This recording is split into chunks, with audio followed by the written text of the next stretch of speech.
and welcome to Rise and Race presented by Honda. My name is Aya. And I'm Jack. And today is a fantastic morning. I forgot my sunglasses. I had to like walk like this all the way here because I couldn't see.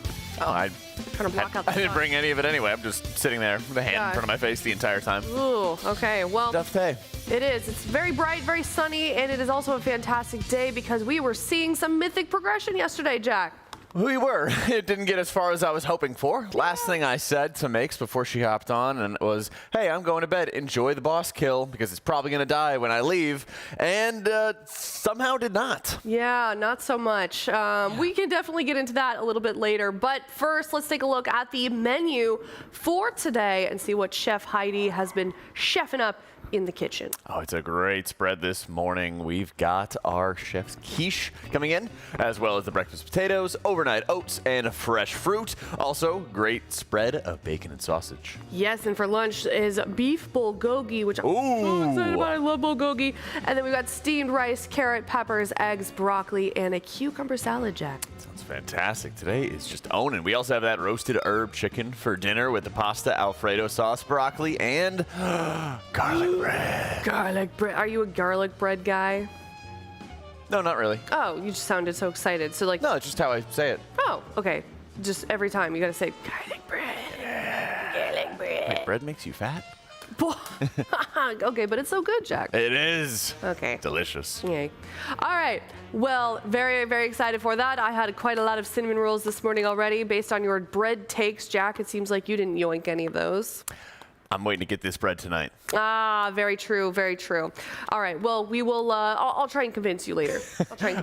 Sounds like a plan. But like we were saying, we did have some Mythic progression. Of course, we've been working on Styx Bunkjunker. This is a boss that I think everybody is a little bit surprised on the difficulty. You guessed 37 pulls. Right? Right. I had the highest by far of any of the other casters, and even that was not enough. Yeah. We're kind of struggling on some. There's a lot of things on the boss, but one of them being those trash balls, of course, that you kind of have to maneuver around all of the bombs or all of the little piles of trash into the boss while not hitting any of your teammates. There's a lot of stuff going on with there. It is, and it requires really precise reaction time. It does. To realize that you've been marked, and you're one of 4 players being marked to soak up the other piles of trash, to find which of the bombs that you need to soak, if any, to find which of the scrap masters, which on Mythic need to be rolled up before they launch this massive rocket nuke at another player and kill them, and then be able to crash into the boss to deal additional damage to meet the super tight enrage timer that they hit multiple times yesterday. And as a result, you kind of need some help with weak auras. You do need some help with weak auras, and that is where our Honda MVP of the day comes through. And today, it is the man himself. It is Bart. Woo. That man is just like Chef Heidi is chefing up the food. He is chefing up the weak auras in the analyst room, Jack. That he is, and it's a little thing that goes a long way on a number of these different encounters. Being able to know exactly where you are assigned every single time that you get marked is insanely important because every player in the raid can be marked by this assignment. Here you can see Lip getting marked for the Katamari ball as he starts rolling up some of the piles of garbage, and this is also giving him a timer for when he is going to have his ball expire. So it's insanely important to roll up as much of that trash as you can. If he is assigned to knock out one of those large bombs, that's going to be his job. As you can see, he has 5 seconds remaining. Grab all the remaining trash he can and crash into the boss to deal a huge burst of additional damage. Yeah, W chat for W Bart. W Bart. In the chat for our weak aura master. And of course, the Honda MVP of the day is presented by Honda. Honda has a challenging spirit and believes that determination and self-belief, even in the face of adversity, can lead to ultimate success. So we would like to shout out Bart in particular today for rising to that spirit. Yeah. You can't have that success without a whole team behind you, behind the scenes, helping you out along the way. Absolutely. Well, we've got some other progression also but this is a race. Obviously, there are other guilds that are competing as well. DungeonDojo has been a great help in sort of celebrating the other guilds that are competing, and we've got some progress from them as well. That's right. We saw Vexy the Gear Grinder go down for a number of guilds on day 1, day 2. I guess it should be day 2. Now we're starting to see a lot of other guilds getting into Mythic further than that, getting lots of Cauldron of Carnage kills and getting started with Rick Reverb. Yeah, let's take a look at some of those clips. Honolulu is up first. I love this guild just because they seem like a fun bunch of guys. Absolutely. Hey, they represented Method there as well. No. It'd be like a Method affiliate. No, they're probably just good buds. The wrong guild. Great. Love to be able to see it. There's naturally always a few deaths that I've been seeing on all these Cauldron of Carnage kills. Notably, we have a rank 1 speed kill here by Pop-Tart Corndog, at least in public logs. Yeah. Which there may not be very many of them, but they had a worst rank in execution.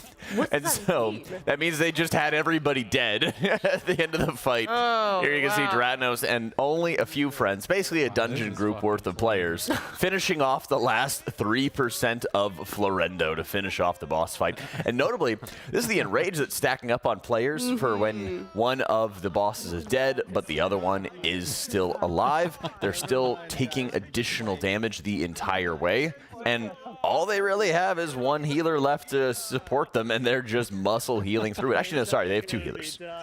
Yeah. And then they're getting that kill. You can see they're just giggling to themselves the entire way. Like we cheesed our way through that one. Well, I mean, you know, we've certainly seen that before from our guild of 1 or 2 members being alive. Oh my gosh, what? It happens. He's a tomato VTuber. Yeah, the Zorth. This is amazing. I've never seen this. Is this honestly? Yes, I believe so. It's Australian guild, right? Oceanic. Right. Oceanic squad. And you can see once again, a lot of deaths coming in. The entire room just filled with flames the entire time as they're just trying to finish off that last few % onto it. So lots of 2 of 8 kills, which is great because that's going to be their Mythic Vault reward option. Very nice. Yes, a lot of these drops are very important early on. You know, even especially with ourselves, we didn't know when we would get out of M+. It sounds like we went back yesterday when we thought we'd get some Mythic prog, and we're like, no, let's do some dungeons. They really have a lot of upgrades that can be available to them in Mythic Plus. And even a lot of other guilds that just killed 2 of 8 are probably going to be spending an enormous amount of time today and maybe even tomorrow getting some Mythic Plus in before they try to take on some of the next boss fights. Because we even saw some of the enrages getting hit on fights like Rick Reverb. Yes, very true. We do have another clip from Honestly at the Rick Reaver boss. Let's check it out. Oh, perfect. There we go. Notably, we didn't see too many healers being required for this encounter, so a lot of guilds have been 3 healing it, honestly, following through in the process. Man, that eye movement out of the tomato is crazy right now. It's so good. He's got the cord. He's taking in all kinds of information. Oh man, very serious. No, I non-ironically want to be a VTuber. I think it's you know, you don't have to have like a face cam. Yeah, would you also be a tomato? I don't know. I think I'd be like a cute uwu girl. What if you were like a cupcake? I could be. Where did you come up with that? Well, because you were talking before about like the birthday cake cookie that you really liked. Yes. And then you could be like a birthday cake cupcake. I could do that. I'll have to look into that. Yeah, there you go. Okay. Happy to help. Thank you. Thank you so much. Well, we talked about it a little bit briefly this morning when we opened up the show. Styx Bunkjunker, that is where we currently are. I think we're literally at like 69% on the boss or somewhere in there. Styx? Yeah. Our best was 20, it was like 17 or 18. 69% of the fight that they have downed maybe was... They've got, I mean, I guess I don't know.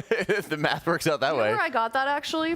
This morning I talked with THD. I just got trolled live on air. I was like, wow, where are you? I think He's you like, got. We're at 69%. And then as soon as that came out of my mouth, I was like, that is not true. They're at like 20%. He's right over there. Part of the downside is we often go to bed early before the raid wraps up. Rely on them. Right. Yeah. And so we're like, oh, let's just ask them how they're doing in the morning. And then you can't trust them at all. I got trolled so hard. I know that that's wrong. Yep. I know that that's not true. Oh, man. All right. She got one guide by the Raiders. Let me just. All right. So we are at Styx Bunkjunker, and they're at about 20% health, Jack. There you go.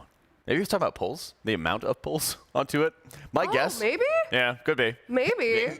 They're not. Maybe you just heard the word 69 and I don't know, you dude. that was it onto that one. But yes, they've hit Enrage multiple times. We saw that it was a 6.5 minute Enrage on the encounter. Yeah.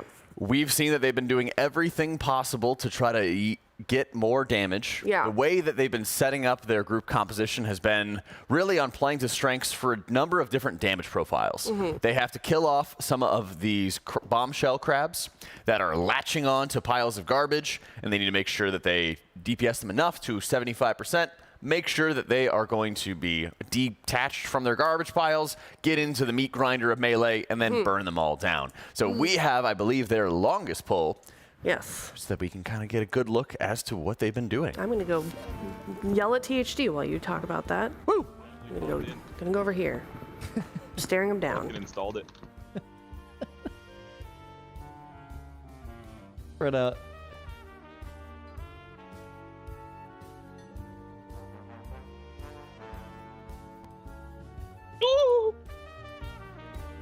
Yeah, bro. Hashtag Griff. Dude, I want to get first one time. Okay, circles here. Joking. Dude, the Oh, worst shit. bombshells ever. Good luck. Oh, no, that's not the Nah, jackpot. bro, it's first. God, it's that's first. piss. That's piss. That's piss Getting for way Scott worse. right there. Bro. That's actually What the Astro hell? piss. Get kicks in the back, guys. Crazy Kicks in the wanna go back. Oh, thank you so much. And we should have already spread. Sorry, bad call by me. Jack, that was the best cast over of your life, by the way. Dude, the boss Yep, is I getting love fucking Just Nova. grifted. Yeah. Holy- I got so many fucking jackpots, bro. I'm grifting this guy hard. They call me the Devastator fucking lane, by the way. MJ, man. They call me Bro, the welcome to MJ the of boss there, baseball. buddy. I'm 19th on the DPS, Peter. You have your DPS meter that big? Dude, the haha Yeah, went how can crazy you right there. Alright, watch. Get the diamond here. Yo, mate, if I played baseball, I'd be MJ. He was not good at baseball. Alright, that's... You're already I think he was, wasn't he? Spread. Yeah, He was. You mad? You actually mad, bro. You're so bad, bro. Spread out here. Spread out. Spread out. Wanna be MJ?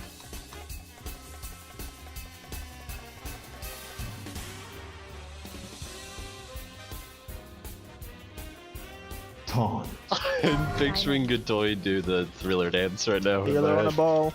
There's a shit. bomb. Oh, nice. This is really good, actually. Spreading in 5. There's a healer on a ball. Be careful. Healer on a ball. Be careful for the Scott. spread here. I mean, we should just do Scott Rally, yeah? He's always got. I got your Yeah, fucking yeah, bomb, yeah. Gibbs. You're. Set focus square. Kicks in the back. Yeah, Kicks in the one back. Kicks in the back. Kicks in the back. Yep. Rock. My ass is getting eaten. Help. Low key, I'm also eating. Watch his ass. Watch. Just spell Shay. Just spell Shay. Oh, we're both Don't in laugh it. like a fucking. Come on, man. Kick blue piece. Kick blue. Got it, got Okay, it, got it, we're got it. spreading in 5 seconds. Do a good burn, tanks. It should be. It's just fine. Not. Yeah. Fuck it. This is perfect.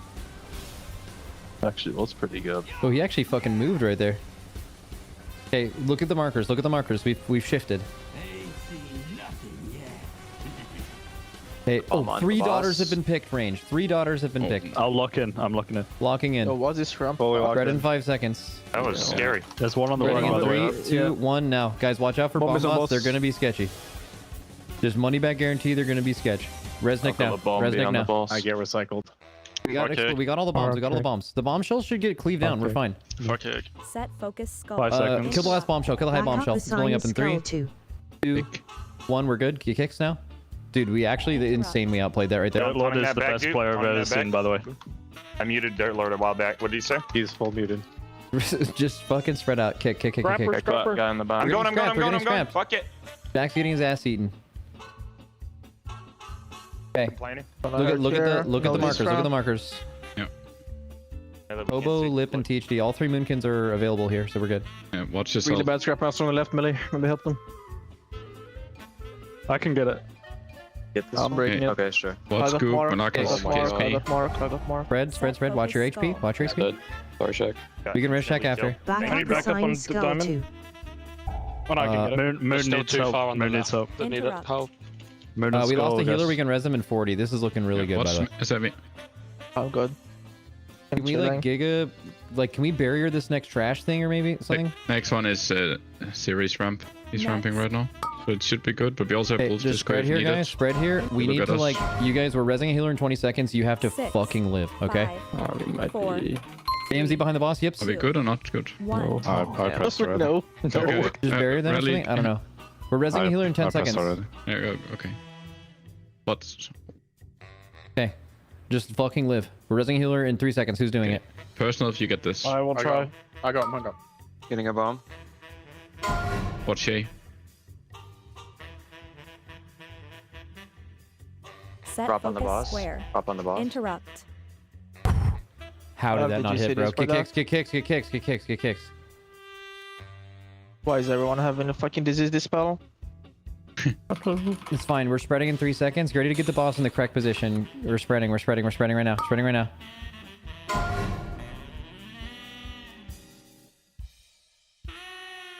This new garbage, we can do Cerise barrier. Put it right behind the boss. Everyone in it. Get in it. Get in the barrier. Get in the barrier now. Get in. Diamond. Good. Spread out now. Spread out now. Okay. This is we're spreading in 5. I'll get square. Okay, spreading in 3, 2, 1. Scott's rallying. I got myself. Yeah. What if you haven't? Watch. Yeah, get kicks here, guys. Get kicks. There's one far kick. Get kicks. One far kick here. It's currently junking someone. Smacked. It's junking smacked. We can't lose a healer. Set I get in focus too. square. I get next. Yeah. Okay, you can. Fine. Stay boss. We're spreading in a few Back up seconds. Get it in good square. position. We have ramp here and we have smack going. Nice. Where are you going? We have Smack? yips AMZ as well. Yeah. You should yips AMZ behind the boss for the garbage. Next. I'll do it just on the thing, on the cast. Blow By up. the boss. Interrupt. Next.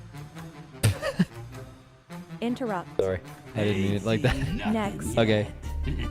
Look at your markers. There's a bomb on the boss. On the... Any Debbie can personal right revival now on the during this fire. upcoming Yeah, I spread will too. revival when we start taking damage Okay, from the bombs we're exploding. spreading in 3, 2, 1 now. Three's gonna get recycled, right? Nice, good. Okay. Bomb. There's a crap myself. Yep. He's reviving. Good. Watch your HP. God. Just don't hit bomb bots, guys. Don't hit bomb bots. Stay boss. Spell if you Set can. Good. focus Yeah, square. kill the bomb bots. With the bomb bots. Wait. They're blowing up in 5, 4, 3, 2, 1. Interrupt. You're sick. Hit boss. Enrage. Yips is dead. Enraged. Scott, run away. Interrupt. I'm good, man. I'll just sit here. Yeah, he can sit there. One kick skull. Not afraid. This is one. It's is only weird gonna kill that 10 everyone dies people, right right? The fire, because it doesn't go in the Yeah. whole raid. Or just Yes. lock in. Yeah, Just lock in. just Lock in. lock Just lock in. in. What happens? You garbage. You Log in, garbage. smacked. Log in. Roll Live? up the boss. Dude, well, didn't we have 2 DPS there for like fucking minutes? off. The counts are It's just easy. Dude, Yeah, fucking dude, exactly. Boomy, you. Counts were dude, wrong. I can't, dude. I want to delete the history that message was ever sent. That in this was Liquid's best pull of Styx Bunkjunker so far, so about 11%. And we did figure out the mystery where I got that number. They're at 69 polls. So there we go. With I wasn't- 11% being their best. Yes, exactly. So, I mean, you know, quite a bit of progress, at least since I went to bed yesterday. But we still got, you know, that extra bit of 11% to sort of figure out this morning. Yeah, and as they were saying, they found a lot of times people were just a little bit dead early. They weren't able to get a fully clean pull and get as far as they possibly could. They just got to lock in today, and that's going to be the plan. Yep. And we can take a look at kind of the rest of the guilds that we're kind of seeing in the mix. I think we've got a graph from one of our lovely sponsors, RaiderIO, that we can also check out in comparison. Kind of what's going on here with Styx Bunkjunker. Gets you every time. I know. Styx Bunkjunker is way more fun to say, so I'm probably just going to keep that in my head. It is pretty fun. Now they've gotten to 11%, and notably, that was on their 62nd attempt onto the boss. They had a few more and weren't quite able to get a new best just yet. But today is a new day, and I do enjoy how all of the guilds are focusing on Styx first. Yeah. Because I think that there's the knowledge that there's a lot of positional requirements and a lot of adjustments for Sprocketmonger Lock and Stock Yep. that could very easily be yoinked by other guilds. So nobody really wants to be the first one to put serious amount of time and effort into it if there's another boss that can focus on first. Yeah, definitely. And also, you know, something that we've kind of dealt with this tier, I think, I mean, at least it feels like it to me, maybe this is just like confirmation bias because we're here now, is the splits and just how long they took, Jack. Where, I mean, we're really only now and yesterday night starting to see solid Mythic progression because there was no Heroic Week this time around. Right, and splits are always going to be a part of any Mythic week, whether or not there's a Heroic week or not, but there's a very serious amount of splits that had to happen this time around, especially as the never-ending arms race of a high-end raid progression sort of continues with 14 characters or so this time around. Yeah. It can be pretty frustrating having to sort of condense everything into 1 week, especially when Mythic is out at the exact same time. Yeah, it seems like every tier just gets maybe a little bit more convoluted. But we do have an interview that we had yesterday with Max, and he did give a little bit of an insight on his perspective on that. Let's check it out. Maybe they when you don't have a heroic week, you don't have a lot of information. You don't know how much damage people are doing, how good the tier sets are. Right now, there are multiple classes that are not equipping new tier. They are wearing old 20 eye levels less gear, old tier, with access to fully upgraded heroic tier. That is how bad the balance is with tier sets. That's crazy, you know? Maybe they're just behind. You could argue that they just did a bad job balancing and tuning, right? And maybe they can fix it on the reset, but yeah. I'm not complaining for hard bosses. Hard bosses are fun, right? But probably a little too early in the raid for most people if the community sentiment going into this is that the early stuff. You can make bosses late in the race for the Race World First Guilds. We're going to get there before they get there, right? Like that's kind of been the system. I think this is probably not good, you know?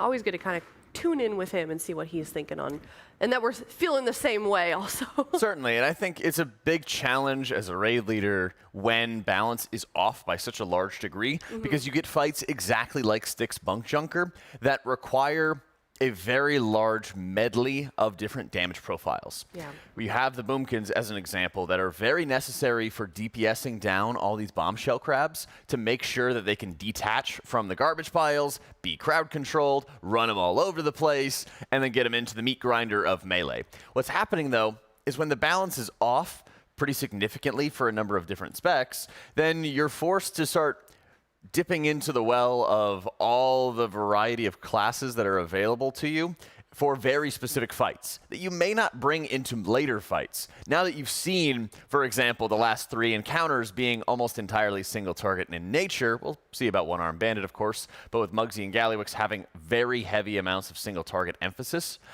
then you need some like mass AoE, and so then you have your healer switching to Boomkin, and then, you know, there's moments where you're running triple Mistweaver because the passive damage they run is really strong, amongst other things. There's a really weird imbalancing act going on right now where some specs are bringing multiple different massive benefits, and others are sort of left in the dust. Yeah, I know. As a DK DPS spec, I'm well aware of that, Jack. I'm sorry I had to do it. It's okay. All right. Well, maybe we'll see some more compositional changes throughout this fight, but we can only tell once they all get in the building and logged in. Of course, we are getting a little bit of a later start tonight just because of daylight savings. They didn't want to lose any sleep. So in case you're wondering why they're not live, don't worry, don't crash out. Everything is going according to plan. But it is now time, Jack, for the Honda Guild Grand Prix. Are you ready for today's racer? I'm very ready. Yesterday we had Shakib, and he set a new worst time. So bad. Today we have I'm Fired Up, and let's see if he'll be able to exceed or not Shakib's time. Yeah, we'll see.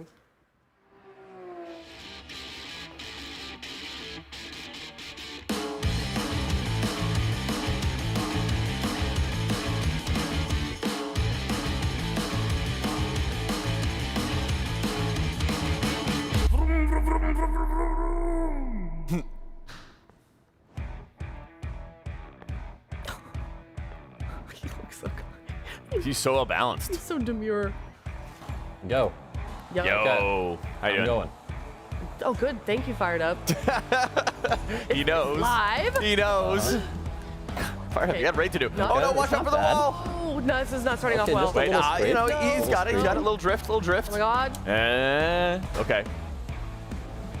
Okay. Next I feel like turn. Next turn. That scrape would be a lot more annoying in real life. What? Nailed it. Actually, really solid. Nailed it. Look at it. Look Here at it comes. He's Here it like- comes. he's- Clean racing. Clean racing. Okay, let's chill. Oh. Little reverse. That is the exact same area Shakib ran into. Yeah. You gotta. That is the exact same. Yep. Okay, let's All go. right. Nice. Fired. Look both ways for I should safety. be on Fired pace looks for, like he at for least first. has his license. Yep. I'm like, Yep, slide into that too. you Why don't not? think so? Not right after that. I think it's Okay, the way he just chill. handles the steering wheel. Just And I then don't know, slam the feels- brakes. Okay. Slide the brakes. Oh. Little drift. Little drift. Little drift. It's Oh man. That's okay. rough. So far, Thank goodness I'm we really don't good have at to take a going drive straight. to get to the studio every morning. Take it It's off. A little very rotate. true. Watch out! Watch out! Watch out! Boom. Oh, And then straight into the wall, and then straight into that He's gonna wall, go back. and then reverse. Reverse over the for finish end. line. Oh, no, forward, I guess. Wait, that was Yup. kind of a move right now. Oh man.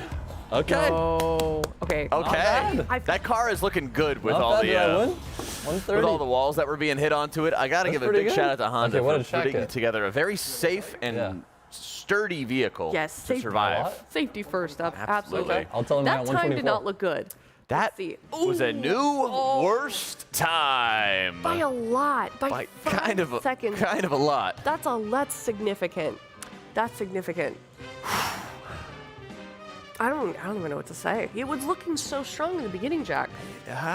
Until he ran into that first wall. Yeah, no, that wasn't great. All right, well, Oh, man. shout out, of course, to Honda for being the sponsor of the Rise and Race Morning Show, of course, and the Guild Grand Prix. We will be doing it every single day, and we'll see who it is tomorrow. And if they are able to get a worse time, then fire it up. It just keeps getting more hopeless every day. But thankfully, the Honda is so safe and sturdy that it looks immaculate. So true, of course. The Honda Civic Hybrid was recently named 2025 North American Car of the Year. This is the 4th time the Civic has won the award, making it the most honored model in the 30-year history of Honda. Love it. Is that what you have, or you have? I have the regular. I don't have a hybrid. Ah, Yeah. okay. You should have gone with the hybrid. Environment could take one for the team. Yeah. Oh, God. All right. Well, once again, thank you, Honda. W Honda for the Rise and Race Morning Show, of course. Not so W for Fired Up, but maybe next time.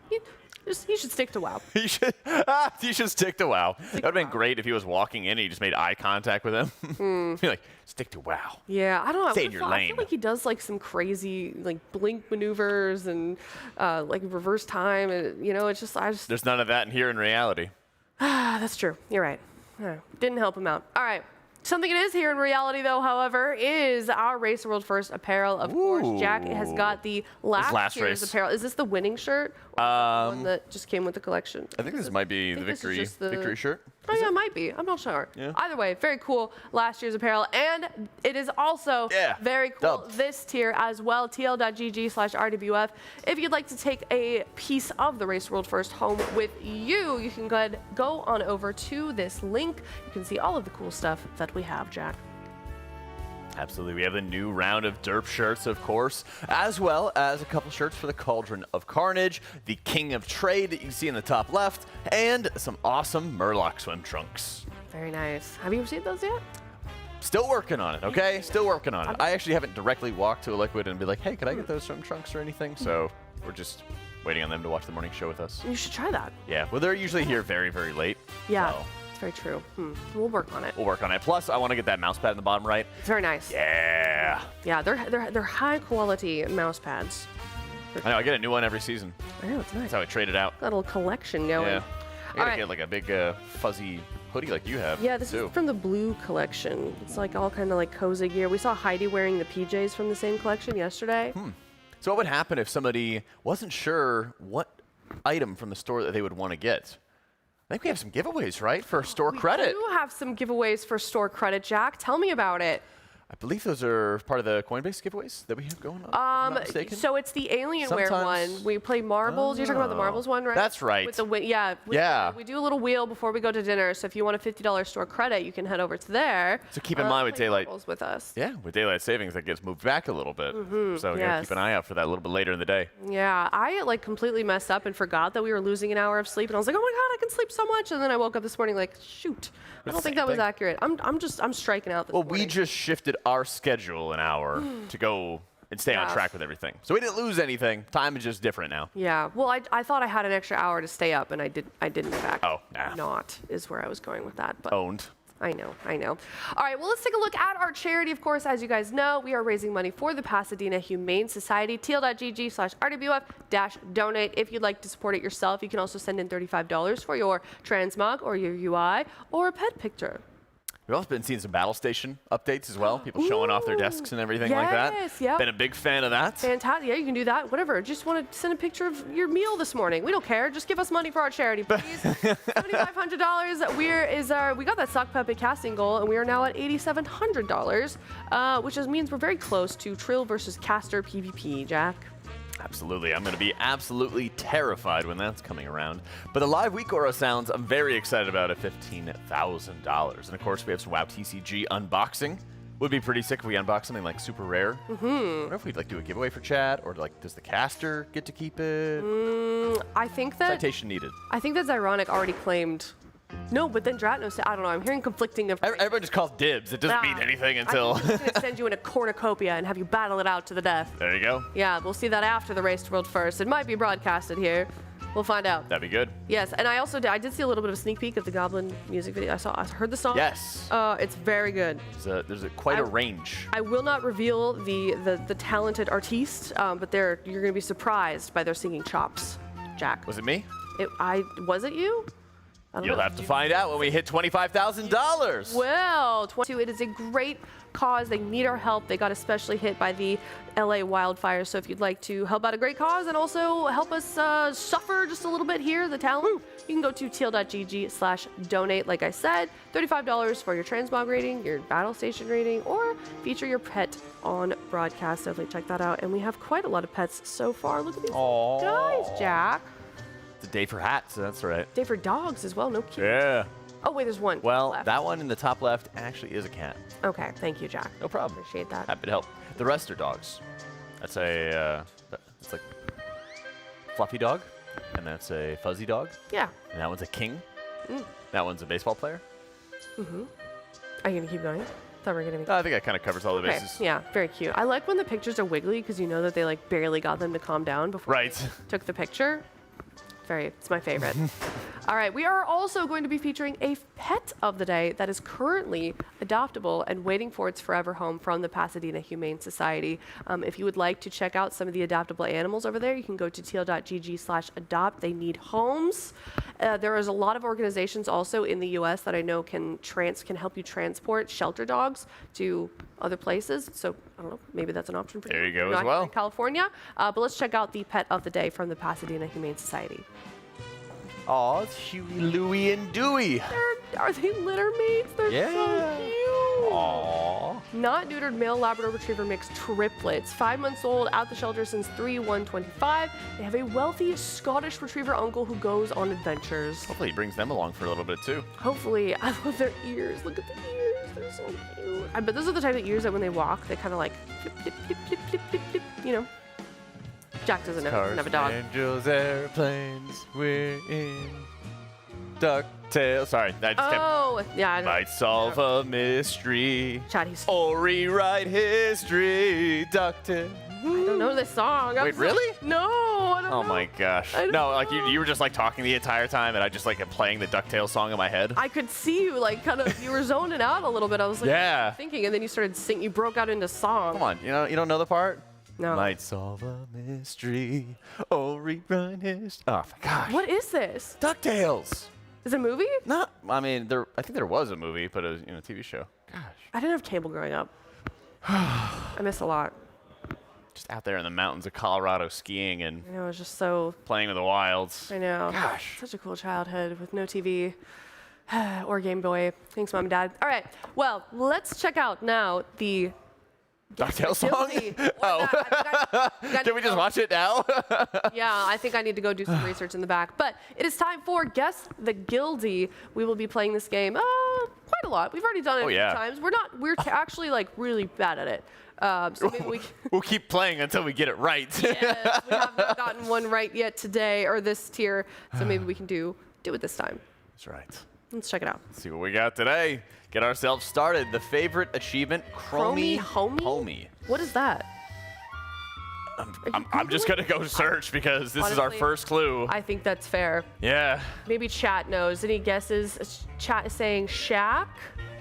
Have we already had Shaq get We have not had Shaq. No. Hang on, I almost got it. Chromie Homie. This is like a leveling thing, isn't it? Someone in the chat says the Legion Chromie time scenario. Is the Time Lord? Reach Time Lord friendship rank with Chromie is what the achievement is. Okay. It's like a rep grind, Yes. I guess. Okay. Okay. So this is So somebody that's who really likes doing that time Have we had Sang yet? I'm gonna guess Sang. Sang Helios. We've already done Sang. Though, my bad. Who likes to cheat? Yeah, who likes playing WoW? Who likes playing WoW after a tier is already over? THD. Is it THD? I'm gonna Yeah, guess that's it. right. Darn it. Okay, next.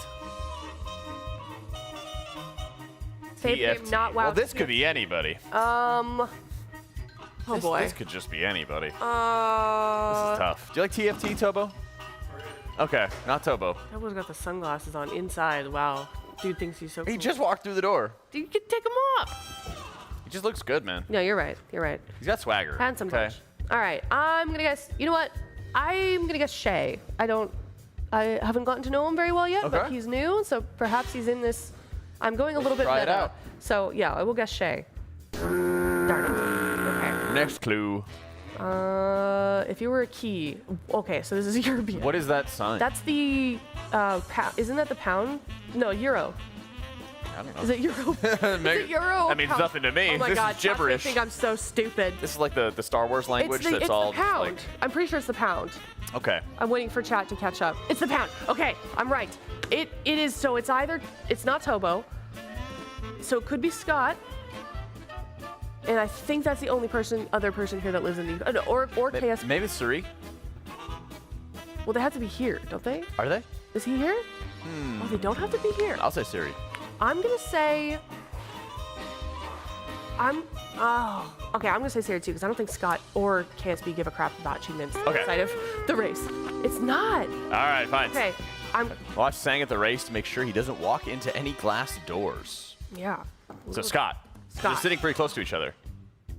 You did it! Oh my gosh. Ah, ideal date. Let's go to the Winchester, have a nice cold pint, and wait for all this to blow over. Honestly, Scott. Did you get that reference? No. I thought we were talking about the state of the You're world. 0 for 2 today with reference. Oh, sorry. I like his message. Hot dogs on Thanksgiving. # up the moose. I don't know what that means. What's the Dawn reference? of the Dead. I've seen that. Well, and why do you know the reference? It's just been a while. I saw it in high school. It's been a really long time. I'm trying to remember literally anything else. It's the one where like his friend turns into a zombie and he doesn't notice, right? Or like the whole world turns into a zombie and he doesn't notice. Yeah. Okay. Gosh. I'm sorry. You're Shaun gonna of have the to Dead. we gotta start it's so funny because I can make like the most brain rot deep cut internet references, but like if it comes to like classic movies like that or shows, I don't know if I would call Shaun of the Dead a classic just movie. based on how much Like I a know cult people reference classic? it and I don't know the reference because it's been so long since I've seen it. I think it's pretty well known. All right. Well, let's see if we can have a little redemption hour here. We Please. have one more guest God. guilty to Can do. you make another movie reference while you're at it so that I absolutely can. understand? Watch me. Okay, fave achievement Shafted. I don't know what this one is either. Gotta go Google this one. Safe search enabled. We're gonna Google this one. So you shoot players with a silver shafted arrow. Let's see. Oh, Love is in the Air. Okay. Oh. Love is in the Air achievement. Dude, and it's called Shafted. Yes. Jesus Christ. Yes. Okay. All Fool right. for the love. It's part of the meta achievements. Okay. Who's a lover boy? Let's see. Or who's a holiday achievement boy? Who is Maximum Riz? Well, we already had Nick, so we can't do that. Can't do that. Yeah. Atlas. Yeah, actually, probably Atlas. Do Atlas. Yeah. Okay. Darn it. Do you know? Hey, yeah. Who do you think? Did you just say Tobo? Yeah, Oh, that's what we're saying. I thought he came in here and said Favorite who game, has Riz and League. put his It own is name in. also my least favorite game. Who plays League? Love that. I don't know who plays League. Boomy? No. No, he's No. I mean, they could all play League is the thing. Yep. Oh, Oh, go ahead. Dazer. I think they're British. Look how they spelled favorite. Oh, true. You're right. Yeah. Yeah, they have the British thing. Yeah. Yeah. Yeah. Okay. Siri? KSP. Oh. Okay. Well, we both have our guesses. You go. Yeah, you go. Siri. Wait, they're both wrong. Darn it. Both wrong. Wow, Crush Alex Straza, not as a dragon. Based. Oh, well, that's just wrong then. Of course you gotta do it as the dragon. Oh, chat is saying it could also be Canadian spelling. Yips.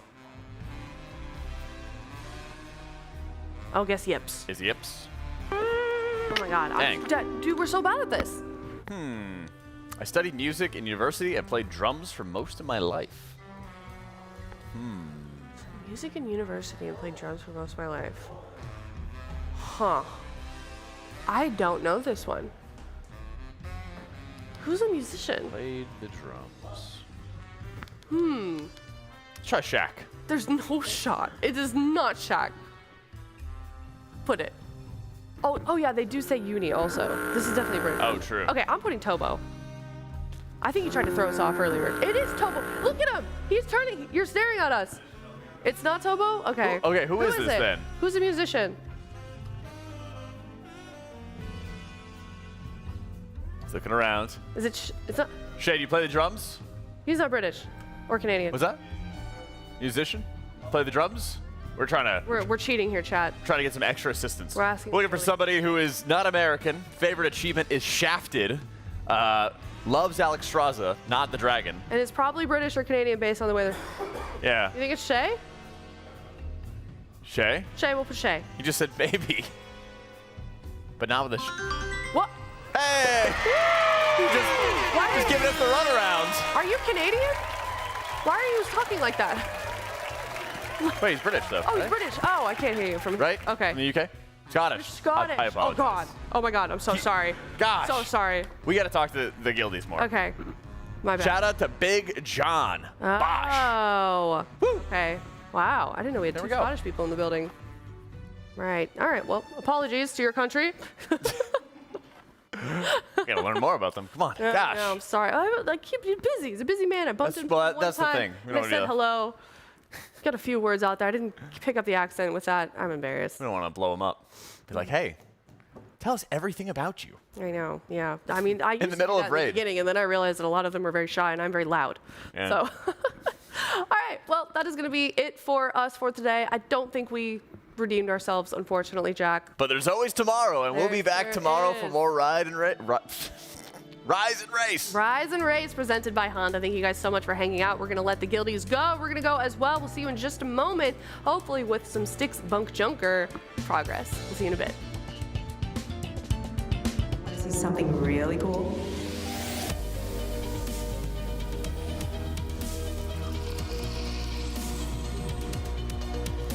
Where else can we go? This is the Honda Prologue. We can go anywhere we want.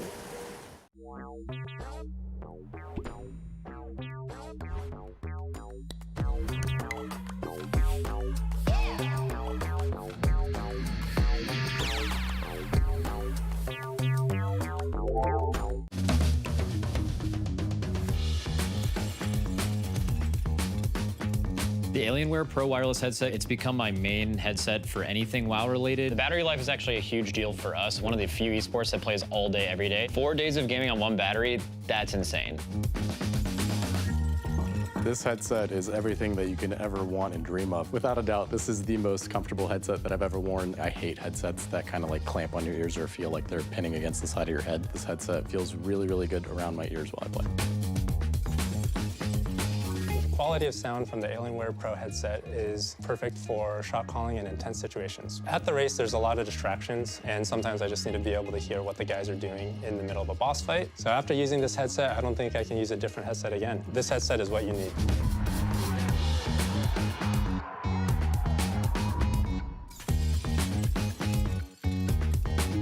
This is Max, and here is the exact moment he saw a custom plush toy we made of him from scratch. Wow, it's got, okay, so there's a lot going on here. We here at Team Liquid have spent months turning all of our friends, family, and any famous people we can find a public address for into their own custom plushes based off our mascot, Blue. Which means we had to make one for everyone's favorite raid leader and WoW streamer, Maximum. The first thing we have to do is give Blue some facial hair. Using some fur and this deep, longing photo of Max, we remade his scruff 1-2-1. It's got a crazy beard. I was certainly looking that homeless during the last race. And Max's face would be unrecognizable without his glasses. Important for raiding and seeing. Then we realized he was still without clothes, so we made him decent with a custom jersey. And at this point, he looked a little less Max and a little more Seth Rogen in a t-shirt, so we added some memorable WoW items, Ramornia and the Gift of Nazoth, both 3D printed and painted to match the game. Finally, we delivered it to Max to capture his reaction. Look, he's real cute. He's got my little Harry Potter glasses on. I get to keep this, right? You can make your own. You just gotta go to tl.gg/myblue and you can customize it however you want.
Hello and welcome to the Team Liquid Race to World First here at the Alienware training facility as we're getting ourselves ready for day number 6.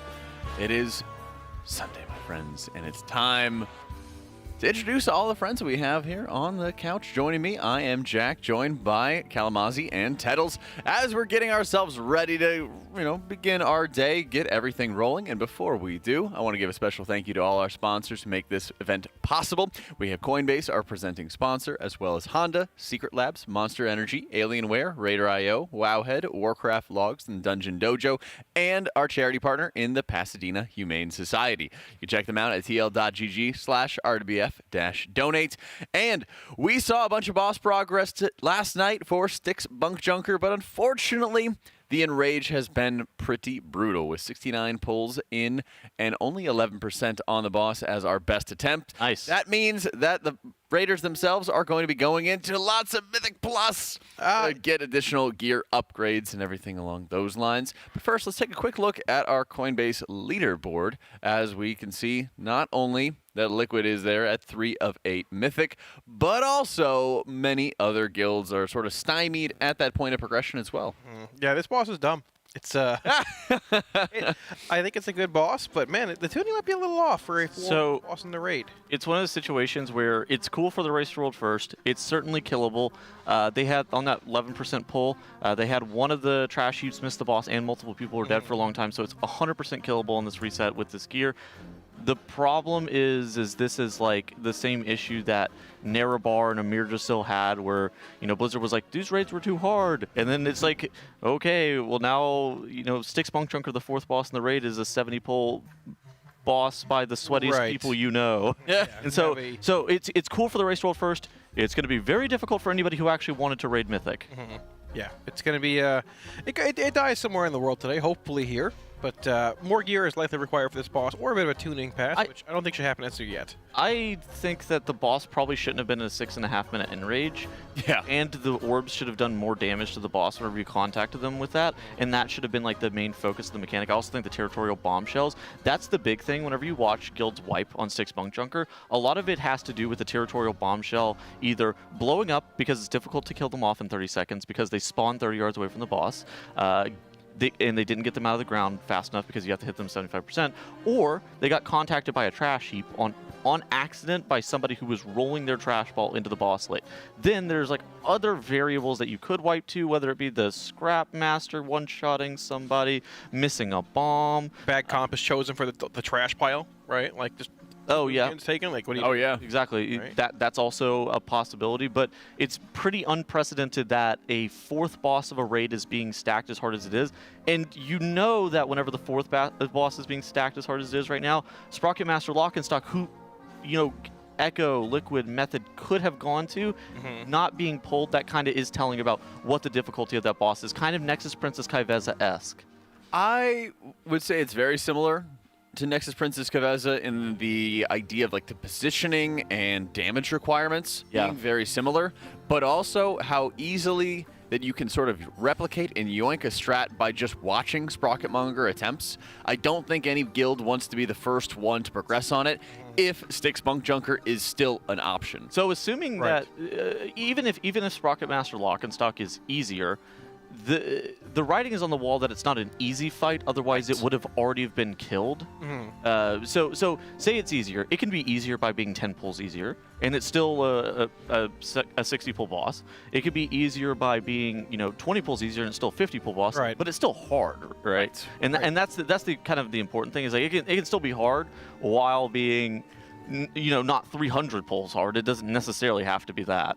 Scaling difficulties we're after here, and the 1-1-1 70 pulls with no end in sight is what we're not looking for this tier. Similar to last year's Twister, I don't think this is getting a 200 pull range, but it does feel like there's not much room for optimization. We've done that 2 tank strat with 3 healing. We have a Fury Prot Warrior tanking the boss now as well versus 2 Blood Decays. There's not much left to squeeze out at this point damage-wise. So they started off and they were double Blood Decay, and then they were double blood DK, and then we decided that we needed triple Moonkin, and then we decided. So we were like, you know what would go great with our double blood DK? A third. So we were 3 tank 4 healing, and then we were like, you know what? We actually can't 3 tank and 4 heal. What if we instead go down to 2 tanks and 3 heal? Right. And then now we go, oh, actually, you know what? We can't afford this second blood DK. We're playing blood DK Prop Warrior. And the problem is also, how do you replicate this in a guild like mine, who's like World 100 Hall of Fame? How do you have 3 Boomkins, 3 Shadow Priests, 3 Blood DKs, 3 healers? Well, how do you can't do this. You wait for 3 weeks for buffs to come in, or just what do you do? How much gold do you have? Not enough to buy players, Tettles. How much? 2 million gold, I don't know. Okay, so for 1 million gold, I'm not rating this tier. However, I will progress Styx Bunkjunker with your guild for 1 million gold. Usually, you're going to want to have mercenaries that are going to give you an advantage. I got us. Yeah, actually. Well, I've watched a lot of progression on this fight. If they say yes, so we'll have do all it. the viewers. Well, we got to get through reverb first. Well, technically. You don't want me on reverb. I'm not going to do anything on that fight. At the same time, I mean, there probably aren't many guilds going to be 3 healing Rick reverb this week either. That enrage is also tight. So I think that's fine though, because that's scalable with gear. So long term, it's actually not going to be an issue, and then you'll be able to 4 heal it, and you don't care, right?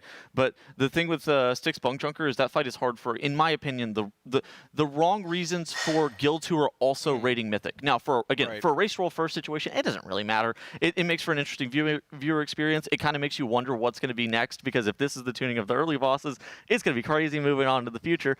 But like, you know, again, for guilds that are going to be looking to progress this boss on Mythic, you usually just look at that and you're like, oh my goodness gracious. Yeah, it really makes you appreciate just all the work that's going on behind the scenes that we're able to take part in. And if you won the next giveaway that we have with Coinbase, you could actually be going to the next Race to World first and see behind the scenes when these kind of things are happening. To do so, all you got to do is sign up at tl.gg/Coinbase using the promo code TeamLiquid20. Then fill out the form at tl.gg/RWFBTS. That is for behind the scenes. You can also use that QR code in the top right, and you'll be entered in for a chance to win our grand prize to get flown out to the next Race to World first. You are going to be either on NA or EU, and you'll be able to go and see all the behind-the-scenes action that we have in store here at the Alienware training facility. Dogs, pizza, wings, Taco Bell, food. Times. We're all here. Yeah, it's one big party. Maybe you could get in on a Kalamazoo Taco Bell order. Oh my God, if it's somebody from EU, they'll never be able to. Oh, that'll be an experience for that. Again, like when you had Makes ordering Taco Bell as well. She goes, what should I get? And then Kalamazoo just like starts throwing the Doritos Locos Tacos for her in the cart. She liked them. They were good. That was last race. She did not like them. I don't think that she liked them. I thought she did. She said it was a bad experience. Well, everything. Okay, I'm not going to go too far because, you know, Taco Bell is a unique experience, but it's one you need to experience at least once or a few hundred times in life. You know what's crazy? In your case, thousands. Unrelated to Taco Bell, the Raiders saved daylight. That's kind of crazy. That's true. That's what we do in America. Save daylight. Daylight's been defeated. It's been saved. That's right. Icarus could never. But wouldn't it be the nighttime? The night's been defeated because it's light longer. We saved the daylight from. Oh yeah, the nighttime has been defeated. Yeah, that's a good point. Yeah. Oh, a lot of dorks. Listen, more sunlight. It's great. I hate waking up at 5 p.m. True. It's dark out. He doesn't know. He doesn't know. As somebody who goes to bed when it starts getting light out, Kalamazoo really loves the daytime. He really loves sunshine and warmth. Seasonal depression is very real when you have all permanent like darkness. You know. Well, that might be due to I don't really have it. That might be due to your circadian rhythm. Not going to lie. I mean, it wouldn't hurt going to bed before 7 a.m., but then again, you'll never know. I've been doing it for about 10 years now. Yeah. Couldn't tell the difference at this point. I promise you. Okay. Well, until you actually, try it, you won't know. Your entire life at this point, except for Race to World first, has been a lie. Has been in darkness. Your life has been shrouded in darkness. Come to the light. I was born in the dark, Jack. What are you guys talking about? By the time I saw the light, it was blinding. Close enough. You ever watch? You don't know what we're talking about, Tells? No, I have no idea. But I have that jacket. It kills me that I can't make these movie references around and Tettles. They just don't get it. Dude, I'm about to deploy. They don't consume content. I'm about to deploy the greatest copy paste of all time in a Twitch chat. That's right. Are you guys prepared? That's why he doesn't get any movie references. He's just living in Twitch. All right. Gosh, man. Prepare yourself. Watch The Dark Knight. For the optimal copy paste. Whenever 6 Bunkjunker starts again, you need to spam this just over and over again. Hey guys, I'm Teddles. Spam my Twitch chat. Copy pasta. It's the greatest. It was pretty good. It was pretty good. I'll give it to you. We roll. We roll. That's right. Make it yourself. Yeah, we roll. Yes, you did. All right, well, how about we roll into some Mythic Plus, because that's what the Raiders are doing right now, and we get to see them farm up a whole bunch of keys. Woo! Oh my God, I love Mythic Plus. So, I mean, the difference here, these are 10s, which this is going to reset. Does he know about the scaffolding right here? We're going to find out. Stand on the scaffolding. He does not. Aw. He might. You look at the top right. You see how... Pisslow. Yeah. His name is Pisslow. Yeah, I read it, and I just didn't want those words to come out of my mouth. I'll say it. I'm not professional ugh. Yeah, if Pisslow is standing up on the scaffolding, and he can dodge any of the orbs by standing up there, it's quite good. Highly recommend. Unless the entropic shield for the quartermaster goes up and it's facing him, so then it's over. Yeah, then it's ogre. And we're very sad. I had a full ranged group with a tank. And we were all standing up there, and we kept getting the shield pointed at us, and I was very sad. Bit unfortunate. Rickery has a couple items that are pretty decent. There's the actual what's the staff called? You got it. The staff. The Voltaic Stormcaller. Yeah, there we go. Which is pretty solid for a lot of casters. I would assume though they're looking to probably craft a weapon of some sort later. I mean, probably at this point after reset, I would assume, unless they're really pushing for like a Styx or maybe Sprocket Monger kill before that happens. Do you know if the Stormcaller is like equivalent to a same eye level staff? I believe it is. Are you asking or telling? I'm just asking. I believe it is, yeah. I mean, I got it, and I saw 3,000 more intellect, and I was like, yeah, I'm upgrading my staff, of course. It is. It is okay. But I know that the staff from Mech Gun Workshop has a penalty to his primary stat as a result of the on-use. It is, and the on-use of the staff will put your trinket on cooldown. Yes, it is not that bad. Like it doesn't have a penalty like that. But it's not like amazing. Is the point I just want to. Well, Take's good. It's okay. It only has one secondary stat, just crit. Right. Not two. Right. That's the that's the big thing with it. Voltaic will have like the proc for like the bonus haste and stuff. So I wasn't sure how much of a penalty. You can use the one from Workshop if you have like a trinket build that will accommodate it. Like double equipped trinkets can be pretty solid if you're popping it with a cooldown, like the staff and Moxie Jar and Ayakazan, for example. That can be solid, but like I said, I think they're probably crafting a weapon this week. I would venture to guess if you're able to acquire an offhand or a main hand. Yeah. Maybe some niche cases where they just say, hey, we have a good staff, and in the vault take that and anything else. But for the most part, it looks like Ascension and Nerubian Embellishment are probably the front runners for rating this tier again. Yeah, I'm a little sad there's not a new embellishment or like bonus to make it better, because we have Nerubian embellishments and then nothing. Corruption really should have been corruption should have been embellishments instead of a weapon enchant. +1 IMO. +1. +3 expedient. Right, exactly. Yeah. I mean, they're coming back next patch, right? Yeah. Yep. Perfect Visions. I mean, we're getting close. Why not? Let's go. Bring it back, Before we know it, we'll be in BMA Classic. Settles, do you understand the reference that is in the lower third? The Monster Energy logo? No. Oh, Gosh, man. You need to crack that monster open that's sitting next to you. Oh, I'm leaving on that Mythic Plus train tomorrow. Yes. Do you know what that's from? Sounds like a song. Yes. Correct. Continue. I don't know. You might have to ask your parents about this. I don't know it either. Call my mom. Yeah. I'm leaving on that midnight train. Okay. Oh, my mom's not that old, bro. What? I mean, I don't want to talk too much about your mother. I'm just going when it got brought up. That's like a song from like the 70s and 80s. I'm sure that your parents would probably know it. Yeah, you would know. It's one of my mom's favorite songs. Yeah. Anyways. Okay. Anyways. Gosh, do you even have parents? So, hypothetically, do your parents even share music with you? No. That's crazy, man. So how bad would it be if, and let me present to you the position that we're in here. Yes. If you were structured debate. If you're supposed to craft a intellect dagger, a one-hander. Okay. And you've accidentally JB'd yourself and crafted an agility dagger.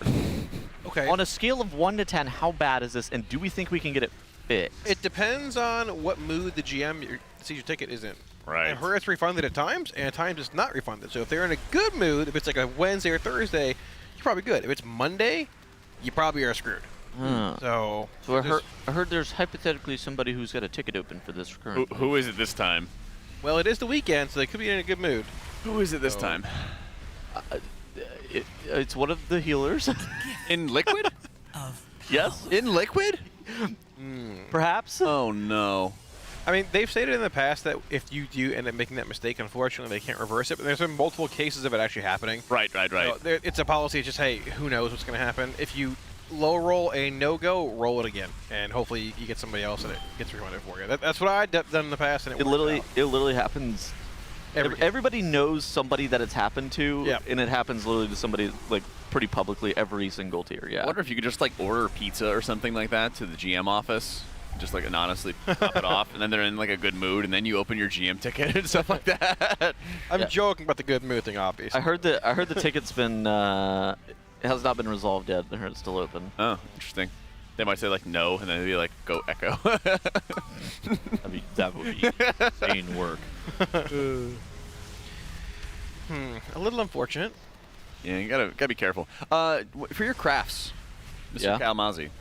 Do warlocks wield swords? Can they do that? We can use swords, yes. Okay. So if you were going to craft a one-hander, what weapon options would you have? You don't have axes, do you?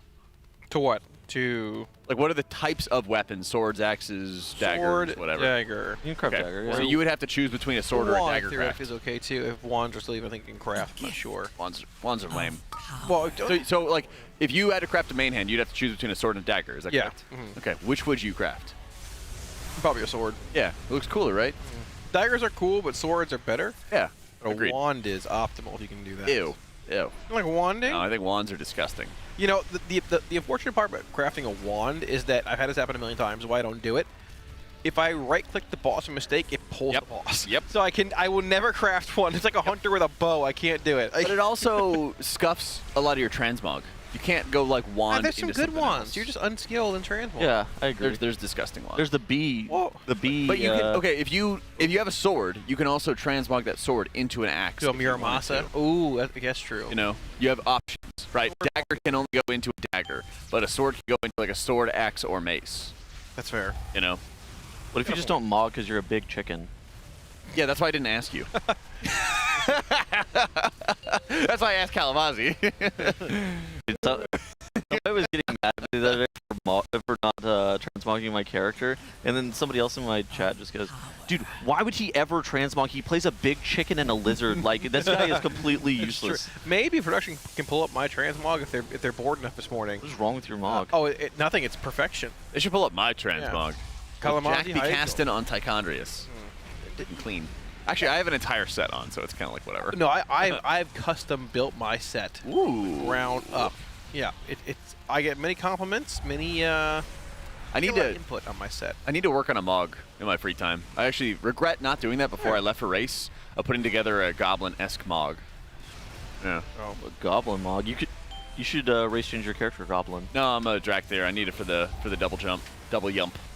But goblins get one. Yeah, I get a 1.5 minute cooldown, or I get consistent double jump. Well, and there's a lot of knockbacks in this raid. Well, there's a couple of knockbacks in this raid, which is also quite good for the double jump. Does that make sense? Yeah. Kalamazzi, new set of headphones. How's it feel? Yeah, buddy. A gift. I'm back. Am I back? Welcome back. Yeah, welcome back. We can hear you. Perfect. They cut me off. They can't keep me down. The headset me off. So they cut him off from talking. Basically, we've seen a lot of splits over the past couple days, and we've actually seen a decent amount of Mythic Plus. I feel like the items, there's going to be significant diminishing returns on some of the rewards they can actually get from Mythic Plus. How long do we expect this M Plus session to last? I mean, I would expect probably. Okay, there's two possibilities here. We either go probably until a break, like lunch, I would venture to guess, or Blizzard comes in and nerfs the boss. I don't think they need to nerf the boss necessarily, not at this point at least, because you're at a. I mean, it's Sunday. Right? I think they need to nuke it. I would like it if the weekly reset they would have a nerf. I was gonna say, yeah. I think exactly. I think they need to nuke it on the reset. Yeah. It's Sunday already, right? Yeah. So I don't need to step in theoretically. Right, and I think they should nerf it on the weekly reset. Guilds are going to kill it anyway this week. But one of the big problems Narabar had is that they took a long time to nerf fights after World First guilds did, and the difficulty for World First versus even top 20 guilds or top 100 guilds was nuclear. Like, right. This may not come as a shock, but if somebody is playing this game professionally and has been doing it professionally for many, many years, they're going to be a very large amount sweatier than your top 100 world raider. Yeah. And that's not to flame top 100 world raiders. It's one of those like there's just this massive gap. It's just how it is. It's one of those things that I would be actually looking to remove territorial bombshells blowing up whenever they were hit by the trash heap. That'll happen eventually. I would be looking to do it on the reset. It is just way too hard of a mechanic for a 4th boss of a raid. That is just so punishing in a way that it shouldn't be. I feel like they should force them to spawn at the nearest trash piles to the boss. The Tesla, maybe the Tesla coil damage also needs to come down just a tremendous amount as well, because if you basically that's part of the Mythic mechanic, but if you don't press a defensive after you get ticked by it one time, then you're gonna die 100-0. Like there's not really much you can do about it. So you have to be very quick on the trigger with the defensive in a way that I just, again, I think it's a little bit too punishing for a 4th boss, even though they're not like super geared, so I know you can make that argument, but these were the best players in the world. They're doing more damage and more healing than you're going to do at max gear. Or like that's kind of the situation that's occurring here, right? Close to it, yeah. Yep, I'm more or less, yeah, you're not wrong. I would, if they're going to change the boss, I don't think you nerf the health, you just extend the enrage timer though. We talked about that's the other thing too. I think that is by far the best thing they could immediately do for the boss. I think that extending the enrage timer and making the trash heaps do a little bit more damage to the boss would actually make it a more interesting fight, because I think the cool part of Styx Bunkjunker is whenever you get on these trash heaps and you're rolling around on the ball. That is probably the coolest part of the fight. It's like the gimmick of the boss, right? Totally fine. Well, there's also a softened rage to the encounter as more trash heaps are lit on fire by the boss. Yeah. That will happen no matter what. On lower difficulties, they'll only be lit on fire if somebody walks over them. But a Mythic, they're just going to light on fire naturally by the boss. I believe it's 2 every time. It is. And so it just steadily fills up the room with ticking damage, consistent rot damage all the time. And that's great. I think softened rages are a wonderful thing, in fact. And I think that you should really only be having softened rages for the first, 4 or 5 boss fights. You should just be able to continuously be doing mechanics until you lop off the head of it. I think hardened rages are a great thing when you start getting to boss 6, 7, 8.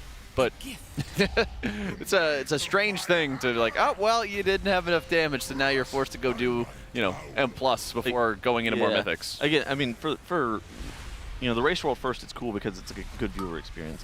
But for anybody who actually does the bosses, there's just some bosses that aren't really designed to be hard, if that makes sense. Like the mechanics that would have to be difficult to make them hard fights just don't create an interesting boss. And Styx Bunkjunker has ran into that situation where, the territorial bombshells are like super difficult, and that just doesn't create for a great player experience on the fight. Yeah, and I think that's always the challenge, is like, how do you make sure, above all else, that something is going to be fun to deal with? It's going to be fun to fight. And there's a lot of encounters, I think, in this raid that are insanely fun for a couple different reasons. Vulnerability phases, I think almost everyone loves. 100%. I think the reward for standing and positioning properly with one-armed bandit, it's pretty tough, not gonna lie, but it's very rewarding. It can be. Can be.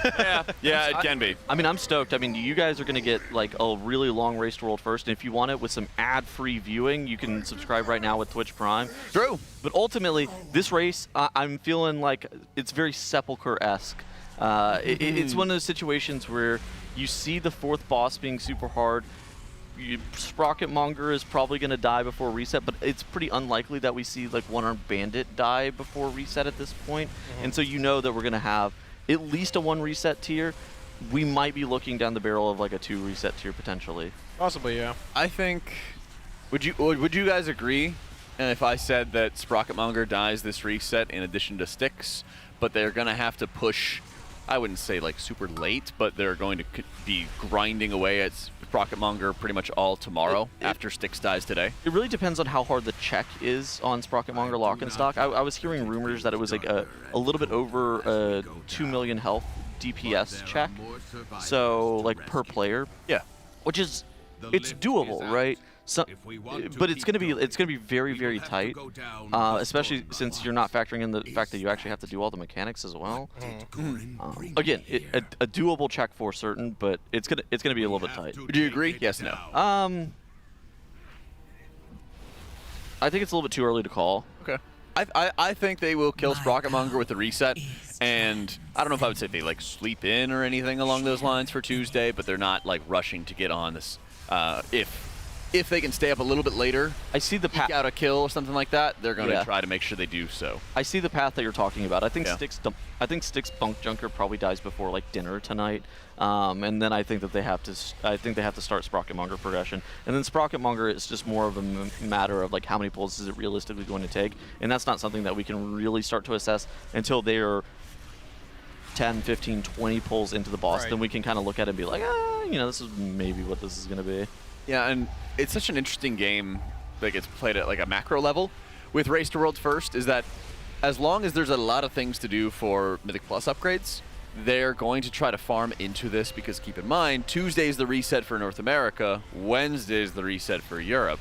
And with any encounter that has a lot of positioning requirements that need to get figured out, maybe even some cooldown requirements that need to get figured out for a fight like Sprocketmonger, there is a lot that other guilds can watch and copy from some strategies. And that's kind of just always how it's been for World First rating, is that, oh, okay, they figured out that this initial strategy doesn't work and they need to make adjustments. Well, that's an hour, 2 hours of time that is effectively wasted for the first guild that is not needed for the second guild to sort of catch up.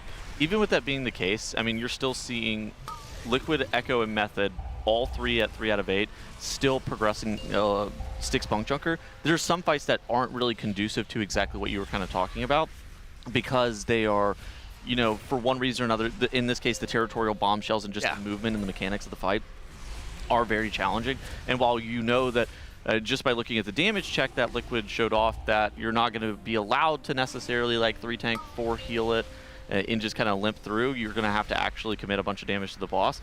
That's known from seeing other guilds prog. Getting all of your raiders on the same page on the traffic rules and making sure that they're rolling the trash heaps in the correct direction, stuff like that, is just something that's going to end up taking reps. Now, I did a little bit of research before coming on, so just talking about some of the landscape of the Race World First stuff. It looked like Liquid, Echo, and Method were virtually the same item level. They were all within 2/10 of an item level between one another whenever they were pulling Styx Bunkjunker. Now, I do think that they're all three running a slightly undergeared Blood Death Knight, but it's not, whenever I say slightly undergeared, we're talking still like 651. Yeah.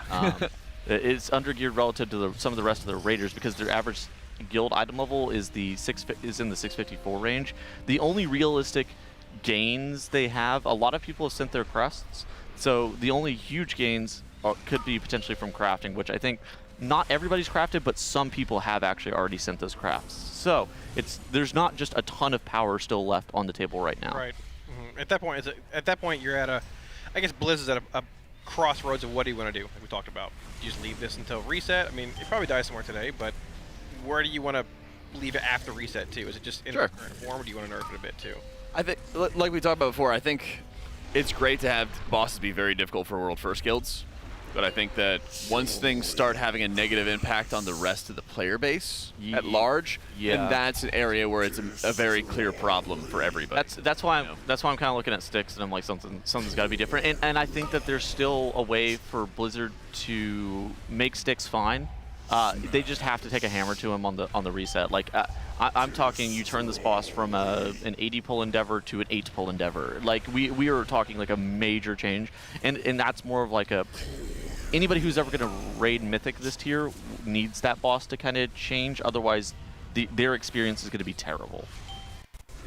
Isn't it fascinating? There's 4 difficulty levels officially, but there's almost like Mythic's got like 6 or 7 total with World First level difficulty, maybe top 20 level difficulty, Hall of Fame difficulty, then cutting edge difficulty.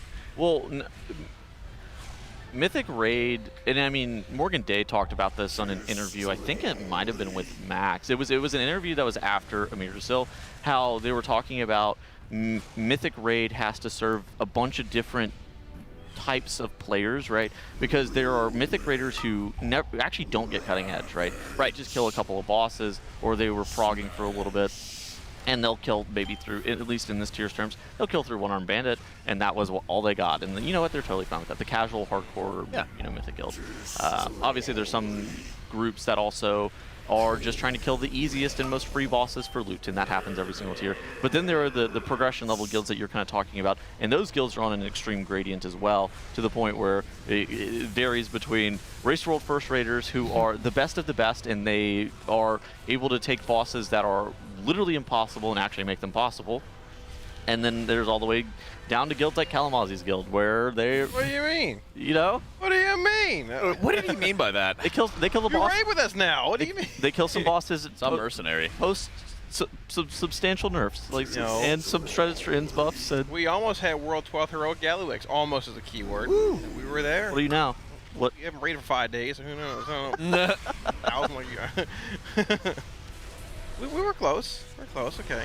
We killed Gallywix yet?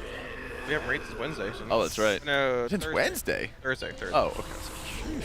Wednesday, Thursday, and Sunday. My guild's raiding tonight. Me too. Look at that. Very exciting times. You guys kill Gallywix yet? Yeah, we got it. Well, we are going to kill Gallywix. We have 2 split Gallywixes to do. Dude, my gear sucks still. I gotta... It's probably because you don't raid. I got in the raid. Well, if you're not on a raid team raid, to get funneled get through to, if you're just doing like a bud run, then you're competing with healers, right? That's true. Yeah. It's okay. I have faith in Tetos. I'll get gear eventually. I feel like I've low rolled my Mythic Plus gearing a lot. Yeah, I did 5 10s the other day, and I got 1 upgrade. I think I'm at all 8 of my 10s being done, and every single time I do them, I just keep getting boots. It's just like the issue isn't necessarily that I'm not getting gear, although that's certainly part of it. It's also like the gear that I'm getting is like completely useless, which is it's pretty bad. Like long term, it won't matter. It kind of sucks for weeks. Yeah. I want a little let down. Yeah, it's unfortunate. I think everybody kind of runs into that sometimes. Some tiers you high roll your gear, some tiers you low roll your gear. Right now I'm like low rolling a little bit. But then, maybe I'll zone into Priory of the Sacred Flame and high roll and get the Priory Signet the first time, and that'd be cool. Yeah, exactly. Exactly. Whenever you're low rolling sometimes, you're going to high roll other times. The RNG does roll around. I notice as a healer, you just don't get any loot for like we roll a week or two. Exactly. You don't get any loot for like a week or two, and then just suddenly all the DPS doesn't need anything, and then you get just looted out. Mr. Week 2 Spy Master over here. We don't get loot for a week or two. What do you mean? You're like world 10th for a Spy Master. Wait, he was? Yeah, this guy. Yeah, we don't get on a disc priest. Yeah, you have 3. There was literally no justice. Didn't 3 drop you guys in that kill or something crazy? Yeah, I think it was like our 2nd or 3rd kill of Silken Court. We got like 3. Well, we got like a total of 3 from our splits and stuff like that, and so I got looted 1. That is crazy lucky. Yeah. That is nice. Well, I'm reliable, Yeah, there you go. It's okay. That even if my RNG does suck this patch, they're giving me dinars. So like, well, that'd be next patch, Tettles. Well, yeah, Tettles. Come on, I meant read Wowhead. I meant this patch in the context of this season, but yeah, okay. Read Wowhead one time. Thank you. Just filling you in, Lay behind the times. You don't raid anymore. He jumped my pat down on the shoulder. Tettles. I'm sorry. He's a flincher. I am a flincher. Like I'm a nervous bird. Skittish affix applied to Tettles. Yeah, it all makes sense now. Oh my goodness. I feel a little bad.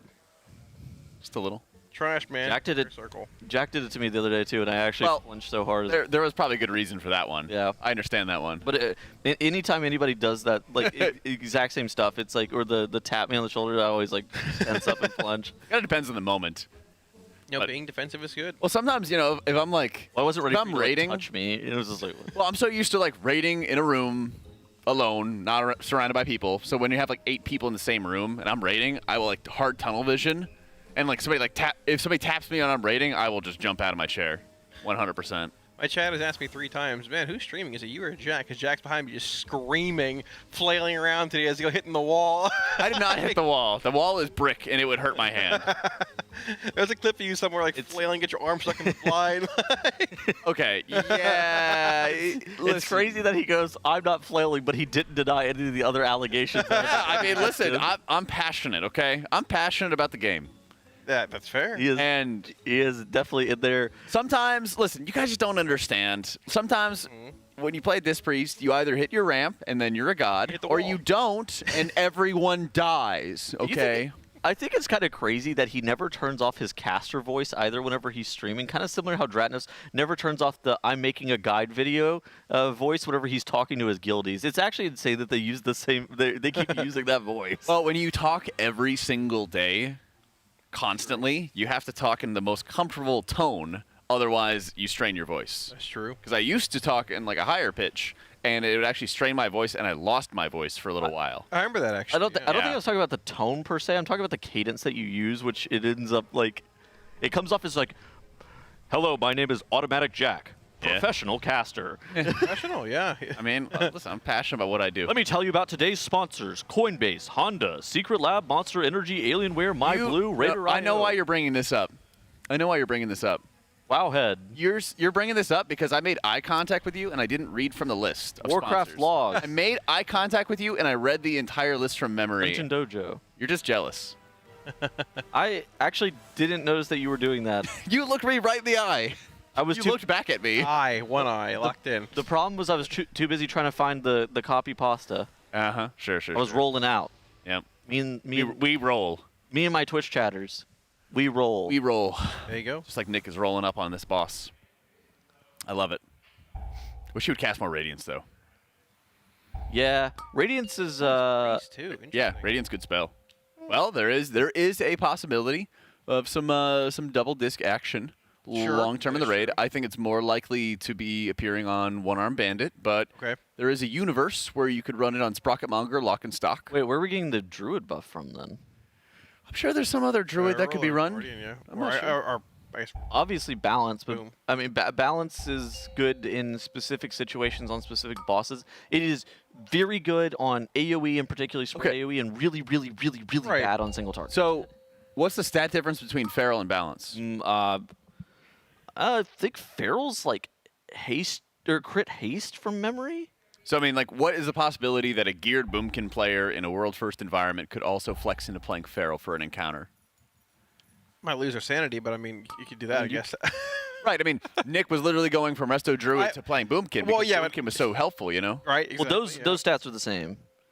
I'm pulling up Wowhead right now. Yeah, I mean, but it also makes me wonder, do they have a third non-healer Boomkin player that they're gearing right now and working to optimize, and then Nick might go back to Priest or something like that? Or maybe Nick can trade a valuable piece of loot to somebody else in here? I'm trying to think about what that would be, though. I should know where you. I don't know where you get the... I mean, he could be rolling for the staff, possibly, or I guess in here for the staff. But you have two Demon Hunters as well, which makes it a little interesting. Maybe there's a neck or a ring, possibly. Maybe they're crit master. What is Boomkin's main or like main secondary stat? Mastery haste, like heavy mastery. Yeah. Okay. It looks like they're haste crit. It looks like Feral's haste crit. So it's not exactly a stat. How bad would it be? I'm curious. You change around some rings and you win, or? Looks like Feral wears some mastery as well. It's probably a noticeable damage loss to play because you don't really get that. You don't want that much haste as balance. It's not bad. Okay. You really don't want that much haste. You just wear it because it's like better than crit. What about trinket-wise? Are Boomkins running like Aya Kazan type stuff, and then you could also run that? Yeah, as that flexes. You're also House of Cards. Okay. Let me look at Feral's trinkets. Feral might end up being like the trinket from Operation Flood. Okay, no, the trinkets are the exact same, and they also wear the best in slots. So there you go. Those three items would work. They also want Jaster Diamond and Cersei Circlet. So all of those things are just plus tier or completely one-to-one transferable. So it's just like a couple of pieces of like an off ring and a necklace that you would probably need to actually be able to convert your character. Yeah. But you also have to have the best in slots. But if you've like crafted a weapon, then you're toast. Right. Yeah, that could be problematic. I don't know. Are you saying Nick's the healer that crafted the wrong weapon? No. We're waiting on tickets, what I'm saying. Somebody put in a ticket for a weapon that's miscrafted. Well, who was it? We don't know. I actually don't know. Tettles knows. Throwing it out there. Well, Tettles is a man Tettles likes keeping secrets. Yeah, a man made a mystery. Yeah, I don't know if it's public or not. Is the thing. Probably could dig if you care. Well, actually, yeah, it's fair. Well, I don't know. It's probably All right, Tettles. Not really sure. Keep your secrets. Yeah, keep your secrets. Don't tell us stuff. We're your friends. Well, I just thought we were, but I just don't know what's public and what isn't. That's the problem. Okay. I'll tell you later. Okay. That's okay. That sounds good. Makes sense. It won't matter because we'll get it restored super fast. Yeah, and unrelated news, I was talking to Dryny on the walk over here today, and he was seeming pretty positive. I was like, dude, I thought we weren't going to see you play. And he was, yeah, all you need is 3 Mistweaver monks. Yep. It's like, yeah, that's the only thing that the boss required was triple Mistweaver. I love his positivity. It's not even like stoicism. It's like the positivity in the face of adversity. I think that there's also potentially a world where, like, if Liquid needed like triple Windwalker for God knows what reason, for like, who would be the person to play the third Windwalker? It would probably be Smacked, right? Yeah. Which then means that Dryny needs this Mistweaver actually geared. Yep. And so I think there's maybe a world where he potentially sees some more play, but we're talking some fringe cases where there needs to be some weird class stacking, which I've seen weirder stuff in the Race to World First for sure. Right, that's the thing, is that we're still very early in the race. It doesn't feel that way being in on day 6 at this point. Is day 6? Day 5? Day 6, which is day crazy, yeah. Day 6, woo! Sunday. Yeah, Sunday. Feels like it's a Friday. Like, I don't know what it feels like. I'm just in, it feels like we're in the middle, you know? We're just in the grind. I got my schedule. I'm a man of schedules. Now I'm in the schedule and I'm ready to go. There you go. I'm happy for you, Jack. Thanks. How's your schedule going? I got added a shift today. Oh, nice. Nappy poo is going to be interrupted, but that's okay. I'll wake you up. Well, just come banging the door. I'll just nudge you. I'm excited, though. You're the hotel room over for me. I could wake you up. I'm not saying don't say what number you're in, actually. You like to ask. I did, because I'm above you. I did think about stomping my feet when I left in the morning. I was like, I wonder if I could just stomp since you're below me. You know what's crazy? He is the room over for me, and I just hear this groaning in the middle of the night again. Like, what's going on over there? The pizza at 4 in the morning. Sorry, I'm excited. Am I being haunted by a ghost? What's happening? I'm always awake and out the door before you get up, but I always imagine Cal would have like the loudest dad groan possible when he wakes up. It's loud. I'm awake. Almost 10 minutes. What was that sound that you just made? It's how every dad is. They just waking up 10 minutes to the most unearthly noises every day, man. You got your dad hat on today, too? Well, you know, yeah. I was going to go back and get a quick nap and wash the hair this morning, but now I got to go full-on dress up again. So how often do you wash your hair? Every day. Daily. Okay, that's what I thought, too. Well... Girls don't wash their hair. Yeah, I know. I didn't want to be the one to say it, but... I washed my hair like in 2022 last. It's okay. It's don't you get all sweaty and nasty and stuff, you know? I have no idea why. I want to be a clean person. I don't know. Me too. Well, I feel like you just, you know, even if you're not doing a lot of physical activity, you kind of just accumulate sweat throughout the day. I washed my hair pre-COVID. My hair looks horrible, too, if I don't wash it every single day. It gets like... I don't know if you guys have insanely greasy hair. I have insanely greasy hair if I do not. If I don't wash it. And it looks like I've just stepped out of the shower if I go like 30 hours without washing it. Well, you look great today, Tettles. Good job. You do. That's right. Thank you so much. Good shower. Yeah, good comps. Up shower. Yep. There you go.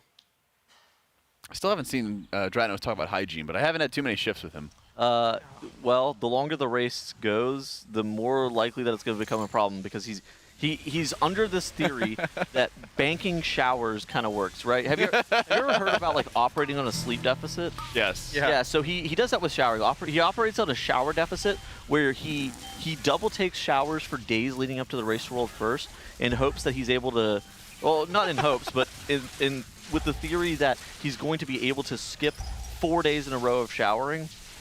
Now, I think the longer that the race goes, it's pretty clear that the shower deficit catches up with him.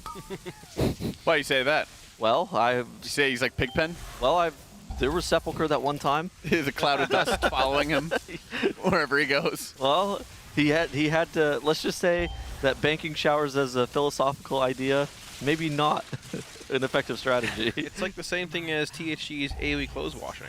Dude, THG always smells good. I don't know, man. It's true. The AoE washing of the clothes is an enigma. I mean, maybe. Have you heard about this one? Jack? Yeah, he just like sprays them down with like cologne and. Oh no. clothes. He puts the dirty clothes on top of the clean clothes and he puts them all together. Oh, right. That way there's like a dispersion of the dust and the dirt. it evens out. That's totally how it works. So yeah, it averages out the sweat and the dirt. Yeah. I believe he believes that works.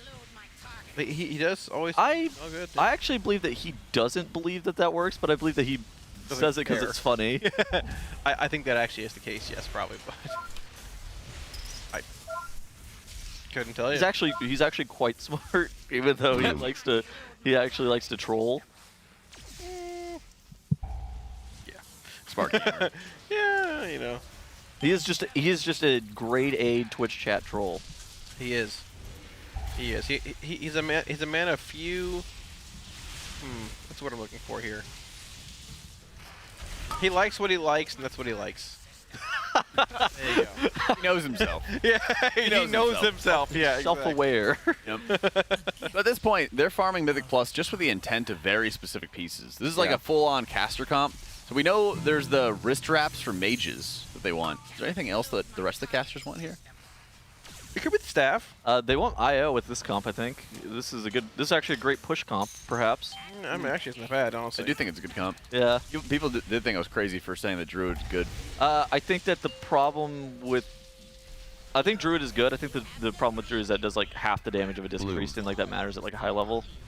For the rest of like push teams, I don't think it matters though. It's only until you're getting into like the half of 1% type stuff. Once you start like sweating this stuff up to an insane amount. If you care to get like the rank 1 title, you probably care enough to not play Druid, but I don't think Druid's bad for sure. I feel like to get 0.1%, you need to meet the heal checks, and I think that's still a very real difficulty for many healers at a high level. And you just need to have some healers that are able to just meet those checks consistently. It's because I mean, think about it. How much of the damage of the overall damage for the party is based off the healer? It's like 5%. You can get half a key level's worth of damage pretty easily from your healer. So just having those differences in the healer, you can get half a key level's worth of damage, which is a big deal whenever you're trying to push those levels that are like rank 1 title levels. And again, but at the same point, you can also easily get the rank 1 title playing, you know, something like the worst healer in any season. You could get the 0.1% title. Yeah, if you play with a comp that is full of the rest of the FODM stuff, I would agree. Yeah, that's partially true. And you have to, but I think the biggest thing isn't necessarily like the FODM stuff. It's going to come down to the players. But players tend to play with other players who are similar skilled to them, so that's kind of why whenever you're trying to push for a very heavy goal like the 0.1% Mythic Plus title, that's why you tend to want to FODM reroll, because you're, again, going to play with players that are in general similar to your skill level. So you want the best possible opportunity. Like gaining half a key level's worth of damage from your Disc Priest is just, you know, it's just valuable. But I do think that there's some comps with the rest of Druid that are quite good, and I think that Shadow Priest is actually individually pretty strong.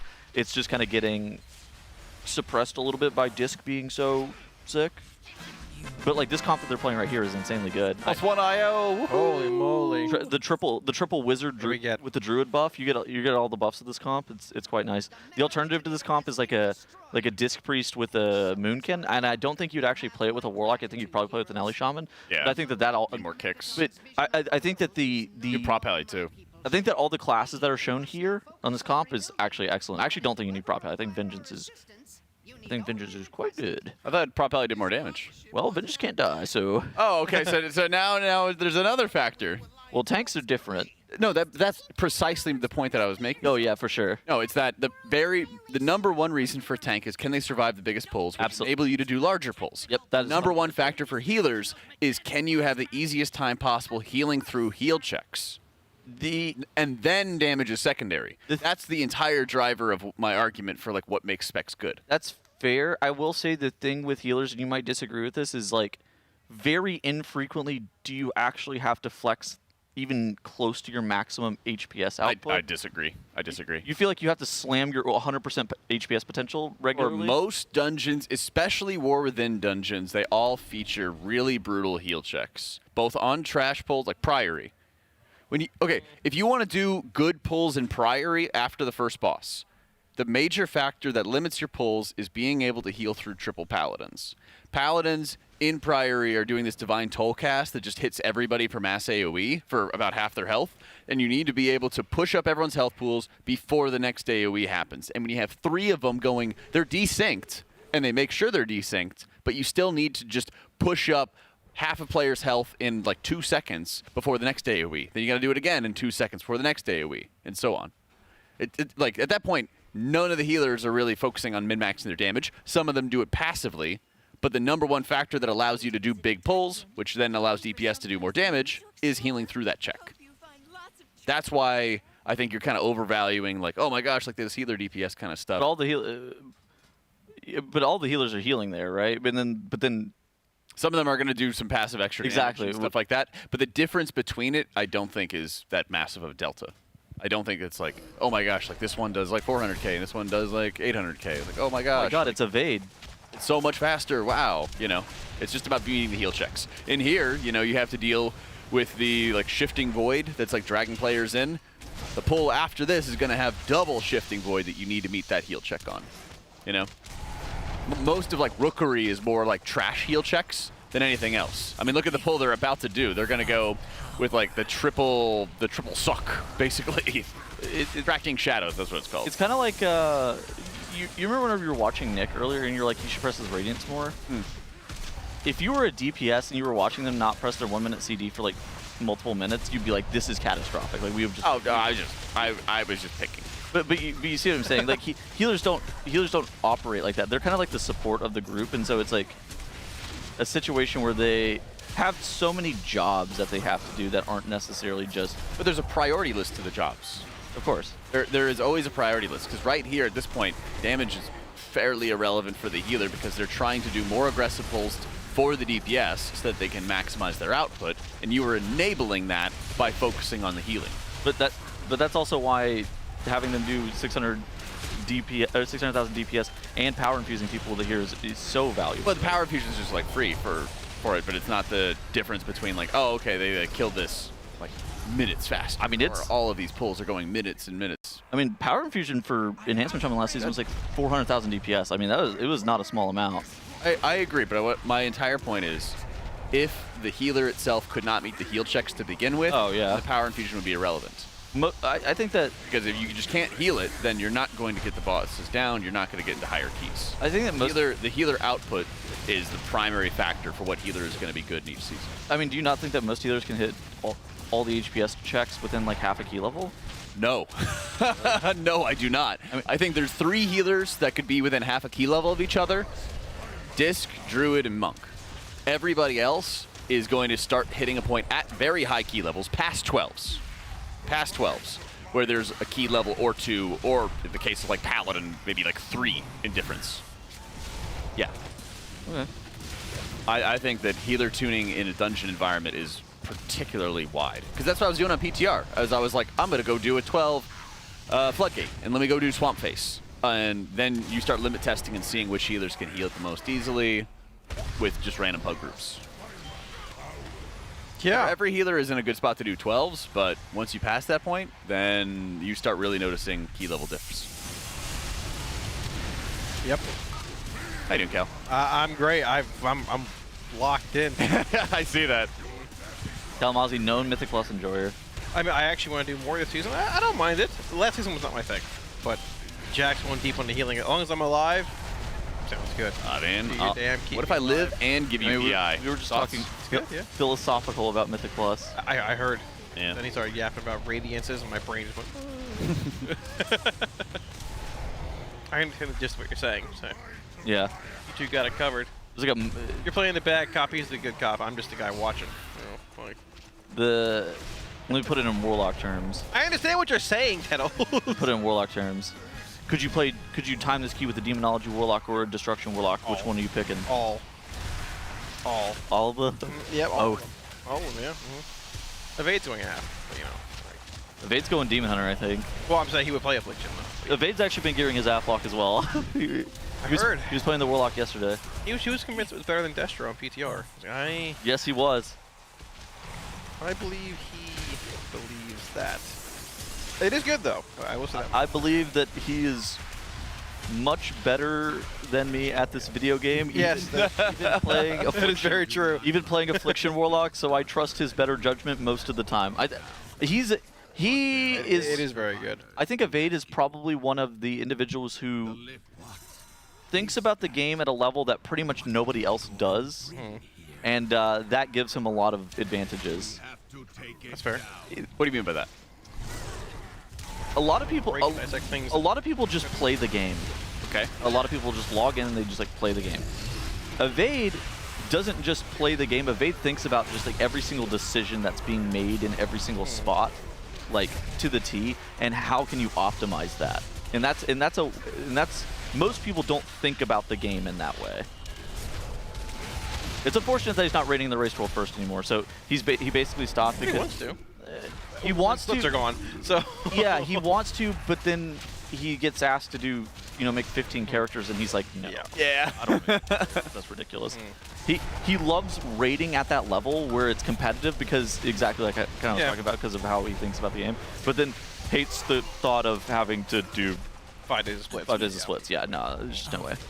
Yeah. And all the farm content to gear those 15 characters before the season starts with full 639. No, exactly. Yeah. Think about all the quests that you would have to do on Siren Isle to upgrade all your seer circlets. Almost twice, yeah. If people try and 15 times. You could party sync and do it one time. No. Before a tier starts, upgrade all of those characters. But with those rings before the tier starts. Because Tettles. Yeah. It's fine. Tettles not to be trusted. I've learned that a lot. Tettles not to be trusted. You should do this, bro. Tettles. Oh yeah, I didn't say that. Tettles. Kalamazoo just asked me how to do it, and then I didn't ask anything. What do you mean? And then I told him, and then he got mad at me. Yeah, exactly. Yeah, exactly. I'm just looking for somebody to feed my anger into that day, and you. Yeah, Blizzard, just play Blizzard, man. Be like the rest of us. I mean, it's okay. I just by mistake deleted my ring. Oh, I had to restore it. Oh, it's back. It's okay. Don't worry about it. It's okay. Yeah, no worries. Hey, man. I lost it. Smile. I dropped it in Theater of Pain on my 85-minute run yesterday. We missed the load 11 by about a minute, and we missed a 10 Theater by about half a minute. And we had a duel going on in the arena on Coulterrock. Oh no, on the what's the boss's name in the arena? Zav. Yeah, Zav. We had a full-on duel. Yeah. If we hadn't dueled, we would have won the action. We would time the key. But unfortunately, a little more important, I guess. So. You got Mordretha, Coulterrock, Gore Chop, Zav, and then the Council Boss. Yeah, with the Bloodhorn mixed in every time. Affront of Champions, I think is the name of that fight. Yeah. An affront. An affront? A front. Yeah. Really? So it's a front is like a in front? A front. AFF. Front. Yeah. Yeah, it's basically where you actually don't know that are like they present themselves as like a challenge. Yeah, okay. That's basically the way to say it. Because if you confront somebody, you're like going up to them and like, I'll beat you up. My dad could beat up your dad. But like their actions are an affront to somebody. It's by standing there and sort of like planting their feet, they're sort of issuing a challenge. I guess that makes sense. What it is. Best way to put it. Read a book. That would take away from my World of Warcraft time. I find a balance, let me tell you. I can't. I timed 12s before you did, and I'm almost done with the Wind and Truth, the 5th book of the Stormlight Archive, let me tell you. Is that what you're reading right now, actually? Yes. Some massive book back there. Yeah, it's like 1,400. It's like 1,500 pages, something like that. That's more than I've read my entire life. It's a good book, let me tell you. I believe you believe it. I will take your word for it. Lots of action going on. That's right. Okay. I'll do things like sleep or watch TV or watch grass grow instead and have a good time. Yeah, so it's okay. Yeah. I don't live in the 60s anymore, Jack. I could read it to you. Ooh, that's an offer I might not refuse. Yeah. I'd help you sleep at night. Maybe I should read a little more. Actually, sleep sure I'd probably be okay. Actually. Nice little wind down. Okay. It's better than playing on your phone. That's fair. That's true. It is a nice distraction, and it keeps me from like doom scrolling. Learn about the surges. Get to learn about the Shards of Adon-Alzium. I can't even It's a pronounce that WoW word. book, or is it? No. It's like fantasy. I feel like you started just making words up right there. Yeah, it's like fantasy-esque. You know, it's people fighting for a continent and fighting for power and the power of the gods, giving people superhuman abilities. Sounds like a day in Florida. Yeah. Superhuman abilities. Have you ever heard of a hurricane? People get to fly in the air and heal from wounds. Well, yeah, literally Florida. They get to pair with ancient beings. You can try. They El Dorado's in Florida, isn't it? What is that? City of City of Gold. Gold. Did you see the movie? That's Atlantis. No, that's underwater. It's underwater. El Dorado ain't above the water, right? Well, it's covered up by like big waterfall now. Now that Miguel and Tulio went and crashed their boat into the pillars. Those are the guys with the llama from Disney, or which? No, that's the Emperor's New Groove. Isn't the bit with Florida that the people who founded Florida were looking for El Dorado? Miguel and Tulio. Tulio Miguel. You don't know anything about this. Powerful. It doesn't matter. St. Augustine, there's cannons and stuff there. It's pretty cool. I think they found it there. I don't know, yeah. But they don't teach us stuff in Florida in school. Why don't they teach you about El Dorado? They taught me square dancing every single grade up until 7. Thank you, Florida. What a great Can you show it to us? Please, please. I gotta see this. I remember there was like, this is all I remember. Yeah, you had a whole. I don't know, man. I can't do it. Do you need a partner? No. No.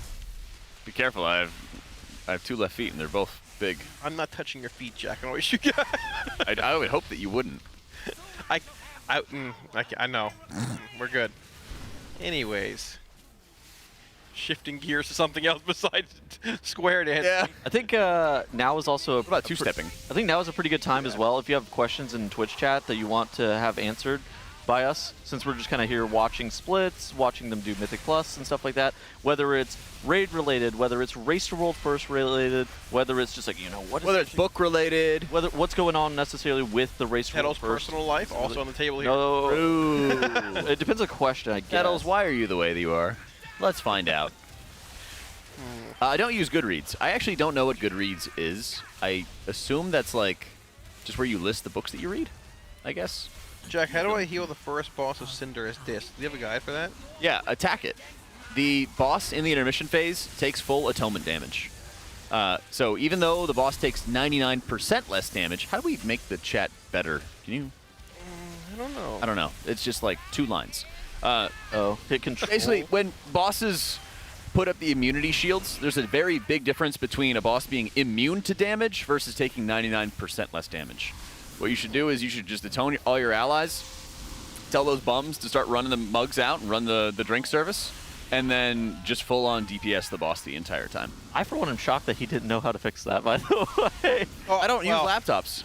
I don't use laptops. It was just zoomed in. I don't know. I don't have a mouse to scroll, so. That's true. Well, I hit control and minus over and over again. Okay. Thanks, man. Appreciate it. I'm a little hurt that you are such an elitist about things that I don't know. Listen, man. Jack, I don't always know everything. Jack's a boomer, apparently. Yeah. I don't think Sloot ever really read that much, MG. Oh my gosh. I don't know. What's that guy doing? What is Letterbox for books? That. Oh yeah, it's like Letterbox for movies. It's like a My Anime list for books. Yeah, El Dorado. None of these things describe. I don't know what that is. You don't know what a My Anime list is? I don't know what a letterbox is. I don't know what a My Anime list is. Like, is it a website where I just list what I'm reading, or am I sharing the books? What you read, and then like you rank them. Oh, okay. Like you give them like a rating, and then English. You know. Yeah. Feature boss comp predictions. Somebody asked that. Oh wow. It's actually interesting because the last few bosses are execute bosses in a sense, and this is not. I can't answer your question, Fanta, because it would probably involve a lot of spoilers. I think I gave you an honest answer. I think talking about boss comp predictions, if you look at the comp that Liquid played on the first 2 bosses in Cauldron of Carnage and Vexy and the Gear Grinders, it seems like they probably expect the most balanced comp to be something along those lines, right? Where it's double Mistweaver, Restoration Druid, Disc Priest, with a Prot Warrior and a Prot Paladin. That seems to be like the most balanced comp. And then with their DPS options, it's some variation of double to triple Shadow Priest.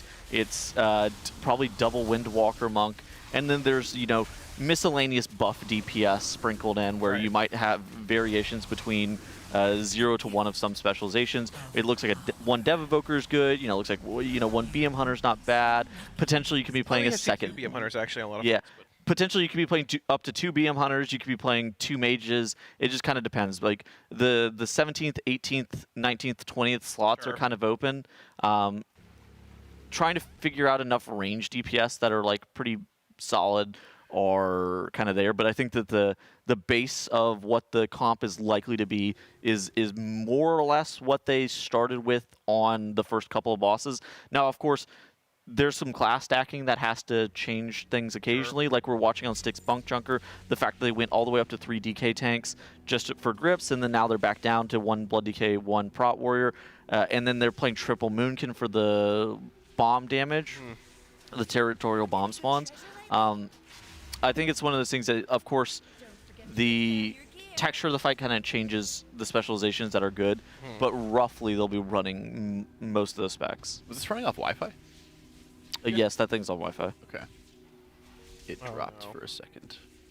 Are you good? Happens.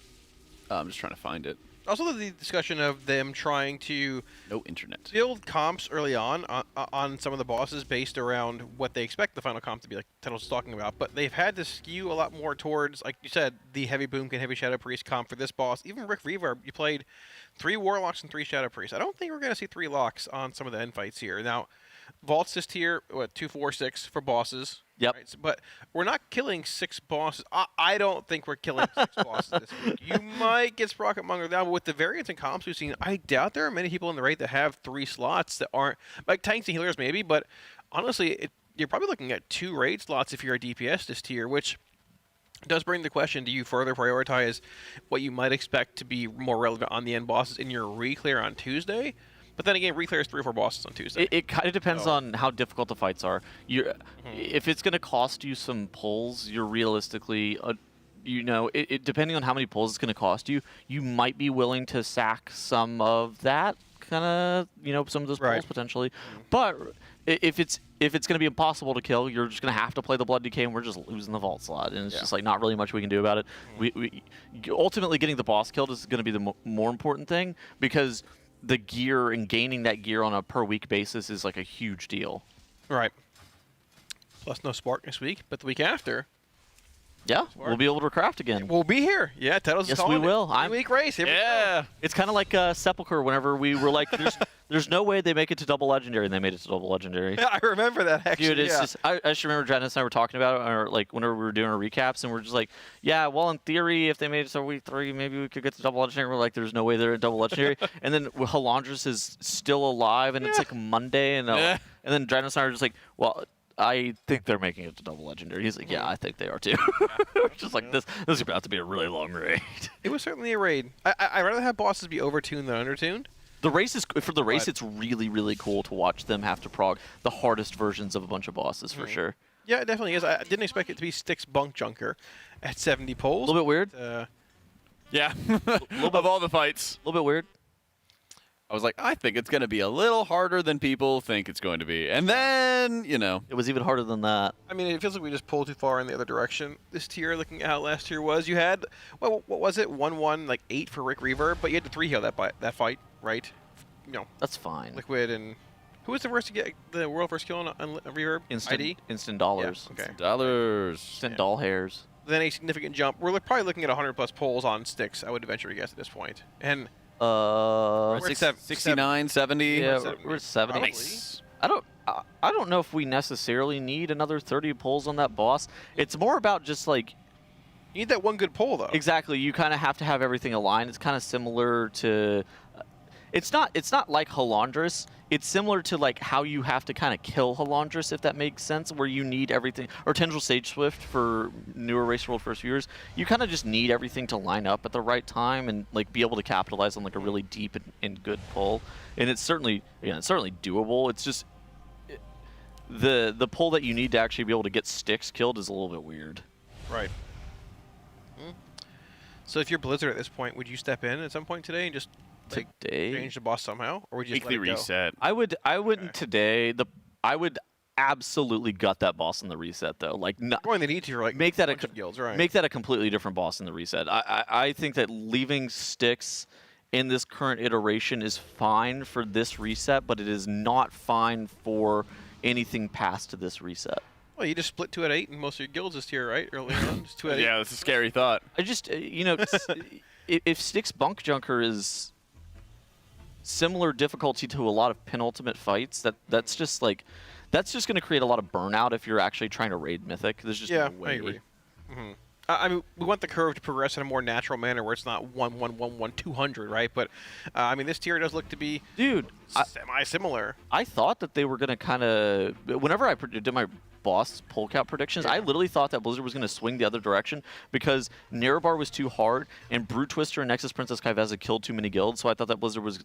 They saw that and they were like, you know, maybe it is a little bit too difficult. Maybe this is going to end up being a problem long term. And then they're just like, oh, what? Hold on. Yeah.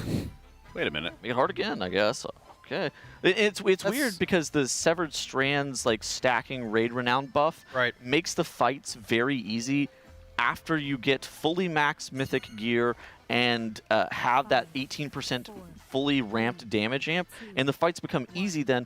But the problem is getting a lot of the Mythic guilds to the point where those fights actually become easier whenever you have that fully ramped damage amp and you're max geared.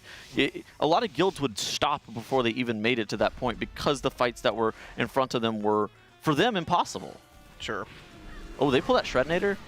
Oh, no, they missed. No, they went around it. I like this bull a lot. I've been seeing it quite a bit more often. I think if you have a route, you can do the pull with the hyenas that are on the right instead of this. But if you don't actually have a route, this should be your first pull of the dungeon 100%. Like the hyenas into this. Like, but every single time you do this dungeon, this box with like a bloodlust pull should be your first pull of the dungeon for sure. It's more like you don't want to accidentally pull the snipers that are off to the right side that are patrolling around. But again, you can route them and then grab some different trash mobs that are off to your left, or off to your left, and then actually take those into this pack. I think the first pulls are always very interesting, especially in new dungeons. There's the nasty shredders you need to kill a few of anyway, and then it's just a game of like, okay, what can you stack with it? Dude, I gotta have a conversation with somebody who works at Blizzard about moving those mobs in front of Big Mama's room. Like, dude, the first pull of this dungeon, for context, for like all of PTR, you ran up like the right side and took like the world's largest trash pull into Big Mama, and then Blizzard just like slams a Shredinator and like a Blood Warper and then another Shredinator right into the path that people were going, and then you're like, oh, yeah, well. Like my fun pull. There were... They just didn't want you pulling that. I mean, I did that pull. Yeah. And then I saw there were some clips on my channel from like burner accounts of that exact pull like multiple different times. And I was like, oh, they know. It's getting spread around. And then they absolutely nuked it from orbit. We even had some weird things where like Motherlode, when it was first being designed, they put up like walls all over the place. And they would prevent you from actually running over trash piles to like skip around trash mobs. I mean, I think that speculatively Blizzard probably just didn't want them to... Blizzard didn't want players actually just ripping the boss with all the trash on pull with lust. Yeah. They were like, oh, okay, we actually want you to do some trash packs before you just run straight into the boss. But it was cool. It was cool to do the boss with all the trash on pull. I was a big fan, but oh well. You mean in here? Yeah. I think this dungeon. Here's the thing. I actually like this dungeon. I know this might be controversial. I think this dungeon is sick. I think this dungeon is very difficult if you don't know what's going on. Yeah, there's a lot of dungeon too, right? Like, I mean, kind of like hidden things, I guess you could say. Like, you know, the Shredinators, you don't notice it until they're underneath your feet, and then you're dying. Wait, click that box. Yeah. They're not clicking. Or that too. It's like, well, he's the tank. John Cat form, or John Bear form, as we should call him. John Bear form. Doesn't need to click no box. But yeah, I think it's one of those things that if you don't know what pulls you should and shouldn't do, this dungeon actually becomes substantially harder. Whereas once you actually start to get into the rhythm of things, you're able to actually meet the HPS checks on a fight like Swamp Face. Your DPS aren't going to grief the absolute hell out of you on that boss as well. And those things like really make this dungeon kind of cool. There are some things that I'm not like in love with. Like I thought the last boss did a little bit too much tank damage, but they ended up nerfing that as well. But I think that this dungeon just in general is really cool. But it's always going to be challenging for Pug players IMO just because of what it is. We actually griefed second boss yesterday, barely killing it. Then we forgot to shoot the blimp down and tried to do swamp base with the mines. Oh yeah. Still, it had the. I'm sorry. What? So what happens if you don't shoot the blimp down? I don't. You just have fire circles. The water don't go away. Yeah, the blimp controls the mines in the water, so when second boss dies, you pick up the gun and shoot it down. But if you don't do that, the mine's just there forever. Like I'm gonna be honest with you. I had absolutely no idea that that was a thing. Yeah, someone's gonna grab the boss's gun and shoot. I wouldn't call them mines. They're like red circles that are around the room, and they'll like mark you with an artillery barrage if you walk into them. Every single time we did it on the PTR, and like I've done it on live, somebody's always shot it down. I've never actually had to like do that. I hadn't seen it until yesterday, and yeah, we got a on Swamp Face. I guess it probably helps that I'm always the person who clicks that box and then also shoots the blimp down. So it's like I'm just like, what does this thing do? You have to manually aim the gun, or is it just like no, you just click it. There's an item on the ground. You just use like a. I've seen that, yeah. It's like a button, and then you sit there, you cast like for 3 seconds, and then it just like does this RP cutscene thing where the blimp is it goes, and then the blimp falls out of the sky. I had heard about it, but I hadn't done it myself. We got down there, we're like, oh, what is this? I'm able to go away, and oh no, actually, this is what I didn't know. We got blasted. That's crazy. Swamp base plus artillery strikes, like for the entire fight. Yeah, there's nowhere to go. It's not. There you go. I taught you something, Tedos. Look at that. There you go. Lessons learned. I guess it makes sense. Yeah. Also, they got the kill a block barrier going up because they didn't kill the ads in time, and now it's falling off. It's an annoying bit of extra damage that comes if you aren't killing the ads quickly enough. And sometimes you get like really nasty cast sequences where the last ad might have died, but the boss is still casting like frontals or still casting other abilities, and then it has to complete those abilities, and then it'll actually start its jumpstart vulnerability phase. So it like spell queues them essentially? Yeah, it can be very, very rough. But again, that boss also takes 99% less damage, so, you know, Disc Priest can still do full healing and everything whenever they need to. The World First 15 got timed already. Nice. They slammed a Dark Flame Cleft. Ooh. A Chinese team consisting of people that we know with Tian and Broken Chun. Oh, sweet. Yeah, so Broken Chun, former Liquid Raider as well.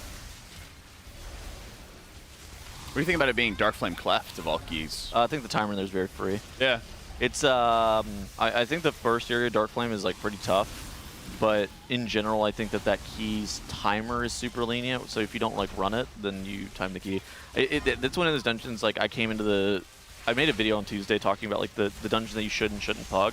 And Dark Flame Cleft was actually high on the you should. This is actually not not a bad dungeon to pug, just because the timer is so lenient. And I think that people are actually seeing that. Where some of the mechanics of the dungeon kind of stink. Like the darkness mechanic on the final boss is like not particularly not great. Exciting, yeah. Yeah, exactly. It's not particularly exciting, but the dungeon itself isn't hard, and I think that's it's totally fine. It's one of the better ones, I think, barring the last little gauntlet being. I just hate the last boss. The rest of that dungeon is honestly, in my opinion, good. I think a lot of it was because people were expecting it to be so bad, so Blizzard was making sure that it wasn't, and then as a result, other dungeons like Cinder or Priory didn't get as much attention or hype or whatever about it, and like those dungeons feel like they're miles harder. I think Priory is a lot of fun still, even though it got blasted in the tuning 2 days ago. Yeah, Cinder feels like it could have used a little bit more time. Well, they nerfed Priory over and over again during PTR I know, as well. It's ridiculous. Yeah, a lot of Priory being hard is the same reason that most of the War Within Season 1 dungeons were also hard. It's just like a lot of casters, a lot of really hard mini bosses and stuff like that. And that's the only one that feels kind of similar to like Season 1 of War Within dungeons, where the rest of the dungeons this season, it is a noticeable, like they're all a noticeable amount easier in my opinion. Oh, yeah. In a way that I like. I think that there's fewer casters, there's fewer just crazy trash mobs that you have to deal with, and it feels a lot. It feels a lot more like you can actually like pug it and have like a normal run, as opposed to needing just like everybody being on the same page. I also think that a change with the affixes that they did, where they moved Challenger's Peril to 12 with the Guile, and just some of the other changes that they made with the affixes was a home run hit from Blizzard for me. I think they made the season sick. I'm happy with what they've done for 5-mans. Off to like a really, really good start. Yeah. If I'm enjoying it, they probably did a good job. All right. Yep. Well, here's my question though: is that there are a lot of players who are, I'm gonna go get my portals, I'm gonna go get my 12s done, then I'm done for the season. But by making those things a bit easier to do early on, what is it that's going to keep those players around long term? They got the 3K IO achievement now too. True. Okay, so what happens after that though? I mean, that's fine. It's fine for them to I quit. think if you're pushing the 3K at that point, like you care enough regardless to keep going past there. Maybe I'm wrong. I'm just curious. I don't think you have to like. I have a theory. I don't think you should feel forced to actually like force people to play longer than they necessarily want to. And I think that that's part of the seasonality of World of Warcraft. World of Warcraft has become a more seasonal game. Probably post Shadowlands, I think, is around. It was probably like mid Shadowlands, but post Shadowlands is really where it started. In some of the Dragonflight seasons, where it became just like a lot more seasonal of a game. And I think that Blizzard is basically just stating our content is good enough to stand on its own. The replayability of it is good enough to where a lot of people are going to want to continue to play it. And a lot of people do play for rewards, myself included, but there's still a lot of fun in playing even just for the love of the game and not just exclusively rewards. But I think that, if the game is good, even if they have gotten all their portals and even if they have gotten their 3KO achievement, they're, like Kalamazi said, they're going to want to still continue to play a little bit. I think a big theory, at least for me, is that when people start hitting a set wall and they don't feel like they can reliably overcome it with more gear, that's where it starts having people getting phased out of it. Oh, yeah. And I think part of that is because of the lack of borrowed power. Like, obviously, I'm not saying they should bring back borrowed power. They should, but we're getting that right now, okay? I don't think they should. But a I certain think extent. what they should be looking for is a similar, like, Mythic Plus renown track, the way that we have the Raid renown track. That'd be interesting. So that way there's a steady power increase that you're getting over the course of a season that is going to allow you to continuously make things a little bit easier. Because eventually you hit a wall with gear, and then things stop getting easier. It's one of those, you stop gaining like 2 or 3 eye levels a week or something like that. And then suddenly the M plus stuff, you just have to like super min-max your quality of gameplay to progress. Right. Studies have been done pretty consistently with MMR inflation in other video games, where MMR inflation positively correlates with long-term player retention, which is why you'll see like gacha games on your phone or something like that have like insane MMR inflation. You'll see a game like League of Legends long-term. You're getting fewer like LP at the very beginning of the season, but as the season goes on, your LP gains are a little bit easier. It's a bit of a softer player base in the sense of it's just trying to get you to continue to progress to the next tier of gameplay, and it stops at the high level, right? MMR inflation stops once you start to reach those like master levels in the higher games. Whenever you're arenaing, it stops whenever you're reaching 1500 or whatever. I think Gladiator. I think that's happening with me with Rivals right now. In Gladiator, Rivals at some point, you're no longer benefiting from the MMR like inflation over time, but they're still going to try to continue to push you up with just like the behind the scenes MMR inflation. And I think that maybe Mythic Plus could benefit from something like that. Blizzard, I actually don't know if they necessarily believe that MMR inflation is particularly good at looking at Arena, but Arena has like pretty like it should go up as the season goes on, but for Arena it hasn't really the past couple of seasons for Arena, which means that it was very difficult for you to actually get the Arena rewards. Yeah. But it doesn't sound very very fun. But I don't really PvP, so. But I agree with you, and I mean even things like a Cersei Circlet, I think it does a good job of, if you were doing 15s, now you're able to actually do 16s because this new item has come out and it's allowing you to, you get this kind of jolt, like a half a key level of just ease, just because Cersei Circlet makes it a little bit easier. But I think the weird thing about the Seer Circlet, and, well, for one thing, in the 0.5 patch, it didn't seem like there was really that much besides just M+ nerfs. And then you have to wait, what is it, like 12 weeks, 14 weeks for the Seers to come around and then provide the next round of sort of like pseudo nerfs to it. I thought from Narabar release to when Seers. Oh, sure. The 0.5 was just like BRD in theory. But now you're gonna have the Dinar and stuff like that on the 0.5, so that's gonna give you a best in slot piece of gear. So people are going to be able to pick something that's like really overpowered, right? Some of this gear in this game, particularly in this patch, is crazy. Blizzard cooked super hard with a lot of the cantrip effects on a bunch of these items, and because they cooked, some of them are really OP, like Jasper Diamond and Best in Slots. Those items are nuts. Have we heard much about the Dinar coming besides it just being in the 0.5? It's in the 0.5. It was in an interview with Nagura and Ian Hazakosis where it was just announced to be in the 0.5. There was anything else though, right? There was also an interview with Max and Skarzar, which was like talking about them removing it out of the renown track, and then they were like, "Yeah, we'll announce. I think we'll announce where it better. comes from in the future." It was so late in the renown track; it didn't really matter much. Most people, I feel like. I think that's true. Reading that blue post that they were talking about whenever they removed it out of the renown track and said that it was coming again in the future, how that actually read to me, and I don't know if you guys felt the same way, was we didn't want it to be tied to the raid renown track. We think that this raid renown track is something that we're going to keep for seasons moving forward, and by tying it to the raid renown track, then we're married to the concept of giving you a dinar every single season and attaching that to the raid renown track, where we either might not be married to the concept of giving you a dinar, or the time of which we actually want to give it to you it might actually be a little bit faster than we initially thought. And either of those things could possibly be true. I think that time and time again in the past they've stated that they actually don't want players to have deterministic loot because it's not very good for long-term player retention. Which I guess makes sense. It also requires players to go into the raid if you're a PvP or an M+er, which I don't think is a bad thing actually, but most people wouldn't agree with that. Because if it's only tied to the raid renown track, it's like, well. I like having like 1 dinar a season. I would think that's like the nice compromise to it. I understand their reasoning for like we don't want it to just be like I do this task and I will always get this loot at this point in time. It is frustrating, like you mentioned at the beginning of our cast titles, where you go and do a whole bunch of dungeons and you just get like 5 rounds of boots. That was then weird. I mean, you have the days where you just get looted out of your mind. You're like, this is the best. I was just low rolling. I mean, it just happens, right? Yeah. But yeah, I would love to see a Mythic Plus renown track as well. Yeah, I think that would be the sauce. An M+ dinar would go real hard.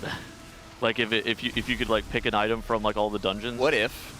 That would be really nice. What if they have an M+ and a raid renown type track, or maybe they are combined, and then by doing either of those things, it could be combined. Then you just get 1 global dinar. Done. Yeah, they could be combined. Do the gameplay you like to do, and you can't do both and get faster or get ahead or whatever, you know? That'd be good. That's part of the speculative reason that I think that they removed it out of the raid renown track as well, is because it wasn't just I don't think it's just going to be a raid dinar, because whenever we had them in both of the faded seasons, they weren't just a raid dinar, right? Like you could buy items from Mythic Plus, you could buy some of those items, and I wonder if it's just going to be like a game-wide dinar type of situation where you can take it and buy, I don't know, the Operation Floodgate melee DPS trinket at a myth track item level if you really wanted to, because right now you're just beholden to only getting that out of your vault at a high item level, and that feels really weird, the fact that there's no way to actually guarantee myth gear out of your vault. And that's the thing, is some classes, I mean, we saw it last season with Gale of Shadows, where this is an insanely powerful item, and the only way to get the best version of it is to just roll it out of the vault. Exactly. It's Mythic Plus gearing is simultaneously too good and too bad at the exact same time, because it's too good at the very early points of the season where every raider is forced to do a bunch of Mythic Plus because it's spammable hero track gear. But then after like week 2, after week 3, it literally just falls straight off a cliff, and then you're basically just trying to play the vault lottery with no guarantee that you can even get some of these chase items that you want, kind of like the Gale of Shadows that you were talking about. I think the best change you can make to M+ gearing, I mentioned it a while ago, I think Dranos mentioned it, I think Max even talked about it in his videos too. You put an item in the vault on the vendor, it's like 12 coins. It takes any item to the next track. If it's a your item, bring it to Myth track. That's why you can farm M+ for your Sack Brood, your Gale of Shadows, whatever you want. Maybe you get it eventually on Hero. Yeah. In 2 weeks, you get 2 bad vaults. It's a Myth piece and you're done. I agree with that. I think the problem is like it's not very satisfying. I think it's super satisfying. Well, no. Part of like the satisfying thing with loot is like getting the loot, right? Obtaining the loot. It's not very satisfying whenever you buy tokens that convert your item from hero track to myth track. And I think that that's probably fair, but I don't know what the solution is.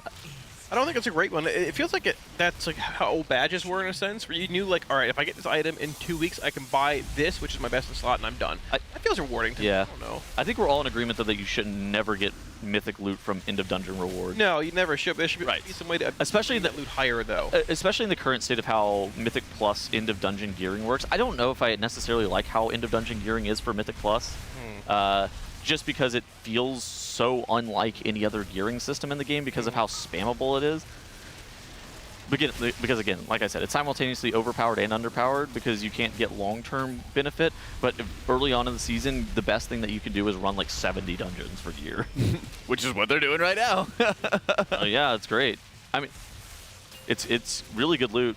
Yeah, it is, and I think it's also just a reflection that this needs to be done eventually, and they might as well make the most use out of their time, while also just kind of warming up the raiders for the day, since raiding for 12 hours straight on mythic bosses is insanely exhausting, and it's very, very easy to like push super hard or have the desire to like push super hard and just pound in pulls, but that's not always the best thing for the entire environment. Right. Yeah, I mean, I think that we're going to see Styx Bunkjunker dying today, but this is a marathon, not a sprint, right? And could they slam 40 more pulls right now and down Styx Bunkjunker without getting any gear? Probably. There's just no reason to do that, though. I mean, there's maybe possible looming tuning and/or nerfs. If not, you need the F plus done for the reset. So, yeah, just see where it goes and see what the future holds. Honestly. That's right. Well, I know our future is going to hold some transmogs thanks to your submissions to the Pasadena Humane Society. $35, of course, is getting your transmog UI, or I even like the battle stations, people showing off their home setups as well. So let's see if we can check out a couple transmogs as we're watching the Raiders fight Mr. Bubbles right now. Ooh. I might be a little harsh on these mogs this morning. Sturm? You know what he would say to you? Not with that attitude. I think it's actually pretty solid. Looks like a Kalamazoo mog. Yeah, pretty solid. I like this one. The fairy wings, not the 6-wing special, but the 1 warglaive is good. He's got the warlock helmet. Kind of weird. I think it's like an old demon. It looks like the Mage Tower warlock hat for some reason. I know it's not that one, but it looks like the same vibe. They stole my class. They steal my mog. Unsurprising. Take everything. What can you do? They've literally taken. They've sacrificed everything. What have you given? My entire class, literally. Okay. With that being said, I think this is good.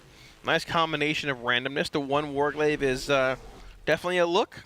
There must be some kind of bug or something with the warglaives. What do you mean?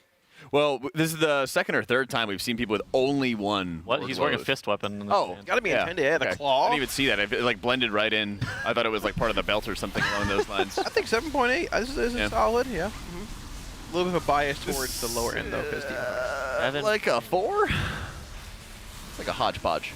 1.5. Oh. Yeah. You guys just don't know beauty when you see it. I wonder if there's something missing. I do kind of want to get that little waist, little floaty. This yeah. Guy, yeah. Whatever he submitted this, he knew what he was doing. 1.5. Trading post built, I think, with a little Murloc on it, I think.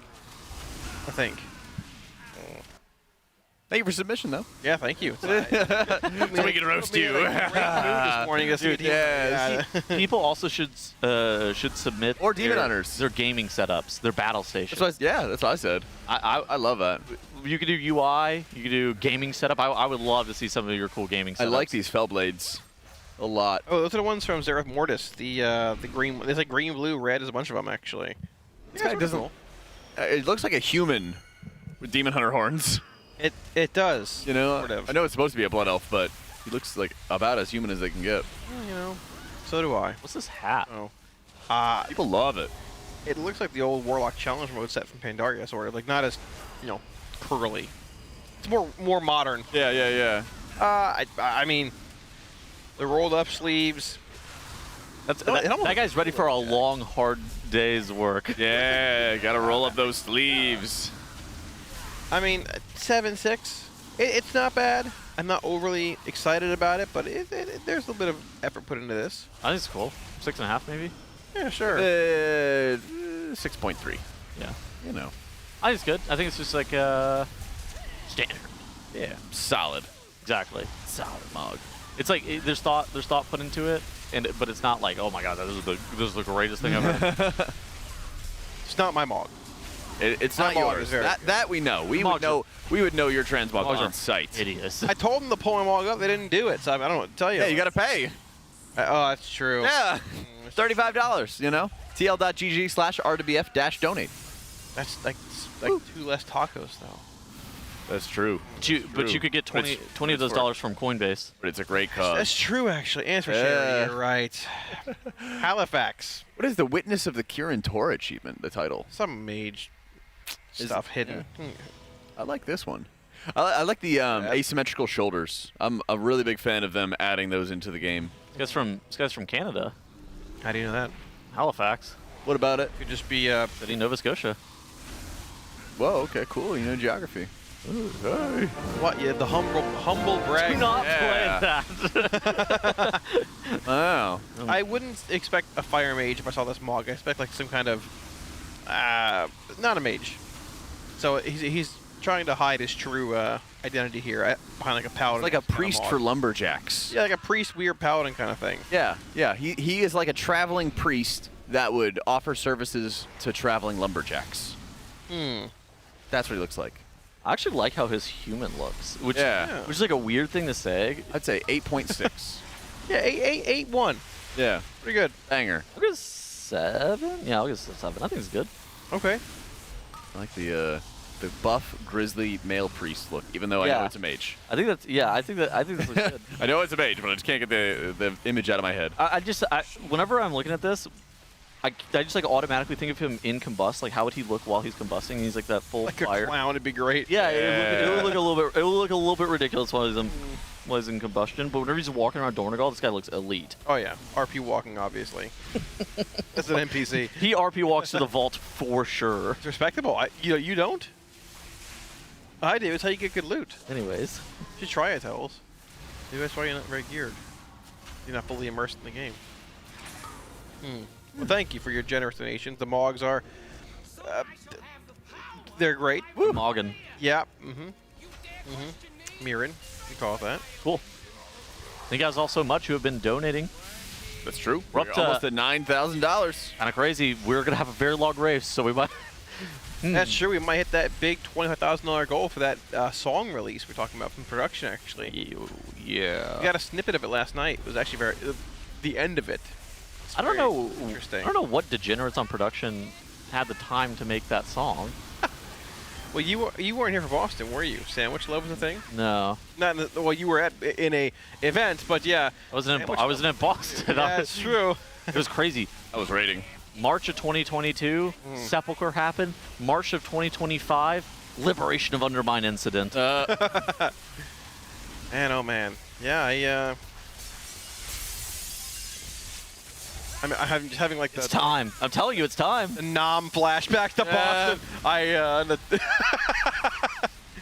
Honestly, it was like trauma bonding. Well, it was like good news. Commiseration, so it wasn't that bad. Good news. We're headed for another one. There's no trauma bonding here at the Alienware training facility in sunny Santa Monica, California. Things can only get so bad whenever the weather is so nice. It was nice weather today, actually. The weather is always nice here. It was raining 2 days ago. Not true, raining 2 days ago. You say rain, dude? That's not. It was like drizzling. You know rain? It was like constant drizzle. Yeah. And I woke up the day after, thought it was an earthquake. It was just the garbage truck at the hotel shaking the whole building. So I mean, that was something weather related, but it could have been an earthquake and different kind of weather. I'm having a great time personally. Me too. They're like, oh no, long raid. I'm like, let's go. Get to hang out with my buds. Exactly. It's not like I was doing anything else anyways, man. Yeah, I was very busy waking up at 5 p.m., sitting in my chair till 7, and then working out for 2 hours and gaming at home. Woo! Yeah, right now I'm on the schedule of wake up, get to cast the Racer World first with some of my best friends, get to talk about World of Warcraft all day, and then I get off this broadcast and then I go play Mythic Plus. This is sick. Let's go. I'm having a good time. And make content. This season rocks. I am so stoked for Mythic Plus this season. I am on full hopium that I think this season is going to be one of the best ever. It feels like Dragonflight Season 3 for Mythic Plus, where I think that the replayability is really good, and I think that the player's going to resonate super hard with the season. I think replayability is pretty good this season. I don't know if I put Dragonflight S3 up there. People love that season for Mythic Plus. Yes. It wasn't necessarily like the greatest raid season of all time, but it's well regarded as one of the better Mythic Plus seasons. And I feel like this season kind of has a similar hype for me with how I've been feeling about the dungeons, how I'm feeling about the specs that are good. Class meta feels like it's going to be pretty diverse, and I think that this season is going to end up rocking for Mythic Plus. That works, yeah. No Augs, down with Aug, right? Dude, I think that Aug actually ended up being. It ended up causing. Oh my god, we're gonna wipe here. Our tank's dead. Just tanking in the spark. Ah, he got it. So I think AUG ended up actually causing a lot of balancing problems for 5-man dungeons, where it was just way too good, and then it amplified another spec like that was already good. Already the strongest. You're Exactly. buffing the 2 best specs in the game, right? Like, Exactly. So you're buffing the 2 best specs in the game, and so then that created this weird situation where it was very difficult to have a good wide open meta. But now I'm feeling very positive about how the meta is going to shape up this season. I think there's going to be obviously some stuff that are good. I think the wizard cleave comps that play through like a mage as the primary carry are probably going to be the most popular / the best.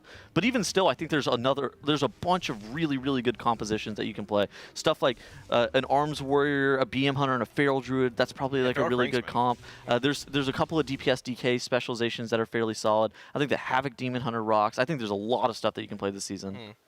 Not wrong with that. I have one concern about the season. Since you guys talked about Dragonflight Season 3, yeah, my biggest beef with that season was that you could rack up like 20 deaths in a dungeon and still time it. Those were the things that I did not like, where it just sort of invalidated deaths. But obviously in Season 1, it was so punishing that like if you had like 3 or 4 deaths, you just would not time a dungeon. So I feel like there's some kind of sweet spot there to it. But that was one of my concerns, where like things would just one-shot you, and then you just sort of shrugged it off, and then you like still time keys after like multiple wipes. And then people were like not incentivized to like learn through the dungeons. So my hope is at least it's like challenging enough to teach you, but not so challenging that you just like ignore everything and just keep smashing face. I don't know. Fair. Have you done your delves this week, Jack? Have you been delving at all? I have not been delving. Oh, right now. You haven't even leveled it up yet? Nope. I am not of the mole people. I am of light and life. You know. Sure. Tettles, have you been delving at all? I gotta get my hero track piece of gear from the delves. So yeah, if you want, what's it called? What's it called? What's the wave? The wave scanner. Shredder? Wave scanner. Yeah. Search wave, you'll find it. It's an item. Yeah. Yeah, the wave scanner 2000 might be the item. So if you want, you can buy it with Undermine coins, or you can on the auction house. Buy it on the auction house, the Wave Scanner 2000. Okay. And what it does is it summons Zekvir into your level 8 delve. The season's version. Which, yeah, this season's version of Zekvir into your level 8 delve, which guarantees you a map drop. So you can guarantee once a week a hero track piece of gear from delves. Like your loot from delves, not from a vault. Yeah, so you'd have to then go do a bountiful delve on a tier 8, and you can guarantee with the map active. With the map active, and yeah, get that hero track piece of gear. I gotta go do that later today. Oh, it's kind of neat. Let me know when you're doing that. I mean, you have to do 4, 5, 6, and 7 to unlock 8. That's the pain. Oh, right now? Yeah. It's like Bran is actually OP right now for healers. Let's go. I think there's a Bran effect that makes him do more damage the more healing he's receiving, or something like along those lines. Nice. And then I know that people were just like juicing their Bran, and at like 6-10 item level, they were just like clearing the hardest level of delves. Yeesh. There was something with Tank Bran where he was just like giga OP. I don't remember what the effect was that you needed to put on him though. It owns. Interesting. Wait, Tank Brand's new this. No, it's Healing Brand is new. Tank Brand is new. Tank Brand's also new. Tank Brand is new. Okay. He died every season from me, every single delve, so I couldn't even tell what was what. But okay. That's why you're not a healer. Well, he didn't heal himself either way, so he just crazy. I know all this mole people stuff. I'm proud of you, Tuttle. I'm proud of you. Just well researched. Well versed in the ways of the mole. Exactly. Exactly. Yeah. One with the woodland animals. You, boomkins, moles. That's why I'm on the Bench podcast. There's no me and the moles. Oh, there you go. Like that. Dude, I gotta record that tomorrow. Oh my gosh. I might have to record 2 episodes here. That'll be crazy. Whoa. Content creator when they have to make content. Recording a 2-hour podcast at the Race World First is crazy. I'll do it for you. It's fine. You wanna come on? Yeah, y'all want to invite me? I said, hey. Yeah, it's alright. I didn't get on any podcasts figured you just don't like me. It's alright. You can make your own together. Yeah, maybe we will. Maybe we will, Tattles. Yeah, maybe we will. What would you guys talk about? You. How to beat the bench podcast. Yeah. Yeah. We talk about you. Plotting. Yeah. Things I don't like about Tettles. Episode 369. Our only episode. No, we could make a lot of episodes. What would the podcast be named? Ooh. a Tettles hate podcast. Oh. 2 old men. I don't know. Something like 2 old men would be good. Retirement home. Yeah. The retirement home would be elite. Oh, Take me man. back. Yeah. Yeah, we can work something out. Yeah. The retirement home, the podcast for slightly older men. What's the Have the beard oil sponsorship there, for sure. Like. There's other sponsorships that I think that you could probably get as well. One that starts with a color, perhaps. I don't get it. Don't worry about it. I'll tell you. I'll tell you later. I missed that. Oh goodness, we could do it. That'd be a real. We could do a little Grumpy Old Men. You ever seen that movie? No. Oh wait, really? Tettles, you seen Grumpy Old Men? I don't watch movies. Oh my gosh, such a good movie. Who goes to movies nowadays? I mean, that's like an old movie. It's like in the 90s, 80s. Well, I wasn't. Well, Dude, I'm too busy playing World of Warcraft. Oh my I don't have time God. to go to the movies. They're so good. Like where 2 old men are like both attracted to the same woman, and then they like troll each other and like prank each other in their homes and stuff. Yeah, there's like a nice scene where they're both ice fishing, and like one of them like takes their ice fish hut and like pushes it out into the water and stuff. Oh. Jack, when are they gonna actually start pulling the boss? When they finish clearing the trash. No, I'm talking about late boss, bro. I mean, at this point, I'm not Jack, but it's probably not until after lunch, I would assume. Yeah, basically once our shift ends in an hour, they'll start pulling. Because that's been my theme, is I do the first shift, and then they do M+, and then after that they actually fight boss mans.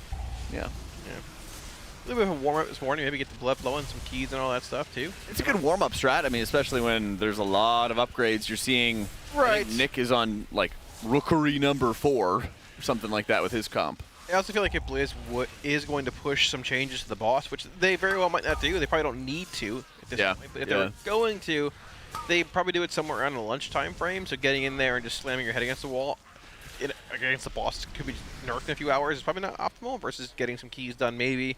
If they don't change anything, well, you got some more gear, right? And maybe you're a little more optimized for the boss. But well, the thing is, it's going to have to be done at some point eventually. So you might as well start chipping away at it, you know? Yeah, maybe. But you also want to make it so it's not favorable for one guild, if at all possible, right? Like you don't want to push a nerf at 10 p.m. our time because Echo's waking up in a few hours. You don't want to push a nerf. They would never. It's bad for Echo. Oh yeah, of course, never. Obviously, I don't think they do it in this current race. I'm gonna be honest. I don't think there's a nerf timing that's like nothing's optimal. Necessarily good nor bad for any guild. I think it's all about roughly the same because it's the 4th boss of the raid, bro. Yeah. That's why I'm saying it. Just wait till reset for it to be nerfed. I mean, you just change it fundamentally and reset. Like remove the enrage check on reset. The boss is killable on this reset. I don't think that Blizzard necessarily needs to step in. It's one of those things kind of similar to Brute Twist or Ovanax where it's killable. You probably don't have to step in right now. You should step in next reset because more guilds and a wider portion of the population who raids Mythic are going to be reaching it pretty quickly. And so you don't actually want them pulling Styx Bunkjunker in that. It's killable for these 3 guilds, basically. Yeah. Nobody else. So if you were Blizzard, what would you change? What is going to change on reset with this boss? Territorial bomb spawns I would change to not actually get blown up by the heaps of trash. That's a huge nerf, though. Dude, the mechanic should not be this punishing. It's a 4th boss of a raid. Like, I would the territorial bomb spawn should not get blown up by the trash. I think the difficulty of this fight should be in the Scrap Master getting those killed off before the Recycler happens. I would change the Recycler from I think it's a 12-second cast right now. I would change it to like a 15. I would just add 3 seconds on top of their cast time to allow people, because it's difficult to actually get to medium sized. I think that's actually a mechanic that's difficult to YOLO, because if you have 2 people that accidentally start rolling their trash ball in the same section or the same quadrant, then you just immediately are wiping because you're not getting the Scrap Master picked up in time. You could maybe even have it as a 20-second cast for all I care, right? Like I think that should be part of the mechanic, but I think that should be most of the difficulty. I don't think it should be attached to these stupid territorial bomb spawns. I would literally just remove the ability to accidentally hit them with a heap of trash and blow them up. Maybe I would have them blow up after 40 seconds instead of 30 seconds. I'm taking a hammer to this fight. It's not, oh, I'm not carefully calculating a nerf. I'm turning this from a 70-pull boss at 660 item level to a 7-pull boss. Like, you're trying to make it just an easy... I think it just needs to be a much easier fight because it is the 4th boss in the raid.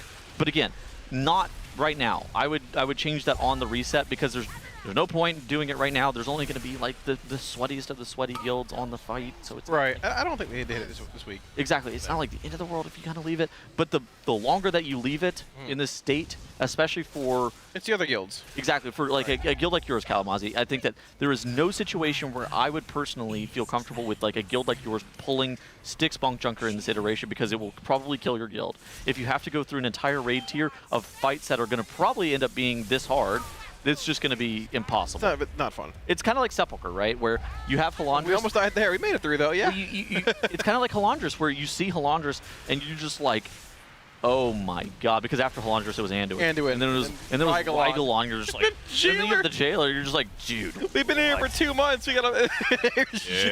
I've been progging for 3.5 months. Like what? Dude, I remember like end Rygolon vibes. We got Rygolon to like 2% in like 90 pulls. We spent 100 pulls wiping Aston and eventually killed it. We eventually got it down. Like, oh yeah, and there's Jailer, like a month of prog still. Like, Lord help me. So yeah, understandable. Understandable. Yeah, my guild fumbled at the time on Jailer really badly. What a lot of guilds do, I think. What does chat have to say about Styx? Because I think it's kind of interesting, because I think it's simultaneously super cool for the race to world first, but not healthy necessarily for like the state of Mythic raiding. Chat, please remember, Tettles doesn't raid, and he's an M+er that just wants easy access to good raid loot. That's what chat thinks. Yes. What? Mind, chat. Yeah. I don't even think that's not even. It's just chatting. Oh my. It's just chatting. About to get one guide. You got one guide. I'm curious if chat thinks Styx is a fun boss to watch, actually. Or if it's like subpar. I feel like it's hard to actually tell what they're wiping to most of the time. A decent bit of time, like the visual of the bombshell popping just goes off. In a sense, yeah. I mean, it just spirals really fast too, honestly. With one person can't dying. even get LFR down. Hee hee. Well, have you read LFR this week, Tettles? No, don't need to. Yeah, statement's true. That's true. Tettles, have you tested a 12 yet? Huh? Do it for tier. Have you done a 12 yet? No. Yeah. I'm busy farming 10s. I filled up my 10 slots in my vault. I'm trying to get gear, bro. I don't care about pushing. Get IO and gear. I don't care about pushing yet. I was almost getting one shot constantly because my gear's so low. Yeah, I'm just in there trying to get loot. It was fun. Just running around perma with the shield on. But yeah, I think it's really cool to watch. I just don't think it should ever be a situation where like guilds outside the race world first should be pulling Styx in this iteration. Sure. Yeah, I agree. Agree. Hopefully they're a little faster with tuning this time around and stuff. But we'll, I mean, also Reverb is just a boss. Guilds are going to get faster. Can you just imagine if Sikran was a 70 pull fight? I mean, it would essentially be like, for most guilds, it would essentially be like you had, Sikran being a 70 pull boss. Like, and then you had Roshan being 120, because you also have Reverb, which is like overtuned as well. So Sikran, every single time you accidentally blew up one of the images, it would immediately wipe your guild. And as opposed to it actually putting a dot on you, it would wipe you 100 to 0. That's what Sikran would be, right? Like that's and then on top of that, the heal check is crazy hard.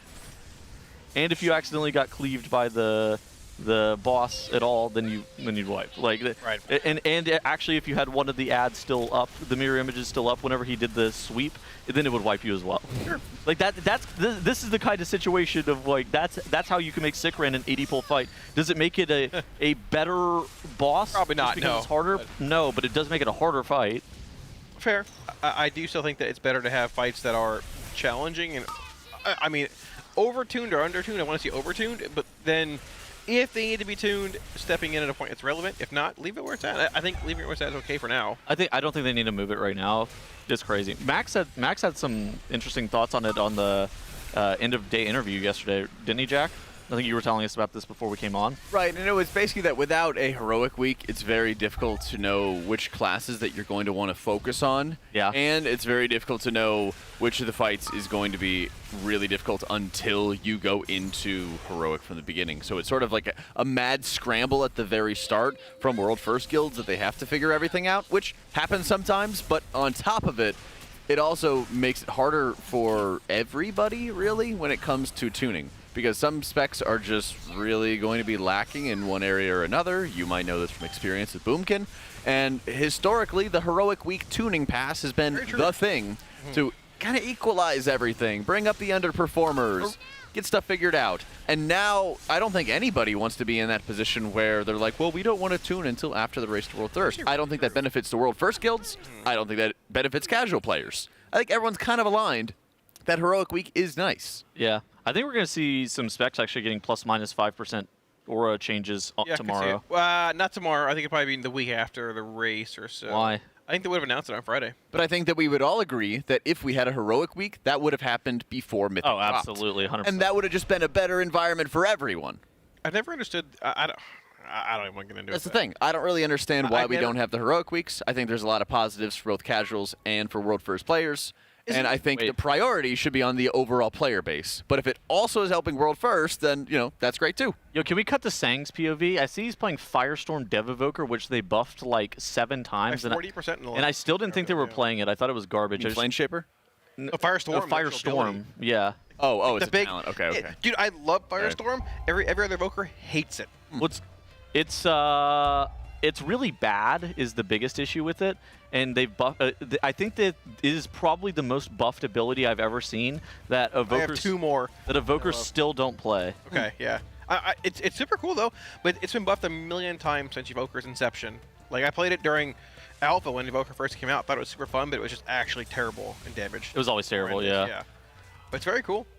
It puts down a circle of blistering white hot heat. And for some reason, the rest of your group can also see it.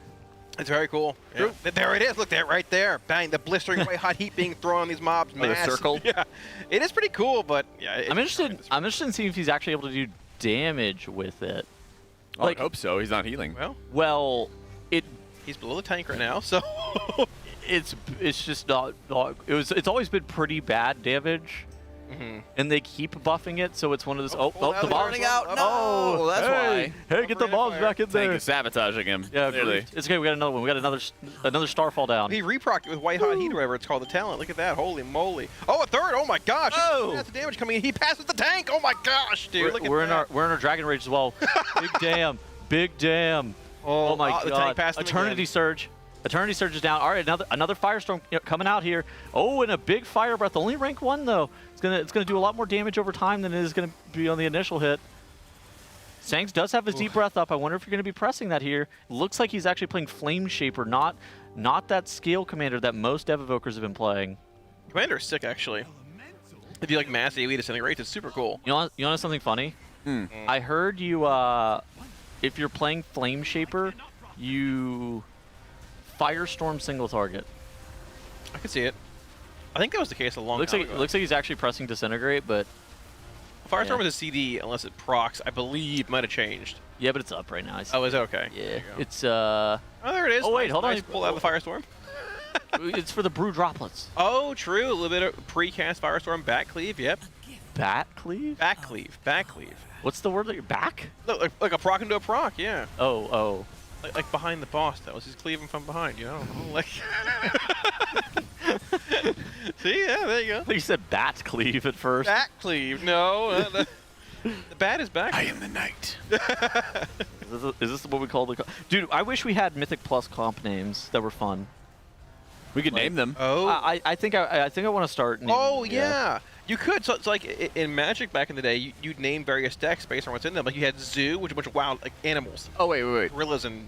Are we talking about naming this team? No, like naming the car. Oh, okay. Like Zoo. So, like Beast. Yeah. Okay. God comp in PvP is Mage Shadow Priest, right? And so God comp in PvE, right? I think that Mage Shadow Priest is like a good name, like, and it was called that, right? I thought it was RMP, or is it the same thing? Well, RMP is Rogue Mage Priest. It's different.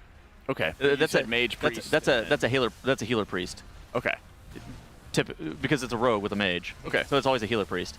But God comp is like it was historically like Frost Mage Shadow Priest, is what it was. And so I think that for PvE that would be a good name. And then you got Arthas Cleave, which would be like a Frost Mage and a Frost DK. Pretty cool. I'd be down for that. Sure, yeah. I mean, we have Beast Mastery physical damage. We got Blood Death Knight. We've got Devastation Evoker, and we've got Warrior. So physical into jungle, some dragon goodies. You got the BM hunter and the lizard, so you call it like something with the jungle. Well, if you added a feral druid, then it would really be the jungle. That'd be cool. Yeah, like zoo. Exactly, zoo. Yeah, zoo cleave or something like that. I'm down. I mean, zoo's been like a name of plenty of like different comps and things in various games as well. Like, let's go, man. I'm down for that. Sure. I think we start naming Mythic Plus comps. That'd be fun. The meat grinder. The meat grinder. Yeah. I had to throw meat in that group name too. Yeah, you did. I'd be down. That'd be cool. Yeah. Honestly, you can make a tier list video on that. Title's probably like. There you go. Ranking team name. And then you could be like Arms Warrior, BM Hunter, Rogue, and it'd be like Zug. Yeah, you could. The whole W. Yeah.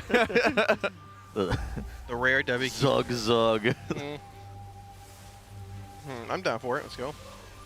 Feels like we always kind of have a god comp of like an M+ based on caster cleave. Well, people call it god comp, but I wish that it was like I wish god comp was like a specific composition, if that makes sense. Yeah, I mean, it would be very cool if we could play a few different specific compositions that all wanted to like play together. You know, if we had a physical cleave or we had magic cleave type stuff like that. Oh. Yeah. I think raid buffs just do this It'd be thing. tough, yeah. I think that there's a problem where there's a couple of raid buffs that are very polarizing. So like the priest and the druid raid buff, those are good because those are good in every comp, right? There's no comp that's like, wow, I hate 5% stamina. Oh wow, I hate 3% versatility. There are specific comps that go, you know what? 3% intellect from arcane intellect is completely useless because I'm playing this stupid warrior, or the warrior for the same time is like, dude, me and this. I'm here with an LE shaman and a mage, and I'm battle shouting. This is completely worthless. And it's there's some of those buffs that for 5-mans that are completely polarizing that I think is simultaneously kind of good, but also kind of bad because whenever the game is just not very balanced. Yeah. So if the game was more balanced, then you would actually just those specializations would be purely playing with inside other buffs that benefit them, but the game is so imbalanced that you just kind of take the best specializations and it doesn't really matter anyways. Within reason, yeah. Well, it'd be cool to have like I don't think there'd be a world you had like a melee-based comp and a range-based comp that are both so close in like tuning and overall like effectiveness. I think you could. It'd be super cool. I think this season's actually kind of. This one could be like that possibly, maybe. I think that mage is too OP right now. Yeah. I mean, if hypothetically fire ends up catching a nerf in some capacity, it won't. They're Blizzard's favorite child. Hypothetically, right. If it does, I think that there's probably a world where there's some composition that involves like a prot warrior or an arms warrior as the main building block, and then you build around the battle shout. What do you build around? It's like warrior. So it could be arms enhance. It'd be prot warrior, mistweaver, feral druid, or prot warrior feral. or prot warrior wrestler druid. But I think it would probably be prot warrior, mistweaver, feral, and then you would fit in 2 of the melee DPS. So I'm thinking like potentially like a sub-rogue BM hunter or something along those lines. I think sub-rogue is actually quite good. Shaman, like there's a couple of the DK specializations. Enhancement shaman is pretty good too. Yeah, I think that the enhancement shaman is also quite nice. But yeah, and then there's the other comp with the arms warrior. It's probably like arms enhance bear druid. No, it's probably bear druid, mistweaver, and then a third. Like a BM or like a BM or a rogue, yeah.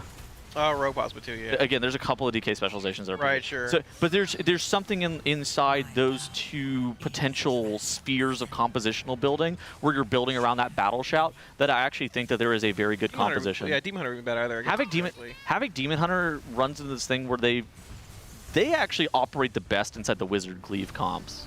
That's fair. Chaos Brand and also just like their general profile. What they end up doing with the Wizard Cleave normally benefits them the best as well, particularly with a bunch of the range DPS. They want to pull big, and they need somebody to actually help them do single target, and Havoc Demon Hunter does a lot of single target, so the Havoc operates typically a little bit better inside the Wizard comps, where the Zug Cleaves are like, I'm trying to pull 5 mobs at a time, and don't go over my target cap. Hey, I'm trying to pull 1 pack. Stop pulling. Stop. Do not double pull.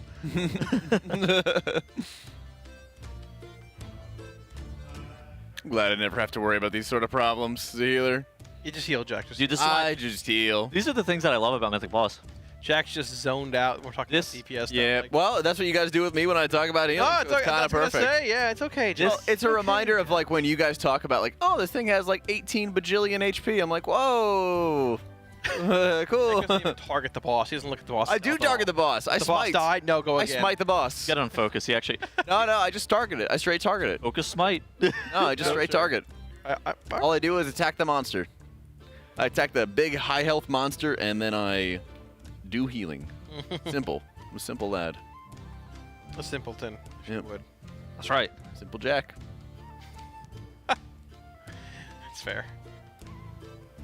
It's not even your name though. You're automatic, yeah. Yeah, Kalmaz is not your name either. No, it's not. I'm so surprised. It's just Cal. Yeah. Is that your actual name?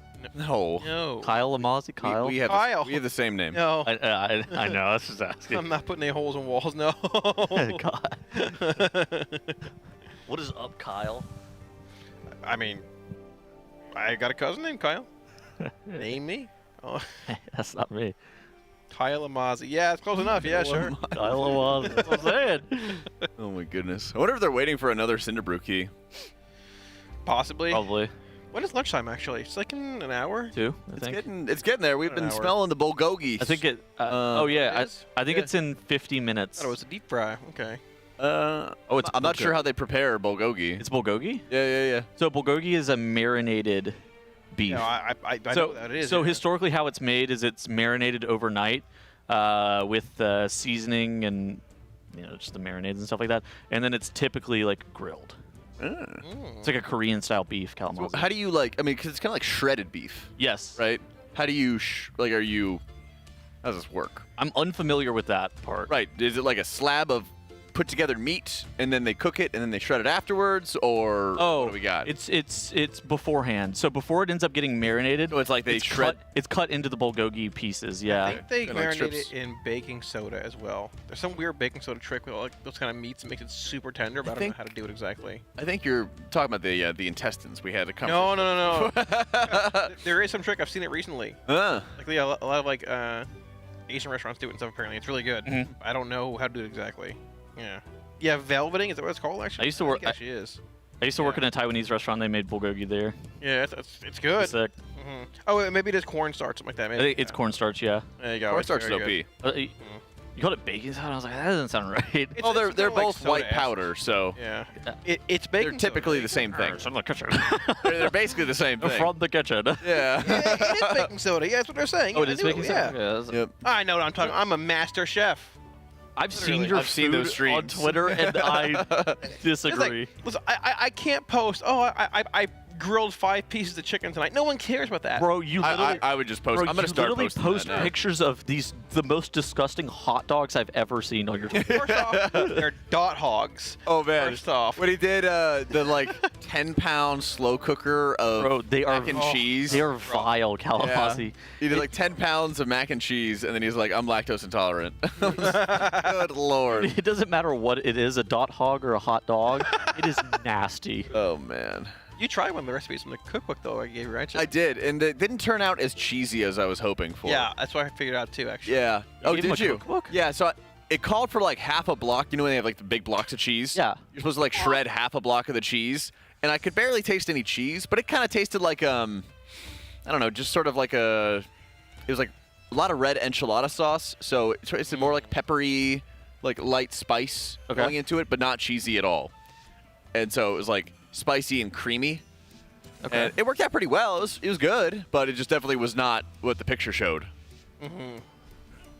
Yeah. So, but it was like, one of those lesson learned. Even like a fail project with the food, as long as it's still edible, it's still a win, I was eating nothing but pasta or macaroni in that pot for like 6 days. Yeah, I don't want to that's see crazy. that recipe ever again for the rest of my life. That's the thing. I feel like my max now is like 3 days of the same meal. And it becomes like it's like, ugh. Because then you just, I don't know, you stop tasting it, your brain just shuts off, makes you want to like stop doing the meal prepping. It's a tough look whenever we're losing to the BM Hunter on a massive pull like that with Firestorm. That's a tough look. He's having a good time, trying to maintain his sanity by playing Firestorm. That's what we were talking about, Mr. Gibb. He had 6 days worth of pasta. Wait, Pyre was his top damage. It wasn't even Firestorm. This, dude, this. Okay, yeah, we. Oh my gosh, I am shocked. Dragon Range poll to be fair as well. But We gotta start. We gotta start playing. We gotta go back to Skill Commander. I fear. Firestorm. Nice Firestorm. Yep. This Firestorm sucks. Out of the back of it.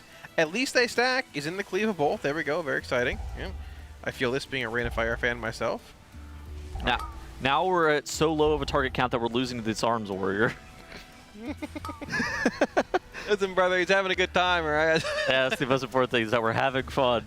Who cares about performance whenever we're having fun? It does look really cool, though, right? Look at Firestorm. It's pretty Yeah, I'm excited about it. For everybody except for his tank, who can't actually see what the heck is going on with the mobs. That's a tank problem. You know, you got one mechanic, give him two. It's fine. He figures it out. You stand in D&D. It's crazy. It's crazy that they procced another ground effect just by adding a Dev Evoker to their group.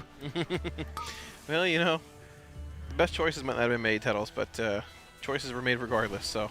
Oh my god, Chef Chewy with that pack is crazy work. I'm surprised they lived. Chewy. Little B. That guy just 1 billion damage. Guy, what does he do, Tettles? What does he do? 1 billion damage. He's a strong individual, yes. He makes the mobs do 15% bonus damage that surround him. Yeah, they're immune to CC, and they're immune to CC as well. Yeah, and he also has like a knockback that you saw kill Sang right there.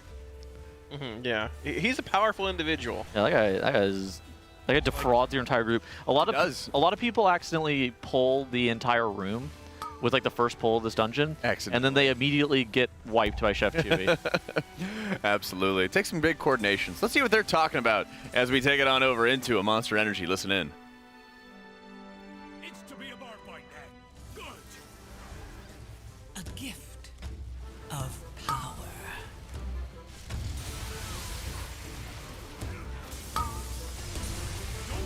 I'll stop.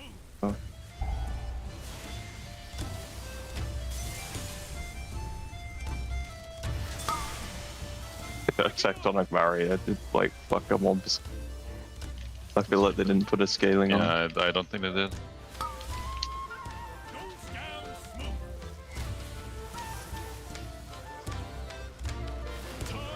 Oh. Oh my god. Oh my god. What? The driller behind, yeah. These are gonna be insanely fast cast by this. Just so I can make it work, you know. Dude, why is Riven's crying every pack, by the way? I don't know. Actually, every pack they Holt wants to pull 3 extractors, but this you pulls pull 2 one out. pack. Oh, this pull is so bad. Oh, it's the worst pull ever. Trying to figure out what he meant was going to be bad on this, because I'm pretty sure this was just the most piss pull I've ever done. I think this might have been easier than doing it. Do not pull the boss. If you pull the boss, I don't know about these stacks. Why are we not pulling the boss? Because he will fucking enrage him. The front will be half a second cast time, and you will die. It's not. I'm at 20 stacks of a bleed. Also, that shit. Heavy slash. That's 13 million. Nice. Yeah, your personal barrier ran out. Oh, nice. Yeah. Why is this slow 20 seconds long? What is this? I'm fucking slowed. If I pulled the boss, it would have been insane, because then I would have kited the bleed and then I would have played. Bro, where's the lust? I didn't push it. Fuck him. Late lust.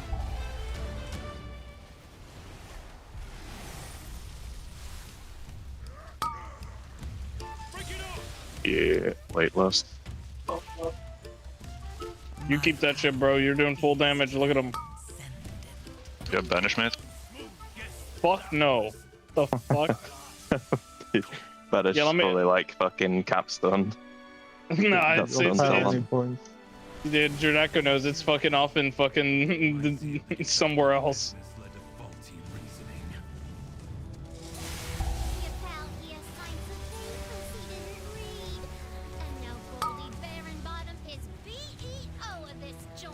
Oh. Please get my metery back, Outlander.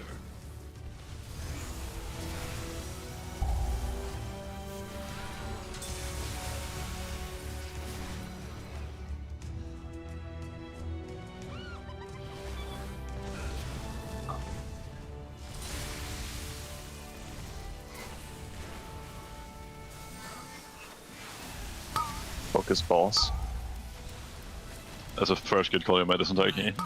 Yeah. The tractor route here probably I'm like still 7 waiting. masterminds. I'm still waiting for Ruben's first. Just good call. mark all the masterminds. I give up. Here. There's no. We do 10. We do 10 masterminds. Yeah. I'm over it. Go this It's, mastermind. Go ribbons pull here. Like 5 ribbons. The little subject. Oh.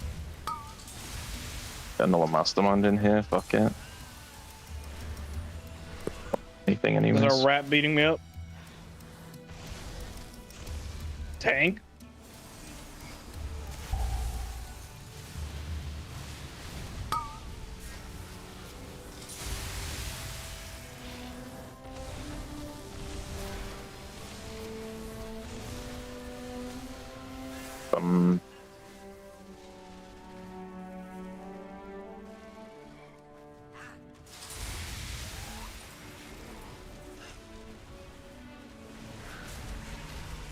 My bees! You put them in cages? They should be free gathering pollen in the forest. We had to lock up your bees. Letting them be free range was too much labor. And their anger and frustration just makes that honey spicier. Right, Frank?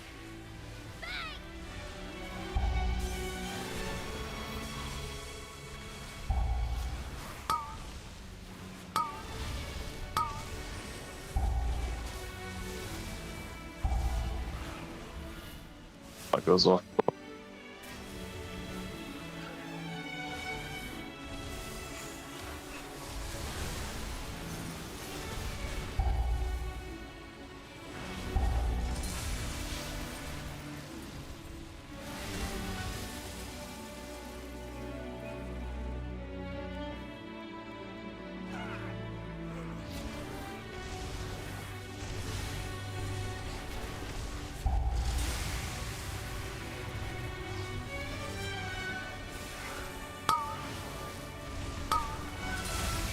We're skipping fluids and the... Oh, we're skipping the boss? Minecraft zombie ribbons doesn't want to... Is it Riven's route? Well, it's just Skip boss? He has full CDs, so we have to go A. I think we pull this with the rest of the key for no reason at all, and then we'll do one pull, one pack after. Okay. We'll have 17,000 That kicks. doesn't sound like a good route. I'll ping something, we can go there. We will not go there, pull something else, blame the route. Bro, the route is dog shit, no offense, man. I Like, have no idea what you're talking about. It strikes me as like something people do on high keys, but you don't do the same route. Like you watch MDI, watch TGP, and it's not the same route in either key. Like it's completely different. I feel like you just don't get that. Like you're not grasping it, and that's fine. But I just, yeah. Also, just dotting stuff before I get aggro is crazy, and then crying is like absurd. It's obtuse. It's obtuse. It's ghastly. It's ghastly. The gate You have to really do the. You have to emphasize the English on it. You might want to take that gate. Ghastly. Ghastly. That's a posh fucking word. I mean, using it. Not, yeah. It's a Pokemon, so most people probably know it. Well, actually, I tuned into MDI. Me and my family, we were all the viewership. Like we were watching, and I'm sorry to hear about your entire family dying, man. Like, if it's just you, come on, guy. Look at me and my We entire were making family, MDI all one jokes of us. yesterday, and Boomy was not happy. He was, ha ha ha. Ha ha ha ha. It's actually good though, by the way. Okay, so we're doing this machine on the right and this one here. Yeah. And just someone got to trigger every mine as well, just to make it a bit easier. Oh.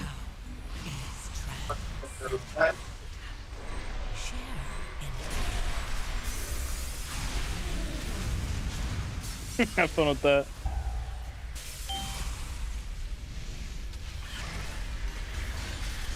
Demolish this mine. Nice, it walked out with demolish. Okay, so. Why are the mobs like purple? Is that just Shadow King's being some purple? Or is it? Wait. They don't have the buff, so. I know they say, get. I thought it was the like buff, sometimes yeah. I see them and I'm like, do they have the buff? But they don't have the It buff. must be Shadow Priest. It's a gimmicky class like that. Yeah. Yeah. It's for real I don't even know what the edgelords. specialists do, by the way, but.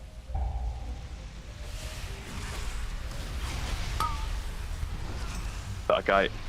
What? I think that was fixated on me. I just ran into it and it just fucking stood still for 5 seconds and then did 0 damage. Oh yeah, no, it does that. It's very stupid. Yeah, it's like you run into it and it doesn't know what's going on. It's like, wait, you run into me? The fuck?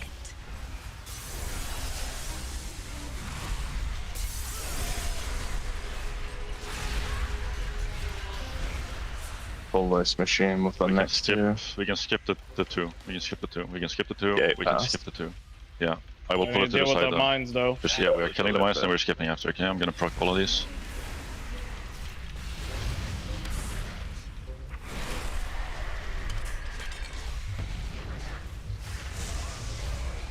Wait, are they not scaling? Or like, because I keep soaking and does it really should do? I think it depends on the mine type. They definitely one-shot you, some of my does. Now how do we skip? Place a gate from here to here and I will pull them to the side. Do not use, okay? Use whenever you think it's good now. Oh, and I'm getting That's healed. good. Didn't work. Are you in combat? You're in combat. I'm not in I'm combat. fine. I'm not. I'm apparently in combat. Hashtag pets. You, oh, you night elf on that guy? Survive. But you get out. Aren't you supposed to die? It's a suicide skip. Right where you belong. Under my heel. Gotta follow that.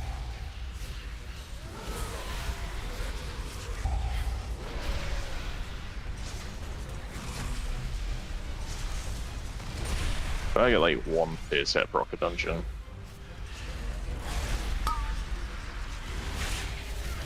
Taste some high caliber.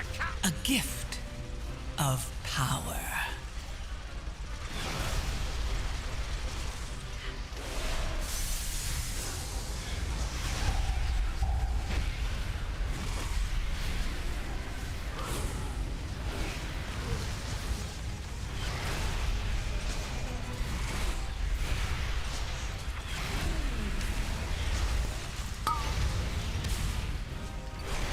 Get a load of 300 rounds per minute!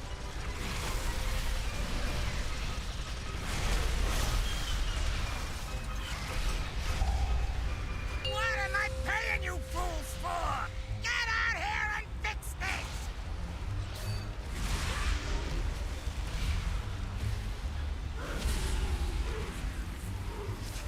Oh, these guys remind me of Scrap Masters. I haven't been able to actually fucking triggered, man. Actually fucking having a wobble right now. My power is transcendent. You'll pay for that!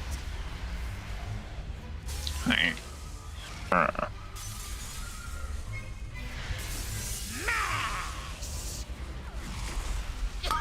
My insurance premium!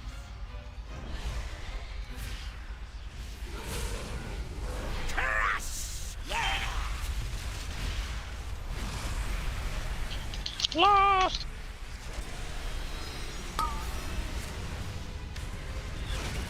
Fuck it, I'm grifting this. Alpha Cannon Reflected, no fucking idea what that is. Yeah. Can you grip me, mate? Dude, this is so fast. Some high caliber carnage! Okay.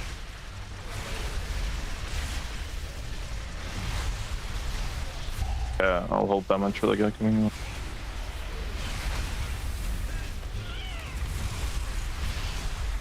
Well done, mortal. Nice, another parallax. Nice. Bombing Oh, what the legs. fuck's that ring? Hmm. Oh, That Lich! Oh, Hans? mein That Kumpel! Hans? Oh, it has den Gelechen! Can't trade. I haven't deleted the ring. No. Actually, I forgot I mean, it's pretty good for me as well. So. I forgot it. It's a ring, I have which means dust it's anyways. useless. It's useless because you have Yeah. a fucking circlet and a fucking. Hello and welcome back to the Team Liquid Race to World First EO, the Alienware training facility. I'm Jack, joined with Kalamazzi and Tettles, as we've been enjoying a whole bunch of Mythic Plus to start off our day, and hopefully at some point after lunch, we know lunch is looming with some bulgogi. I smell it. Scent wafting through the Alienware training facility.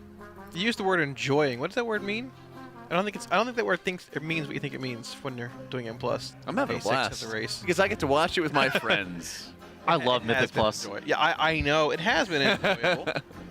I hope some upgrades coming in along the way a little bit. Well, we would certainly hope so, because while we're watching the Mythic Plus, it's the same group running the same dungeon 4 or 5 times in a row. So there's got to be a very specific piece that they're going for multiple characters to get it done. It's one of those things that I actually love Mythic Plus. I don't love farming gear from Mythic Plus. Yeah, I like the progression to go get the gear, pushing get IO. Pushing keys is actually really fun, especially the process where you're actually like learning dungeons and stuff like that. Yeah. I find that to be particularly enjoyable. Whenever you have to do the same dungeon over and over again for one particular piece of gear, it is a little bit less enjoyable.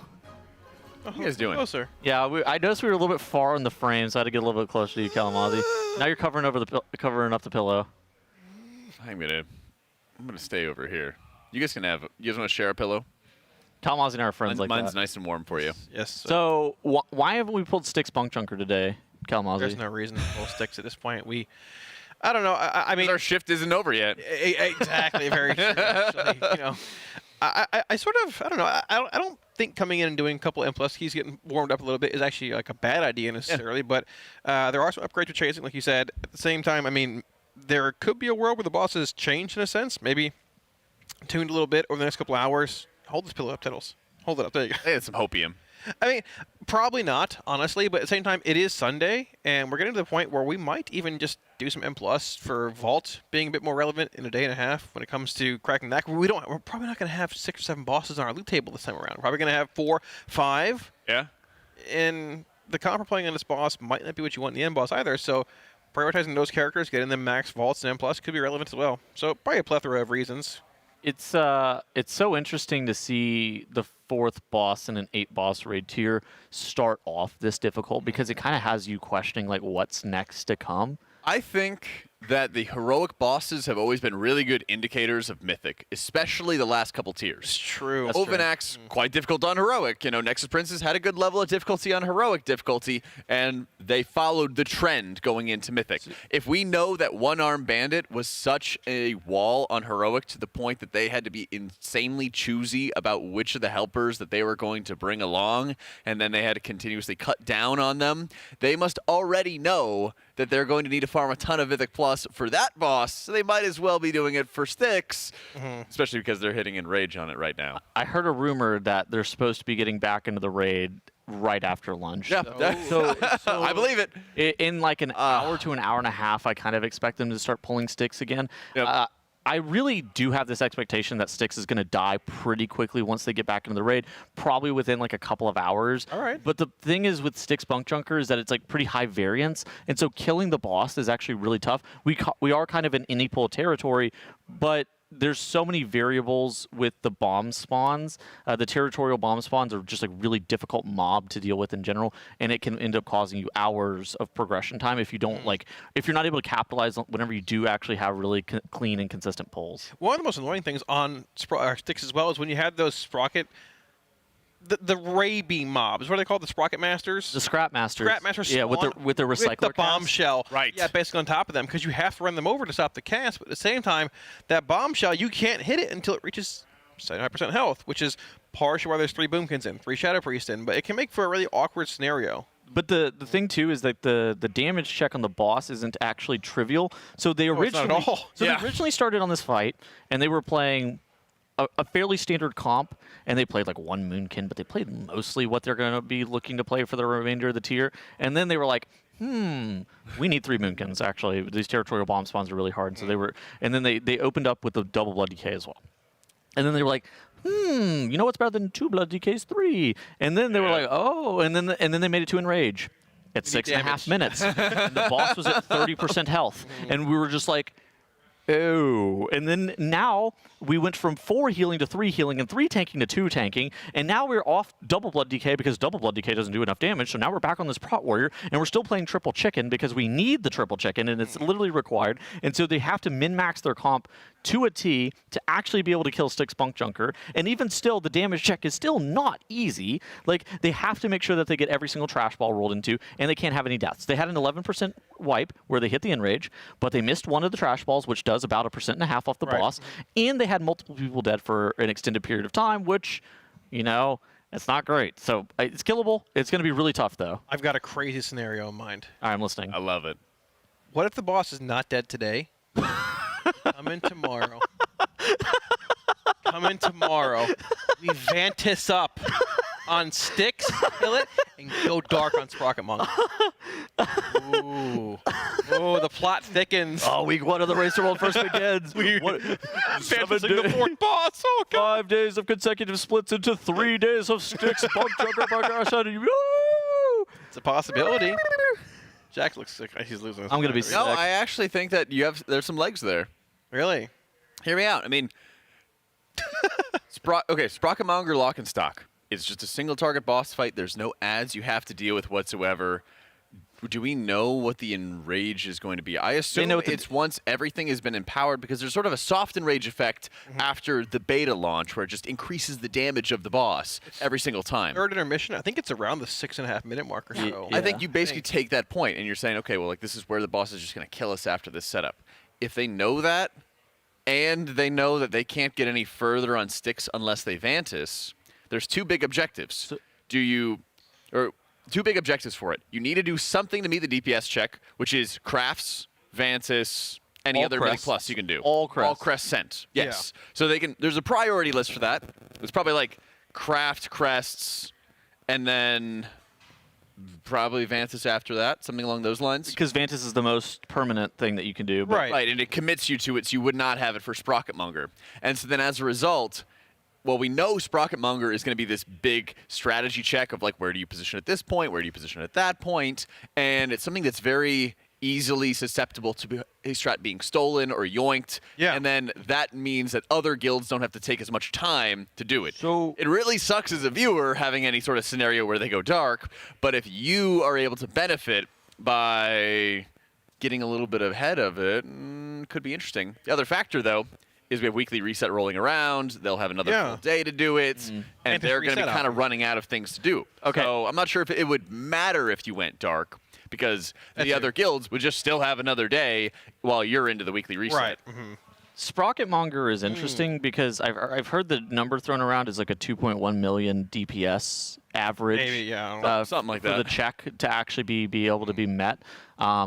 Which would be very difficult to actually hit this reset. It's probably possible. I think that the thing that, to me, is the most telling is that they went to Styx Bunkjunker first, even after people had pulled Sprocketmonger. They've seen Sprocketmonger actually getting pulled by some people, and the fact that they didn't do it, it means that at minimum Sprocketmonger is not easy, but it's probably similar to Brood Twister and Nexus Princess Kaiveza, where Sprocketmonger is just straight up harder than Styx Bunkjunker, who's already a 70-pull boss. Maybe. I mean, they also just are sort of deep in the Styx and like. Maybe there's the same amount of pulls. That's kind of my theory. Okay. Is that they should be around the same amount of pulls, but there's no benefit in being the first one to do progression until you kill Styx because it's the hard execution fight. Where there's not a lot of variety, there's not a lot of trial and error for like how you position, how you adjust for some of your setup. You just kind of do it. Is that not in reverse of what you would like? Wouldn't you want to? Why reveal a strategy when nobody's killed this other boss, which you know is going to be hard focused on execution? One boss is a damage check fight, which has minimal strategy deviation, and the other fight is a pure execution fight, which has strategy deviation, right? So wouldn't you always go to the more patchworky style boss Why? Because there's no strategy to be shown. I very much disagree with that. You're talking about Sprocketmonger doesn't have strategy that would be shown? Well, you're saying that Styx is the execution strategy boss. Right. Of the two.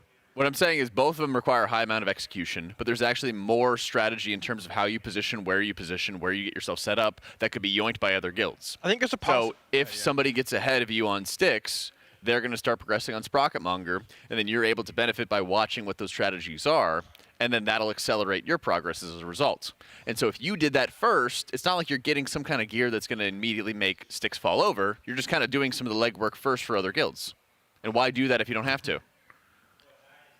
There's a possibility for a more involved strategy on Sprocketmonger as well that might not necessarily be as as easily seen as people may think it is.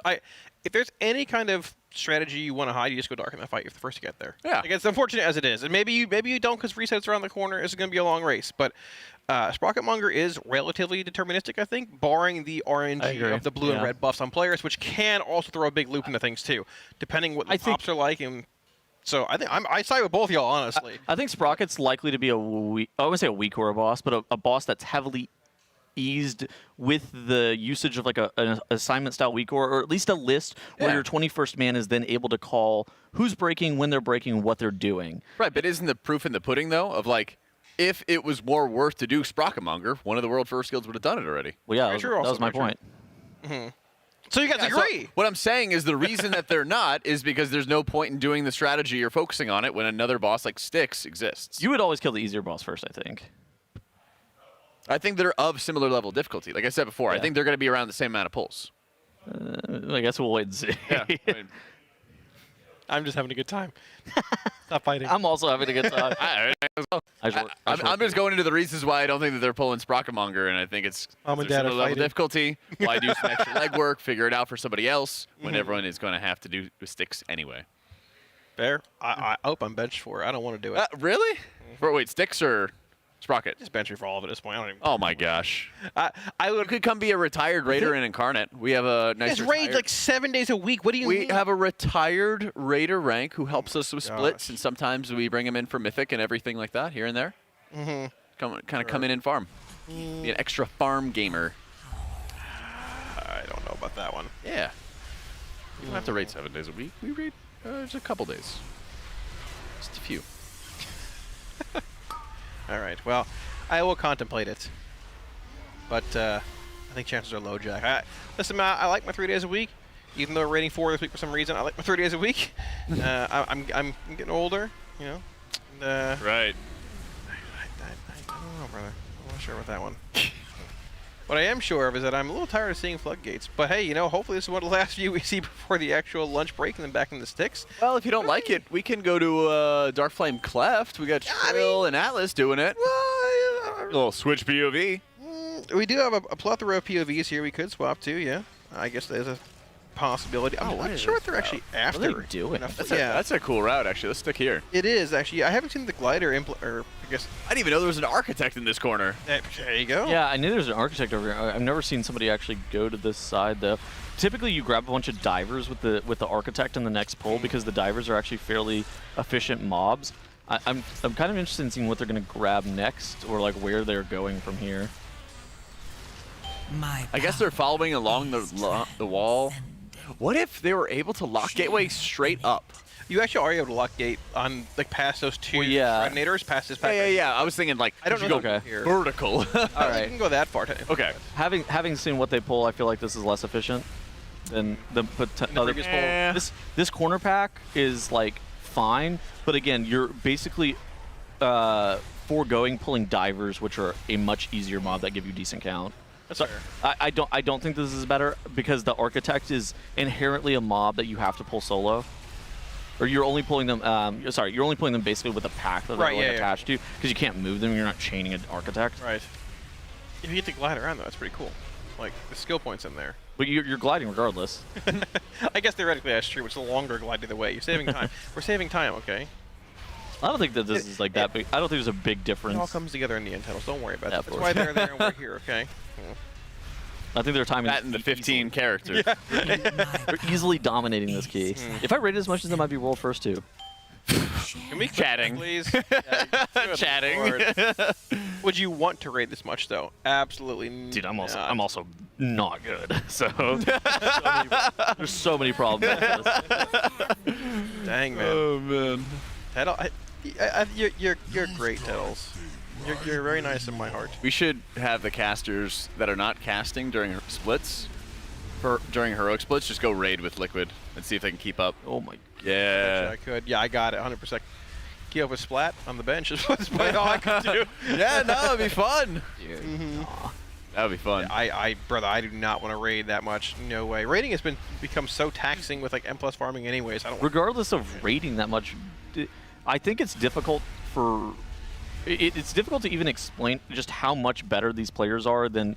These are the best players of the best guilds, right? Like these players will literally do 20 to 30% more damage than good players that you know, and it is with the exact same gear, and it is crazy. Like, these players are insane. A lot of it comes down to like min-maxing your globals. World of Warcraft, it has this cool thing where characters, if you play them at their maximum potential, can just do so much, and you can just skill diff the absolute bejesus out of other people, and it's so like that's what makes World of Warcraft specialization super satisfying. But that skill difference, that's why you're watching the race roll first, right? It's because these players are able to just like put on such an excellent showing, and they're killing bosses down 15 item levels from when most other good guilds will actually kill these bosses. Even look at Antrek, I have no idea how they killed Antrek the way they were. Looking at my own guild's prog, 2 nerfs later, like how in the world did they do that? They killed a boss that there's just no world, there's no planet that you could give me thousands of pulls. I'm never killing it. I wouldn't leave phase 1. Yeah. At Globo Gym, we're better than you, and we know it. Fight up now. That's why we're all here, and they are there. I wouldn't take it any other way. All right. Those who can't do teach, and those who can't teach cast the race. Yeah. Let's go. Oh goodness. Man, oh man. I wonder what's actually in this floodgate for either. Is it jewelry? Probably. What is it? Probably jewelry. I can look at the loot table. Probably. So, I mean, it's a heavy caster comp here. It has to be. Ring, maybe? Ring? I don't think there's a neck in here of relevance. I believe there's one in Cinderbrew that's much better than this neck. Oh, we're actually going back and pulling a double shredder pack here, which is interesting. We gate skipped this, but... Yeah, they need a lot of percent. That's the other thing is... cooldown as well, yeah. Floodgate's an awesome dungeon since there's a lot of choice, but you also could probably clear the whole instance, or you could kill every boss by just doing like 45% trash, if you really, really had to. So, for clothies, there's a chest piece, legs, and boots, so unlikely to be anything. There's a cloak that's haste mastery. Could be the cloak. I could see that. The boots are verse heavy, haste light. Let's see. I don't think it's going to be any of the trinkets. Yeah, just like there's some random piece that they're missing somewhere on somebody, right? Oh, is there not actually jewelry from this place? I thought there was a ring, but it could be wrong. No, it's just a cloak. Interesting, okay. Interesting. I thought there was also... I mean, mostly see groups in here for that melee trinket, but I mean, this group is just pure casters, so it's just some niche item. A pair of boots or a like set of legs, something like that, possibly. I think. Yeah, it's probably legs or boots. It might be this cloak that they're looking for, which is ridiculous. That we're. This is the power gain. I mean. Yeah, 0.2%. We're back. Well, it's better than 0.0 and wiping 10% in the boss. Right. What if everyone got a 0.2% power gain? No, that's kind of the min-max that you have to have whenever you're doing the race roll first, right? Because they're killing these bosses so early. That's what we were kind of talking about, right? Whenever we were talking about like skill diffing other people, part of the thing about also killing these bosses early is being able to actually you're forced to min-max your gear to that level because you're killing these bosses so early. Right. Yeah, very much so. I'm actually curious what their eye level's at. I think it's 654.1 was mentioned last night. I think they were. I think it's a little higher though towards the end of the night. I think they were pulling pulling sticks at like 654.6. I heard 655.1, but I haven't confirmed that. I'm gonna try and dig for it. And if that's the case, I want to see what they're actually at when they get back in there today as well. So that would be. I would venture to guess a 0.5 jump, if not more. Interestingly enough, Echo's probably likely to finish their raid night soonish, and they also did not get 6 Bunkjunker killed off, having a best, if you look on the Coinbase leaderboard on the left side, at 17.12%, still at 3 out of 8. So clearly not an easy encounter. It's not like Liquid was having like an off day or something like that. It's just an insane boss. Yeah, it's just tuned incredibly difficult. I can't see the average eye level. Ooh, yeah, they're likely 655.5 or something. Every single person's around 655, 656. So that's good. Yeah, this is also before M+ today, so doesn't look terrible. They're also running some like weird compositional stuff with some people that might be slightly less geared, right? You know, like a player like Trill He got like the reverb radio and some of the loot from some of the earlier Mythic bosses. He wasn't in during their pulls. Right. He probably has pretty good gear. Somebody like Boomy, similar situation where he got taken out pretty late. Maybe he ended up coming back in. I don't really remember anymore. Yeah. I wouldn't be surprised if they ended up swapping somebody else out, like maybe one of the mages if they had room for it for Windwalker. I mean, their damage is very solid in single. Maybe they were playing one mage. I think they're playing. Maybe they are playing one mage now at this point. I think it was 2 towards my last little. Okay. Look at. They swapped out one of the mages at some point for like another one of the Moonkins. They moved their comp so much. It changed a lot. For a 4th boss. What a crazy world we live in, where you're just like, yeah. So the class stack on the 4th boss is triple Moonkin, triple Shadow Priest. So also confirmation. There's a JPC command in the chat. The man is no longer playing the game. Not true. So I was told the Shadow Priest named JPC the man or something like that. JPC Wicked. It was actually JPC in Splits. Oh, let's go. That's what I was told this morning. Yeah. He is back playing the game. The command needs to be updated. He's on a very geared Shadow Priest. I was shocked to see that he picked up Shadow Priest, considering Rogue not bad right now. But yeah. Hey, he's the man. He can play anything. That's what he wants. Yeah, he's gotta shake it up a little bit. He's the man. He does what he wants. Well, it's kind of like when you go outside and there's just like it's like super cold outside. You know? Or imagine being in a hot tub and then you go jump in the snow. You gotta like shock yourself back into the WoW scene. You know, it could be too easy for him, too relaxing to go back into Rogue. He's already mastered that the upteenth time. I too like hyperthermia. Yeah. Oh, come on, it just wakes you up. You only get hypothermia if you stay out there the whole time. You ever done that? You ever like not hot tub into jumping in the snow? Have you ever seen snow? Yes, I have. Not you. Boston. Him. Boston. Oh. Yeah, it's the only time. Was that the first time?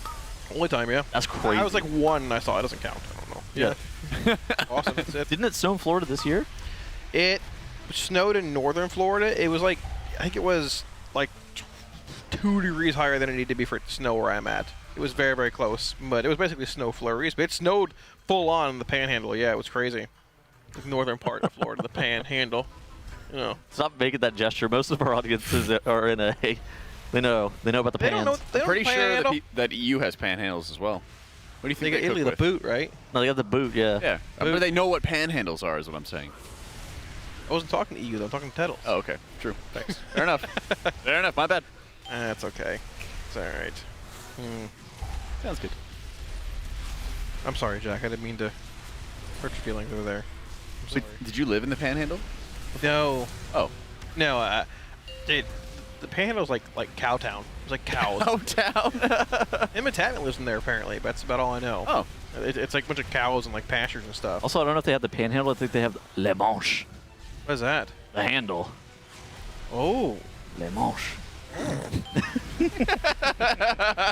Did you look up Panhandle in French?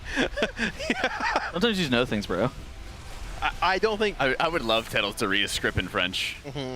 Oui, oui. Great job. Like, you get all the time in the world to practice it and everything. You have to like say like 2 paragraphs in French. I'm proud of you, Tettles. That was good. I actually don't even remember if that's correct or not. I was just gonna... It might be right, though. Tettles somehow desecrates the name of France with unknown pronunciations of words. And Quebec. True. My bad. Yep. How do you pronounce it?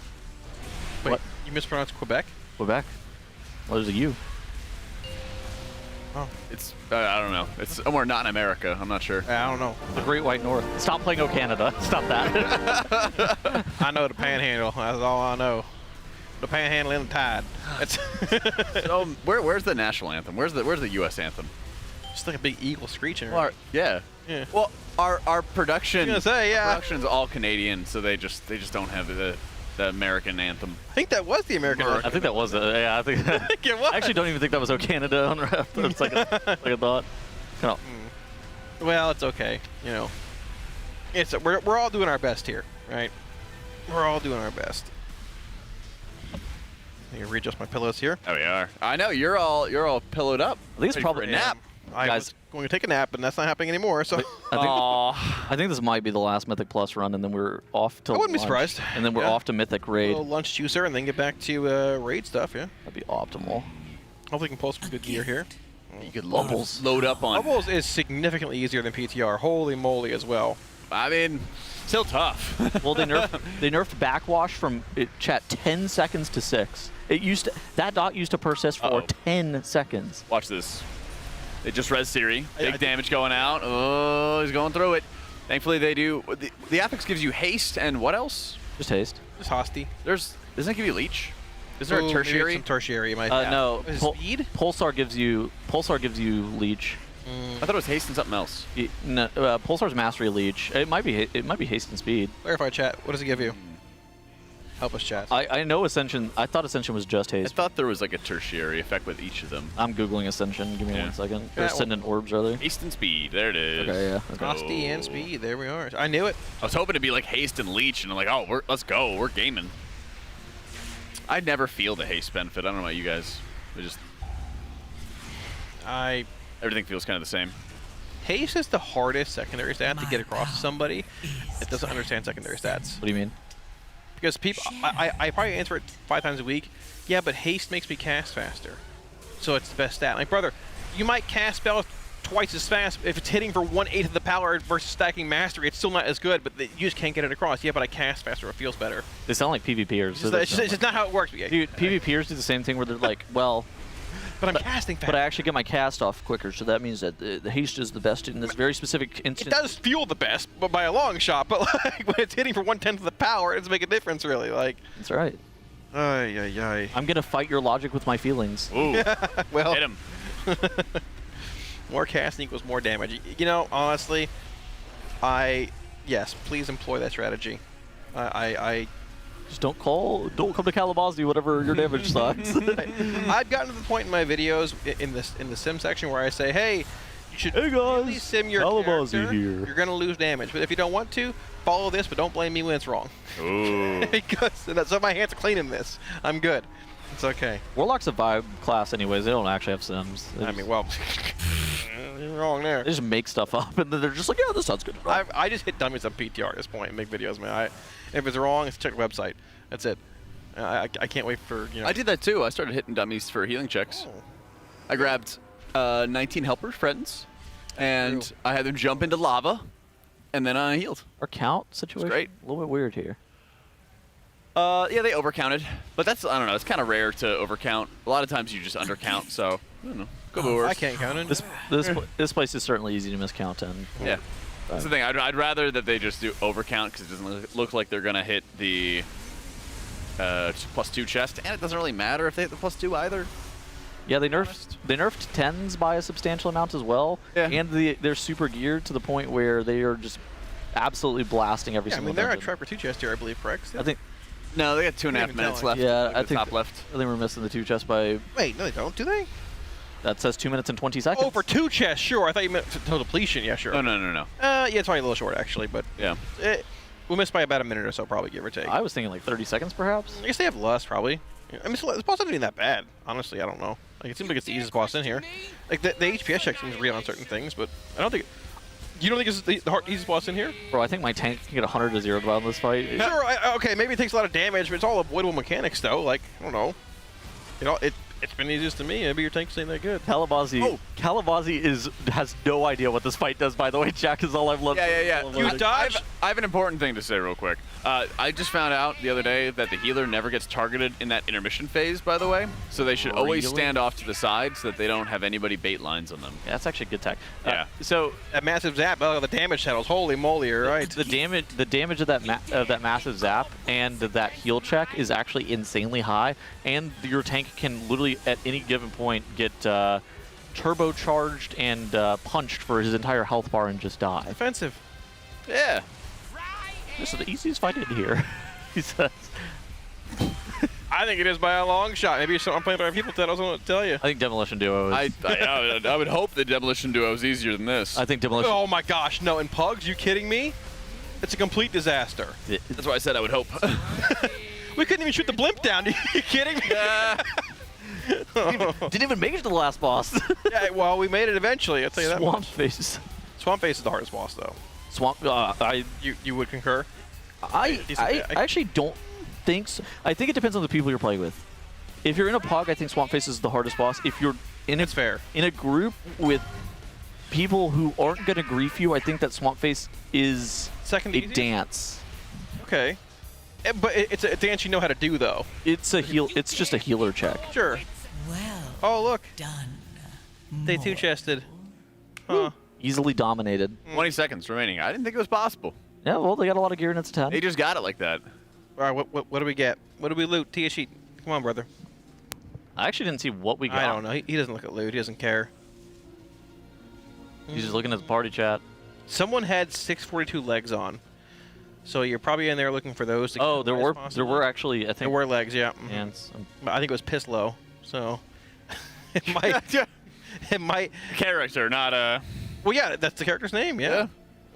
I'm just reading what it says. That's it. What are we looking at here? THG has heroic tier legs. Looks like.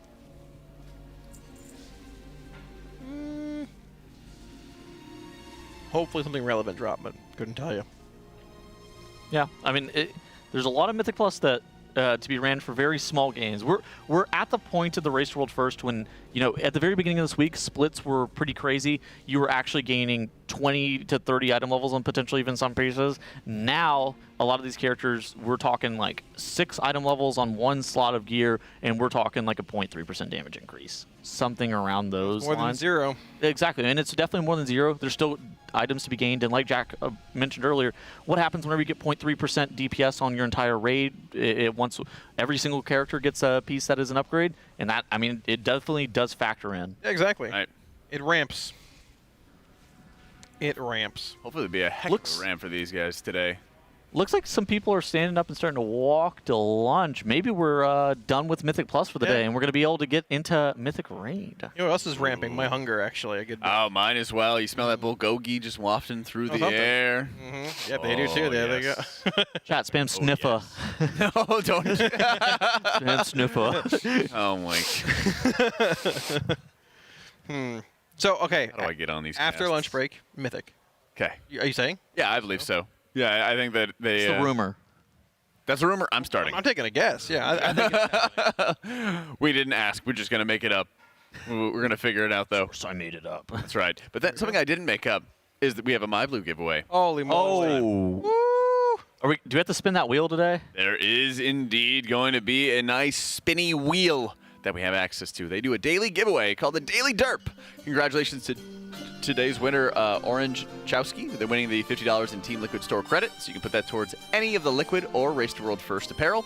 And now if you want to win $50 in Team Store credit, all you have to do is log into MyBlue and complete a daily quest to be entered for a chance to win. As you can see, we have all of these amazing, amazing tier rewards that we have access to. And it was behind me, but it's makes, yeah. You want to spin the wheel? Yeah, do it for us. All right, okay. Let's go.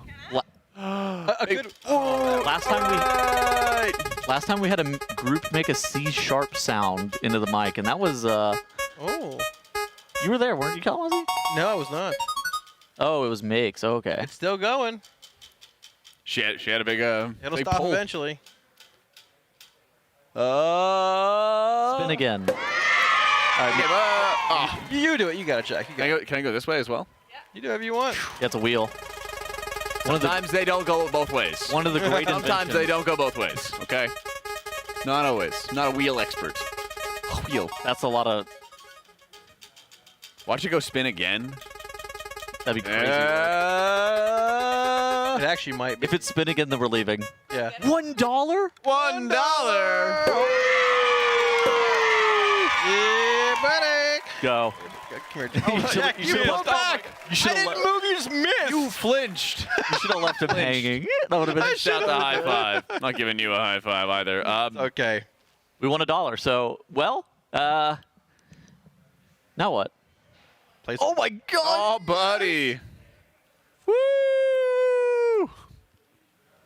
I'm going to invest this $1.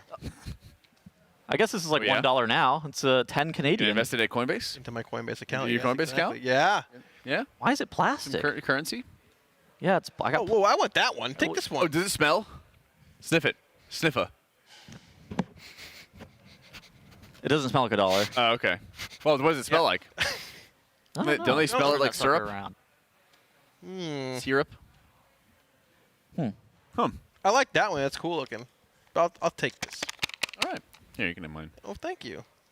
There you go. Thank you. You'll pay for it later. Every individual is equal before and under the law and has the right to equal protection and equal benefit of the law without discrimination. The Canada Charter of Rights and Freedoms, Section 15. By the way, in Canada. Oh, Canada. Anyway. All right, anyways. We're going to get ourselves ready for some lunch, and the Raiders are going to as well. Before we leave and switch into a new round of casters, we do want to give a huge thank you to all of the sponsors who make this event possible and possible for us to do all of our shenanigans. Our presenting sponsor in Coinbase, as well as Honda, Secret Labs, Monster Energy, Alienware, MyBlue, RaiderIO, Wowhead, Warcraft Logs, and DungeonDojo, as well as our charity partner in the Pasadena Humane Society. We're going to be taking a little breather, getting some beef bulgogi into our systems, and then coming back to hopefully Mythic, but also a new round of casters. Woohoo! Listen, we need to have a conversation about apparel. The fact is, you signed a contract guaranteeing certain concessions. One of those being a spot on this broadcast. Well, that's where I see things differently. Contract or no, I will not sell out for an impeccably designed and high-quality t-shirt. I'm sorry you feel that way, but that's basically the nature of the race. Maybe I'm wrong on this one, but for me, the race doesn't include selling cozy 100% cotton hoodies with graphics specifically designed for this race. Oh, this is cozy. Max, you know what I'm talking about, right? It's like people only do the race to sell t-shirts. And that's just really sad.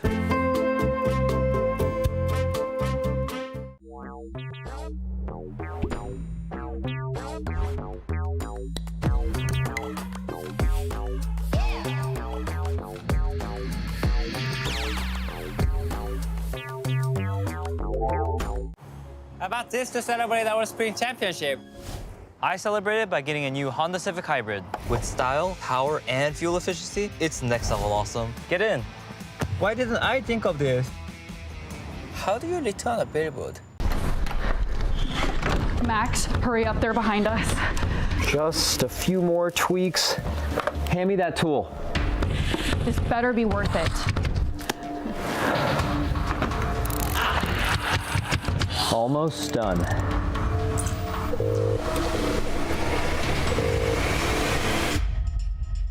It's beautiful. We gotta get out of here.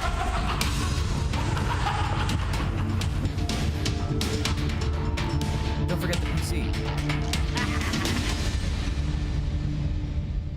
This is Max, and here is the exact moment he saw a custom plush toy we made of him from scratch. Wow, it's got, okay, so there's a lot going on here. We here at Team Liquid have spent months turning all of our friends, family, and any famous people we can find a public address for into their own custom plushes based off our mascot, Blue. Which means we had to make one for everyone's favorite raid leader and WoW streamer, Maximum. The first thing we have to do is give Blue some facial hair. Using some fur and this deep, longing photo of Max, we remade his scruff 1-2-1. It's got a crazy beard. I was certainly looking that homeless during the last race. And Max's face would be unrecognizable without his glasses. Important for raiding and seeing. Then we realized he was still without clothes, so we made him decent with a custom jersey. And at this point, he looked a little less Max and a little more Seth Rogen in a t-shirt, so we added some memorable WoW items, Ramornia and the Gift of N'Zoth, both 3D printed and painted to match the game. Finally, we delivered it to Max to capture his reaction. Look, he's real cute. He's got my little Harry Potter glasses on. I get to keep this, right? You can make your own. You just gotta go to tl.gg/myblue and you can customize it however you want.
Hello, everybody, and welcome back to the Race World First. My name is Aya. This is Cora here. We've got a new puppers here. She's being very wiggly. And I'm joined with Cyronic and Dranos, of course. Shout out to our sponsors, Coinbase, Honda, Secret Lab, Monster Energy, Alienware, MyBlue, RaiderIO, Wowhead, Warcraft Logs, and DungeonDojo. And Cora would like to remind everyone to donate to the Pasadena Humane Society. because we're raising money for shelter dogs. Oh, I think she's over it. She's over it. She's sniffing around. She's got things to sniff. She's got places to be. She's got to explore. Oh, This section of the studio has not been explored yet. It's true. There's a lot of things. There's been a lot of dogs that have visited us, so maybe she smells them. Corey, do you want to say hello? Come here, Wiggly. Oh my goodness, she's so cute. Okay, she's 9 months old. She's like an Australian cattle dog mix. Look at she's looking. Very cute. She's very cute. At the camera. Yeah. Okay. I don't want to let her. All right. Well, to kind of update everybody on what's going on, we haven't really seen. We went back to Mythic Plus, shockingly. Okay, we got a handoff. We're gonna give it back to her mom. Excellent. There you go. Goodbye, Cora. I think Anyways, it's not too surprising. I mean, we saw late last night they had an 11% wipe on a pretty clean poll, which is still a lot to go. So we had like 2 deaths for a long time and 1 extra death for a medium amount of time, and then we saw the wipe at 11.5%. There were a couple of balls. There was at least 1 ball that didn't connect with the boss as well, so that does a sizable chunk of damage too.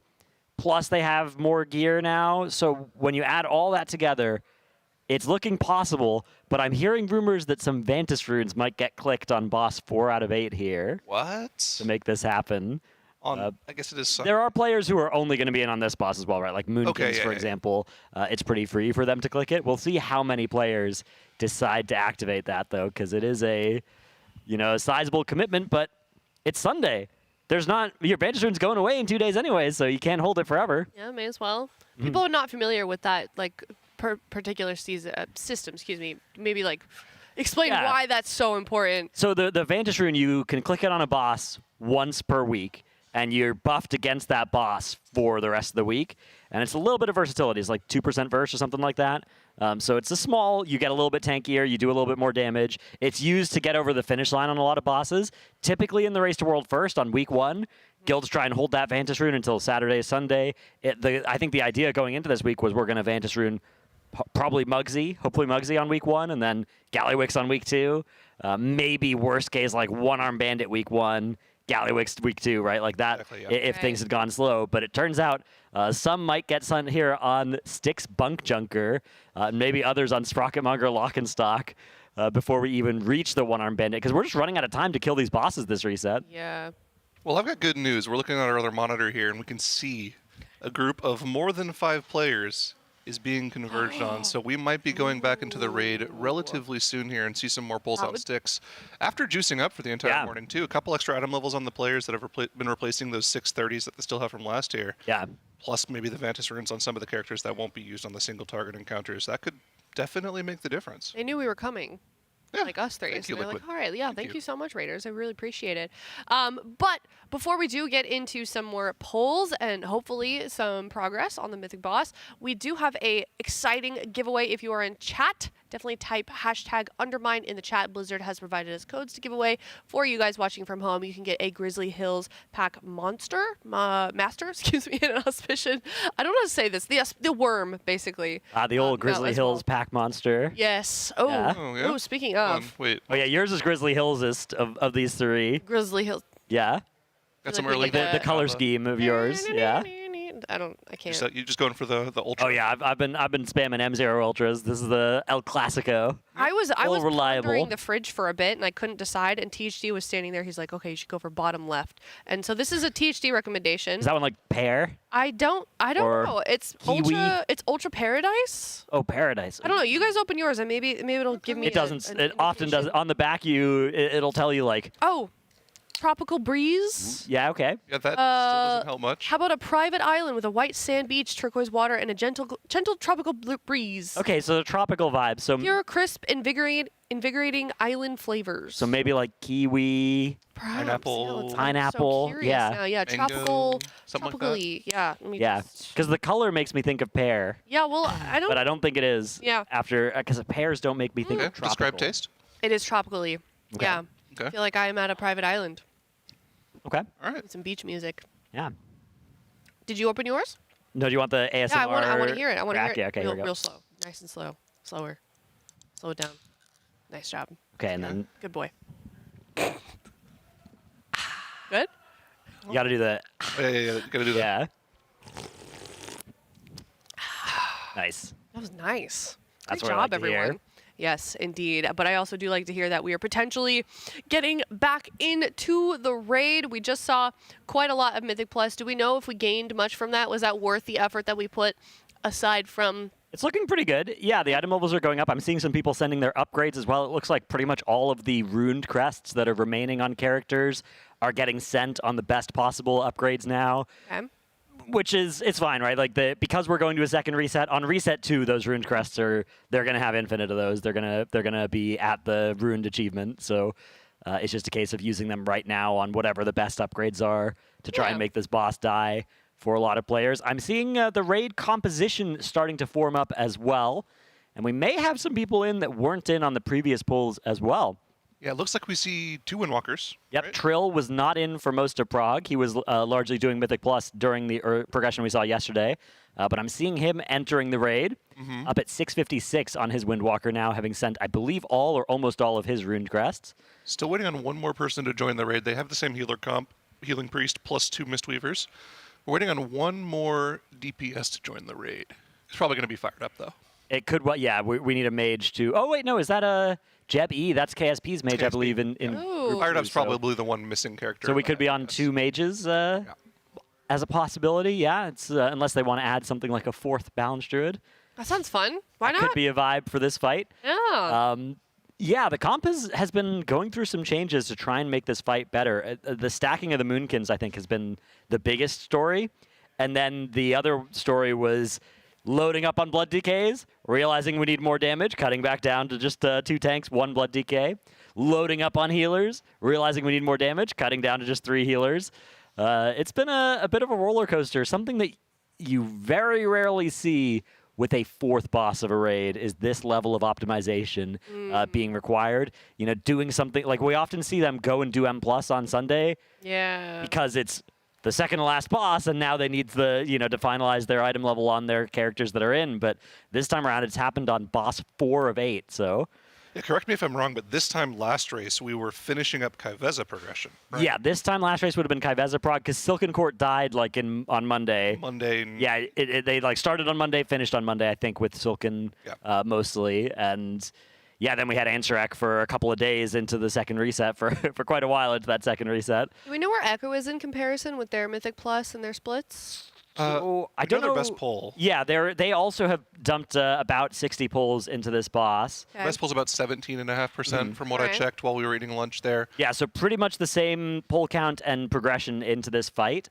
When they last pulled this boss, their raid's item level was 655.6. Okay. Whereas when Liquid last pulled this boss, their item level was 655.8.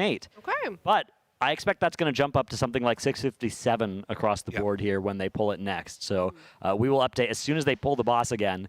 We will be able to update you guys on that. Now we've got about. Our best pull was 11% this morning. It was last night, yeah. Last night, and I mean it's like damage that they have to squeak out, but none of them, when I've talked to them, seem worried about that. Yeah, It's like there's so much optimization left. For the most part, most of the progression on this boss has been making sure they just don't blow up a bomb. Yeah. Right. Whether it's not letting the bomb blow up in the back, running into it with the garbage pile, or just accidentally not running over the territorial bombs that you want to kill instead. That sounds so easy. What do you mean? It sounds so simple. Sounds so simple. Why can't they do that? It's not. Oh. Because they also have to make sure they aren't killing off. They aren't forgetting to interrupt the Scrapmaster cast as well. Okay. And those can easily just one-shot somebody. You fail that mechanic, you've killed somebody in the raid.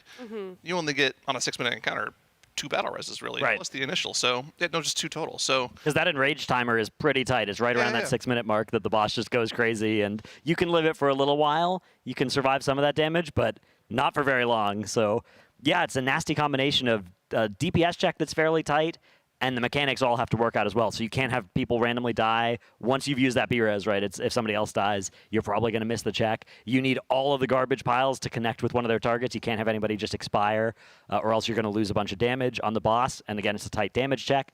And because you kind of get randomly put on your ball, sometimes you pop your CDs and then you get targeted for the next ball, and it's kind of a catastrophe. So the damage check, I think, is especially tight because so many people are getting griefed on their CDs across the fight. Yeah, it makes it a little difficult when the balls are random and Right. It's definitely like it's really hard though, right? To save cooldowns on this style Yeah. of bridge. 6.5 minutes if you're a 2-minute class, you If just you send hold on it- cooldown. If you hold, you just lose a usage. So you may as well just send them. All right, so we've got our raid frames here. You can see who they're deploying this time around. So Trill is in. And let me check to see if I can figure out who is out. He's in for Atlas. In for Atlas, okay. Oh, yeah, Atlas. But Atlas actually left before the end of yesterday.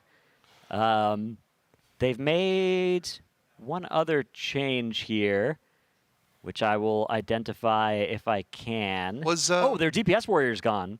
Oh, yeah, that's a good they've, point. They've swapped the DPS warrior out for Trill. If I'm not mistaken, they were running 2 Shadow for most of yesterday, too. Now we have 3 Shadow. Yeah, so the last pull we saw was this comp, but the warrior turned into Trill. Okay. But they made a bunch of changes throughout yesterday. Stuff like dropping down from the 3 DKs to 2 to eventually 1. That was progression over the course of yesterday. Of course, dropping a healer. For a while, we had Dryny M in the raid. Then we didn't. We had Malarcus in, then out, then in again. Yep. So a lot of adjustments have happened here. Pretty much the only thing that I don't think they've tried is Rogue. Rogue has pretty much never been in on progression here. They've just left it on the sidelines entirely, because a lot of the damage on this fight doesn't get reduced by Atrophic Poison because it's sourced from a burning garbage pile or an ad that the Rogue wouldn't have poisoned yet, and so it doesn't actually really provide that useful of a raid buff in this fight. Interesting. I would think that the damage profile of like a Subtlety Rogue would be pretty good. Yeah, I would have thought so as well, but I guess not. I guess it's not as good as the Moonkins, which is what you'd be maybe thinking about replacing, right? Or the second Fire Mage, something like that. I do wonder.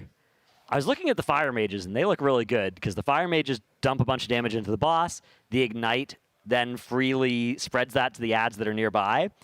But I was wondering if they'd ever think about playing Arcane on this fight, just for some big AoE, just absolutely nuke all that trash. Yeah, a little bit of funnel as well with all the you shoot one of those Arcane orbs in there, and you're gonna have a really good time. I mean, they are the main character. Wow, dude, Frost could even. Arcane Yeah, mages Frost could be good. Mages in general. Mages, Okay, I was like, Arcane mages, I feel like is kind of like the forgotten speck of mage sometimes. Yeah, they're like some tiers they're good, and then there are other tiers you just don't see them at all. Yeah. Yeah. Okay. So, I feel but like go ahead. they could just play all 3 of them. But I think the real choice here is they're just playing the spec that has Cauterize. Yeah, that makes sense, and mobility as well, right? Fire, the mobility isn't always great, but it's especially during execute, it's pretty good. If you have a target you can scorch off of, it's pretty good, and you often do even before execute on this fight. So, because there is quite a bit of dancing around that you want to be able to do. I guess also like Arcane, if you get stunned or griefed on your CDs, it's gonna suck. Although Frost or Fire as well.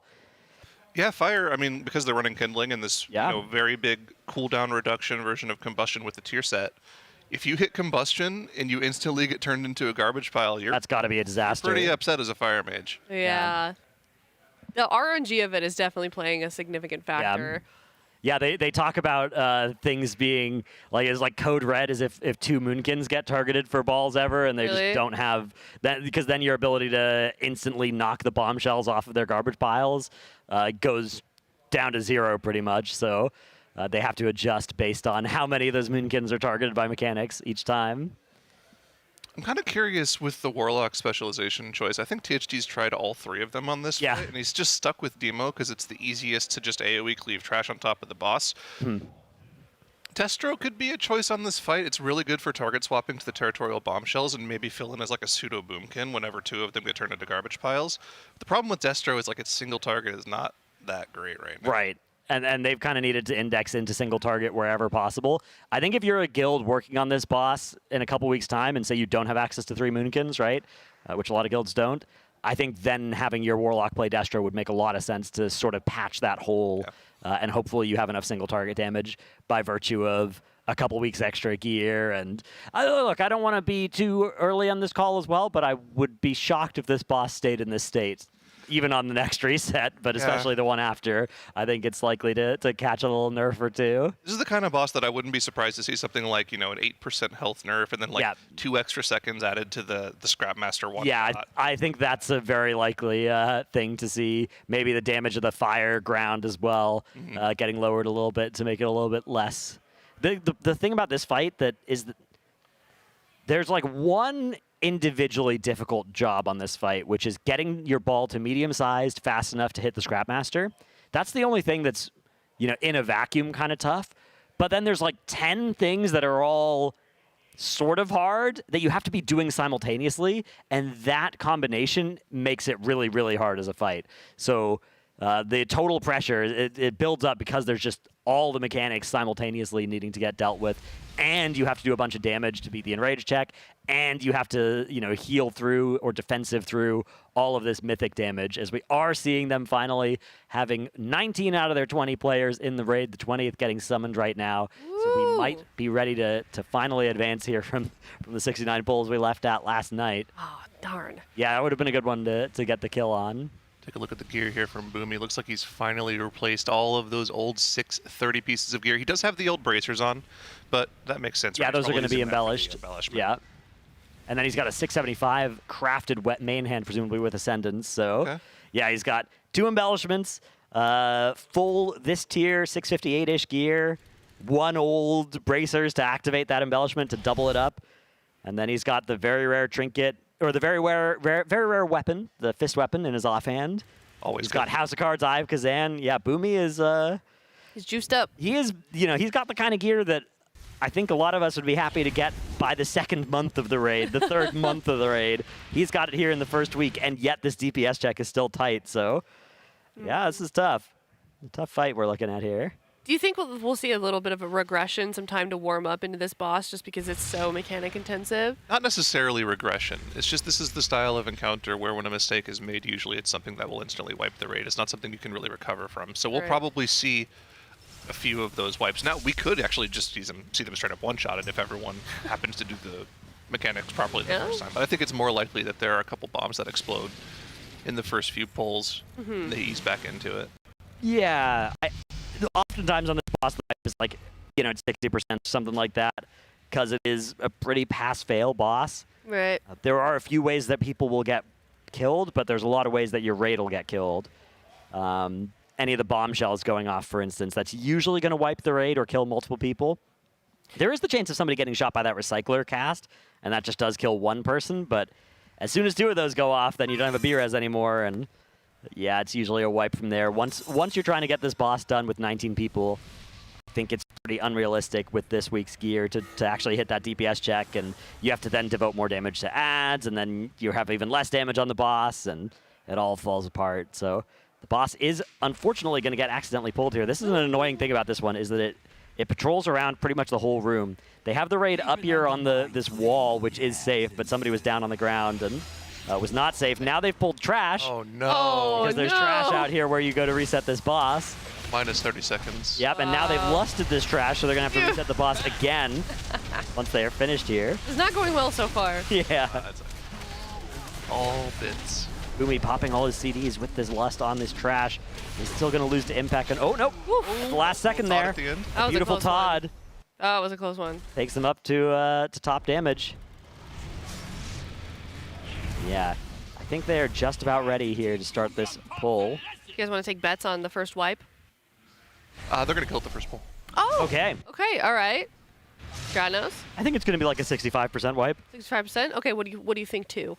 Bombshell colliding with the rolling garbage pile. Okay, that specifically? Yeah. Go with that? Okay, cool. At 65%. All right, Zyro, you think they're just going to one-shot it? Zyro thinks it's a clean Wanna one-shot. Put that in there? Yep. I'm just being optimistic. Okay, but like if they were to wipe, like what would you? Oh, it would be to a bombshell. You got to pick something different than me. You got to pick something different than me. Okay, fine. It'll be to the enrage. The enrage. Okay, nice. You know, Copium. that's also kind of optimistic. I like it. In a twisted way, if you think Oh, they about don't have the world markers down. Okay, the pings are going down on where they want those world markers. It'll be to the enrage because 4 people died to recyclers. Oh boy. That's is that optimistic or pessimistic? I don't know. A little bit of both. Hunter's mark down on the boss. That is part of the reason that the Hunter came back in, is because they realized, okay, we actually do need that single target damage, and Hunter's mark basically does a % of the boss's health. What spec is he playing? BM is yeah. That's I think we're gonna see only BM Hunters. I was gonna this say, tier, yeah. Marksmanship got a really cool rework this tier, where you don't have to play with a pet at all, but you still get like a cosmetic owl that will do the hunter things if you want. I don't think the hunters think that's too cool. Well, they have the option now not to, but So you can do either one, but like if you're an MM hunter and you just want to be, you know, the lone wolf, you don't have, because you used to be able to play lone wolf, but then you had to summon a pet for pet utility. Right. And this patch, they've now patched it in so that you can have all that cool pet utility from a like an eagle owl thing that will do it for you without actually counting as a pet. I personally think it's very cool, but the problem is it doesn't do any damage. When's the spear coming back? Oh, the Serve Hunter? Yeah, I don't think that I don't think 2025 is going to be the year of the spear. Maybe 2026. It's coming back. What was the last year of the spear we had? It was 2022, right? In Sepulchre? Yeah, it was Sepulchre Shadow. Yeah, year of the spear. But we are underway here with this bull. I guess more this time around is year of the spear hand strike. That's a Windwalker ability. Ooh, their interrupt. Their interrupt, yeah. Yep. Windwalker's such a fun class to play, man. Yeah. You can see the opener here as well, both Boomy and Drill topping the meters. A really incredible opener for Windwalker. They've always had great burst openers, but now in War Within, they scale with that Lust Haste as well. It's kind of crazy, even on single target. It used to not be true. It used to be you just didn't care about Lust at all except in AoE. But now you're happy the single target gets even better as well. Are they still doing that Lust at around the 60% mark? No, they're just sending it on pull now for maximum boss damage. Okay. Yeah, that was another adaptation they had to make, though, because they were originally using the Lust to get through some ad sets, to also get healer benefit, and they've just decided to forego all of that in favor of a little bit more boss damage. And like Syra, you were saying, the fight's just a little bit over 6 minutes, so they can't afford to hold CDs for the first set of ads like they were doing in Progression, because they now need that boss damage, which means they need all of their 2 minutes. So they have to just send on cooldown.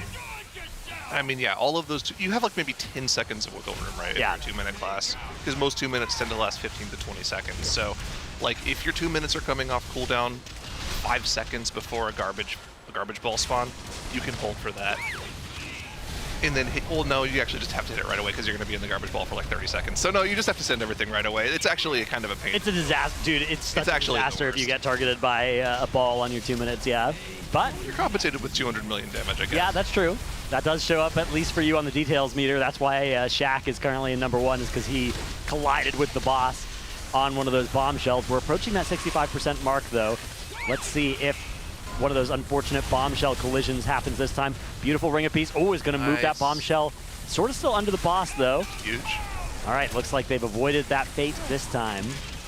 You can see there is a little bit of residual raid damage here from the garbage piles that the boss sets on fire, but they've done a good job so far of not setting any of them on fire from the raiders. Right. That's the main important thing. Any extra garbage gets set on fire, it's too much raid damage. When you're already dropped down to 3 heals, you really can't afford to take any extra raid damage. Yeah, the way that mechanic works is after the boss crashes down there, after that first set of ads, all future casts of that incinerator will automatically ignite the 2 closest fire puddles to the boss. So you see now, I think we have 5 of those puddles burning, which means 1 was accidentally connected with one of the fire circles, but the other 4 are just automatically done by the boss and are nobody's fault. Yeah, I think just got to heal through them. I think you can probably manage just a couple here or there. It's okay. They do eventually despawn over time, if I'm not mistaken, right? Or are they just active for the entire fight from here on out? I think I've seen some despawn, but I'm not 100% sure. They definitely last a long time. Yeah. But maybe not for the remainder. Yeah, okay, there. It looks like those ones despawn, so maybe after a minute and a half or something. But yeah, here we go into the next electromagnetic sorting here after these fire circles. So this is a little bit of a respite in the fight here, as we're at that 3-minute mark. And they're definitely a lot higher on boss damage than they were yesterday. In the final pulls that I watched, which were before 11 last night, at the 3:15-minute mark, which is halfway towards the end of Rage, their best pulls, they had the boss at about 54%. Here they had it at about 51%. So there is definitely a lot more single target damage in this raid. Remember, you're going to get a little bit of a big burst of damage near the end of the fight, as because you know the boss is going to enrage, you can definitely just make the call to send the garbage piles into the boss for like 400 million extra damage, as long as it lines up with the enrage. We do have a ton of AoE damage going off here. This is a bombshell collided with a garbage ball. That's what took them out here. What did you predict? I predicted 65%, and it's going to be 40-something. So they did well on getting it 1 later than I thought, or 2 later potentially. But yeah, it is the same cause of death that is the most common cause of a wipe at this point for them, is garbage ball collides with bombshell. Dude, I'm going to personally walk over to Yips's computer and clear that freaking notification. That has been there for days. Which one? You have an unopened collection. Oh, nice. An open thing in your collect. How is that still? Dude, the world first Raider and just letting that flash in his bottom right. I wonder if the stream viewers like find that annoying. Nick also had you have an unselected PvP talent. Oh, yeah. For a long time. He finally got rid of that. Yeah, I saw that. Yeah. Insane. So next time someone gives me some lit for my UI, I'm just gonna refer them to just anybody on this guild. There was liquid reminders, or what are they calling these days? Bart reminders. I'm gonna call it Bart reminders. I think it's just liquid reminders. I think Bart reminders is better. Oh right, no, he changed it. It's something dumb now, like raid reminders, or like it's something even more generic. Still a very cool add-on. Very cool. Yeah. I think it's nice to kind of be able to visualize when these things are coming, like a script almost. Or I don't know, what is the when you have music? What's sheet music? Sheet music, yeah. Sheet music, yeah. I don't know. It's cool to kind of be able to visualize the pattern that you're going to be seeing throughout the entire encounter. He was our MVP of the morning also. MVP of the day. Bart was? Our Honda MVP of the day. That's yep. not surprising. Or his weak auras. Absolutely. And there it is. Every time we see that little notification on their screen, that means that Bart is pushing out a update to the weak auras. So he is in the back cooking up some weak auras, tweaking them line by line of code. Has your raid been using this add-on as well, Drenos? No, not yet. I do think it's very powerful, though. Definitely worth using. Is he making it available this tier for everybody? Yeah. Oh, yeah. The add-on's available, and then I think it's if you're on the Patreon, you can get the preloaded in timers for the fight, something like that. Yep. Okay. There's also like a guild version of it as well. If you like Figured. subscribe to a higher tier, you can get a code for your entire guild to Wow. get the add-on. Okay. Ah. All right. Yeah, I think Bart. It is definitely very powerful. You can see here we are seeing Nick. It looks like he's putting in a reminder to regrowth himself. That is so nice. Before each of these rolling rubbishes, Oh, perhaps. that is so cool. I love that. Yeah, they're just trying to get a little bit of extra raid healing by having some off healing come in from the people that can do it. So weird that Nick is. I mean, it makes sense, but seeing Nick switching over to DPS. Yeah, he's also, you look at the top right there, he's clicked his Vantis rune on this encounter, so, which is funny because, you know, he's obviously a Moonkin on this fight, which they're not going to play on the future fights, but he probably will play Resto Druid on future fights. Yeah? Now they're not going to have that Vantis rune for him if they do use him on those later fights. Well, it's likely that as a healer on other fights, you won't need the versatility to do damage so much. It's So it more makes valuable on the DPS than it is on the healer, that's for sure. Mostly defensive value on those healers. Oh, Nick, show the territorial bombshell damage again. I want to see who is topping on them. I mean, it's just going to be Moonkins. It's going to be Moonkins, yeah. It's going to be 3 Moonkins. Oh, there it was. Yeah, it was 3 Moonkins. Okay. By quite a lot. Unsurprising, I'd say. But yeah, those 3 Moonkins have all gotten pretty close to each other on the meters as well. When they were first having these 3 Moonkins in, I think there was a bit of a gap where there was, you know, obviously a main Moonkin and then an alt and an off-spec healer, right? And you'd expect there to be a gap, but they've done a really good job now of closing that up, getting all 3 on the same page. So we went from 3 DKs to 1. We were utilizing like the slappy hands for the ads. How are we making up for that loss in utility? It looks like the main thing that they're doing is as the rolling garbage comes in to hit the boss, they're trying to use Monk Ring of Pieces to make sure that the bombshells are on one side of the boss so that they don't accidentally hit them. The rule seems to be to put the bombshells on the middle side of the boss, like towards the middle of the room, and then have the rolling garbage come in from the edge of the room. And that's nice as well because it also reduces the chance of the rolling garbage rolling over a player in the raid because the raid is towards the middle of the room. And if you roll over a player, you're going to stun them and do a little bit of damage to them. So it's good to try and minimize that, especially, again, given that it's a tight enrage timer that we're trying to beat here. So we can't afford to lose any damage to random stuns. Interesting. All right, first set of these ads coming out. This one's a little bit easier than the others, a little bit less total targets here. Still got those 3 bombshells, though, that are going to fall victim to the Moonkin Starfall AoE and a couple of nicely targeted individual single target effects to get them off of those garbage piles. Impic's playing Enhance, right? Sorry. Yeah. Okay. Yep. You don't have... I think this would be a good LA fight. I was going to say, because don't they have their knockback still? Yeah, both Shaman specs can play the Thunderstorm knockback. Oh, okay. I thought that was Ellie only for some reason. It may have originally. I think it was originally, but once we moved to the Dragonflight talents, I think it got put on the class tree. Could they use that for the odds, I wonder?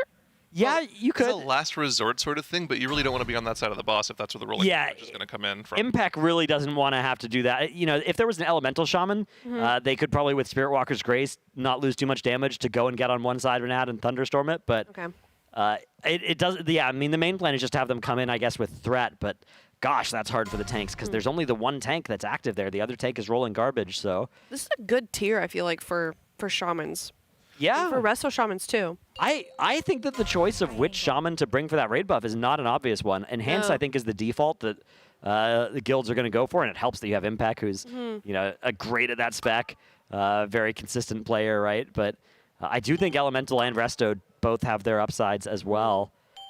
What a beautiful POV of that from Nick. That was actually just perfect. He's going to spin around and kick the ad that comes out as well. So they have assigned kicks for these ads, but they have another rule that supersedes those assignments, which is if you roll garbage, you're responsible for kicking the first time your ad casts after it gets deposited from your garbage explosion if you go into one of those bombs. And that helps make sure that they don't have a caster in the back that people are going to miss. Yeah, that's pretty smart. Yeah. And I mean, that's just the perfect execution right there. Go over the hyenas, fill up your guy, get to medium, go over the Scrapmaster, get to large, hit the bomb or hit the boss. Pretty much perfect execution. It's a little more difficult than it would seem, especially when you have 4 of those bombs rolling around at the same time, all trying to go for the same trash piles. That's why they have this arrow weaker that kind of tells them a general direction of where to go right when the rolling garbage bombs. That one, it sort of assigns which of the 4 Scrapmasters is going to be your responsibility as well, as we do have, unfortunately, an explosion there from at least one of those bombshells. But yeah, that arrow, it's a little bit hard to read. But once you kind of understand that you're supposed to sort of look at the middle of the room, then the arrow is pointing where you should be going and which of those Scrapmasters is your responsibility to pick up. Because you only have like 12 seconds to get medium-sized and then run over your Scrapmaster, or else it is going to finish its cast, one-shot somebody, and they can recover from one of those, right? You've got to B-res, but as soon as a second person dies at random, it's pretty bad. And even one person dying, even if you res them, they might have lost some CDs. Things could go pretty bad pretty quick, and the enrage timer might be out of reach then. Chad knows you're going to have to keep talking for Yeah, I can see you guys getting your boba delivery, so I've been monologuing. Don't worry. Dude, I messaged, just like, we literally have a group DM for boba enjoyers on the, I'll let you guys talk through the replay. Yeah, let's see if we can figure out exactly what happened here. So we've got the 4 garbage rollers. We've got Lips POV. There are 2 big bombs that need to be connected with.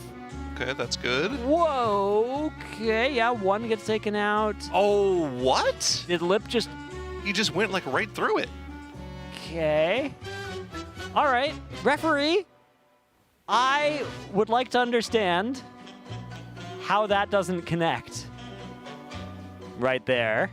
What are we doing here? What are we doing here? This is if this doesn't count, if this isn't good enough to blow up that bomb, that's my question. Chat, what are we doing here? Why is it like this? What they need to do on this boss is they need to just make that hitbox like 3 times bigger. If you are on a large garbage ball, you should just be able to hit it from a much wider range than you currently can. Because look at this. I mean, if this doesn't count, the fight is just so absurd.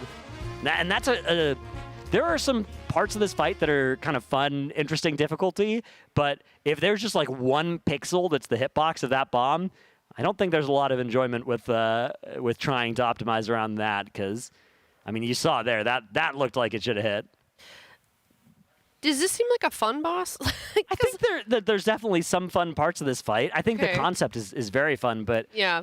Yeah, I mean, stuff like that bomb not being connected with that garbage ball is just stupid. It's not fun. And that really detracts from the experience of this, yeah. Typically speaking, a fight like this, being this early in the tier, it's an interesting play on like an execution style fight. Yeah. Where it feels like if you're able to do every single set of rolling garbages properly for the first X minutes of the fight until the boss enrages, you should easily be able to kill it. Right. The fact that you have to do both perfect execution of the garbage the entire fight and also have to have like what seems like an insane amount of boss damage makes it a little less fun, in my opinion. Yeah, now, as later guilds reach this, even if it's not nerfed, you know, we're going to start having those Galagio Loyalty Rewards Club damage amps. We're going to have much more item levels than Liquid, but honestly, the power level of an average raid, if you think about it, like if you look at the gear from one of our partners, RaiderIO, we can look at the page, and if you scroll down, you can see the trinkets everybody has. They have like 15 Eye of Kazan, 15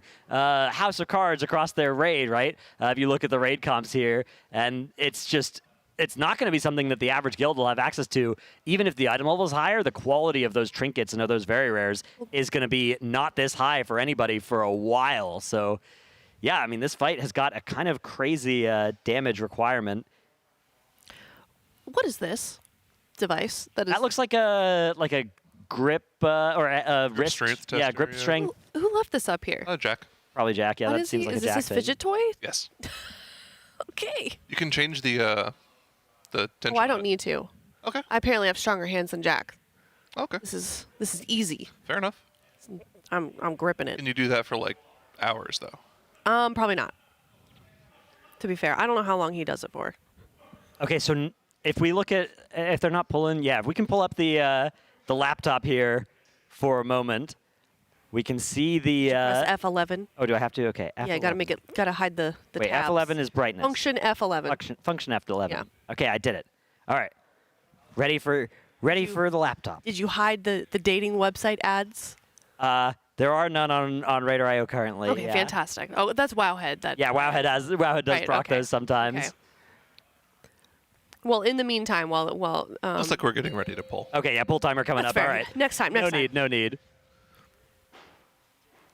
But yeah, the TLDR is that they do have pretty much best in slot trinkets on everybody. The total amount of House of Cards in this raid is 10, and the total amount of Eye of Kazans in this raid is more than that. It's like 15. It's a lot. Yeah, they are kitted out here. They have 4-piece on literally everybody in the raid, except for Zasevi, who's wearing 5-piece. Oh. Yeah. I was like, oh Okay, no, so he's poor just balling Sebi. out. And then Yeah, he's balling out with the extra item that doesn't even need.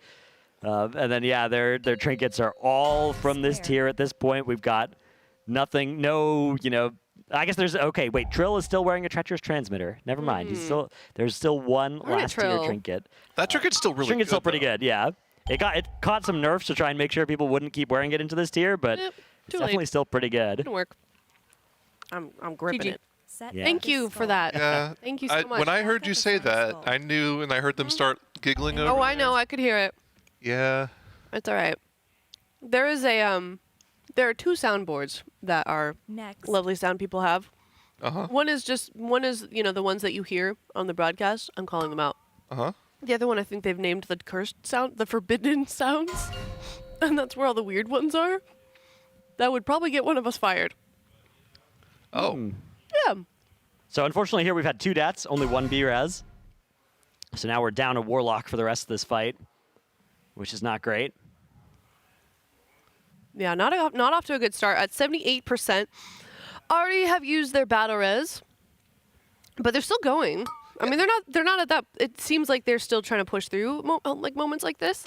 They're not, based off of the past couple of pulls, like really ready to kill the boss. So making sure people get more comfortable with the encounter and get more chances to do the garbage right now, so that when we do get a good pull, they can do it more consistently, is really important here. Yeah. So we're just gonna keep going, even with the one person dead, and see how far we can go, see how consistent we can get. Now, of course, one of the other mythic mechanics on this fight, Dradnos, is these pylons. Yeah. This is just extra raid damage, right? It does 2 different things the pylons do. So one thing they'll do is they'll channel a bunch of damage into a random target. That damage ramps up as well. So basically whoever they're channeling into needs some spot healing and probably a personal or external defensive cooldown.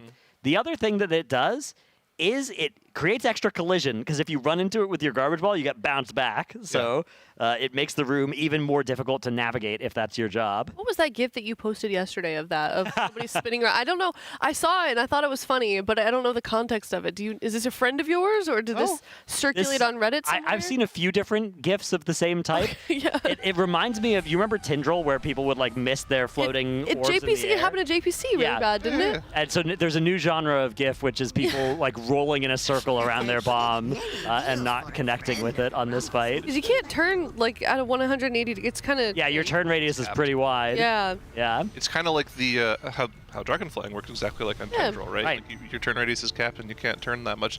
The trick there is to stop trying to turn the one direction you are, go a little bit away, out, and then turn back the other way. Yeah. That's how you get out of that. But no, it's just a gift to laugh at someone else's misfortune. Oh, okay. That's Also, the funny thing about that clip is not only the ball failing to hit the bomb, but just the frantic pings on it as well. Just the regular pings and the warning pings going off at the same time. Yeah. Oh, it's perfect. Yeah, even on Heroic, this boss is pretty tricky. We saw this was kind of the place where wipes started to happen for Liquid's Heroic splits. And by the end of their splits, of course, they were very clean on this one, but those day one splits started to run into trouble on this fight often. It was this fight, then Sprocket, then One Arm Bandit, which were all being done with helpers and often had wipes happening.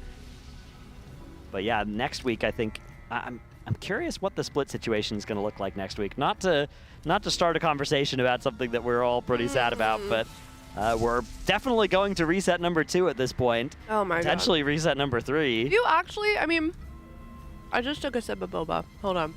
Yeah. So, I mean, okay, perhaps this is just copium, but to me, it just seems like, or at least I'm hoping, that they're just making these earlier bosses a little bit harder than we're used to, but not necessarily making the later bosses harder. So maybe it'll be more of like an even, spread of difficulty. I think it could be. I mean, let's think about it this way. Six Bunkjunker, if it ends up being an 80 or 90 pull boss, which is kind of what it's looking like it's going to be right now, they've probably only been in combat with this boss for... Actually, you could look at this on Warcraft Logs right now. I'm going to guess it's probably somewhere like 7 to 8 hours of combat time that they've been with the boss right now. I bet it's less than that. It might even be less than that, yeah. Because a lot of these pulls are pretty quick. I'm thinking progress time, actually, not combat time. Combat time would be a lot lower. Ah, okay, yeah. If the next 3 bosses are similar to that, maybe ramp up a little bit more, I mean, we're talking probably only a day per boss until we get to the final boss. So I think if that's what the difficulty curve of the Rave is, we could see the raid in next week, probably at a similar time to Queen Ensarek. Yeah, it's definitely possible. I mean, the important thing is how hard those later bosses are for sure, because, you know, if the difficulty continues to go up from here, which usually it does, right? Usually the curve is like that, but sometimes there is a valley. Sometimes there's a Painsmith, and then after it, there's 3 bosses that are easier than Painsmith.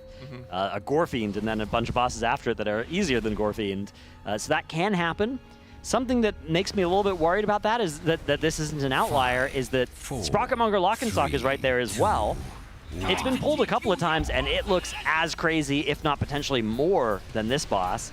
And then would it be possible for One Arm Bandit to be easier, Mugsy to be easier? Maybe, but having tested those bosses on PTR, there's a lot of potential difficulty kind of inherent to how those fights work on Mythic that makes me think that we are going to be in for a tough tier. Now, that being said, One Arm Bandit might have been tuned to be tough on week 1, but the fact that these earlier bosses are so hard might mean they don't even reach it on week 1, and by the time they reach it with week 2 gear, it's actually quite easy.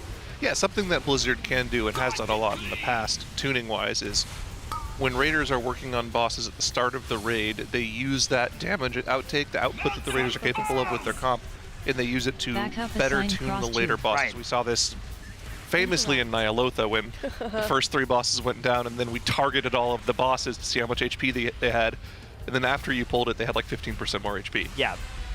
They could do that the other way if One Arm Bandit was potentially a little bit too powerful. They could retune it down right now while they're looking at the output these raids are capable of. Yeah, it's tough, because I think probably what happened here with Styx is that the guesses of how much raid damage people would do, maybe they didn't realize how much we would lose from having to do all this ad nonsense and from being put on these roller balls.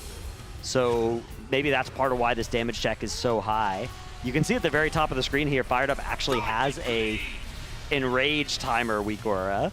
So you can see that bar slowly getting depleted. they have this for like Ansrax shield phases, right? They have this for intermissions that you have to beat a damage check, but he's actually just got one for the entire fight in Rage Timer now at the top of his screen. And you can see that even with that Lust on pull, they barely generated a lead over that Enrage Timer. And now that Enrage Timer's caught up to them, now they are going to get a little bit of damage once those balls do connect with the boss. That might get them on the good side of this Enrage check again, but it's going to be very close. And of course the 2 minutes will come up here. You can see they're just barely pulling away now. 2 minutes coming up will help. Bang, you can see each time one of those balls goes in, a huge chunk gets taken off that boss HP. But they do not have a lot of room. Yeah. It's going to be very close, even with the perfect pull. So we'll have to see if they're able to pull it off. Again, it's just going to be consistency with the rolling garbage, right? If you're able to actually hit the boss, hit the bombs, and not run over the territorial bombshells, that's the main name of the game here for them. So far, though, I mean, you know, considering that we haven't seen them pull this fight until last night, it seems like they're jumping back into it pretty quickly. Yeah, the first one we saw was looking was looking good. I mean, again, like Zyra said, you know, sometimes you just wipe at an early spot in this, but look at that Weaker that fired up has to try and make sure he doesn't run into the bombshell. He's trapped though. He's got to make his way to the boss. Yeah, that's big. Nice, yeah, good maneuver. That looked kind of ugly, but he had to because there were bombshells on all sides of him. Yeah. Did mean that he spent a little bit more time rolling and a little bit less time pyroblasting than he would have liked. But it's all good. You can see they're still just barely ahead after those bombshells came out, or after those rolling garbage came out. Damage check is still looking good. We're now approaching that 50% mark. Yeah. 315. I feel like he's probably the best at the trash ball rolling. Yeah, Fired Up is definitely looking pretty good at it. How did he do in the Honda driving challenge? He did okay. Shaq is the worst by a large margin. Was this was it a driving simulator? Yeah, thing? so we have a driving simulator, and it's like a Honda. They're calling it the Guild Grand Prix. Oh. And yeah, Fired Up is at the bottom actually. Oh, dude, I was so confident because I don't know, I just feel like he's so mechanically skilled. With all the weird blinks and stuff that we see him do, I was like, oh yeah, he might be pretty good at this. Tear up so bad. THD was really good, better than I thought he was going to be. I can't remember who's at the top. It might be THD. I think it is THD. That makes sense. And he was going very slow and steady. He almost stopped mid-track, and I was like, there's no way he's going to get a good time. And then he won. So far. You can see now we were ahead at 3-minute 15 mark. Now we are way behind the damage check. Now we are getting another spawn of ads here. We are also just past that 4-minute marker, which means some 2-minute CDs are going to be dumped into the boss right about now. And once those balls connect with the boss as well, that is going to do some more damage to help them accelerate a little bit here. But they're still behind that check. They do still have that B-res that is just recovered now as well. So in terms of the execution side of it, this pull is looking pretty good. But yeah, I'm worried about this Enrage. Now you can squeeze out some bonus damage after the Enrage on this fight. It doesn't just instantly one-shot everybody like, say, the One-Armed Bandit does on its Enrage cast. But I'm still definitely worried about our DPS check on this pull. The last set of cooldowns is going to have to go kind of crazy here. Yeah, what do you think? They're about 5% behind right now, looking something at like that. Yeah, it's looking a little sketchy here. We have a little bit over a minute until that Enrage comes out and still 30% of the boss's health. Now we are going to get another collision of garbage with the boss here momentarily, if we can avoid these bombshells being in the way. Looks like that's going well so far. Yep, around they go. Big chunk of damage into the boss, helping us stay alive on this check. We have lost a Raider here. It's one of the Crest is Moonkins. available. It's one of the main characters. Got to get that guy up. Well, unfortunately, we had two deaths actually, so we used one res there on it looked like a Shadow Priest. But now we are down a player on this very tight Enrage check. This is still looking like a pretty good pull. Goop is dead. A lot of fire is in the room. But we do still have some time before this Enrage. Here comes the last garbage roll of the fight. Fired Up is in great position here, getting to medium size as quickly as possible, and then hopefully identifying which of those ads he needs to roll over. There it is. Oh, wow. Oh my god. That was a war zone right there, but he managed to collect just that ad and not those bombshells. And then he's going to do another U-turn, pick up a little bit more garbage, come back around into the boss. And unfortunately, while all that was happening, the boss is enraged now, and the rest of the raid is dying. 13.1% on a pretty good pull. Almost everybody was alive for that whole pull, and there's still so much boss HP that they need to get through. Are we sending more Vantage Runes? I mean, what are we going to do to get this boss dead? It's Sunday. I mean, is the gear going to help them much? Like, it's... I don't know. I don't know. I don't know what the solution is. Yeah, I'm not really That's sure. a lot either. of percentage I'm left. just surprised you managed to pick up that Scrapmaster. Yeah, that was an impressive driving there. Any of those replay three of that, bombshells, maybe? that was crazy. Yeah. Yeah, this is a unprecedented level of I mean, I'm reminded of the brick wall that was Halandris by surprise in Sepulcher when we ran into that, and after that, there were still 4 more really hard bosses. I mean, there's still 4 more bosses after this one as well. This could just be Sepulcher 2 that we're witnessing at it here. on Twitter. I've seen the tweets. Yeah, it's possible. The Cams pointed out yesterday that this fight does have crabs and bombs, just like Halandris. It is. Yeah. But does the boss? It's right there. Does the boss go like? Whoa, oh yeah. When you pull him. Yeah, that was really good. Yeah. Was that you making it in the actual game? Yeah, those are the Sepulcher noises. All right, we're going to head into a Monster Energy listen-in and maybe get some insight onto their reactions of these first couple of polls.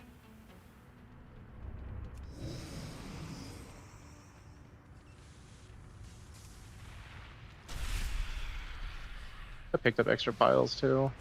I don't know how to always live going, like when I get put into the ball, it's really sketchy. Maybe I'll just play a defensive trinket. I don't think my damage matters, so. I mean, you're topping right now, bro.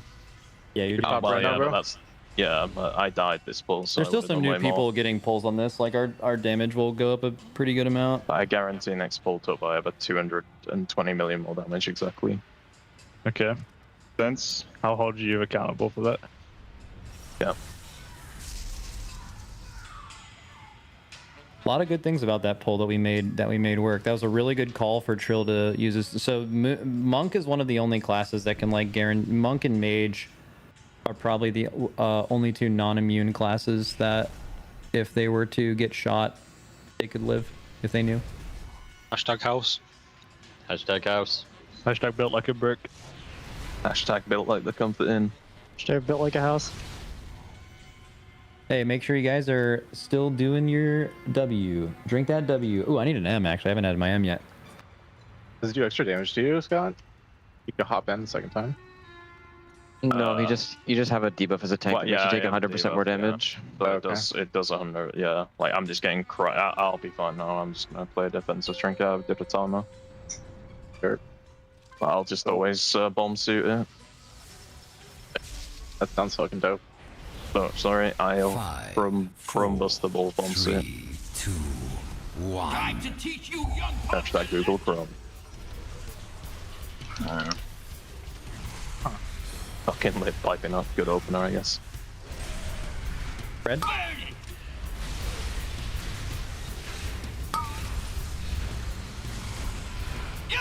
Okay. Crash now. 3, 2, 1. Look at your marks. He fired up Smack Scott. Spreading in 10. Get a good drag. Bombshells are all broken. Coming in. Fire circles 3, 2. All the Spreading hyenas out. got missed. It's fine. Big grips. Set focus cross. Oh yeah, there's a spell for this. For the fire under the boss. Don't burn that. Hicks. Not fire till it's fire. Amen. Amen, brother. Yeah, I could have Okay. got those hyenas. Spreading in I 3, just didn't wanna 2, steal them. 1. Now.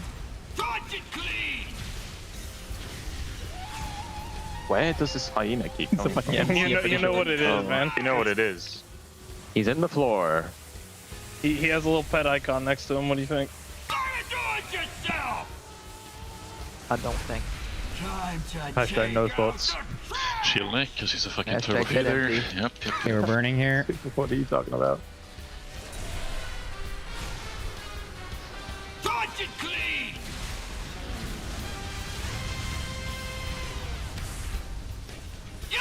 Okay, getting trash in 3 seconds. This is Trill, Shack, Dupe, and Scott. Blue is really close to the boss. Good. Fire circles in 5. Spreading in 3, 2, 1. Now, good binding. Okay. And get kicks. We hit a bombshell. Set focus cross. Back up assign cross 2. Over.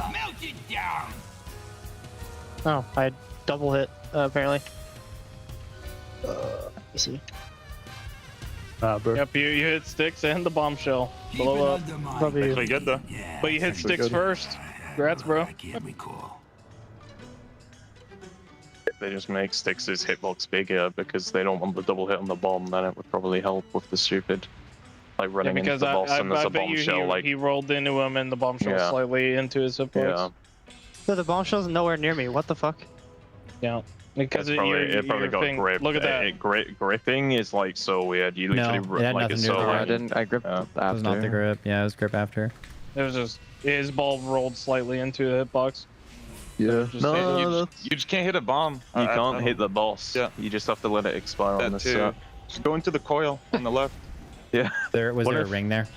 Couldn't you have hit? No, I didn't ring, but I thought it was fine. What if like it looks fine? Normally, I'm trying not to. I would run into the boss here every single pull. There's no way that should have hit, but I didn't design the boss, so. What if instead of like going straight through the boss, you go on like the edge of the boss? That makes sense. You know what I mean? Where it's like you try and like you don't go through his middle. You go through like the side of him, kind of you curve. Yeah, like you curve it in. Yeah. Well, I feel like this happened like one time ever, so it's probably I'm doing it probably not. I can't wait for someone to miss. Hashtag pull again. Hashtag hitbox changed. Hashtag double the fucking hitbox immediately. Yeah. Hello. You shouldn't be able to have these in melee at all. You should have to range tank them. Hashtag lid piping up.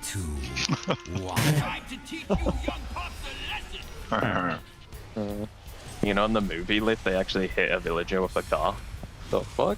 Yeah, it's like they snap into the real world and he gets hit by a fucking car and they go out to check it's still alive and it just gets up and goes Okay. Dude, Nick like that. There's no way that happened. Dude, it does, dude. It actually does, guys. We saw it last night. We were watching it.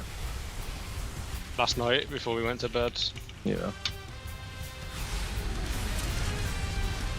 Where is this bookmark? I think someone. Sorry, Trill. Oh, I'll get it. I'll get it. Set focus cross.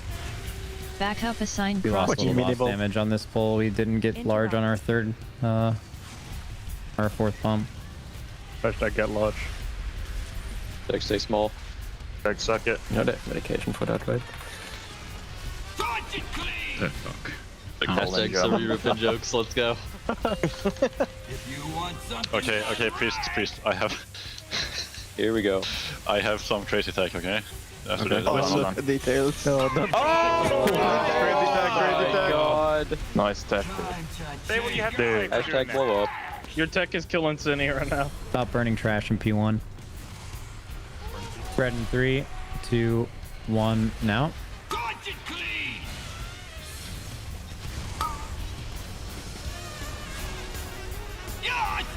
New garb, 3 seconds. Balls are out.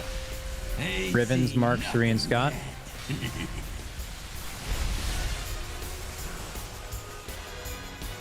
Hit the right one. Okay, spreading in 3 seconds, guys. Spreading in 3, 2, 1, now. There's one bombshell over here I cannot grip. It's fine, they can watch it. First kicks are out. Okay, just get kicks now, guys. Gonna have to get far squarish. Okay, it's fucking. Get it in, guys. Nice. Both can get it in, by the way. 10 AP song. Circles here. Take boss into the corner. Yeah. Okay, everyone look at the marks now. Boss is pretty close to X. Yep. Nick, Nick, Shack, smacked, and Scott. Okay. Spreading in 3, 2, 1, now. One more bombshell should be coming in late. There's a bomb next to the boss, close. Someone got it, good. Watch your HP, get kicks now. Get kicks. Backup assigned Get cross these Scrap Masters in. Taunt them in if necessary. I can't help you, dirt load. Morgan. Thank you. Help if your kick is dead, get it backups. W. Burning now. Spread. Take boss. Don't burn under boss. Take boss. Yeah, try not to take the tick melee. Okay, the boss is really close to triangle. Be aware of that if you're picked here. Triangle's like literally on the boss. Healer in a ball. What's on? Healer in a ball, okay. Don't smack at least. Yeah, we can you do it. There's a Scrap Master like right under. I'll move it. Yeah, just watch the HP of the boss here. Personal if you get Spread now. Spread now. Spread now. No kicks yet. I got one of the bombs. Yeah. Kicks now, The other boss, by the way. Let's go. Kicks Res now. goop. Kicks now. Res goop and get kicks. Set focus. Yeah, we can res Malarcus in 30. Keep going. Get kicks though. Do you need to get your kick mark back up anything? Who me? No. Get out of side. Need a taunt on Skull. We're getting murdered by Scrap Masters. Kick on Skull. Any kick. I think they were probably all down. Good. Yeah. I'm just tanking it. Okay, whatever. New garb in 5 seconds. Positions now. This is still a good pull. We'll get him up after. Probably get a... Boomy. Bombshells are fucking amazing. Holy shit. Okay, we're spreading in 6. Bombshells should be Astro Piss for this. Spreading Watch in the 3, dogs, they're coming 2, in. 1 now. Dogs are coming in. On Nick. Nick has 3 stacks. Nick. Oh, I can't get it. Dispel Nick. I'll disperse. Blue far. I have no kick. Nah, that was just that. We fell behind really fast there. We were doing really well. That is so bad. Kyle's on purple as well. I wonder if that is just RNG or if it's like, cause like we've been going pretty close to like the new markers. I wonder if that's been bad or good. If you watch the log I linked you like Max, like what are you like linking this is me? when we do good movement for the mages, like they are basically popping off on the bombshells, right? Like actually doing well. So Like, I'm assuming the first log you linked me was yesterday, and the second one was today. no, it's the same log. I just linked the wall, and then I linked the zoomed in window. You can just look the wall. Like it's kind of insane, like how KSP managed to be the same as the Shadow Priest, basically. Yeah, Because we had it's a 2 lot good better. Yeah. rounds. Yeah, it's really good. Oh yips. Oh yips. You screenshot the double THD. Which channel did you put it in? It's a Sticks. double like. It's in sticks. No, but the other double. The Oh, I doubles. didn't screenshot that one, but Didn't someone? I swear I saw someone put it in a. No.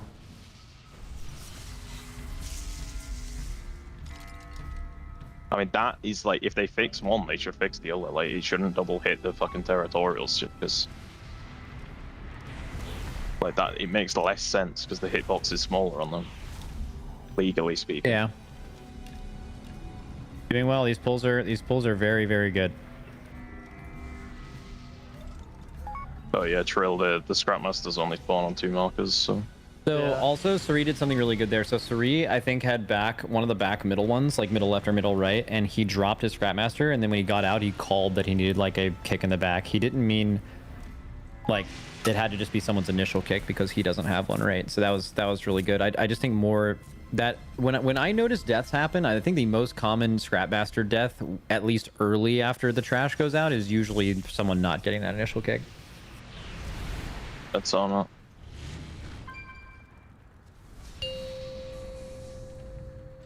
We keep getting back here. We just need one good. Oh, we're playing fucking insane right now. Like this is. I think we could kill this at any time. Like if we get to that in rage with everyone alive, and a res for an immune player, I think we will kill it. Like this ball, we were 10% ahead. Hello, everybody. Welcome back from that Monster Energy Listen In. We are pull number 76 here, seeing a couple of wipes in a row, basically around the same spot to the same stuff. Drat knows, and we're still kind of poking through the same stuff that we've been having trouble with. Yeah, it's a little bit. So there are some copium. There's some copium I've heard. Oh yeah, you said you said I was copium. Yeah, and I think even from Max as well, we heard that okay, we've got some new players in, so once they learn it, we're going to get a lot more damage. Make this fight go from looking impossible to possible. And you And think it that's doesn't even cool? look that impossible. It just looks really, really hard. Yeah. But I do think that I don't think that this is actually all that close to Back up being assigned killed yet, cross because one. Yeah. on most of these pulls, we are losing players in that first few minutes of the fight. And I mean, like Zyra said, you know, if you look at that bar at the top of the screen, they open up well, right? They open up, opening up a lead over that enraged check, but it's around that 4-minute mark that they just, in order to survive and not lose any of their players, they're losing so much boss damage to do those later garbage sets, and they end up falling behind that DPS check that is quite tight here. And they're ahead for like the first 3.5 minutes of the encounter. Yeah, right? you can see right now though that it's closing in, right? They're getting encroached on by this enraged timer now. It doesn't help that the boss is basically immune while it's flying up in the air there. Yeah, they lose a lot of damage uptime just because of the way that mechanic works. It's a really weird mechanic to have in the encounter, by the way. And it just does it once and then never does it again. I guess he overcharges himself for the rest of the fight, but like, they could do it, whatever. I think it's designed to give you like a intro difficulty garbage set at the start of the fight, and then you actually get 2 of them on the lower difficulties before it overcharges. But yeah, it is strange. Either way, the thing that we're seeing, right, about the 4-minute mark is where the red bar on the enraged timer really just gets too far away from them. And I think that's more due to the way that the fight works with the ads, right? Every new set of ad spawns just adds more and more ads to the encounter. I think it's just once it's overcharged, there's more, and then it's a flat amount added with the overcharge. So all of the sets except for the first, I think, are bigger, but they're the same size as each other. Either way, I mean, they're just falling way too far behind on these later ad sets. Maybe the lineups aren't as good for their cooldowns, or people are just getting a little bit too lackluster with their positioning. Crazy position for Fired Up here, by the way, in the middle of 3 garbage piles. In a little safe spot there, but it's not a big safe spot. It's kind of nice though. So it's a nice pocket. Yeah, nobody else is gonna stand on top of him. Although I think there's some danger of him getting rolled over, because I suspect that people are gonna roll their balls freely in this area, not assuming It's so there's easy to somebody see there. him amongst all of that. It doesn't help that he's a fire mage in the middle of all that fire. It does look like he's managed to avoid that though. It's worked out reasonably well. Very well. Yeah. You're just happily hopping away in the middle of the room. Yeah, having a good time. +2. Big damage is still happening here for Liquid. They are well ahead of this DPS check. This 3-minute 15 mark, they're sub 50%. This is by far the most damage they've had on any of these pulls. Perhaps my dooming was premature. This is actually, this is like 3% lower than they've had it before. This is by far the best damage we've seen out of them. So maybe the familiarity wasn't copium. Maybe they are finding a lot more damage than we otherwise would have suspected. Because you have to remember, right? The damage is really kind of a cascading effect, especially if you're able to get the boss to execute significantly earlier. You get those extra damage effects way earlier on.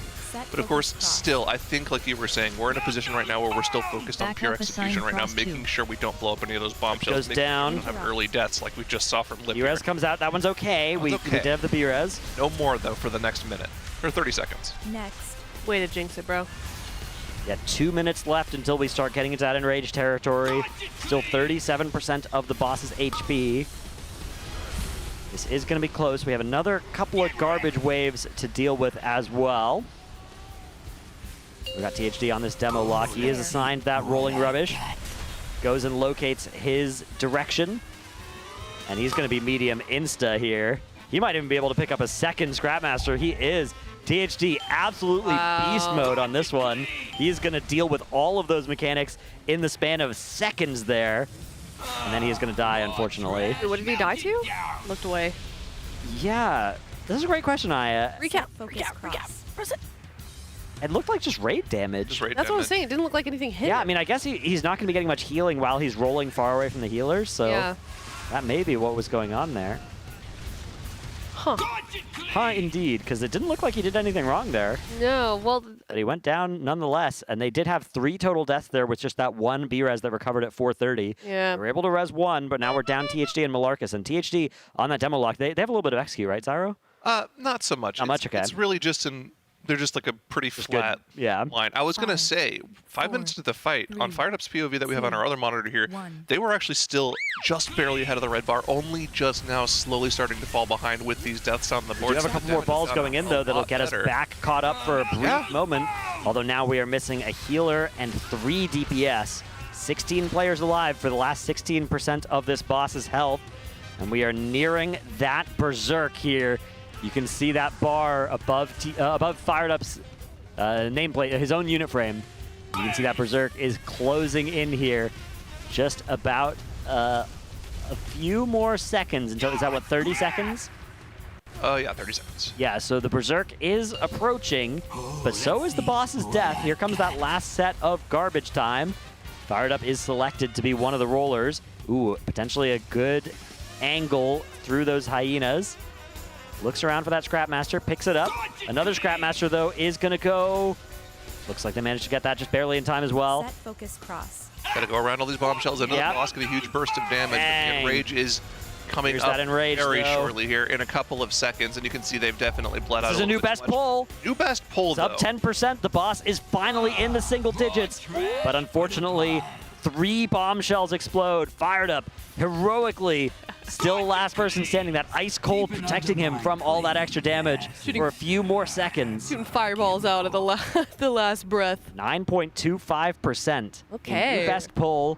There were a few deaths there, but honestly, this would have still been really tight even without those deaths. They didn't have a lot of players dead for all that long on this fight, and still 10% of the boss's health to go.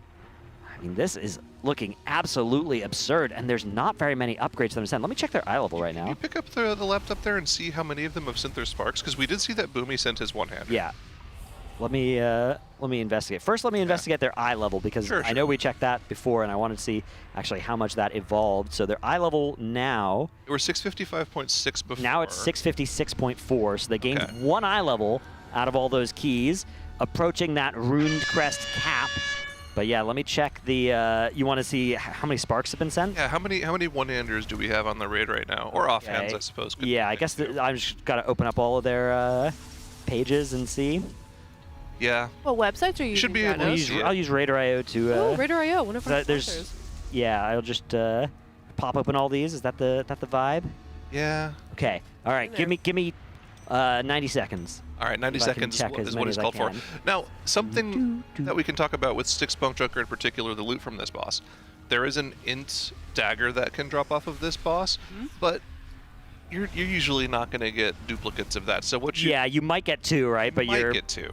You might just play like you only will get 1 and send your weapons on everybody except for 1 potential carrier for that. There's also an intellect staff from Sprocketmonger as well. And Vexy and the gear grinders too, right? Right. They've already killed those bosses, so they know that they don't have to worry about that in terms of loot right now. So what they could do is send one-handers on everybody that's not a caster that would be getting one of those items if it dropped. So there's actually a lot of sparks that they could technically send if they felt like they had to get the extra damage for this boss. But as we saw from that poll, there's definitely still extra damage to be gained. It was a 9% wipe with 2 players dead for about a minute and a half, and a couple players died at the end. I think if everything was perfect there, they could have got that at least like sub 5%. So we'll get close. We're on pace for a very close pull here, especially if they're able to optimize just a little bit more. And it looks like they were happy with how that pull went because there was very little discussion after the pull. So we're getting right back into another here. Yeah, you know it's kind of just like they're feeling motivated, they're feeling the fire when they basically almost immediately go back in to the pull, and they're going to be doing it here. Pull number 77. Seems like just kind of some things to clear up here and there before we really start figuring out like what that damage check is actually going to be, because it's still early deaths, like you were saying. Yeah, the early deaths are what we have to cut back on. Yep. And usually those early deaths can be just something as simple as getting aggro on one of the hyenas, right? Those hyenas are particularly nasty if they're DPSing a player. They put a debuff on the person that reduces their healing taken as well. So if that stacks up too much, a player will just eventually die because you can't heal them. You need to make sure those are dealt with perfectly. That's why you can see the players with the garbage roll mechanic are prioritizing sucking up those hyenas first, not only to get them in a position where they won't be meleeing your end of DPS players down, but also that they make the ball bigger, make it easier to do your job. We saw THD at the end of that last fight picking up 2 packs of hyenas, instantly getting medium, and he was able to deal with 2 Scrapmasters because of it. Just a lot of min-maxing that can go into dealing with that Katamari style mechanic that this boss employs. Question. Yes. For viewers watching from home, is this a situation where they should be dobbying it? No. Never Dobby. No Dobby? Dob is the mind killer. Okay, Dob is the mind killer. Give them some hope, Zyro. Will not Dob. Give them some hope? Yeah, this is possible. That's right. Okay, and so- hey, here's the hope as well. Nobody else has killed this thing either. Yeah, exactly. The raid is young. There's 4 more bosses left.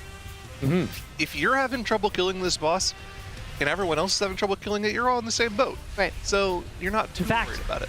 Liquid, they always say they want the raid to be hard because they think they're really good, and so the harder the raid is, potentially the better for them. I did get the answer to your question though, Zyro. How many sparks of fortune have been sent by these 20 players? It looks like 12 of their 20 sparks of fortune have been sent. In a few cases, it's with that free enchanted rune crest that they got from the Kill Galliwix quest. In a lot of cases, it was using 60 of their gilded crests to make a 675 weapon main hand with Ascendance in a lot of cases for several of those casters with those daggers, and a lot of those melee DPS if they're dual wielders were doing that. Of course, the two-handed users don't have a great option for that this week. Some of them have sent stuff like, I've seen a necklace, boots, those kind of things have been crafted by some. Although, as we move to the possibility of a second week being added this tier, we've got to consider the possibility of a third week and a second spark entering the equation here. Stop. No. In which case, maybe a crafted two-hander would be an option. Yeah, but who would be the person? Yeah, you'd have to hold for so long as well. And I don't think that's worth, because after 3 weeks of splits, you got a pretty good chance of at least a Galley Tech limited edition Capital Punisher, and at best a best in slots from the One-Armed Bandit from those 3 heroic splits that you're going to be running over these 3 weeks. So the embellishment economy of this expansion is so weird. So strange. Yeah, Last expansion we had a couple of okay ones that you could put on all of your gear, right? But this time around, it seems like almost everyone wants to go with one of the weapon enchants. Yeah, just Ascendance pretty much. I've seen Shamans run the other one. I forget what it's called. It's like Radiance or something like that. Yeah. It gives secondary stats instead of just one secondary stat. It gives all. Yeah, there was Symbiosis was briefly getting played by some tanks as well, but it's largely just Ascendance and then Dusk Thread, or not Dusk Thread, Ascendance or Dusk Thread or Dawn Thread if you don't like that, a Focusing Lens. Yep.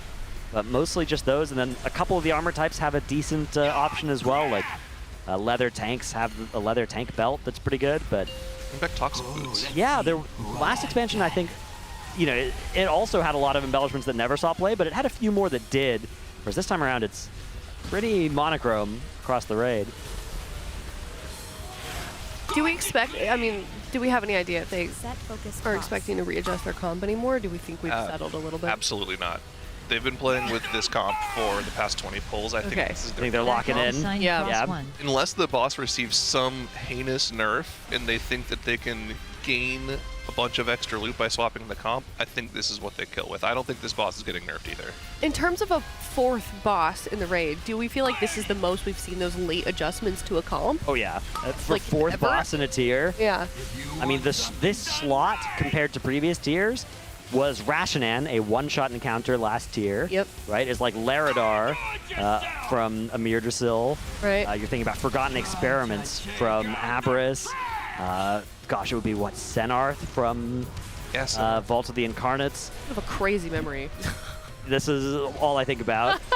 It's all the brain power. Yeah, there's a space in my brain where common sense and useful stuff is supposed to go. That World of Warcraft facts instead fills that space. Okay. Even thinking back to some of the GOAT raids, like Siege of Orgrimmar, Shaw Pride was the 4th boss. Okay, now you guys are just showing. Yeah, you're really that old, was man. Like a 20 pull boss. Yeah. Throne of Thunder, that was Tortos. It was a turtle that you kicked shells into. That was like a 5 pull boss. Yeah, so this, I think, is unprecedented. The only argument you could make is you could be like, well, this is an 8-boss tier. Yeah. In some of the longer tiers, maybe we should compare this to a 5th or 6th boss from a 10 or 11-boss tier. Fair, yeah. In which case, we could compare it to bosses like Gorefiend or Halandris that were in a similar relative spot in the raid and were really hard as well. Okay. But I think it is certainly up there with those. It's obviously not at Halandris level yet. I was going to say, that's definitely an outlier for sure. It's now, I think, in that top 3 with Halandris for this spot relative to the raid, right, being halfway through the tier. Yeah, I mean, to me, it's just like, I'm just definitely curious if they meant for it to be this hard this early, or if this was unintentional. I think it was not intended, but I agree with Zyro that at this point it's not going to get nerfed this reset. I don't think it will. I don't think you can nerf it this reset. Frankly. I hope they do nerf it on the reset. Yeah. But I think that at this point, it can't be really nerfed during this reset without things being... I mean, they could take a little bit of health off it, I guess, but anything more than that would be, I think, pretty poorly received. Yeah. One of the worst feelings as a raider is putting a lot of attempts into a boss that's very difficult, getting to the point where you're about to kill it, and then it just gets nerfed. Yeah. I think the more likely thing for Blizzard would be to bring down the level of the next few bosses if they were all tuned on this. Right. That led them to tuning this boss this way. Exactly. Like whatever numbers they were looking at for how much raid damage we'd be putting out, at least on this boss, they probably missed on that guess, right? And see, the thing that Blizzard's done is they do like to err on the side of being too hard, because then they can nerf it. Because if they make it too easy, they can't really buff it, because then it'll be killed, and nobody likes a boss getting buffed after it's been killed. So that is often what they'll do. But I think that, yeah, this one definitely has turned out to be a little bit trickier than they probably wanted for a fourth boss. I don't actually think it's bad for the Race to World First inherently to have this, but I do think that when regular guilds start reaching this boss, you know, over the next few weeks, if you're a cutting edge guild and you get those first 3 down and you run into this, I think you're in a lot of trouble if they don't nerf it. All right, well, let's take a look at the best poll that we had a couple of polls ago at their 9.24%. All right. Take a look at this replay. So we have fired up here perspective. You can see they already had 4 dead at this point in the poll.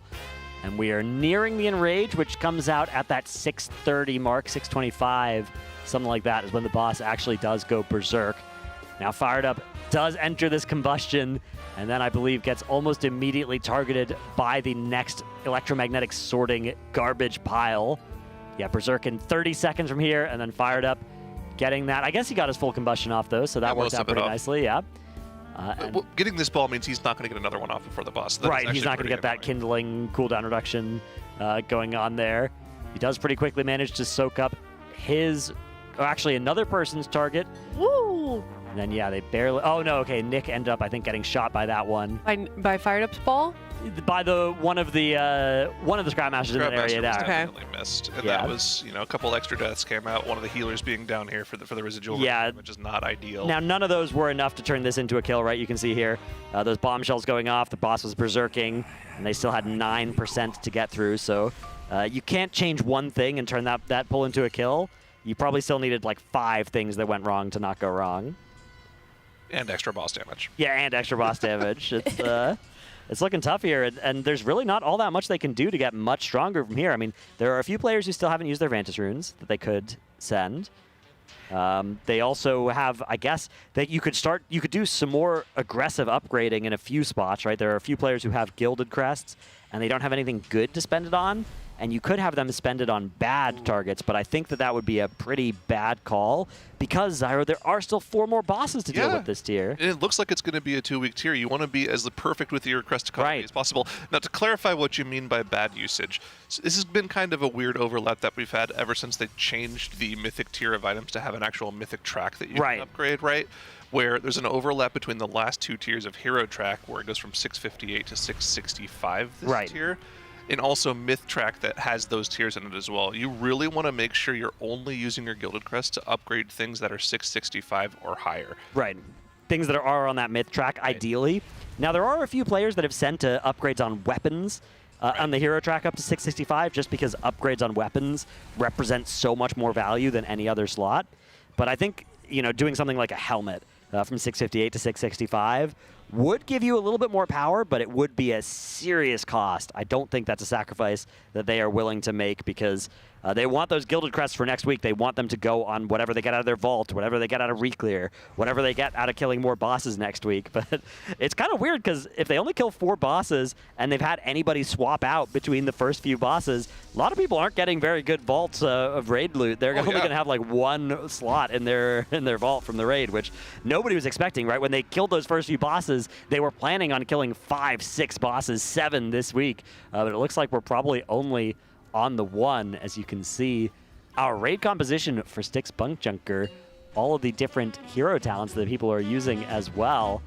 A lot of these have changed from last year as well, which is nice. DK, for instance, we're playing the other one during the Deathbringer, I think it was. Or is it Deathbringer? I don't know. They were playing the other one. Who would know. I'm completely clueless. I forget what it was, what the name of it actually is. I think it was Deathbringer. Is it Deathbringer and Riders of the... Yeah, Riders the other one and Sandlane, yeah. Okay. Warrior as well, they're playing Colossus now. They were largely playing Thane last tier, so... Havoc Demon Hunters get to play Eldrachi. Playing Eldrachi instead of Fellsguard, which I'm not sure how... Some like that, some don't. I don't. You kind of get this like launch sequence opener where you gotta kind of press these buttons in the perfect order to do a good opener. It's reminiscent of like BFA Unholy, where you had one of those. Oh my god, yeah, I wouldn't even be done with my entire opening rotation and things would be dead. Yeah. If you want to look at one of the most convoluted openers in the history of the game, I kid you not, go to our partner website, one of our partners, Wowhead, look at the Havoc Demon Hunter guide, go to the opener, and it's like 20 plus exact buttons in a row that you have to hit to get the exact opener down. And people are still saying it's a 3-button class. It is no longer a 3-button class. Well, you just have Wowhead open on your other monitor and you just click those buttons in that order. I don't get what's hard about that. Okay. Or you have Achille and you have it just tell you what to press. That's right. All right, whatever. I'm a Havoc Demon Hunter defender until I die. Yeah, Havoc is cool. It's actually often had a harder skill cap than it gets credit for. Because so often really you've had the movement to deal with as well, right? Yeah. And you see a bad Havoc Demon Hunter just go flying through the braid and like... Yeah, that's me. I'm that one. You're on Gallywix and you're just like, oh... I started learning. I'm off the edge. I preferred the end of Legion, Radon's Cascading Eyes Demon Hunter. Yeah, where the rotation oh my on god. The AoE consisted of I-beam. Oh god, without the AoE fun. cap, it was so... There was a certain trash pack on Nyalotha that was like down at the bottom of a set of stairs. I don't know if anybody remembers that one where it was just like massive AoE. It was so satisfying. It was the best part of it. I remember there were some pulls in the Arcway back in Legion where you pulled so much trash and you could literally... You just spent 30 seconds pressing I-beam. It was so fun. I-beam is my favorite button in the game. But no, I'm convinced that people that think it's a 3-button class have not played it since its beginning. Yeah. And Does I-beam still work the same way it did back in Legion, where it didn't actually root you in place? It was Yeah, just 'cause it's a 99% slow. So Yeah. you could actually move during it? There was a brief period of time in Shadowlands as well where Warriors had Champion's Banner that, if they were playing Necrolord, that made you get that like Death's Advance effect of being immune to being slowed below a certain point. And they could give that to their party members. And if you were ever playing with one of those as a Demon Hunter, it was so weird because you'd press I-beam and you just keep walking at full speed while you were I-beaming. It was strange times. I think they changed how that banner worked. Ooh, fired up. Whoa, that's okay. Production, that's going to be a replay later. We need Fired Up's face in that replay later as well because there was some cinema going on. Don't even show there. the gameplay. We just him. Once this poll is done, I need those 10 seconds. That was some gameplay for sure. That was cool. Somehow it was okay. Yeah, somehow we lived. Hey. Somehow the raid is alive. That's Fired Up's entire existence. Yeah. Somehow it was okay. I can't believe they made that work. Yeah. That was extremely sketchy there. All good. His POV is the most stressful to watch historically. But the one I think that gets watched the most. Yeah, Max watches Fired Up usually, so yeah. A lot of people's eyes are on this particular POV. I want one of these tiers. I don't know if any of the raiders would agree to this, but I want to see a heart rate monitor. Oh like yeah. Cruella used to do. Yeah, I know Cruella when she was raiding with Method and had that heart rate monitor. Now she's a caster. I know she's over there on the Echo desk. Right. Yeah, they got all the girlies over there. They got Rook, they got OK Mage, they've got Cruella. Congrats on the promotion, Cruella. Or demotion, depending on your perspective. Yeah. All right, maybe we can see that replay of this Fired Up maneuver. You can see he's still got a bit of a smile on his face. I wonder if they're talking about it, because Max will often talk about any weird stuff that happens from Fired Up, because he's of course watching that POV as well. But yeah, there was a crazy ball roll. I think at the end of this, we should make like a crazy compilation edit. Yeah, with like ridiculous transitions and stuff. We'll get some like Gen Alpha to put it together on their phone on CapCut or something. I don't know. That sounds like a made-up word to me. Oh, yeah. CapCut's a mobile editing software. They have a desktop version too, but it's to make TikToks. There are entire content creators that only edit videos on their phone. Wow. Like, oh, that's what's wrong with our generation. Yeah, it's is that like I was watching your NPC stream earlier. Oh yeah. The charity goal. I probably have to explain a lot of those things if you're not on TikTok. It's cool. You don't have to. I know enough to know Janos, that is code. That is Janos code for I do not care. Please do not talk to TikTok about me. I watched it, and it's I was like, okay, I'm old. It's okay. It's okay. This is what it must have felt like, to watch like the VHS come out and be like, oh, that's so strange, right? Or like, to see the fax machine come out and you're like, documents can get sent from one place in the world to another, and it's just like fundamentally the world is different than when I was born, and seeing that NPC stream made me realize like, okay, it has moved on past where I am. Okay, I'm gonna cut off your yap session and you crashing out because I really want to play this replay before they go into another poll. Let's they go. have the replay that you specifically asked for, so I'm sorry to cut you off, but please rip it, production. Show me the fired up maneuver here. I don't think he's gonna stop on this. No, I was not gonna. I was revving up. Okay, watch this. Bang, Oh my bang, God, bang, yes. bang. You should not be alive. Look at his face. Okay.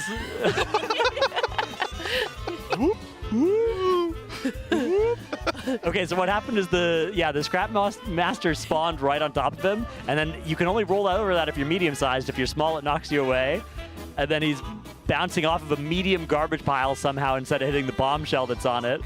That is crazy. Yeah. This is so interesting. That's the exact face I make when I'm out at dinner and I think the waiter is bringing me my food, but then they walk right past me. Same thing.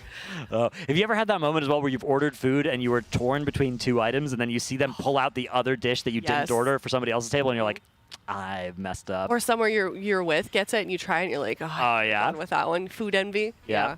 That's the worst. Yeah, we gotta. I think that might be a new emote for Fired Up. Once the year ends, or somebody sneak onto his computer and make that happen. That is a good one. That was great. I'm still shocked that they managed to live that particular happenstance there. I guess the small hitbox kind of helped them out there, that it didn't trigger the bombshell that he was getting knocked right next to. Do you have a pen pal, Dratnos? A pen pal. Yeah. I think we had them in school. Yeah. Yeah. Back in the day, you had to wait like 5 months to get a message back from your pen pal. Yeah. You would send a letter to somebody like in the third grade over in a different school, over in a different country. Yep. You'd send them the letters like, oh, I live in America. You did that? Yeah. Pen pals. This is a thing you do in elementary school. I never did that. You have like a. No. I didn't know that was like a real thing that people still did. Yeah. That was well, maybe they don't still do it, but when Zyro and I were in school, back in the day. Back in the day. Yeah. We would walk uphill in the snow. Oh. Both ways. That was you guys that did that. Yeah. Okay. It was like 15 miles to school, and then when I walked home, it was like 21 miles. Yeah. Uphill both ways. Yeah. Yeah. In the snow. Sorry about that. With the sun out in the scalding heat. But we didn't complain. No, never. Never a peep out of us. Not like these youngsters these days, these whippersnappers. Yep. They just love completely. They make their TikToks and they complain. If you were lucky, you got some toppings on your butter sandwich for lunch. That's true, yeah. Butter sandwich? You'd have nice ice soup. Rock soup? Yeah. If you were lucky. That was a real soup in the Depression era. Called it rock soup. Yeah, probably lots of nutrients. Yeah. Well, they just put the rock in it and then cook. I don't really know how it worked, but they didn't eat the rock. I just put the rock in there. I don't know where we're going with this. But either way, if you're just now tuning in, we are on poll number 80 right now. 4 sticks, Bunkjunker. Heading into this poll, best poll being 9% that we got a couple of polls ago. So that food buff, historically helping out the guild, coming in clutch at the moment. Oh my God! And Yips cleared his notification. Wait, no, he didn't. It's still blinking. I see it. Yeah, the collection tab down the bottom right. Up. Yeah. I'm telling you, next time he gets up from his computer, I'm going to clear it. It's driving me nuts. What if he gets up during our cast? Then I will physically take out. You're going to hear. You're going to hear a when the sound when people take off their headsets when it's not muted. You're going to hear that, and then you're going to see me on his screen, clearing the notification. I can't recall. All right, here we go. Why is everyone just drifting around? They're drifting around. Yeah, here we go. Where'd the boss go? This looks like one of those things in the circus when they are in the cage and they're driving around. They're practicing for the next Honda race simulator. Yes. Yeah. Wait, this is actually kind of funny. Wait, I wish I could hear their. Wait, can we go into their comms production? I feel like this is a funny moment. I need to hear them. Oh, they're done. They're done. Darn it. Okay. No more fun. Yeah. That boss has respawned. Fun over. Yeah. Thought we'd get another one of those moments. Did you guys buy your Longboy mount, the expensive one? Oh yeah. No, I have the old one. Why don't I want the new one? Well, the new one has a mailbox. Yeah. I've got Molly. I've got Katie's stamp whistle. Yeah, but now You now can you have have it all in one. infinite. You only Yeah. need to press one button, 1 and 3, I'm like good. your shampoo. I've got the OG one. I don't have either. I completely forgot to buy it, and it's probably too late for me. I I think hope it is. Yeah, it's Yeah, off I the think store. it ended in January. maybe they'll bring it back at some point. Probably. I feel I'm out in the wilderness and I need to auction something. I don't know what I'm gonna do next. Now, of course, you didn't spend dollars on that. You used WoW tokens. Yeah, WoW tokens. Okay, Yeah. that's okay. Oh, how many WoW tokies was it? It was less than the BFA one because the BFA one was 5 mil, and so you had to buy like a bunch of tokies if you wanted to. Gold was less valuable. Did you? A little bit, yeah. Did you feel a little cheated, Zyro, with the new Longboy? I don't particularly care too much. Like this whole concept of people getting upset when somebody gets something similar to what they have, and they get upset because of exclusivity. I don't really care for it. I don't care if it's different. I think when they re-release things that are old, that's where personally I have a problem with it. I don't care. My problem is Backup if it's something I assigned have, cost then I don't like it when Yeah, it gets yeah. re-released. Well, But if it's something that I didn't get the chance to Right. pick up, then I'm glad that they Go get it. re-released it. Okay, And that's totally I think people are being elitist if they are concerned about that. Yeah, exactly. Yeah. I don't even have those the mounts that we're kind of referencing, and I think they should be gatekept forever. Ah, yeah. You didn't play in 2007? Not my problem. Now, if they re-release the actual original Brutosaur, I might be upset. Ah, I see. Oh. See, I would be too because I have one. But if I didn't have one, I would hope they would re-release it. See how that works? If they make a new one with new things, they let people have fun stuff, that's fine. Why not? Yeah, they actually made some really great mounts recently, including that Grizzly Hills Packmaster that Blizzard's given us a couple of codes to give away. Oh, yeah? True. Yeah. I haven't seen wonder that who one. won that one earlier today, but if you missed the chance, make sure you watch tomorrow because I think we've got some more codes to give away.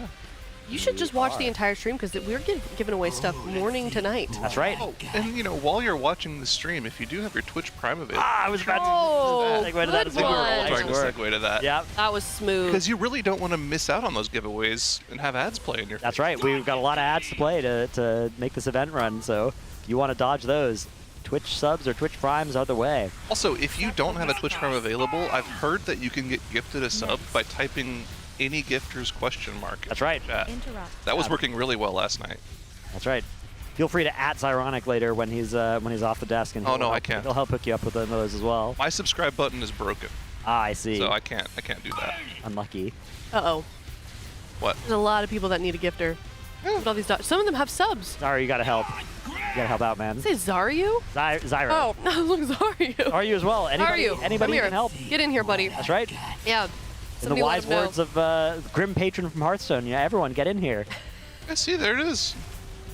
You know what? That worked. Oh, there's Ask more. any gifters, and then the people that love gifting subs come to help. Yo, Hybrid, thanks for the 5. Oh, thanks for the 5 gifted. What are we doing here? What are we doing here? What are we doing here? Oh, wait, no, I can't do that. I don't have my wig on. You're not on camera. They don't know I can't start that. it. I don't know that. No, it's got to be a special occasion. I can't just whip it out anytime. This is so fried. It is a little fried. Chat, what are we doing here? What are we doing here? We're on pull 70 or 80. Yeah, What we're damage doing. check again is looking pretty good. This pull has cost us a B-res, so we are down that resource. If anybody else dies, it's going to be bad. But we are at 50%, halfway to that enrage, slightly ahead of the check as it stands right now, although not comfortably ahead. Can't have anything go wrong from here. Next set of garbage comes out. Ooh, THD into a medium ball there. Nice and quick. Able to roll over his Scrapmaster now. Nice. Beautiful. Perfect. Okay, but he large kind of procced an easy. Yeah, he had a path back He's here. gonna drift all the way around these bombshells too to get back to the boss. Oh, yeah, no. trying to manage it. Here we go. Sketchy. That was wow. Implemented that very smoothly. He was able to get to the boss, but one of the things that's a problem with this rolling rubbish is ideally you get to the boss a lot faster so you get more damage Right. time. Right? He spent probably an extra 10-15 seconds on the ball. Actually, I'm not sure he actually connected with the boss either. I think he may have fallen off right before he got to the boss. Looking at him on the damage meters as well, you can see in 15th there. Something that I don't think would be true if he had actually made that connection. So they may have lost a % or 2 on the boss if that indeed was what happened. He sort of had to take a circuitous route there, and that ended up maybe costing him the time of that buff. Well, that's unfortunate. And you can see we have fired up's POV. They are significantly behind the damage check right now, but we don't think they're, like, again, they're pretty far away from the damage check, but just consistency on doing the mechanics is going to be crucial for them to actually start approaching that potential. Yeah, and they're not going to be that far behind. Like as you see right now, they're at 30%, right? And they are going to get another 2 garbage balls to roll it, another 2 sets of garbage balls to roll into the boss, which is going to do a bunch of the boss's health for free.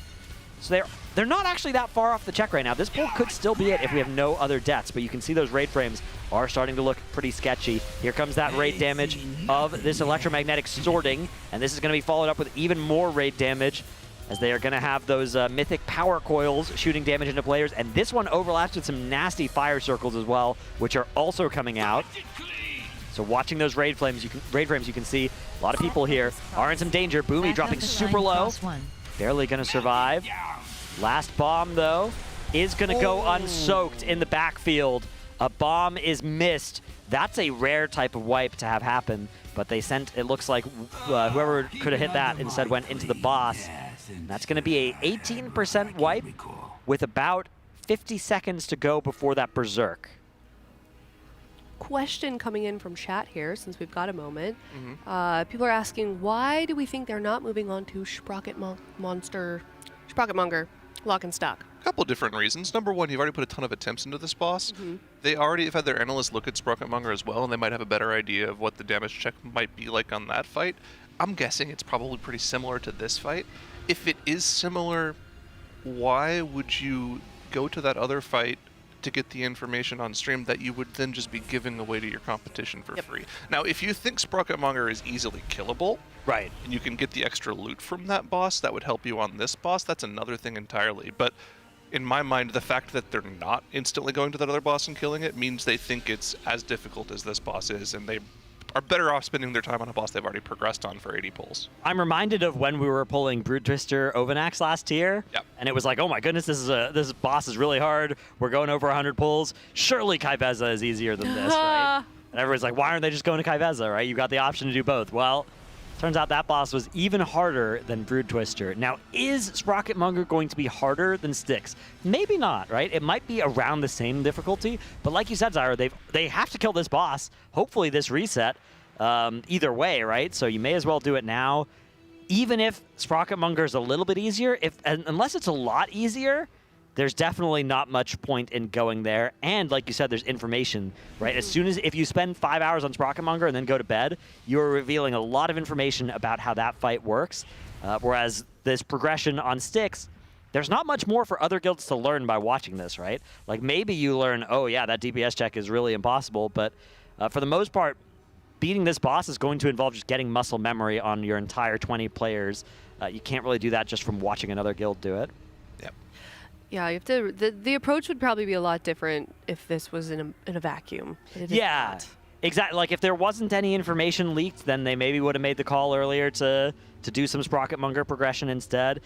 Potentially, you know, if this boss doesn't go down, if they actually do think, oh man, we're actually just not going to beat this in Rage, maybe we need to go do Sprocketmonger to try and kill 8 this reset and at least get to 4 of 8 this reset. But I think the goal is still at least to try and hit 5 of 8 this reset. But yeah, I mean, if they can't get this boss down in the next few hours, the chances of that are going to start dropping precipitously here.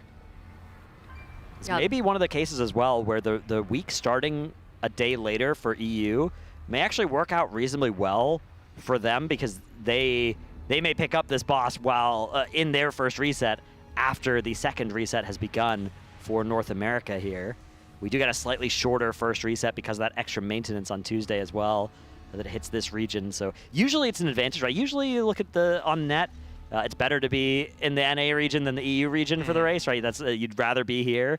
But this time around, there may be a little bit of equalizer at least from that texture and from the slightly shorter week that we do have. Also, the longer the race goes, the less of an advantage there is. Yeah, it's interesting because the advantage kind of goes away on Sunday, Monday, right? At this point, it's not much, and then it spikes back up on Tuesday if we can, you know, kill a boss, but we have our reset before EU has their reset. Sometimes that is a fear. Something, you know, it'd be a sad way for a race to end, but then it diminishes quickly again over that second reset, spikes back up again at the start of the third reset, and then falls off very quickly into the third reset. So let me ask you a question specifically about this boss. We're talking about the Enrage being 625. It seems like most of their wipes at the Enrage have been due to the final set of territorial bombshells exploding. I think they're just trying to go boss at that point, yeah. They're trying to go full boss for sure. Do you think there's any merit in actually trying to commit to cleaving those bombshells down, and then maybe you can get another like 15, 20 seconds of boss damage in. Yeah, if you have 20 people alive, you know, maybe you can afford to do that, and it's tough because right, you're sacrificing boss damage to then give yourself a little bit more time. But are you sacrificing more boss damage than you might gain with that extra time? My guess is you're probably right. If you have all 20 players alive, the free cleave that you're getting probably does make that worth, because cleave is just more efficient inherently than trying to do pure single target. So I think they probably will, on the kill, end up killing that set of bombshells, yeah. Do we know what type of enrage this is? Is this an enrage to all damage or just his damage? I think it's just the damage source from the boss, yeah. So that wouldn't apply to garbage fires? I don't think so, yeah. But the boss does do the incinerator fire circles, and it also, on this electromagnetic sorting, is zapping the whole raid, and that is lethal with the Berserk. Okay. Again, maybe not like lethal, but it's pretty nasty. I don't know what percent Berserk it is on this particular boss. Maybe that's something we need to take a look at. Yeah. If we get the opportunity to, that might actually be on this. This if you bring up something like the Alienware laptop. Do we have? Does this have? Are we signed into our logs on this? Oh no. No. Okay. We haven't been in logs for a few tiers, unfortunately. I see. I wonder where I'd find this then. You can it try. It wouldn't be in the dungeon journal, right? I think we were using questionably epic. Okay. For stuff like that. Yeah. Yeah. Let me. See. Because the Berserk is like not even in the dungeon journal. I'm not sure if it's associated with the boss. I mean, I can search around on Wowhead a little bit. Yeah, that would work as well. Yeah. Well, again, Chad, if you're just now tuning in and wondering why we're still dealing with the fourth boss in the raid, Bunkjunker has proved to be quite a bit more difficult than we anticipated coming into the tier. They've only put 80 pulls into the boss, so it's not like it's not a Brood Twister yet. It's not a Kaivezi yet, but it's not a wall. For a fourth boss in the raid, this is certainly one of the hardest bosses we've seen at this point in the tier in quite a long time. Now, they've had good pulls. They've had pulls where they're still ahead of the Enrage at about 5 minutes into the fight, which is pretty good considering it's a 630 Enrage. So we know that there's a possibility of them killing the boss pretty much any pull, but the consistency of the rolling garbage has been a problem, right? Making sure you aren't running over the territory of bombshells and one-shotting the rod. Making sure you're running into the bombs so they don't blow up and hit your raid. It's a lot more difficult than it would otherwise seem. So you're confident that they meet the damage check if they do all of the mechanics I think they're very close if they are perfectly clean and don't have any deaths that they can't battle res, and they can extend past the enrage by a few seconds. Okay. Gonna be tough, but this is the guild that can do it. Yeah, hopefully. I think that it will die this, even if nothing changed. I think they'd be able to kill it this reset, but yeah, the sooner they can do it, the better, because if they can't do it quickly, the chances of then also getting Sprocketmonger this reset are going down. Yeah, this is so interesting. Have a boss of this difficulty.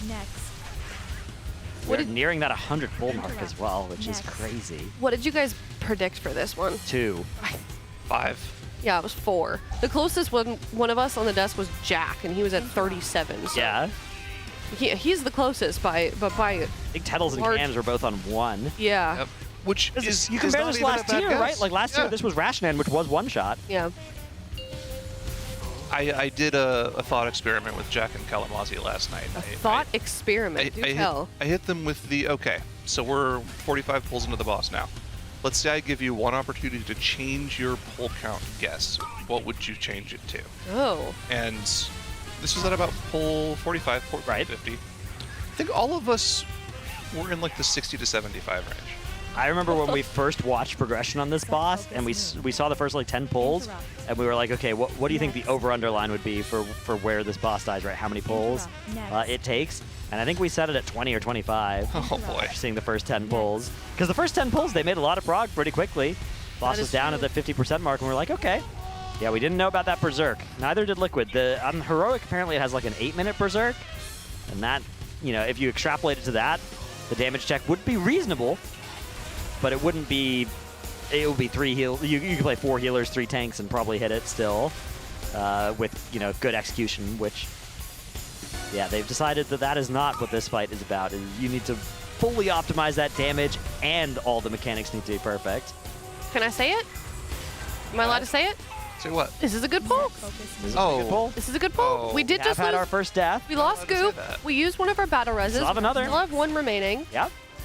30% health right now. We're doing pretty well on the boss damage as well. 30% at 450 is, I think, the fastest we've gotten to 30%. Yeah, We're activate. now in that execute. Twist for of a lot of Fate classes, yep. Is rolling. Now, they are going to slowly fall behind here because all of that damage that they had built up from the Lust is pretty much gone at this point. They'll bring it back a little bit once these couple of garbage piles run into the boss, but really this is going to be about extending that enrage timer. That's the main focus here. They need to make sure if they want to have the best chance of killing this boss this pull, first of all, nobody else dies. That's Sari down. That's their final res of the encounter. No more deaths can be battle resed up now. Next. And you can see they're just falling further and further behind on the enrage here, Dratnos. And I think we missed a ball going into the boss there. Very unfortunate turn of events here. They needed that damage to stay reasonable on this Berserk check. And I think as a result, we are going to have a lot of trouble here, but they are not giving up just yet. Sub 20% on the boss now. 40 seconds until that Berserk is going to start murdering players. We are going to get another cast of that electromagnetic sorting here. These last few people need to very quickly execute this mechanic and get off of those balls back into blasting the boss. 2 of these balls need to take out bombs. The other 2 going into the boss for maximum damage. Oh, they're killing the bombshells. This is good. This is good for the enrage. These need to die before the yeah, this is actually really good. Okay, we're gonna see a very good enrage pull here. And last ball, does it go into the boss? Yes, it looks like it does. So we are getting as much of that damage as possible. We are now on a new best pull, 9%. The boss does get big and mad. Both of the tanks are dead. That boss is rolling at flares. And here comes the next fire circles. These are going to be huge damage fire circles. Look at these players. Okay. Yeah, just getting absolutely blasted by that. And then the next electromagnetic sorting in a little bit as well is going to be pretty brutal. 6.8%. is going to be where the clock stops here after 6 minutes and 50 seconds. So we can see they can survive about 20 seconds into that enrage, but not much longer. And even then, people start dying very quickly into that. So it's not 20 seconds of full DPS. Right. 20 seconds with a quickly dying raid. That's a very, very good pull, and that's something that'll give them a lot of confidence as they still up the consistency. That wasn't perfect by any means. So. Yeah, it could have been better. Now, could it have been 6% better? I mean, yes, but could it have been easily 6% better? I think probably no. I think that those 6% they're going to have to fight tooth and nail to get those last 6% out of this boss. How much boss HP is a bomb? It's like 1.5%? Yeah, something like that. So that would have helped for sure. All right, well, let's take a look at the last minute of that pull that we just saw there. All right, and actually, yeah, they're going to take a little bit longer to res anyways because they didn't have a soul stone, it looks like, on that pull. Maybe having used it during that pull itself. But yeah, here is the end of the fight. We've got Yips's POV, which is going to be a sad one when that enrage comes out and quickly slaps down both of the tanks. But yeah, this is going to be the last electromagnetic sorting cast. This is the one going into the enrage. Scott is the bomb roller here, but Yips is going to be the person tanking the boss during this enrage. See, they do this is the best they've ever done in this particular set of ads. In the past, all 20 still alive at this point, right? Yeah. Most of the time, what they've been doing here is just focusing on full boss damage. But as we pointed out during the poll here, they completely focused on just AoEing down these bombshells. These bombshells exploding post enrage was something that was one-shotting them. So they gained themselves an extra, like you said, 15-20 seconds or so of kiting this boss around. Here is the enrage, though. Yips trying to run. Tries to run around and kite it. They had 20 people alive into that in like 10 seconds before the enrage. And then they, still weren't able to get this boss lower than 6.8%. Now, some garbage piles, I think, failed to connect with the boss. That cannot happen anymore. We need every single garbage ball to get maximum size and get launched into the boss and to do it quickly. How much health comes off the boss with those garbage piles? I think it's like 200 million. 212. So you don't want to miss a single one of those or you're not going to you can see they got it below $1 billion here at the end. There was also, wasn't there a bug in Heroic, where your ball could randomly double hit? I don't know, but if there is, we need to have that happen as much as possible. They might have fixed that. I feel like you would see massive chunks of HP fall off the boss if people randomly were double hitting. But I mean, yeah, 5 balls missing there could have been the difference. I don't think 5 balls missed, but we definitely saw THGs miss at the end there, right? Yeah, there was at least one missing on that pull, as I remember, yeah. Okay, so a couple trash balls, a couple early deaths. We had Goop go down. Anybody else before that in range timer? They didn't. I think they had a B-res for every death up until 6 minutes, 15 seconds or something, that pull. So, yeah, that's kind of alarming. Yeah. To have a pull that clean result in a wipe that wasn't particularly close to the kill is spooky. A little bit. Now, it's close enough, right? 6.8 is close enough that they can probably optimize that 6.8%, but it's going to be, you know, almost like end boss levels of optimization. Yeah. Maybe not end boss, but, you know, one of like second to last boss levels of optimization that we're probably looking at here to actually get that 6.8% off of this thing. And it looks like there's not a lot of things that you could optimize a little better. Something that we were talking about potentially being the case is maybe for the final garbage piles, you could just send all 4 of them into the boss, but those bombs explode at like 620. Yeah, you're not going to have time to, like, it's not worth it. It's not worth it. The extra 10 seconds, you could have all of your raid being alive, and then the extra 10 seconds, you could have like maybe 2/3 of your raid being alive, ideally. That will be more damage than that 3%, I'm pretty sure, so. Back to M+. Yep. No, please no. No, Okay. no. Could do some more keys. Splits. That's fun. Yeah, we could do a couple more splits. Woo! Let's gear another Moonkin. Okay. Yeah, another Moonkin. Yeah. Get one of the healers to swap to Moonkin. That sounds fun. There you go. Sounds like a great time. Find out what that one group was that used the insta-kill button. Yeah, let them know. That could be good. Get some help for sure. Get them in here. Yeah. Speaking of other groups, we can see on our Coinbase leaderboard we now have 8 guilds at 3 of 8 Mythic working on Styx Bunkjunker, including a Chinese guild there. A lot of familiar names. Welcome back, Chinese Pod players. Hero, yeah. Oh my gosh, my favorite guild name. It's a great guild name, and that guild, I believe they got World 4th last year. World 4th, yeah. Yeah, great.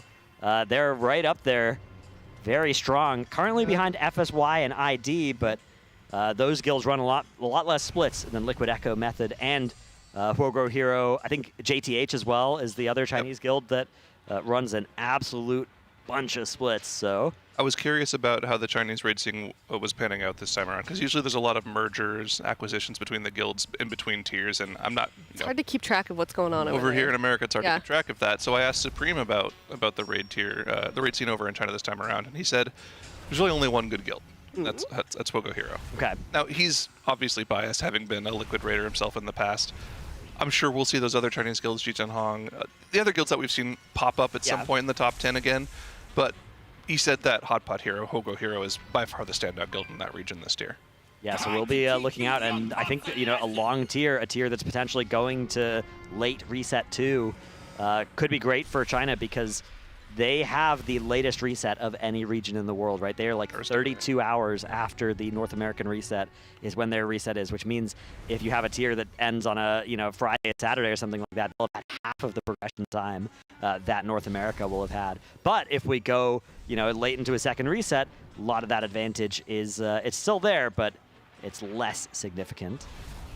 So this could be the opportunity for them to, creep up into that top 3, top 2.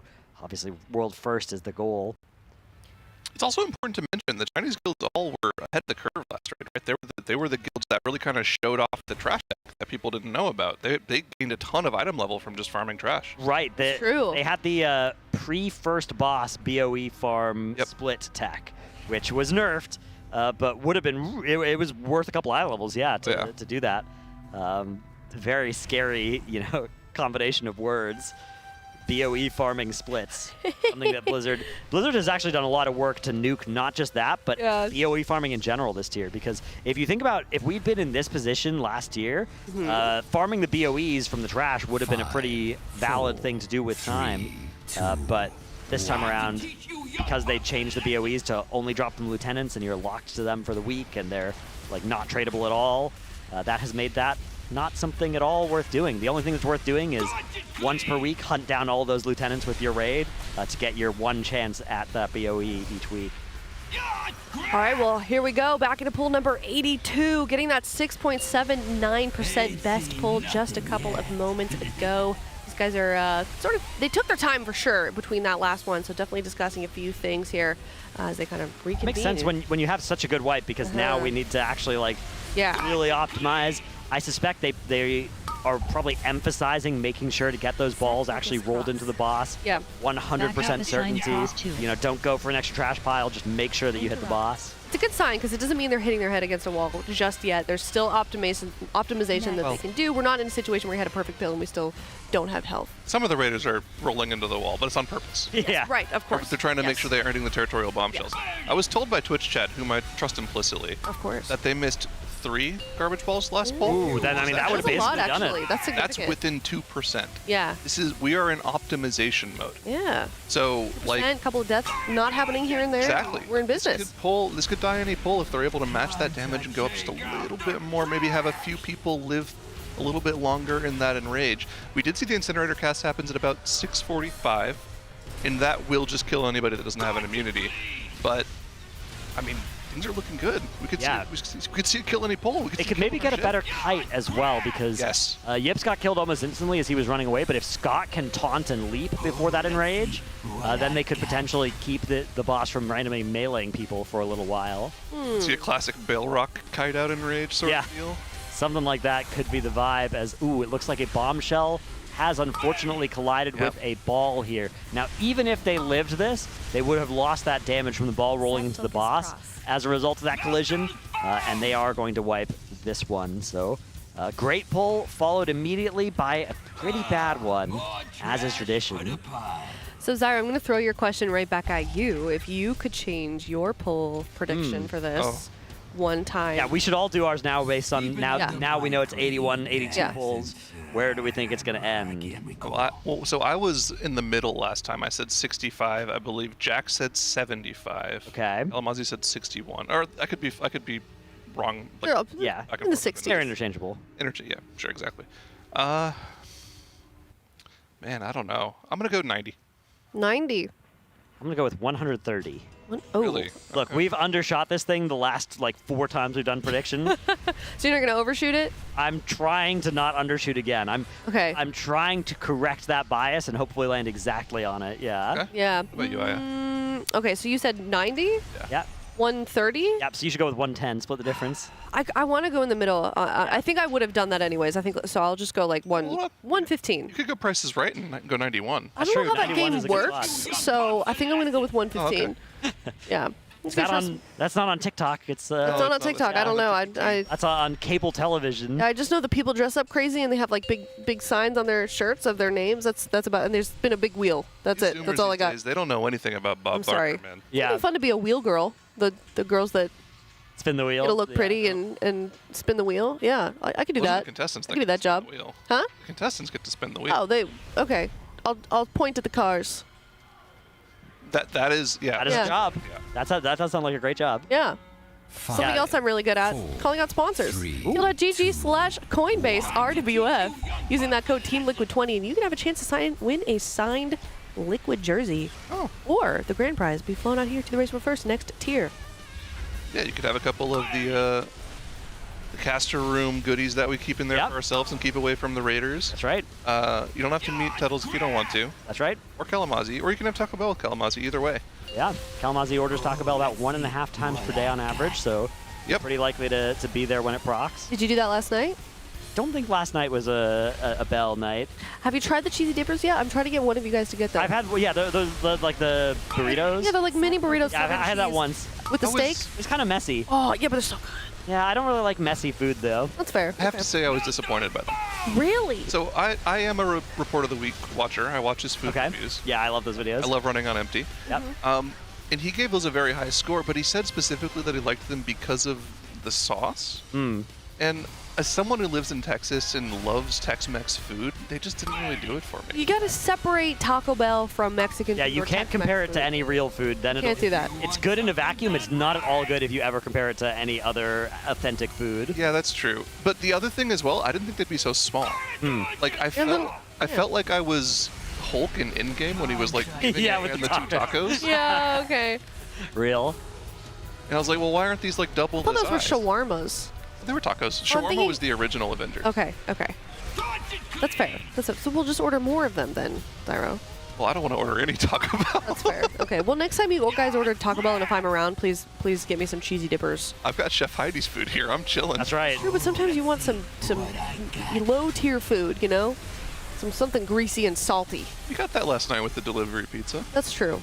Somebody ordered it with cheese in the crust, and I was disappointed. What?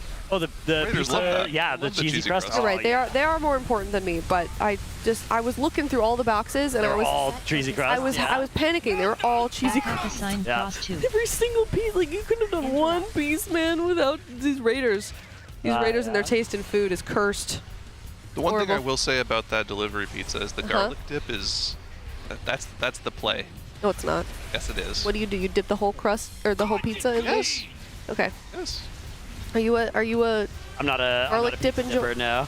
Oh, you just eat your pizza straight? I just eat my pizza. Yeah, so do I. Well, that's not true. I've dipped the crust in honey, but other than that, you gotta in honey. In honey, Honey's try good. it. Yeah. That sounds good. Yes, I spread the lore everywhere. You gotta dip the crust, eat the pizza, and then take the crust. Dip it in and it's like it's almost like a sopapilla. It's like a hot honey pepperoni pizzas have been more popular recently. Yeah, but this is different.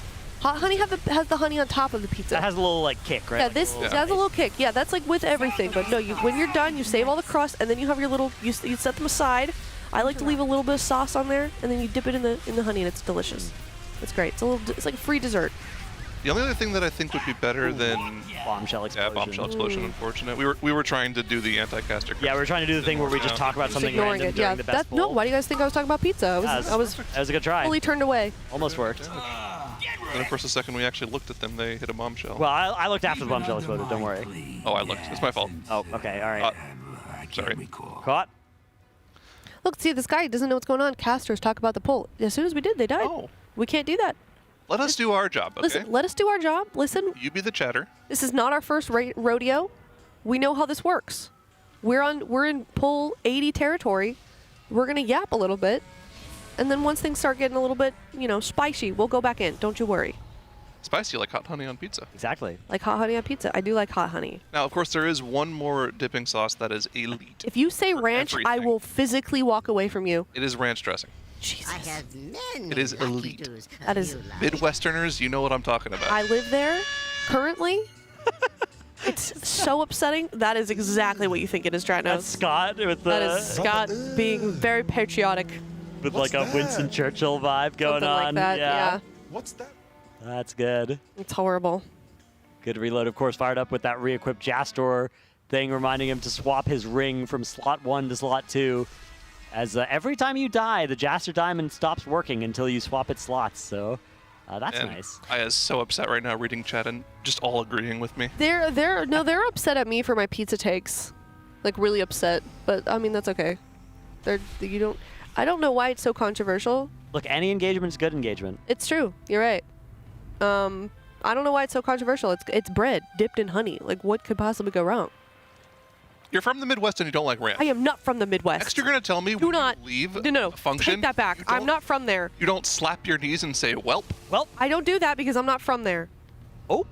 I don't say- say. you probably don't actually, say ope. I have adopted ope. It's a fantastic word. That is such a good word. When I don't know what to say, when someone says me something weird, instead of being like, "Hey," like, "Okay, haha, lol, thanks," just ope. Hit him with an ope. Oh, sorry. Something awkward I happens. did not ope. fart. Also, dude, I'm out. I'm out. Oh, sorry.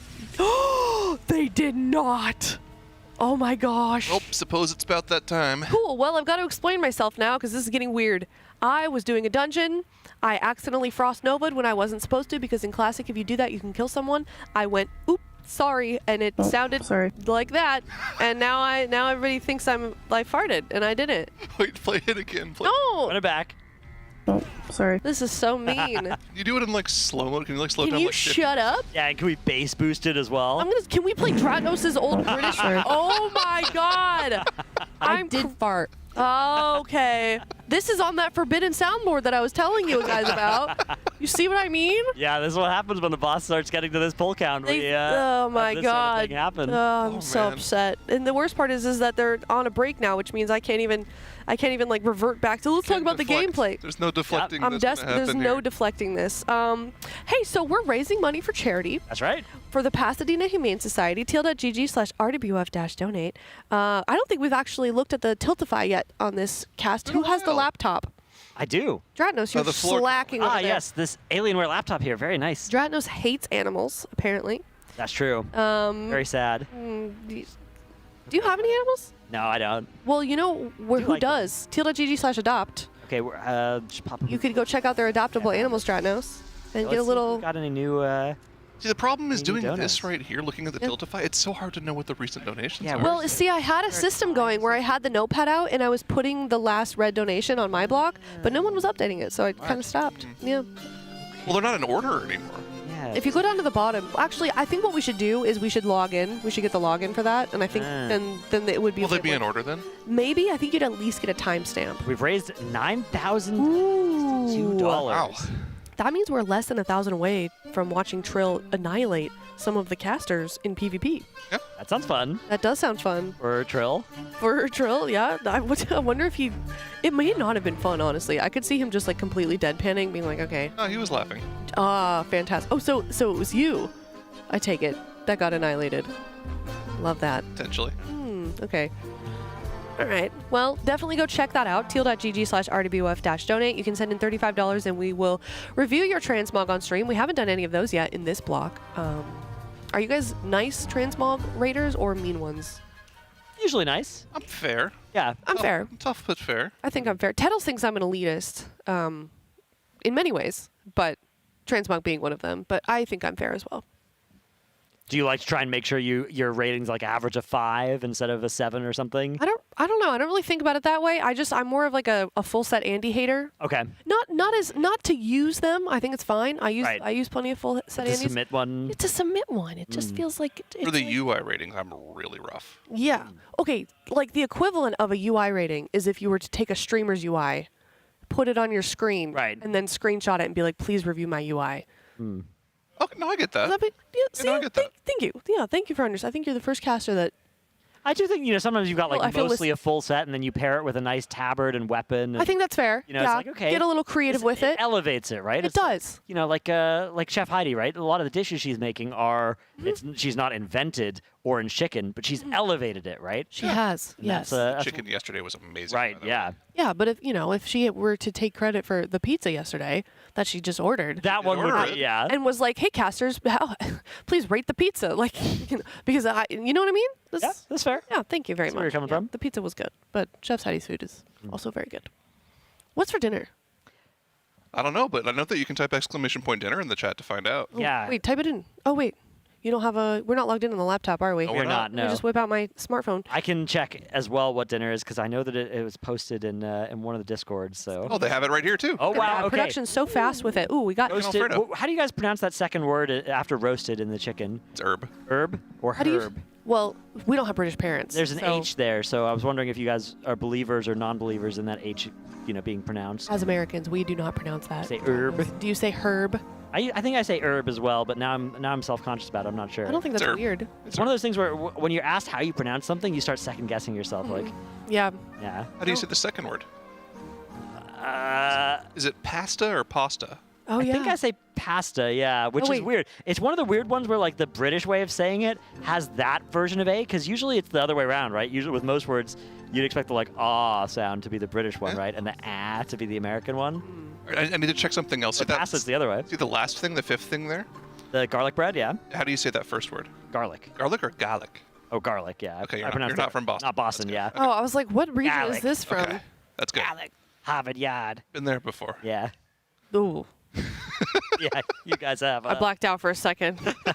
Where are we? Me and Cams, we were doing on the After Dark last night, we were doing a tier list of the different tiers, and he had very fond memories of Sepulchre, which surprised me because I thought that a lot of the experience for the Boston gang was harrowing, but. Yeah, I was hovering over your shoulder for the Castle Nath. Yeah, you were. If you didn't give it S, I was gonna That was a raise great something. tier. I was gonna be upset if that wasn't an S tier. Even with Stone Legion Generals. Yes, even I with think it that deserved fight. S, yeah. I agree. That was a fun one. It Despite was us. the worst fight ever, but somehow it was still an S tier raid. Good. Yeah, they cleaned it up pretty S-tier race quickly. to world first, yeah. All right, well, in a moment, the Raiders are going to be pulling. So between now and then, hopefully we can take a look at some of the transmogs that you guys have been submitting to our charity fund. Here is one of them. Slug. What a name. All right. That slug is Okay. a great name for a goblin. Look at this offhand. It's like a, what do they call those? It's like one of those things that you throw. A Molotov cocktail? Well, yes, thank you. Yes, a Molotov cocktail. I've never seen that offhand. That's Turn cool. that sucker around. All right. Yep. Oh, feet. Destro Warlock. Yep. Is it giving Destro Warlock, Zyro? Would you say? No, it's not giving Destro luck at all, but I don't think that's what they're going for. I know, yeah. I feel like I mean, I'm into the class fantasy. I like it to look like what the class is, but It looks more like it's like business form. Yeah. Yeah, but it doesn't look like another class, so I'm willing to let it go. I think it's cool. It's a dagger, also. I think it's an interesting set. I'm not sure what the crown is doing here. It matches. It matches the color sort of. scheme, yeah. Yeah, I think one thing I would suggest, and this is so nitpicky, but I think you should go to a barber and make sure the rings are gold. The earrings are gold instead of silver, so that everything matches. But other than that, I think To it's be good. honest with you, I heard the RuneScape music, and I've been trying to remember which track this is in my head the entire time. Oh, that's okay. Oh, what were your ratings for that, though? I'll give it a 7. I liked it a lot. I'm gonna go with a 9. Oh, 9! Wow. I was like in the 7.7 area. I just feel like it was creative. I feel like there are not a lot of people with a Mog like that, and That's it true. looks good. Yeah. Zara? What did you I said give it? 7.7. Oh, 7.7? I Okay. think it was solid. That's fair. Okay, I like that. All right. So, I'm so happy I was told what the RuneScape track was. It was Dream. Dream. Beautiful song, Okay. beautiful track. That's It's good. no Autumn Voyage. I see. Of course. Good. Yeah. I never played RuneScape. It's a good game. Sorry, you should play. It's fun.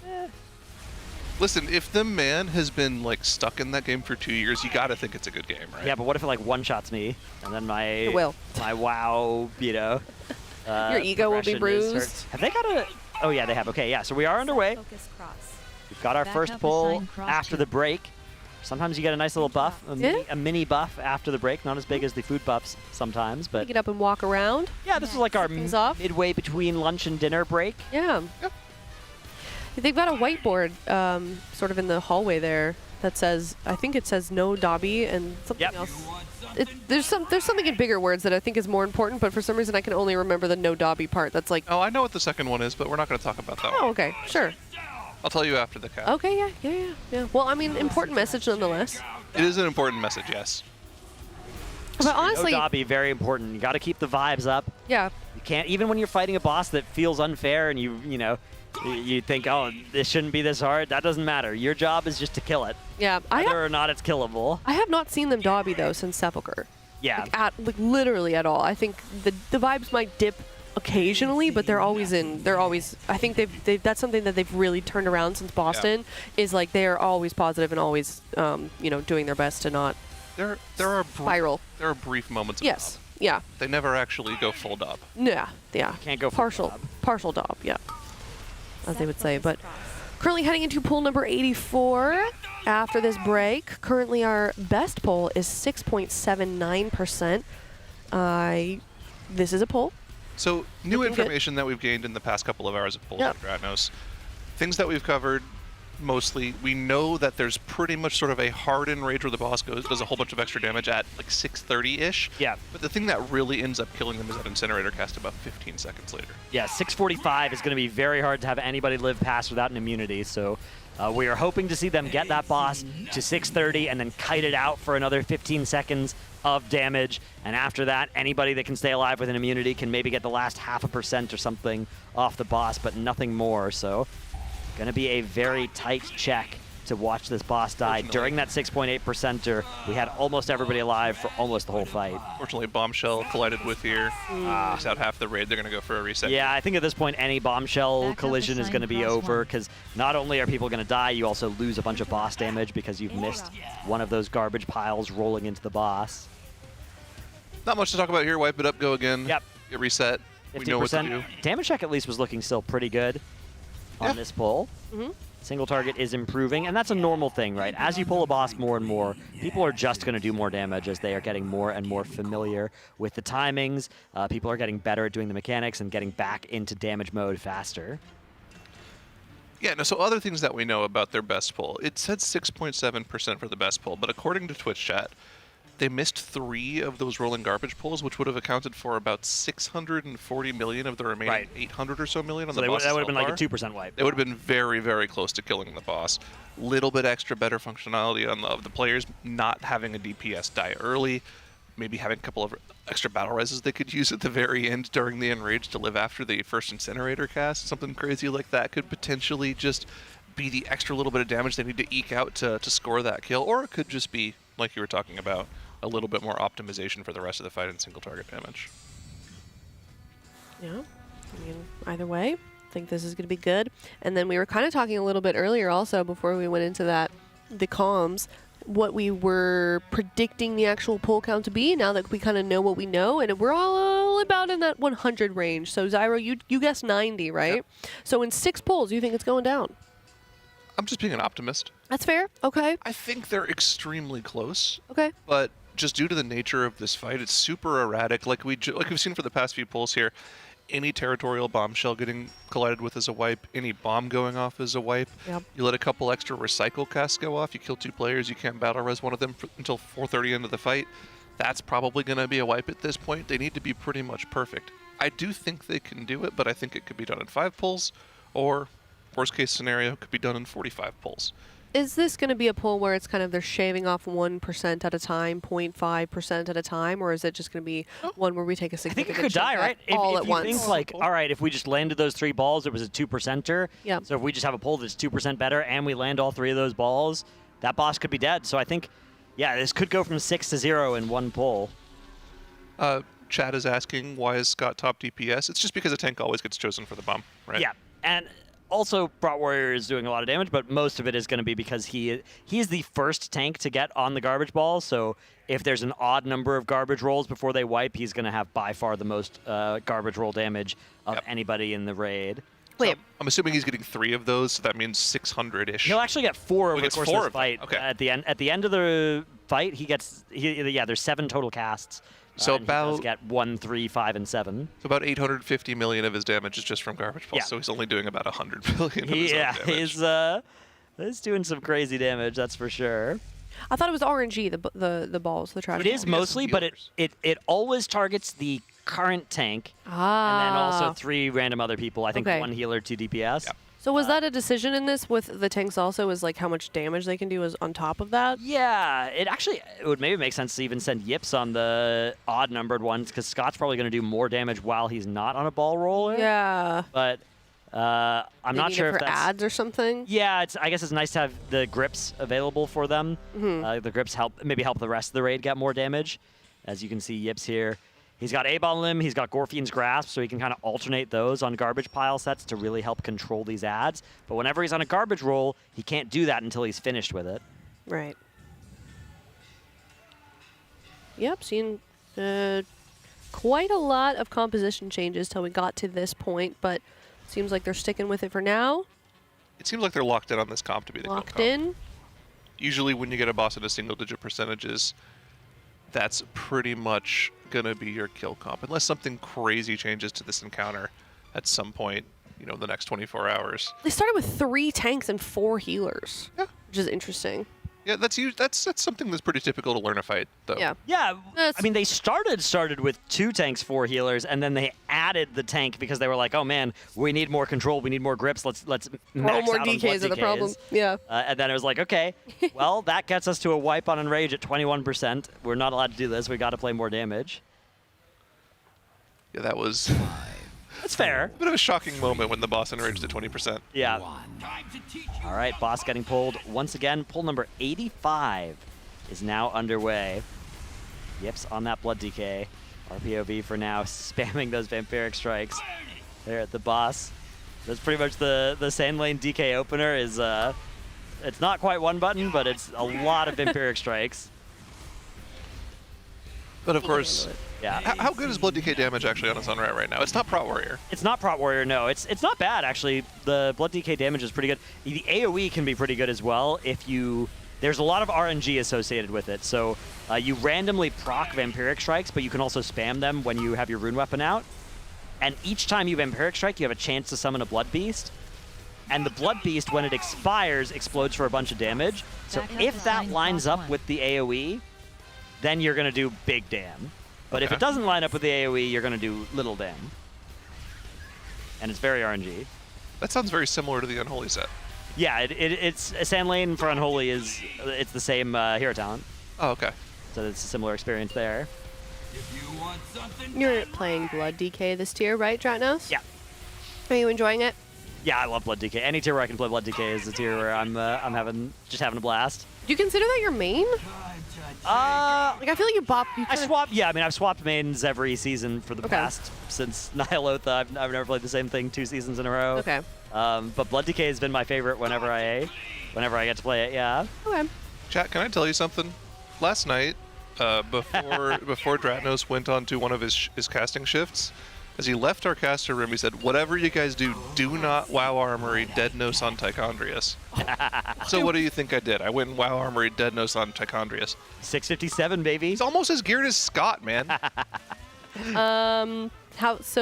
How did that happen? What's going on over there? My Galliwick split went crazy on plate drops. It was, it was pretty special. So. And you got all of it. You got to just be a pretty princess. Little passenger usually princess. The tank doesn't get very funneled, but the things that happen to drop happen to be only for me in that run. So.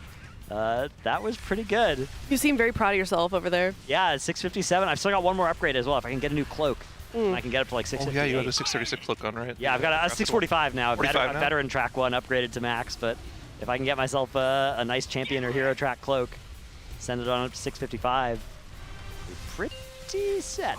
How is Pop-Tart Corn Dog doing? We are 2 of 8 Mythic at this point. Okay.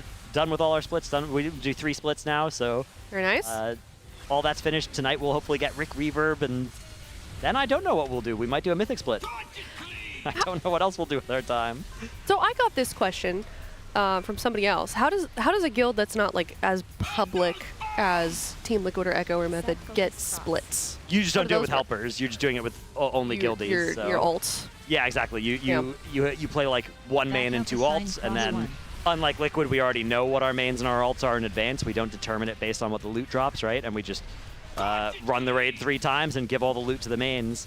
And the alts are there. It makes it a little tough. Like killing Muggsy and Gallywix with 10 mains and 20 alts this week is actually quite a challenge. It involved sending a lot of those carved crests and rune crests that our alts got from the earlier bosses, doing some crafting on them to try and become strong enough to do that. But the benefit is 3 times as much very rare loot, right? Pretty much 3 times as much tier and everything else as well from those bosses as well. Because there is diminishing returns for splits beyond the first few. Right, the Liquid are basically just getting very rare value out of it beyond those first few splits.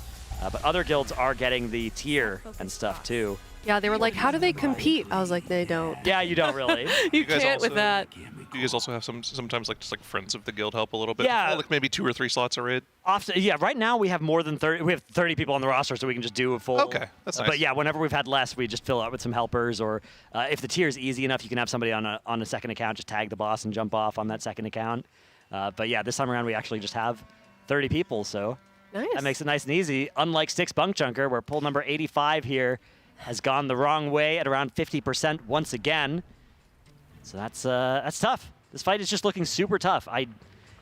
The combination of damage and mechanical excellence that is needed here it's crazy. Yeah, one of those ones where it's fun to watch from a caster's perspective. Stacking pillows. Stacking pillows. Oh. All right. They're stacking glasses. We're stacking pillows. I don't have any more. Oh, thank you. There you go. All right. No, that's fine. I didn't want one. Do you want Cora's donut? Not especially. You sure? That thing is torn up. Been around. I'm good, thanks. Okay. All right, well, if you're just not tuning in, like we said, we are still progressing on Styx Bunkjunker, which is proving to be a fairly difficult boss. A lot of us predicted in the single digits for pulls for this, and it's definitely proving to be not quite so simple. So we're going to let the boss or the guild get some more pulls in on that, and hopefully we'll see more progression. We're under 7% right now, so we did see some solid progression within this block. But in the meantime, before we do sign off, I do want to give another shout out to our presenting partner, which is, of course, Coinbase. You can head to teal.gg/Coinbase RWF and follow those steps that you see here on the screen. Use that code TEAMLIQUID20 and then fill out the form at teal.gg/RWFBTS or scan that QR code and you can win a Team Liquid signed jersey and the grand prize eligible to NA and EU. You can be flown out here to LA for the Alienware training facility for the next tier and meet the guild and all kinds of stuff that Tettles is in the back making sure that he's securing for you in terms of deals. I have negotiated for you a deal. Yeah. To get flown out to the next race to World First. Yeah. It's Tettle's world. We're just living in it. That's right. As he walks directly behind me. There he is, the man himself. All right, well, thank you guys so much for watching. We're going to get right back into the action as the guild pulls yet another pull here. So hopefully we'll see some more prog. In the meantime, we'll head to a Monster Energy Listen In. I probably could. I should actually play you again can. if you're right. I disengage so that I don't get eaten by fucking dogs. Actually, one change when we're saying there's no medium trash that needs to be around that marker, we mean it includes small, so we just need like the new markers to be clear. I'm calling it every time. Is the calling it helping you guys? Yeah. Yes. Yep. Yep. Yeah. Yep. Yep. Got that marker, but yeah. Spreading into, spreading out.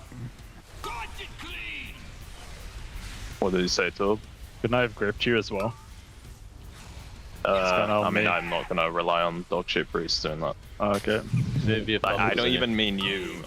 HD, KSP, Smacked, and Scott. Guy, Also, having a healer get picked on this wave is actually like very good RNG, right? Yep. Yep. Yep. Yeah. Okay, you want to find out? Hashtag thanks. Hashtag sorry, eyes. Cool. The job's boring now. Back up assign cross 2. Hashtag small Hashtag ball. medium into boss. Hashtag house. Hashtag lit. You did medium into boss, dude? Yeah. Why? Could we just go again? Did you know you don't want to do that, right? Fair question. Hashtag 2 burning. Ping them? Dude, that's good. I know it way. would probably suck to do the Monktaunt thing now, but I swear. Yeah, like, the Monktaunt would be insane. If the boss moved like slightly farther from every time it did its last burn before garbage, our consistency would skyrocket. Spreading in 3, 2, 1, now. Get to you, Ben. You could go top.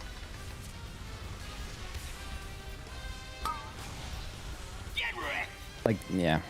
Like right there, you would want. It would be, well, it would be right before the demolish, and they taunt it off. Okay, Cindy, Tobo, Boomy, Scott. I'm right on top of the boss. It's fine. We're gonna move it away from it. It's fine. Okay, fire circles in 3, 2. We're spreading now. Spreading now. Bombshells are all getting in. They're all broken. Get kicks now. There's one bombshell right behind the boss. Rop. Oh my god. First. Kicks. KSP's on fire, but he's gonna live. Okay, let's get a good burn, tanks. 5 seconds till burn. It needs to make it to its spot too. Yeah. Come in after the burn. You can pull it farther to X already, right? Because it's already gonna burn these two. Next. And a little bit more. Nice. If you guys get picked with triangle here, you need to soak everything. Soak everything on triangle here. Good. Okay, we're spreading in 5. Soak triangle. Spread now. Jesus. What's impact? I'm getting bombed near the boss. What's lip? I'm fine. Back up, man. Got it. I'll get next to and then I'm bring it in. Oh my god. Get kicks. This bombshells at 25%. Kill it. Kill. Nice. Okay, get kicks on those. Fire circles in 3, 2. Make sure pull farther. Make sure it gets all the way. Yeah, in there. And come in for the garbage. You can pull it out after. Come in make for sure darkness. it gets in there Come first. for darkness. Okay, this is no series in out. this set. Trill, Rivens, 3, and Scott. We have a healer picked. We're spreading in 10. Make sure you clear around the diamond marker.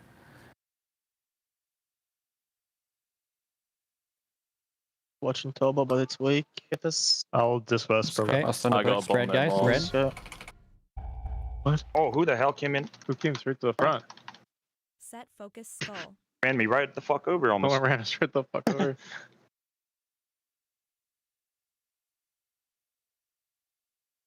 Wipe, I guess. Wipe. Yep. Bez.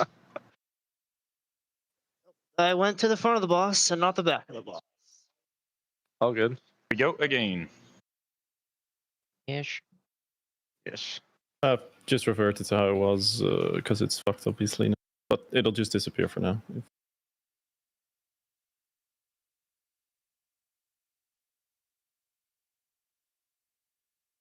Can we just have it then for now? Like, if I call, because I'm always in the ball, I'm probably always going to be the other guy soaking the ball that isn't assigned. Like, can we just have it so if I call, then if you're also getting a bomb, I know you're assigned, but if you are getting a bomb, you call, and then the third guy goes. I feel like that's the easiest way to do it for now. Really, you did the right thing. Like, you could have maybe delayed before you went to this thing. Well, you didn't do the right thing at the end of the ball. That was extremely bad. But like this part, the part that we were talking about before, you did it right this time. Like before, you would have cut it too close and tried to get it. But here, you allowed yourself to maybe miss it, just to not hit the bombshell, which was correct. And then you looped back. I guess you could have like maybe just looped before and waited, but you got it right. So that's chill. Now you're big, and your only job is to hit the boss, right? Yeah. I can't even.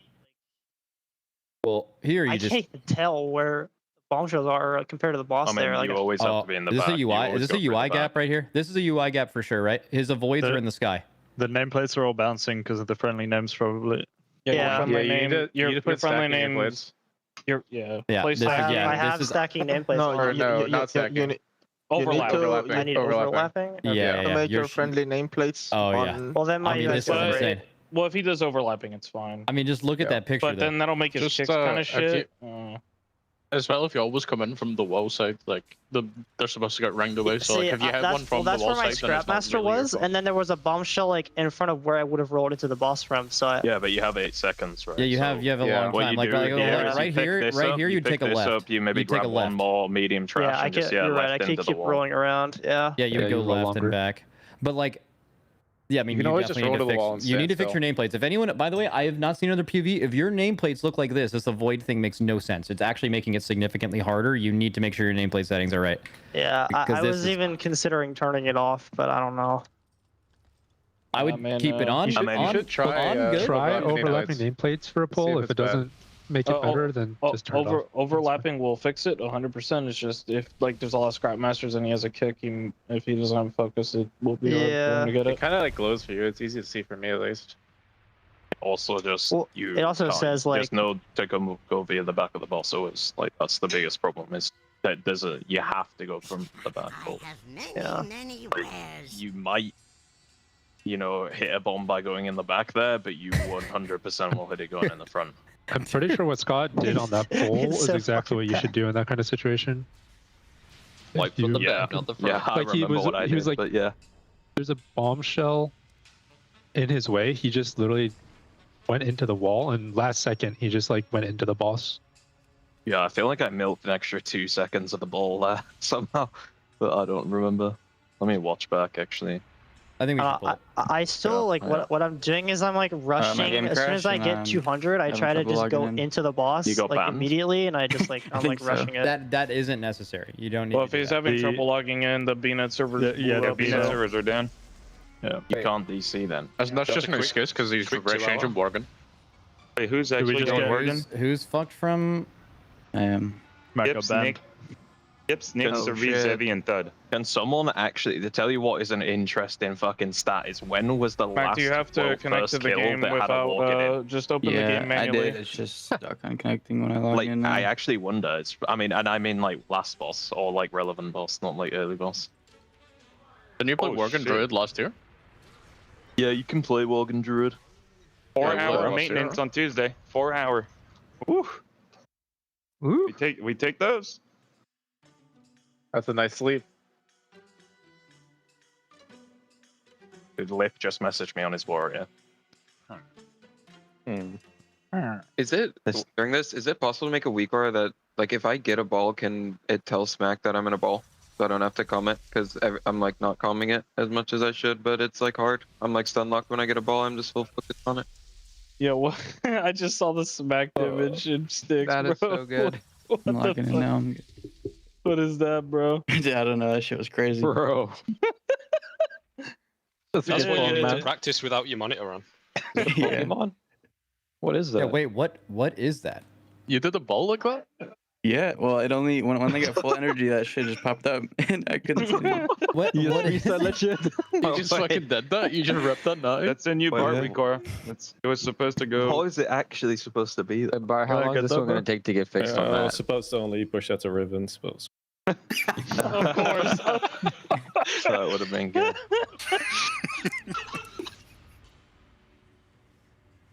Dude, that is kind of sick.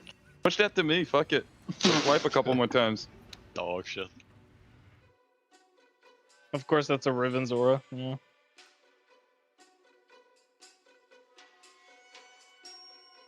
Maybe try playing stack and then place this time, Smack. Might fix Yeah, it. that might be it.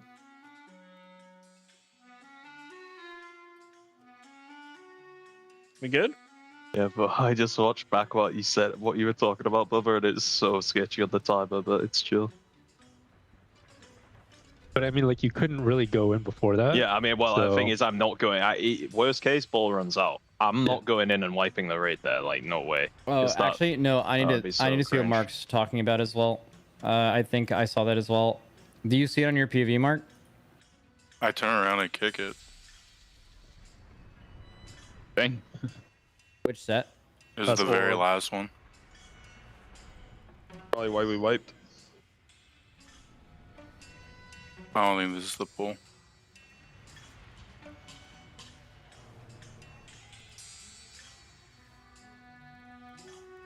This VOD review shit is... It's kind of nice. It's right, that one that's walking in now. Moon? Yeah. Okay, let me see who has the ball. So it'd be Rill, Rivens, Scott, and Suri. Suri can't kick his ad. So if it's Suri, that then. Yeah. Didn't he get beamed? Looks like he got beamed. Yeah, he did get beamed. It did get beamed, Oh, but he's like... pinging it too. Yeah, he also Got usually Suri. comms it. Fucking insane, bro. Sorry, Hashtag no com. Is there's the so kick much going on in this supposed to place. assign you your next kick if you kick like one before? Because right there I had to like run out and get a kick on an ad because no one's getting it, and then I was assigned next. Is that supposed to happen? We just get spammed with next even if you get go down. Yeah, you get next to on cooldown, but I think I think you can see the nameplate, whatever. We're just gonna kick next. If you have a kick or two kicks, use both. We could change it so that it's like a little more strict on that, because so people aren't getting assigned when it's on cooldown at all. Fuck it, I'm drifting. That's fine. Well, I mean, we could, because you're kicking something that's not yours, is what you're saying. Yeah, I kicked one before because it was out and it wasn't getting kicked. I just. Right. Scott, before we pull, just change the 5 to like a 1, and it should. Interval 1. Yeah, change the 5 to a 1. Yeah, that's good. Yeah, I'm doing a timer. Is Nick there? He's texting someone. I'm Dude, he literally was texting someone else. Dude, he's laughing. He knows he got called, man. Dude, you guys are just talking about some random bullshit. Yo, Yips, I'm in my coin right now. After Nick it'll be is back, like don't most worry. DPS player ever, except like he falls short on the finding the raid. Although to be fair, Boomkin players can't find the raid either somehow. It's like, hey, yo, don't insult John. Dude, don't fucking hate me, dude. I've never seen John run Get the raid. that shit out of here, man. Make sure we soak on square here. He's summoned to TeamSpeak before Sick ran every raid. Bro, that was last raid. Get your head in the game, man. Ooh, that is actually that's on the game. That's actually Never a change, knowledge man. bomb. That is a knowledge bomb. Okay, fire circles in 5. Pushing purple. Now spread. Thank you. Backup This assigned trash class here. 2. Interrupt. Thanks for drifting around me, Scott, not running me over. Yeah. Wasn't even trying. You sound mad, bro. That's just mad he missed you. Yeah. Yeah. The clearing there was very good, by the way. Thanks for keeping to the right shit, because we drive on the left. Yeah. Hashtag left side of the road. Burn. Spread out. Stop burning trash in this phase. 76. Sure, burn. Didn't even burn, by the way. Yeah, I'm looking for it. I was like, is there a really bad one across the fucking room? The fuck? Someone ran over there? Fucking Lip just fucking trying to trade me. Dude, it is Lip. Okay, spread out in 5. Lip just opened trade and he needs 3 emeralds for a fucking map. Minecraft. The Minecraft ref. It's a Minecraft. The ref. Minecraft. Fine. Okay, trash in 5 seconds. If you get X here, just Giga clear around X, everybody. This is Trill, Ribbons, Tobon, Scott. 2 Shadow Priests are picked. We have all of our Moonkins. We have illegal bomb spawns. I don't know why, but figured out. Okay, fire circles in 3, 2, 1. Spread now. Spread now. Oh, sorry, Trill. Be really careful behind the boss. The bombshells are not in yet. I Good. can't You're grip that good now. one. Get kicks. Kicks in the back. Kicks in the back. Kicks in the back. Drop that one away, maybe? It might just die. Oh my god. Set focus skull. There's It's some fine. rubber Just guys. get kicks. Get kicks now. Kicks, guys. Good kicks. Good kicks. Interrupt. And then we're burning in 5. I like this. Just make sure it gets as far away from the fire as possible. Like, doesn't matter if it's closer to X. It just needs to be closer to the wall, if anything. Just don't have it near burning. Oh, this way's better. Because you can pull it out after, right? It doesn't matter. Okay, new garbage spawning right now. Remember, you guys are clearing near triangle. Malarcus, Lip, KSP, and Scott. Clear near triangle.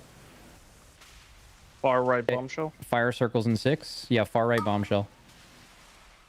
Range swap to it. Yeah, I am. Don't grip it too early, though. On myself. I'm gonna grip it now. Okay, that's good. Yep. Circle spread out. Bomb on the left. By blue. You got it. You got it. It's fine. Get kicks. Good call. That's a good call. You should do that call. Kick skull far. Backup assigned cross. Bang, bang, bang. Interrupt. Okay, we're getting circles soon. somebody Get a spell good me? burn tanks. Oh my god, triangle's fucking perfect. Just get Don't close to kick triangle. it. We're too far. Kick. We're too far. We need to be closer to triangle. And come close after circles. We like go to the wall on triangle. Need to taunt In Scott. for darkness. Come in for darkness. Good. Get in for dark. And then you're gonna roar out, Shay. Okay. Oh my god. Okay. Fire circles in 6. I don't know where the cooldown's missing. Okay, that's fine. Okay, fire circles in 3. I got marked. 2, 1 now. I'll watch City, but you should maybe disperse. Oh shit. Okay. Watch HP. Get kicks. Kicks now. Kicks. Backup moon. We have 2 extra fire things, right? Kick. Interrupt. Kick. We're just taking a lot of damage. I'm pretty sure we have extra fire. Like, almost positive. We can out heal it though. Six Fire soon, and then we're gonna pull it in. Don't burn those 2 smalls, right? That would be insanely bad. After fire, you come in for the You want aim to pull set. keepers. Please don't burn that Well, small. into the wall, yeah. But yeah, just go as far as you can to the wall. Yeah. And Make sure you're close. Come in for aim set, and Goop will roll us out. Get in the AMZ, guys. Ranged. At least ranged. Okay. Burn a ball. Okay, you guys are clearing near square There's a here. bomb light under the boss. Yeah. Clear near square, guys. Watch the dogs now. They're coming in. Fire circles in 3, 2. Spread out. Spread out. Spread out. Ribbons. Okay, get kicks. Get kicks. Res 3. Res 3 now. Bombshells are behind them. Health pot, health stone if you need to. Get kicks. Watch him pick. Bomb. Get kicks and get them in. Cross 2. Res Nick. Interrupt. Ads coming from the back. Get kicks. Rebuff Nick. Rebuff. Okay, thanks, blue. Fire circle soon. Just get a good burn here, and then we're going to square. Just pull to square. Just go. And this is the one where you come in for aim. Area. Yep, everyone get behind the boss in the barrier here. It's going to be Nick's roar out. Need watch there. Second pots. Get the set. Okay. Bomb right under the boss. You guys have to clear near X, okay? Clear near X here. Bomb near under the boss. We're going to move the boss, so it doesn't matter. Fire circles in 5. Fire circles in 3, 2, 1, now. I need God. I have no defensive. Getting bomb on blue. And here's Austin the... on you. Watch the bombshells, guys. Bombshells are a bad spot. No, they're going to die. They're going to die. It's fine. Okay, get kicks now. We're blown up. Oh, We just didn't soak the bomb. That was absolutely awful for me. Dude, tanks, we need to have the boss on the wall for Scott needs to just all taunt bombshells. sooner. It's not. Yeah, I it's mean, not. I have the debuff. I'm getting absolutely railed. Like, I have demolished the entire time. Or you like- can let me move the boss a little bit, but like Jared needs it's to because he's taunting after the fire, and the boss my just way. isn't moving. The boss would move a Yeah, lot I more can, if you had beforehand. I can leave it on you after If we're the other fire, healthy, but- can Smacked or Oh, maybe I Chevy taunt do the during, speed but I taunt just thing? taunt at the wall. Like, we will gain so much fucking Yeah, damage. But if we're I mean, I dying, think like, good. maybe, like, I mean, here, I let can me show do. you. I give me one pull and let's see if I can fix it myself. Did we have some issues there with like the boss is inside fire and melee is just probably stepping into the fire? Yeah, that fire. Well, we spawned 2 extra fire. The reason that was hard to heal is we had straight up 2 extra stacks of fire for the past minute and a half of that fight. That can be solved, obviously. But here's what I'm talking about. So, like, right, I'll show when it was done perfectly. Here's what I want it to look like every single fucking time. Let me see if I can find it. Watch the bosses heavy. Here. I think it's here. Welcome back here at the Team Liquid Race to World First broadcast, and we're live from sunny Santa Monica with our presenting partner, Coinbase. Of course, we want to thank all of our other sponsors that are making this event possible, so a huge shout out to Honda, Secret Lab, Monster Energy, Alienware, MyBlue, RaiderIO, Wowhead, Warcraft Logs, and the DungeonDojo. We continue to raise money for the Pasadena Humane Society. What we just saw, gentlemen, was a really good try. We were kind of getting excited here during that listen-in because they were pretty much on track in terms of damage. Yeah, that damage in that last pulse seems like it's on track. We were a little curious for a while if you were actually able to send all 4 of the large trash piles into the boss, and like that last set to sort of like forego the 2 larger bombs to get a bit more damage out, but it doesn't appear to be the case. But even without that being an approach you can possibly take, that looked very close. You want to see 33% around 420. That means they're on track. Besides that, I can't do any more math, but roughly, I think it was like 34. So 420. Yeah, exactly. Yeah, exactly, Cam. Exactly. Okay. So give or take, I mean, they're pretty close. Yeah, they've made some optimizations. On the meters, if we go back to it, you can see Scott like owning. I think he found a way. He gets the ball like every time. Yeah, you can make that work. Yeah, and so he's just going in, slamming the boss. Everybody's, I mean, they're doing the best they can at just like getting on the balls, getting the trash into the boss of the bombs, like no downtime at all. And you know, they get some weird times, like you heard, like the Moonkins all get picked, and that can be rough. But I mean, they're trying to find every combo, the best way to deal with it. This boss is brutal. It is kind of it's pretty crazy. So the way that it works is the tank that actively has the boss gets chosen for the ball, if I'm not mistaken. So they can just taunt whenever they want that tank to have that ball. And Scott also is one of the players that whenever they get the ball, they don't go for bombs. Scott goes straight into boss every single time. You just saw him right there. Some people might have thought like, oh, you know, he should have gotten that bomb he was rolling around on. No, his task is straight into boss, take a scrap master out, that's it.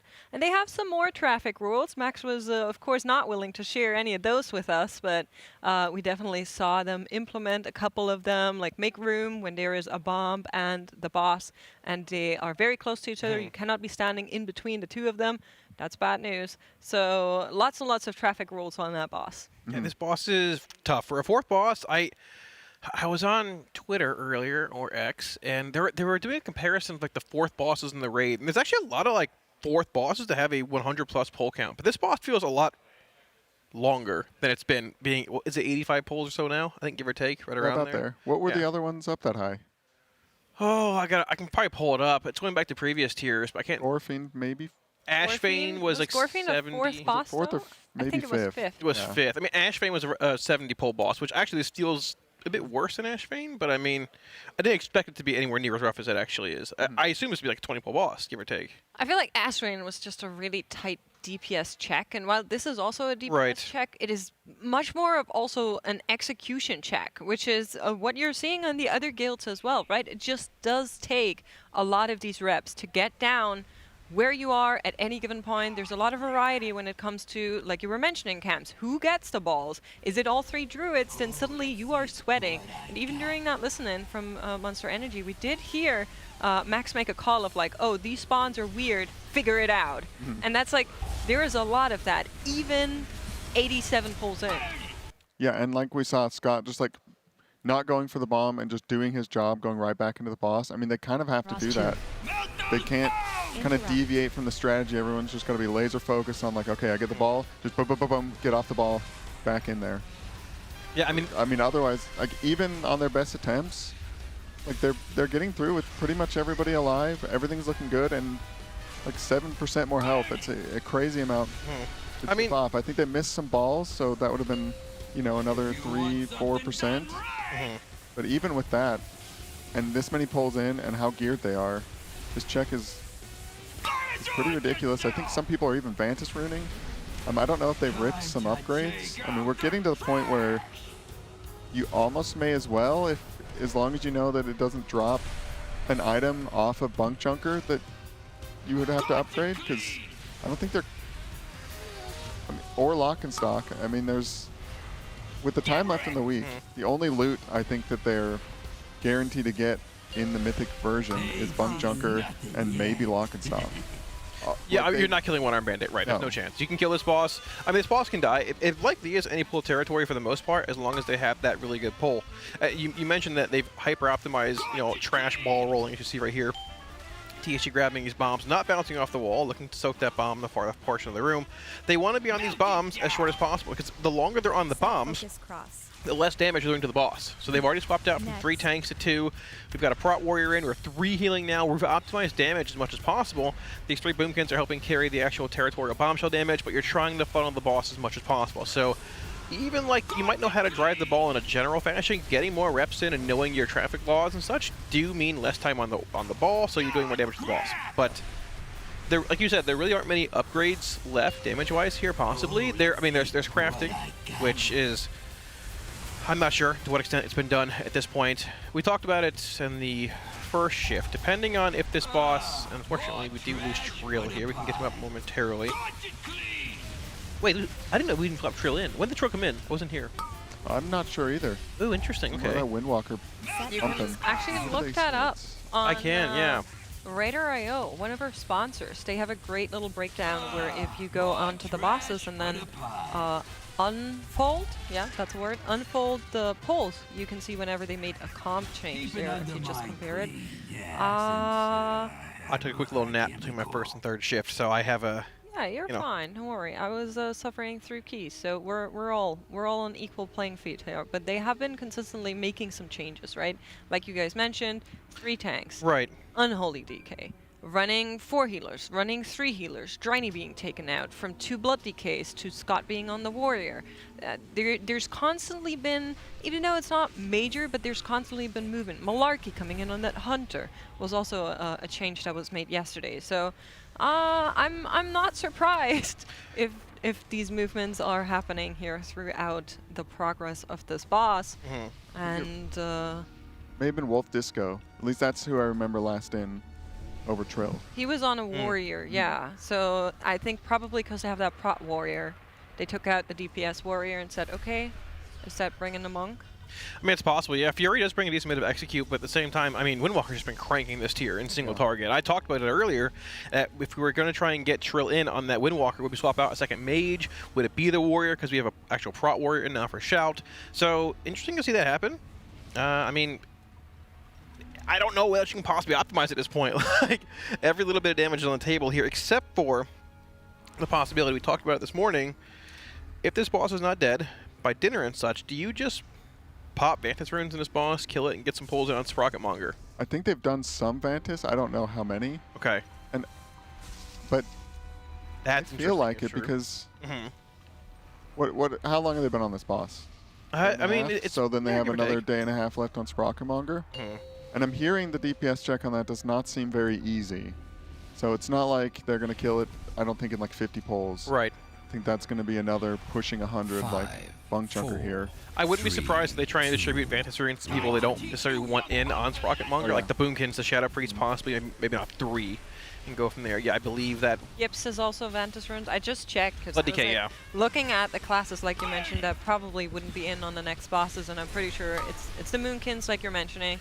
It's something like the Blood Decay here that if you are going to see it again, it might be on Gallowix, but for now we definitely don't need it in the next couple of bosses. So that does make sense, trying to optimize wherever you can get a little bit of extra onto the classes that we're definitely not going to be seeing on Lock and Stock. I am curious, right? Yesterday we talked about kind of the state of the rate with Max, as we do every evening in our Secret Lab hot seat. And he was saying, you know, we're not actually sure which of these 2 bosses is easier. It might very well be that this is the Overnax of this raid, and then Lock and Stock might be the Rashanan.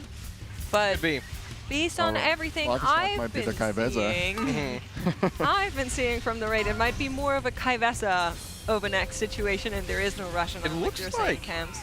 Echo might have 7 pulls on Sprocketmonger as well, which I didn't notice. They did that. That a couple days ago? They did that right after they cleared Rick, but it didn't show up on Warcraft Logs for a while, I guess. Why. I don't know, something with the logging. It's okay. But they did do it and check that out, yeah. Yeah, I think a bummer with the Vantis runes too is nothing scales the damage of the balls, right? So like the Vantis wouldn't buff the ball damage, so you're not really getting like full value in a way. Yeah. I mean, I'd be surprised if it would. It wouldn't be like your damage. It'd be like environmental damage to the boss, I believe. Yeah, I don't think that would scale. It does bring you a little bit more throughput, a tiny bit more defensiveness as well, which, I mean, at this point, you'll take almost anything you can get. But those coils that spawn also do a tremendous amount of damage. If you get hit by one and don't pop a defensive, you're likely just dead as well. So every little bit you can take, but you want to leave as much on the table as possible for Sprocketmonger. If you do get to it tonight, I mean, we would assume a 5th boss would possibly not take more than a day and a half to kill, but I mean, who knows? You know? If the 4th boss takes more than a day and a half, then maybe it does. Maybe that's just the kind of tier that we're in. Exactly. Yeah, at least they have. I'm assuming all the chores are done.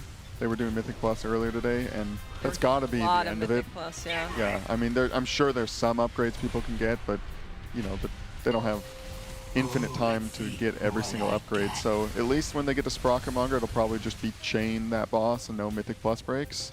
The good thing is, because you are playing, to an extent, a wildly different setup here than you would be at the other bosses in the raid, that means a lot of the people that are not in right now can run Mythic Plus on the chars that then will get that gear upgraded and will be played on lock and stock, like Wolf Disco, for example. So I think that's definitely like a little bit of a benefit here, but as you see, it's just another wipe once again.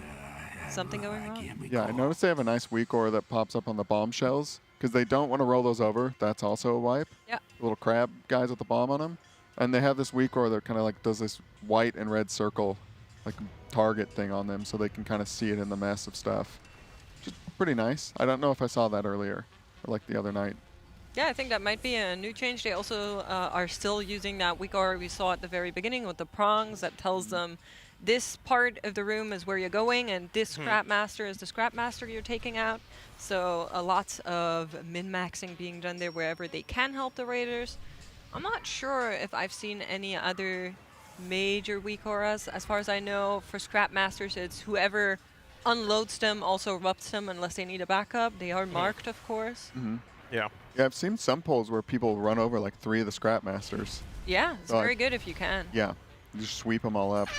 I wonder if they only do that if it works for them, or if there's some sets where they feel like they can have them grouped in a better way.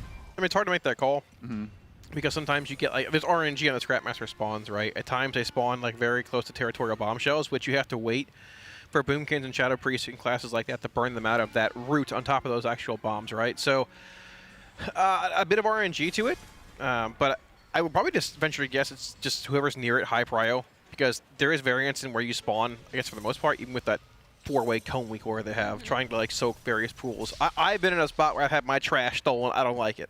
All right, it's mine. So hold on to your trash, Kalamazi. But trash baron. Basically, what they do is they have these prongs, and then you get one prong highlighted in a color, and that color is the scrap master you're taking out.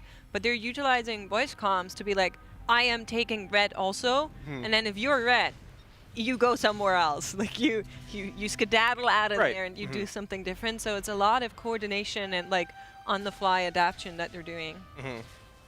One thing to say is they have gotten much more consistent, which is good. I haven't seen.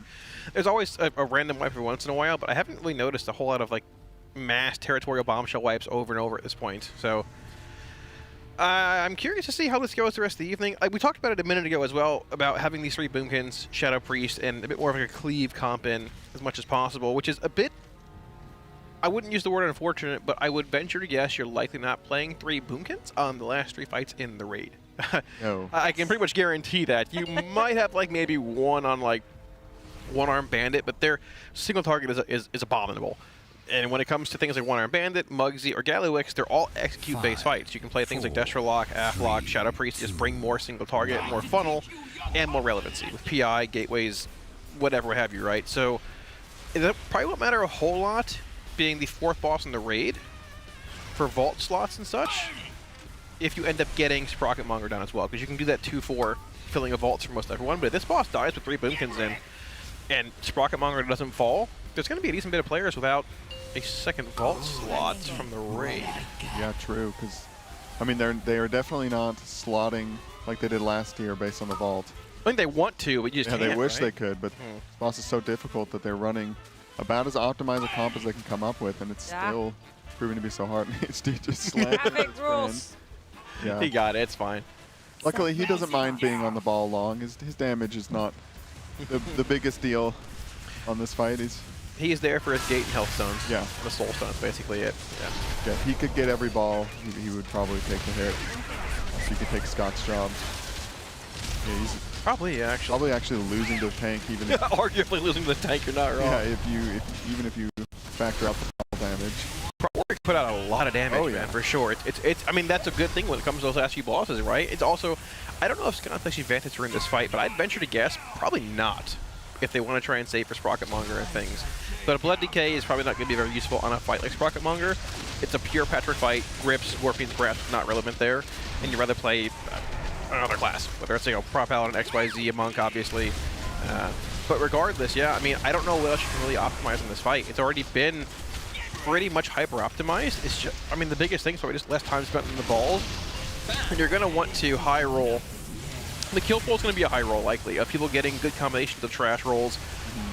With high rolling their procs, sort of how like Anshrek was on that kill when they were just 2% lower going into that phase 2. Sort of how Kybeza was when things just lined up. It's like, all right, well, just don't die and the boss dies, right? It's going to die out of nowhere, but it's going to take the perfect pull with stars aligning.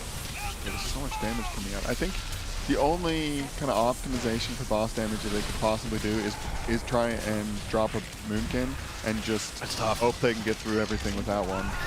But I think just for consistency reasons, and also they don't want to bring a new person in right now. They're just going to keep this comp. It's killable, but it's going to be so tight.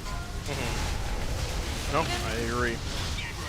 Even on the very low pull that they had with the 6-something%, they were missing some of the balls that could have gone into boss. And that is significant amount of damage. That's like 212 roundabout million damage that you are not sending into boss, which equates to around about 1.2% of the boss's HP.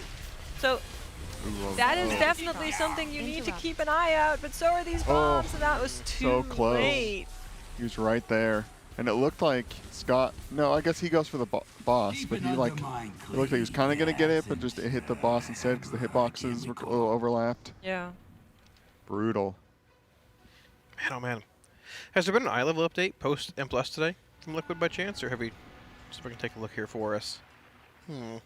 What are you guessing, Cams, for eye level here? Throw a number at me, Cams. 657. I said 56. All right, let me dig here. I'm an old man. I got to find how to do this, but You need help. It was like 656, I believe. Yeah, that's last what time I looked roughly. Right. Being told 657. All right. Wow. So you're pretty good, Cams. Look at that. Good guess. Holy cow. You were close, Makes. I think that number came to mind. Thank you, Kalamazzi. I feel much better. I was about to cry. Well, I'm here. I think that's Dratnos' eye level, so that's fresh on my mind. He's in there bragging to us. He could be in here right now. If they need an unvanticed tank, maybe. I guess he could be, yeah. Yeah. Actually. Oh. Yes. 656.99. Oh. Uh-huh. Yeah. Wow. Well, I believe that still equates to 657. Somebody upgrade an item, someone upgrade something really cool. Please, yeah. Send one crest. Yes, is there an easy way to find out how much they've upgraded? I mean, well, it looks like on the first poll here, which I can see roughly, they began the polls at 654.9. And they're currently sitting at 656.9. So, I mean, they've gained basically a whole 2 eye levels, right? Now, who knows what the amount of crafts they've sent. I guess in a sense, how many crests they've sent either. You might want to save some mythic crests for maybe reclear if possible. Maybe you're saving for some odd trinket that might drop on reclear as well. Something you want to hold those for, but it seems like they've sent a good bit if they're looking at Vantage ruining on certain players at this point. Even it being half-dead characters, it's still... We're getting to that point where, all right, what else can we possibly squeeze out of the encounter? Yeah, I think they've probably ripped everything on all the Moonkins. I doubt they're playing the Moonkins on any fight unless Gallywix has got something that they need him for. But by the time they're there, then I think the crest spent may not matter. Right, the only other possible boomkin fights I could see, you might want one on one-arm bandit due to like the 3 ad spawning every 45-ish seconds. They're a minute apart on heroic, but they're 45 on mythic. At least it was last time in raid testing, which makes it a bit odd for certain damage profiles. But regardless, having classes like Shadow Priest, Tesserlock, Aflock, even just like a general meat grinder for when the boss gets dragged around to one of the ads, that's priority, shouldn't make those ads that difficult. But the biggest issue on bandit is that the boss has an enrage, and it's likely extraordinarily tightly tuned, and Boomkin will just, it won't do anything. Yeah. So you really very likely don't look at bringing any Boomkin to one-arm bandit. Muggsy is just a weird, Boomkin's bad. Half the classes in the game are bad there, it seems. It's a very like weird niche kind of fight in a sense. And Gallywix we don't really know, but if it's in like heroic, Boomkin also seems pretty subpar there, with not a whole lot of like relevant cleave. 5. So yeah, if you're a Boomkin, hey, this is the fight for you. Yeah, I mean, if you're a Boomkin in this tier, you were probably already feeling quite comfortable on that bench, and then came around sticks Bunkjunker. I was talking to the casters earlier, and I believe it was Zyron Teddles who were kind of saying, like, even Fat Shark Yes and Instant Dollars, as of right now, stopped their regular rating progress.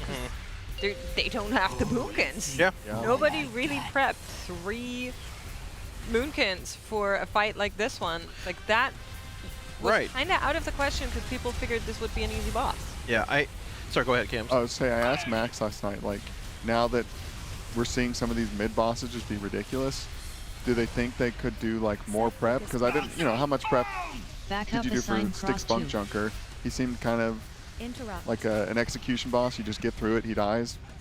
Where it turns out it's like this, a check in every single way. And he's like, well, we did really prep about it. That's why we have 3 Moonkins.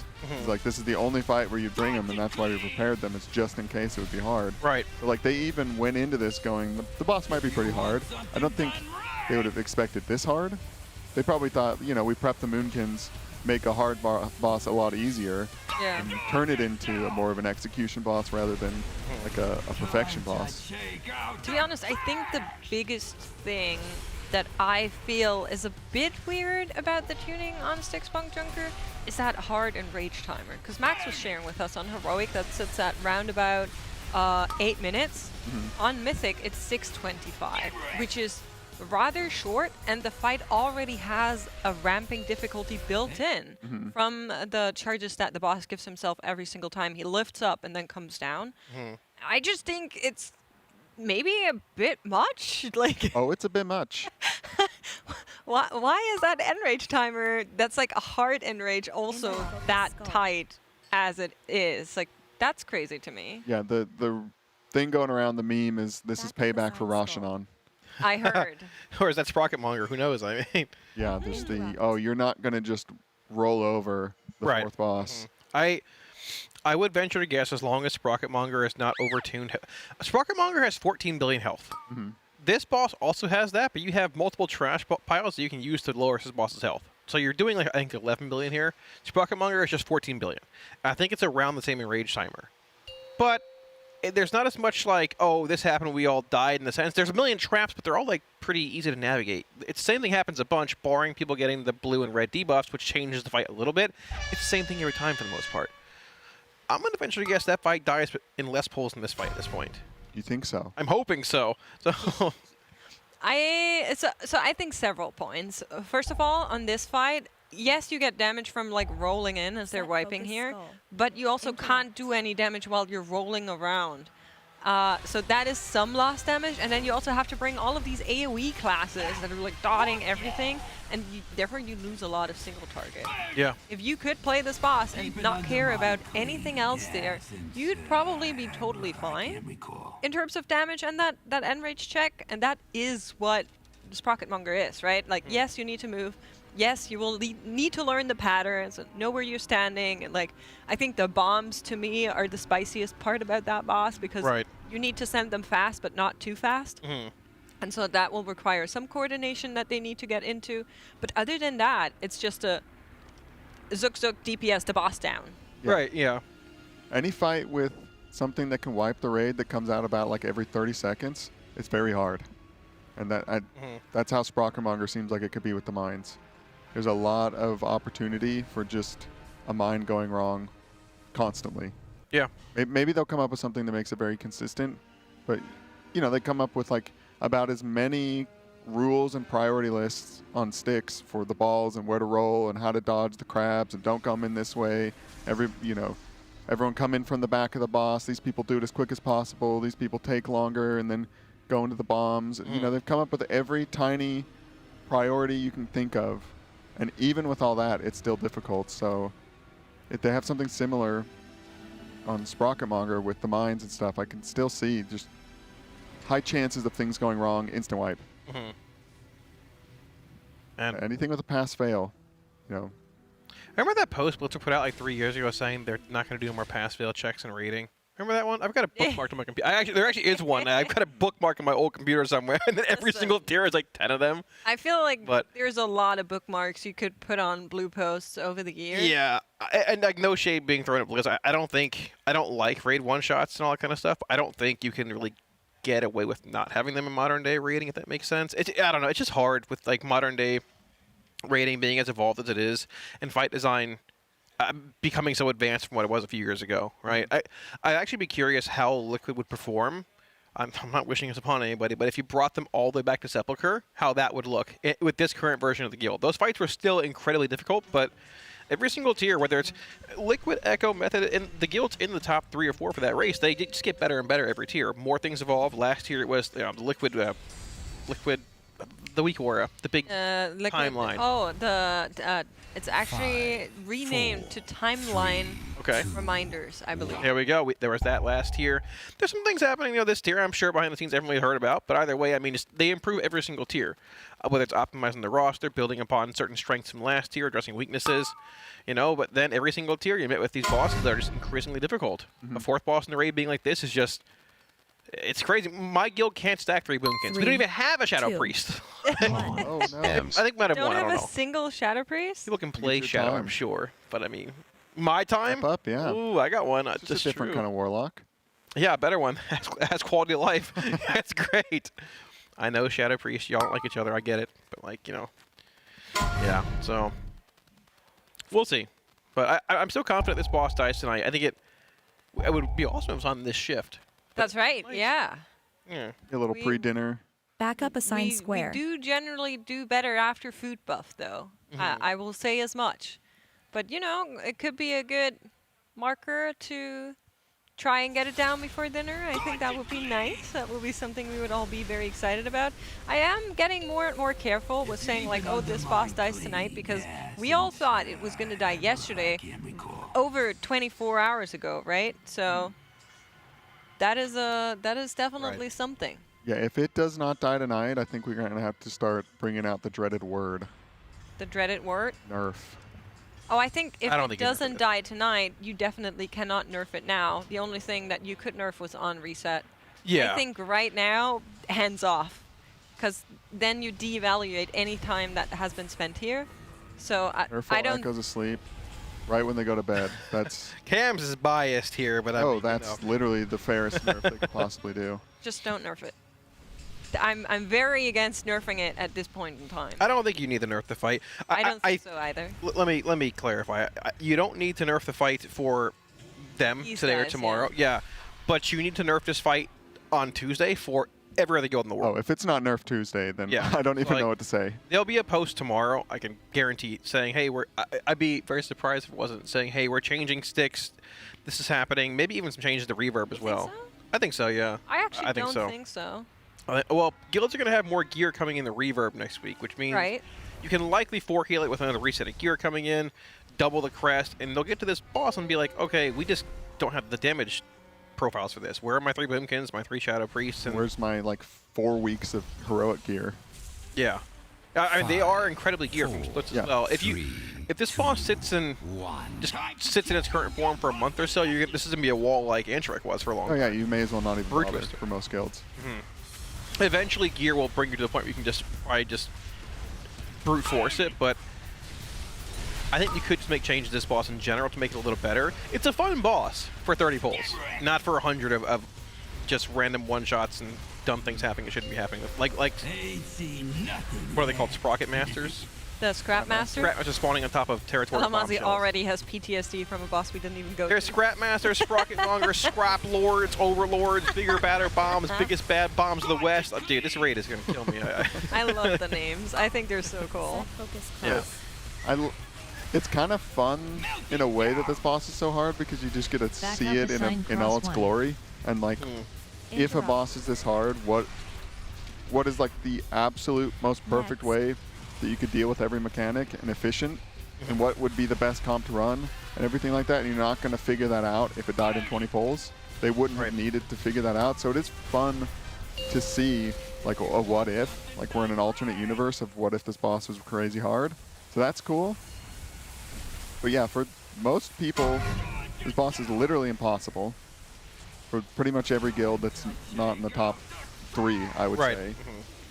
Like if anybody kills us this week that's not Liquid, Echo, or Method, I'll be completely blown away, and it'll be very impressive. But like we've said, like Instant Dollars and Fat Shark, yes, they're just not even trying. They don't have the comp.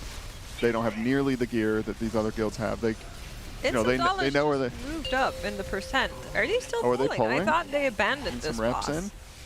Maybe they came up with something. There we go. Excuse me, Kalamazi. I will steal this Alienware laptop from you. I mean, there is something to be said about kind of getting the strat down so that if it doesn't get nerfed next week, or if the nerfs are minor, that they can not waste a lot of time. I mean, you can only get so much out of Mythic Plus if you've just been spamming it all day. Right. Well, the Crest capped and everything. Yeah, something really interesting happens too if, and like, I want to clarify, this boss is certainly killable in this form. It's going to take a really good pull, right? It reminds me a lot of Kaiveza, where there's let me see, there are 3 guilds that are close to killing this boss, essentially 2 right now. Method could rip off a close pull, and that'd be close, right? But they're a little behind percentage-wise. If Liquid kills this boss, I mean, I feel like you're almost in a spot where it brings to question, maybe you do wait another week to change the boss tuning-wise. Let's say this boss dies to Liquid today or tomorrow, and Echo doesn't get it down for whatever reason, which is 2 more days for them. They should. But if they don't, and you nerf the boss, and it's easy for both guilds to come in and re-kill, I mean, it's the same as Kaiveza was in a sense, right? Or similar, at least. Yeah. I think a lot of people would be pretty upset. Well, both kill Kaiveza. Also, yeah. Oh, I'm just mean like Instant Dollars, Fat Shark, yes, kind of guild. I mean, there's going to be a lot of guilds, actually, that are going to kill Rick Reverb with next week's gear, and they're just going to be looking at a potentially unnerfed Styx going like, do we just get really good at the ball rolling so that when nerfs come in, we're ready to go? Or do we just call it this week and chill out, do some Mythic Plus, and just accept that maybe the game is different than it used to be? Maybe we just have to think about progression in a different way. Well, I mean, there can't be 3 hard tiers in a row, right, Camps? 3 hard tiers? What? It can't be 3 hard tiers in a row, right? Was that something Cam said? I don't know. Someone said it. It wasn't me. I think Max might have said it in a joking manner on his stream. I think I could be wrong. I don't know. But it's been floating around. I'm like, bro, this looks like a hard tier to me. I don't know what to tell you.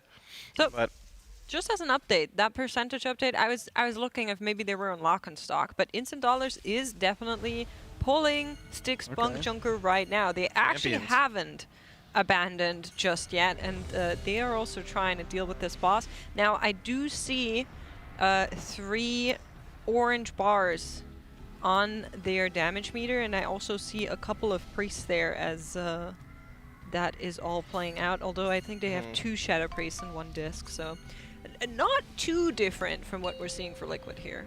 Yeah, I mean, Instant Dollars is loaded with incredible players. I'm sure they can flex to a handful of Boomkins, Shadow Priests, or other comps if need be.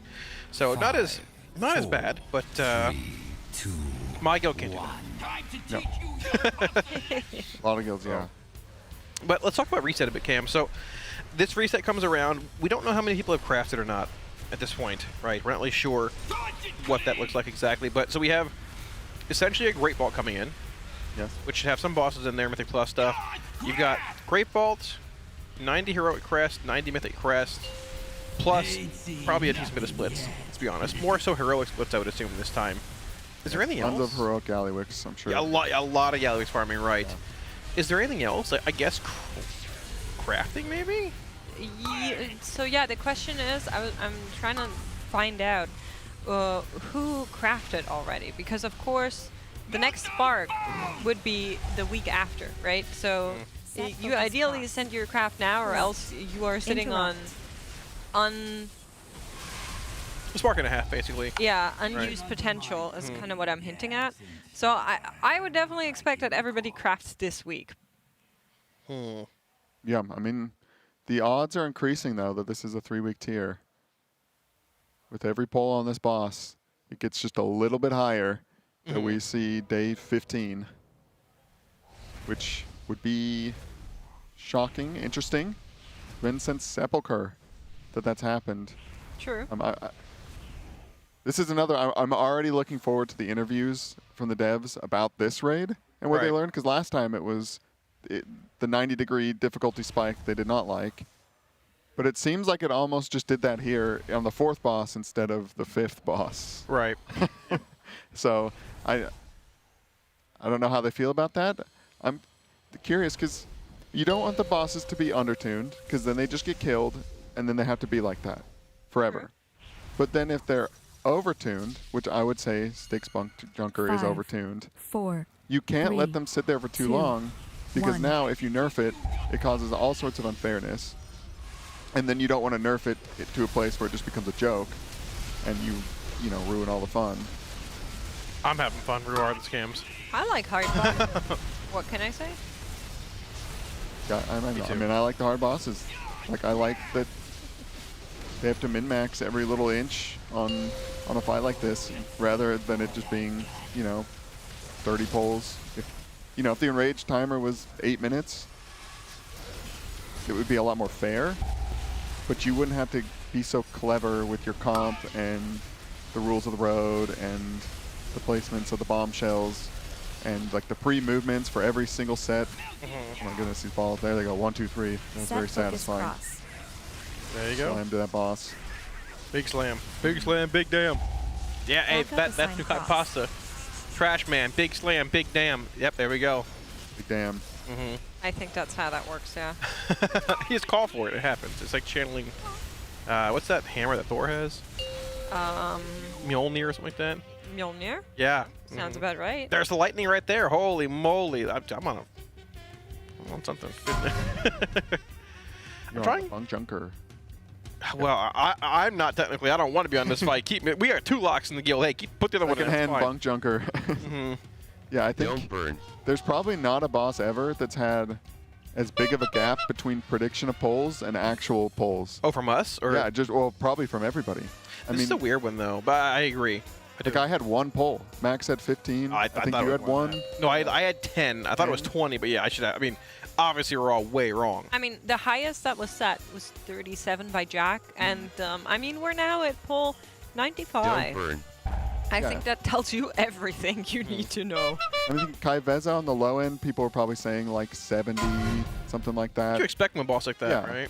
But set focus square. No one was even thinking to put this in the universe of triple digits. No, I don't think so either. It's not necessarily a mechanical fight or a mechanical. Square.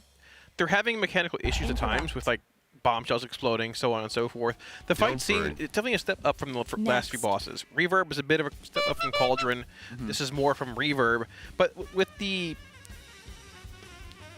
Scrap Masters?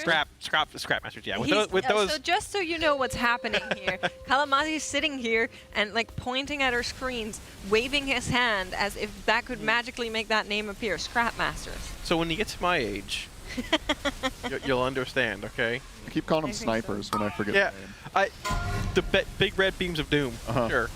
But with the Scrap Masters having that mechanic on Mythic, I assumed it would take 15, 20 pulls. I said 10, I probably just underestimated, but yeah, this is definitely a lot. I'm trying to think back to other bosses were like mid-tier walls that had like a similar pull count. I mean, it's like Mr. Sazine, maybe? Like post bug fix, right? When they fixed the DK bug.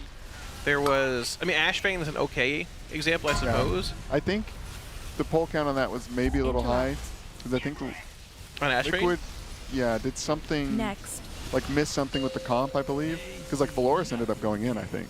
Okay. And they needed another paladin. I don't know if it was 3 tanking. Oh, you 3 tanked to negate the bubbles on the fight, I believe. Yeah, he was just like running around doing that. I think the other guilds did that, so there were a lot of pulls that were kind of racked up before that was thought of. Also, benthic gear was very big back then too, right? If you hadn't, I remember my guild didn't know about benthic gear. Another crap.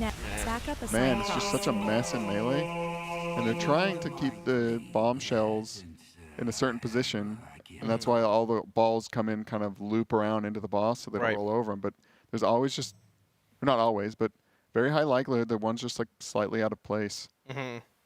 So brutal. It is, yeah. It's very, very, very hard. I'm trying to find out some things about the gear that they're wearing, but I am having a hard time thus far. So. Well, I do know that Malarkus is 660 eye level. Yeah, that would do it. It's like 660.2 roughly. Yeah. So. Yeah. I mean, Scott is also on 659, so currently one of the characters in the world that have a lot of gear overall. I think it's the mages that are pulling them down, mostly. The mages are under geared, I think, yeah. A big part of that is that a lot of the raiders are still wearing old tier. Yeah. So there's a little bit of an unfortunate situation where the tier from last raid sometimes is better than... because it hasn't fallen off, there's no nerfs to it. So a lot of these raiders are actually wearing like their old tier pieces that are 20 item level under what they could be wearing just to get that 4-set buff. Right. I am currently. Yeah. The catalyst changes tiers made things interesting too. For a guild that runs splits like this, not that big of a deal. Maybe some people, they want to hold those charges, but the change happened this tier. For those that aren't aware, if you ended up killing bosses last, like the previous few tiers, the final boss on Heroic, you end up getting a token that would give you a free Heroic tier piece. That has changed this tier. It's now just an extra catalyst charge. Yeah. So it's sort of taken those items that are a little less valuable, like the non-tier helm, shoulders, legs, and made them valuable, but you want to hold that catalyst charge for a myth item if possible. Yeah. Yeah, you don't just get the free Heroic piece, and which could be free crests sometimes too, because you could pick something... like where you don't have a good item level. Before we talk about this, I just quickly want to point something out. Someone in chat is saying I'm 31. That's incorrect. I'm not sure where you're getting that from, but please don't lie.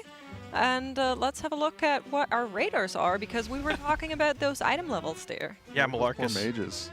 There are, yeah, a little lower. 53. Yeah, actually both on 653. Malarkus at a massive 660. All three druids, though, 650. I guess 2 being 658 and 1 being 657, but I mean, like we talked about, that damage profile probably not needed past this fight, right? Yeah, they probably ripped every possible upgrade that they could on those guys. On Dirt Lord. Well, I love Dirt Lord. I think it's a great name. It is. It's good. Some of the names are just incredible this tier. Oh, we're going back into a poll. Hammer. Yep. Pistol. Other than the mages, they're pretty even. 3, 2, about that 658-ish. Right, yeah. They might, I mean, they're probably just maybe saving mage upgrades for as long as possible for some reason, possibly, depending on certain things. Couldn't tell you exactly what or why, but you know. Yeah, a lot of things to keep track of, especially on like the individual character basis. We get lost in the sauce. I wish there was an easier way to go, like, okay, this person spent 50 of their crests, that kind of thing. But other than like talking to the players or maybe like pulling one up on the armory and like really digging into what they've looted and then the item level it currently is, I don't think there's really a way. Maybe a tool could be made. A tool? What kind of? Possibly. Like from one of the beautiful websites that sponsor us. Set focus. RaiderIO, Wowhead, Warcraft Logs, kind of. Here's what they looted. Here's the item level it is now. That therefore they must have spent backup assigned cross. X amount of crests. Interrupt. That would be interesting. That would be helpful, because right now we're a bit in the dark with that. We can't really go tap the players on the shoulder. Yeah, they wouldn't like that, let me tell you. We could, but it'd probably be the only time you do it, so. How many upgrades you spent? I'm trying to think. Which is tough for me. Just to yeah, I know. How many Gallywicks did we end up doing this week? It was 14 or about 14, 15 in that area. Right. Yeah, Heroic Gallywicks, I'm sorry. Yeah, right. just on Heroic. Yeah, they're probably going to do 30 next week. You think so? Surprised. I mean, they could. I guess they don't need to do 30. They probably, however many Aya Kazans they have, you can minus that and Jaster Diamonds. on Heroic, but I guess how many characters have both Heroic of those items? They're probably not a whole lot. Right. But that's not going to be many of them. Right. A lot of the Eye of Kazans are actually Warbound or normal because like there's so many Warbound Eye of Kazan, or sorry, well both Eye of Kazan and Jasper Diamonds, because you killed the boss 14 times. You might not have gotten the item on Heroic, but you killed it 14 times. Probably got a Warbound something. Yeah. And a good bit of those are diamonds, right? But yeah, do you think you're able needing helpers for that, or just think we're able to just run that with a full I think they could do a 50-50, probably. I'm guessing that would probably be the case, actually. Yeah. Trying to maybe. Or maybe like 20-30. Certainly a not. A lot of the helpers will just also have way more gear, right? Like, right. I mean, you'll get helpers. I think this time around it was like they were looking for 630 item level, like the higher the better, of course, but that was like the lower end of what they wanted. Right. Obviously now you can be like, okay, but we want 645, or I don't know, at that point maybe even 650, depending on how quick some people are gearing. So that is definitely going to help them quite a bit once they go into that reset, which at this point I think is out of the question that we're going into. Oh yeah. Yeah, they are. If they kill this boss and then finish the raid before the reset, that was a huge error. A very weird tier. This would be like the Butcher of Highmaul. Just this random boss in the middle that is way hard. To be fair, that has happened in the past. It's not unheard of that there is one boss in the middle of the raid that is just beastly. Talking about bosses like Gorefiend, talking about bosses like Ashvane, I think in comparison was also harder than some of the bosses that came after that. Halandris, I think the most famous example of it. So it can definitely be that this boss is harder than a Lockenstock. Yeah, it could be. I don't think I want to hear the word Halandris mentioned for at least another 80 polls. Okay, so let's keep that. We've been talking about Halandris yesterday already. We even got a donation saying casters enjoy Halandris 2.0 yesterday. And speaking of donations, if you want to donate for a great cause, you can head on over to our charity, !charity in chat, and we are raising money for the Pasadena Humane Society. If you want the link, that'll be tl.gg/rwf-donate, and we are getting closer and closer to our 10K marker. It's less than $700 away from that one, which I believe should be the next stretch goal. I believe so. Trill does PvP against casters. That's one you definitely want to see. Yeah, if he has time, he's in the raid. That's 10,000, correct? Or is that? That is correct. Yeah, so we should, honestly, I mean, how far are we off exactly makes from that goal? So less than 700. Guys, listen. If we can, it would be. What are you selling them? It would be really cool if we could hit that goal on this stream for no particular reason. Okay. But I can tell you, it's definitely worth it. So if you want to donate to a great cause, the Pasadena Humane Society, help the animals that have been affected by the fires, the lions, tigers, the dogs and the cats, the bears, everything. Maybe not lions and tigers. I'm not sure we found lions there, but listen, if there are any, I'm sure the Pasadena Humane Society would have taken them too. I heard there was one outside last night. I don't know if that's true, but I was told there was a lion outside. That's why I was told. One of the Alamazi, with what kind of people are you talking? One of the nice cleaning ladies at night said she said there was a lion? She said she saw a lion in her car at 2 in the morning. I don't believe that's what actually happened, but it might have been a large dog. Point being, there could be a lion on the loose, and if it is, they might help out. Regardless, guys, if we can hit this shift, that would be incredible. It's worth it, trust me. So tl.gg/rwf-donate or !charity in chat. I want to go back to the Halandris comparison. No. It is. There are crabs. There are crabs with bombs. It is a mid-boss that is harder than expected. It has a lot of pass-fail. But this is, I think, safe to say nowhere near Halandris. I think what pushed near like 400 attempts. And this is not going to make it that far. Also, Halandris got some nerfs before it was killed, too. Like, they nerfed That's true. Yeah, well, a crazy amount before they were even close to the kill. Right. But yeah, I mean, the pass-fail stuff always makes things difficult. Oh, another thing similar to Halandris is that there were a couple times we went to bed and I was like, okay, maybe Liquid just wasn't playing their best. We'll wake up. Echo will for sure have it killed. And then you wake up and like, oh, no, they don't. That's what happened to me happening. this morning. Because I thought there was a good chance Bunkjunker could be dead when I woke up from one of the other guilds, but I assume both will have it low, but this last like 10% is gonna be hard to eke out here, like super hard. You know what is pretty cool though? At 210 mark, they were on the DPS check. They're actually 0.5% lower than they need to be. They were at 65.5 at 210. 210, 420, and 360. Okay, some efficiency being made. 630. Yeah, that's math. Listen, I'll trust you on whatever you say, Mathman, but yeah, curveball, she didn't catch it. That is, I'm believing. I looked at the percentage when we were at 230, and it was a little bit slower to my liking. But if you say the math is mathing, then I will ride with you. You can also look here at 315. You want to see basically 50. So like they're pretty much on track. There's a bit of variance though with the trash balls too, right?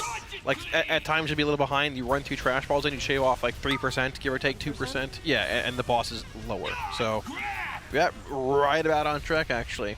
Can't jinx it. Can't lose a single DPS here. I'm gonna just sort of back off talking about it for a minute or two here, but.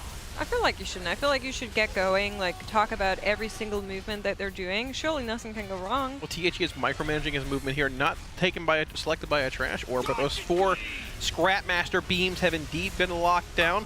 Tro rolling on the ball behind the boss, bringing 2 actual orbs into the boss, so a bit of a damage increase here. Ooh, Evans. Super low. We're okay. We'll make it through. Scrapmaster's being pulled in here now. Big meat grinder in the hyenas and Scrapmasters. The boss is at 40%. The next indicator is going to be 33% at the 420 mark, which I assume we're probably going to be ahead of, if not right at the cusp of. We are actually still on track here. Yeah, they lost Trill earlier, so they don't have a battle res. That's all right. Yeah, they're doing great on the damage. Here comes another set of garbage. They've got about 2 minutes left on the enrage. Some raid damage. And the bombs coming out. Everybody getting ready to roll around. Look how quickly they get out there. They become so efficient at grabbing all the trash and just slamming into things. Like, I think they're... The only problems are they're being, like, too quick, maybe. You know, they're just juiced up, trying to get everything done as quickly as possible. Ah. Yeah, those... I wanted to back off talking about it, chat. Don't blame me for that one. All right. It was Cams, honestly. Well, it's okay, Cams. What do you have to say? Yeah, I didn't call the crabs out. Listen, it's just a hard fight, and every single time something is different. Nick even getting up there and says, "Nope, I need a like little juice break. Need a quick break. Pop an M, you know. Get ready." I was gonna say, is it close to dinner time? But I'm thrown off with the daylight savings. I think dinner might be in like 2 hours. It's 1 hour. Okay. Because, wait, are we not on the same dinner time? No clue. Hold on, I am confused now. 7:30 is when we're doing dinner, so 1.5 hours. Okay. All right. If food is They've got time. I just eat. That's it. That's it. This boss can for sure die before dinner. It can die any pull now. I think it is any pull territory for the most part, yeah. Hold on, we're gonna ask Sori. Sori, when does this boss die? Okay, Hopefully he said absolutely before dinner. 2 of those 3 words were used in that sentence. Hopefully before dinner, he says. Chat doesn't know. Me and Siori. Hopefully before dinner. But Sori is a very cautious man. Yeah. You sounded optimistic. Cynically optimistic. The kind of humor I like. Perfect. There we go. A rare Siori sighting leaving the Analyst Cave. Yeah. If a refreshment, pastry, he shall return. Comes Nick. He did have a beverage. I didn't see what it was. He is a big... He's a notorious... Yeah. I think he breaks the rules. I think there's a time where they're not supposed to have it, but he is ascended past the rules. They said, you do what you want. I was going to say, is there a cutoff on the M? I think there has been in the past, but... Yeah, I think it was actually Nick that sort of grilling me about cracking an M at like 10 p.m. He's like, cracking an M this late? Yes, sir. I'm not playing this race. Listen, Nick only asked that so he could go back and say, but the casters are doing it. Trust me, he has been breaking those rules. We got to stay up late. Nick also a Florida man, so, you know, we share some of the same blood, many of the same... brain cells? Yeah, and awkwardness, yes, exactly. Also a Tarkov enjoyer, we found that out. Oh, really? Yep. Honestly, Nick is like an absolute gamer. He also plays TFT and is quite good at it. Well, there you go, yeah. Crazy. I could take him to Tarkov, I bet. Oh, yeah? No. Maybe a 1v... Maybe after the Trill 1v1, do a little Tarkov PvP in? Listen, hey, guys, update on that, because I just looked over on my other screen, and you guys have been going crazy. We got an anonymous donation for $500. Whoa, holy moly. For the animals, and they put in a little heart, and that means we are less than $200 away from seeing Kalamazi get smoked by Trill in PvP, which I didn't even say it was me. Well, I'm saying it because you've been talking like it is you, and now I want to see it. Maybe it's not just me. Okay. Was it like a group goes against him, and he beat all of you? There was definitely more than one person fighting him simultaneously, and he might have gone down. I'll tell you that much. Sure. I guess we'll have to see it to believe it. Less than $200 to get there and get that video shown. I mean, would be a nice thing for the dinner break, wouldn't it? It would be. It actually would be. Here you go, chat. Kill the boss before dinner. What is 2,000 or 10,000 before dinner? I'm not sure what it is. I'm pretty sure it's chicken Alfredo. Oh yeah. Oh, that's gonna be good. Yeah. Somebody hit the exclamation mark dinner. Also, we do have a hype train going. Thank you very much. If you want to use your primes or your subs, it's a good investment. We're probably going to be here for a while. And we do run ads on top of the hour and I believe at the half-hour mark as well throughout the day. So if you want to save yourselves from this and not miss any potential kill that could come our way, now is a great time. Of course, chat, you remember how to do it. It's any gifters in chat if you're trying to debate the collect or stand in circle. Oilers, right? That's how that works? Yeah. I learned from Zyro. I don't think we're going to catch that hype train we had last night at level 18. That was crazy. 100 subs are gifted. But that was Jack. I was here too. Yeah, but Jack started it. I'll give him credit. Yeah, you want to sub so you don't miss the kill, but you also don't want to miss the giveaway that happens when we do a Mythic boss kill. Oh, very true. Coinbase, pl.gg/CoinbaseRWF. Yeah. Code Team Liquid 20. I can get a free $20. At the same time, every single Mythic boss kill that we have, we're giving away a signed jersey. Yeah. Right. Really cool very looking cool. Cauldron of Carnage jersey. Carnage is actually the Carnage. Yeah. Carnage. Yeah, like Pislu. It's Carnage. Oh, you can see it there at the bottom. Very nice. Jersey. It actually is very cool. We are getting some gifts up, so thank you to Demonic for the 5. Got Mira, Rancid Llama, Scripps, Violet Mused, and JC Benny. Thank you very much. And yeah, if you want to check out Coinbase, tail.gg/CoinbaseRWF, one lucky person that does sign up and then fills out the form actually gets flown out to the next race to World First, so long as they're NA or EU, which honestly just sounds so cool. Like, if I wasn't here, I'd sign myself up. Do you know what I mean? You can regardless. And maybe, I'm pretty sure I'm not allowed to win this. I've signed up just in case I'm not invited back. And I'll have to fly me out, yeah. Honestly, Cams, I hope you win. Thank you. You can bring a friend out, Cams. You know, just fly a friend out. Well, I can bring a friend out. Do you have any friends, Cams, you want to bring out? You bring your dogs. Be good. Be a good time, yeah.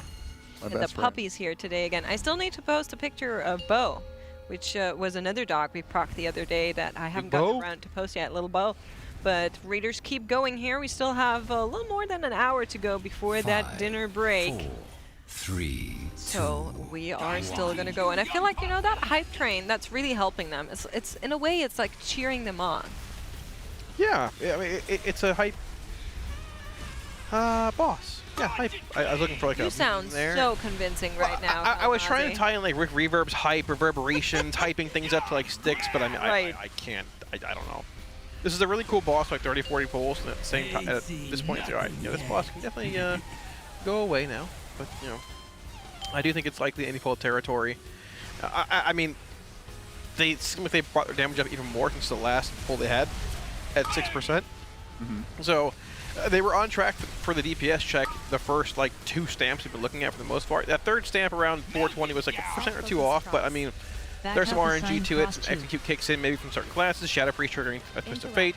You've got Scott on that Prot Warrior doing a lot of damage as well, so I mean, it's doable. It's there. It is doable, yeah. Sit up in your chairs, chat. Get out of that shrimp position. That's right. Lock in. Yeah, the 6.7%. They had a couple balls miss. I believe they're about at 1.5 each, so it was, I think, 3 missed, so 4.5% out of there, so that's like 1.5%, or 2.5% left. And they didn't have any deaths, But 2.5, that's some variance on the pull. It could have been a bad pull for all we know on the damage. Plus missing the balls means that they were in the balls for a long time, and that wasn't a super optimized route. They could have hit the balls in and been out faster and DPSing more. But still, just so tight. I wonder how Max is feeling. Last night when we talked to him, he kind of... he seems in a dapper mood, to be honest. Yeah, because he was like, wow, this wasn't expected. This is kind of crazy, huh? But at this point, it's not quite as whimsical and interesting that it's this hard. It's kind of like, okay, this is actually really hard. Yeah, I mean it is, but at the same time, you can't like, I don't know, you can't let that really get to you. No, you. I mean, Echo and Method are gonna have the same struggles of killing this boss with the health pool being where it's at. You farmed a lot of M+, optimized a lot of gear. You just gotta come in, like jokes aside, like just legit lock in and not let those, you know, bad vibes, everything get in the way. This is gonna be a long tier. You got 4 bosses ahead still, and they all look to be pretty difficult. So and I'm sure every raider, they would way rather this than be doing more splits. Oh yes. Yeah. 100%. I mean, that's kind of what they're here for, right? They love progging hard bosses. Max in particular loves solving bosses in terms of like how to approach them, what to improve. That is exactly what he excels at and why he loves the race. So I'm not surprised that they're having a grand old time, but I will say... Oh, I don't know if they're having a grand old time, but I think they prefer this to splits. No, I think they actually hate this boss. Max doesn't. Last night he didn't. That's right. And Max isn't playing. He sounded sort of happy today when I heard him talking. Okay, he did? I could be wrong, I don't know, but like... Well, I will make a call. If we kill this boss on pull 99, pull 100, which is the next one coming up, I'll gift 5 subbies. Oh, here you go. Gosh, I heard there's something on the table now. We'll gift 100 on pull 100 if we kill it. There's something on the table now. You better keep that hype train going until then, yeah? I'm just saying it's about to run out. All right. We're gonna hold you to. So next pull. Next pull. The pull that's coming up right now. So 90... is this pull 100? Okay, sure. Next pull. Makes us on the hook for 100 subs. Got it. That's not what I said. Listen. You and Cam's going to split it. 50 and 50. Hello? Excuse me? Hello. Hello? Hello. That's a lot of subs. Yeah, but that's a lot of pulls on this boss. 100 coming up. I like the 100. I think that's a good number. I agree. I concur. We are seeing a weaker on the screen that keeps reminding raiders to re-equip the Jester, and I've been seeing a lot of questions about that in chat. Do you guys want to kind of explain to people what that means? Just bugged. Yeah, I've heard it's bugged, and just bugged. Thank you for the extensive explanation, Kalamazi. Yeah, I don't know exactly. I would assume that it's just not proccing the effect. Like if you don't re-equip it after every death and/or entering leaving combat, likely just every death. So. Yeah, that's what I've heard. Is you just have to re-equip it to fix it. 4, it's happened in the past with other items. I think Sliver was like that from BFA. The trinket, I think. Other effects have had to happen in the past too. It'll be like hotfixed pretty soon, but I'm not lucky enough to have a Jasper Diamond on my character, so. Neither am I. We can cry together, Kalamazi. Thank you for the 5 gift subs to Ergo Mage, Decon Battalion, Slylandro, and Luca. Thank you. Yeah, thank you. Oh, very nice. We did lose the train, but you guys are still keeping it going, and I appreciate that personally. But let's have a look at pull 100. We still have that Bloodlust running here at the very beginning. They had moved it all throughout progression as is usual, but now they need to take out that bomb in the back there. Somebody go get it, please. They bounced off a coil as well. I think the bomb's been taken care of. Yeah. Nice. Oh, no, actually we didn't. Okay, listen, this doesn't count. Oh, yeah, so next pull is the 100 gift subs pull. That's right, yes. Okay, got it. There we go. Yeah, that's what I'm saying. Lip just face palming. You know. Lunacy setting in here a little bit on pull 100. 6 Bunkjunker proving to be quite difficult comparatively to most thought. I feel like Styx is like a gimmicky kind of boss too. I'm trying to think back to when the last gimmicky boss was just this difficult. It's a fun boss, but I don't think these bosses have a lot of, what's the word? Longevity when it comes to their overall enjoyment and progression. It should be a boss that you just sort of like knock out in 30, 40 pulls. That was fun. right? And then you move on. I'm trying to think. It's like other gimmicky bosses like Terragru was as the first boss, obviously. Do you remember Gahoon, where you had to play the basketball game? Was that Gahoon? Yeah. With the 4 Warlock portals and such. That's what this reminds me of a little bit. That was sort of gimmicky too, right? Yeah. Gahoon was just like tuned super tightly as well. It was a hard execute phase, right? And it's not even the mechanics in this fight necessarily. Like obviously, there are some things that hurt that they can one-shot the raid, but a lot of it's just actual DPS requirements. Listen, we have Trill on our second monitor here to keep a little bit of an eye on how that's going, and he just opened his weak aura window, and there are so many weak auras There's all zebras over the screen. I think that's Preach with a headset on. Did he ever like take any out from past years? It looks like he doesn't. I can't see how many weak auras he actually loaded, but it looks like everything back to Burning Crusade, roughly. So there's definitely a lot of them. Surprised he had so many. Because PvP UI. That's true. No, I think they might have to clear them out. Maybe Siori goes in. I know he's had to do that in the past where like Fired Up and Shaq would be lagging and no one else would be. And he found just some weird, obscure weak aura that they had. Spitting a million Lua errors. Yeah. I've had that before. Hey, a random DM. Hey, your weak aura is spitting some errors at me. I turned Lua errors back on. It's just running up infinitely. Oh, my bad. That was from 4 years ago. Sorry. Let me remove that ability. It's not in game anymore. Sorry. Dark Soul. With the War Within, they changed a bunch of Lua values. My entire UI screamed at me in pain, and I had to spend so much time rewriting my weak auras. Actually, a lot of pain. Well, you can just get somebody else's weak aura pack too and use that, right? See, I could, but I don't like that. That's fair. I'm very particular in what I want on my screen. That's why I tweak my own. Oh, yeah. Means you delete what you don't need? Or what does tweaking mean in this context? Not usually works on his central weak aura pack. And I was like, yeah, help me with this stuff, like how to do this stuff. And we ended up having a very similar weak aura. A lot of it was like, his own like initial shell and all that. He said, yeah, sure, whatever, it's fine. We like to sort of go back and forth on random things. But he's much smarter than I am when it comes to weak auras. Listen, I know that feeling. I talk to Bart somewhat regularly and Relo as well, so I get a lot of very smart people who know about weak auras, and I'm just there like, haha, if I press code, it works. Is this possible? Can you make me this weak aura? Yeah, sure. 5 minutes later, just this grand conglomeration of numbers and letters sent to me in some string, and it all works. I don't know how they do it, but hey. Yeah, I'm decent at normal weak auras. Hold on. Oh my God. Hold your horses. The goal cams. We hit the goal. $10,000. We absolutely did. A Leaf on the Wind 42 sent in $200 and says, I want to see Florida man get beat up. Love you, Cal. Leaf hates me. Now I know it's confirmed. Oh.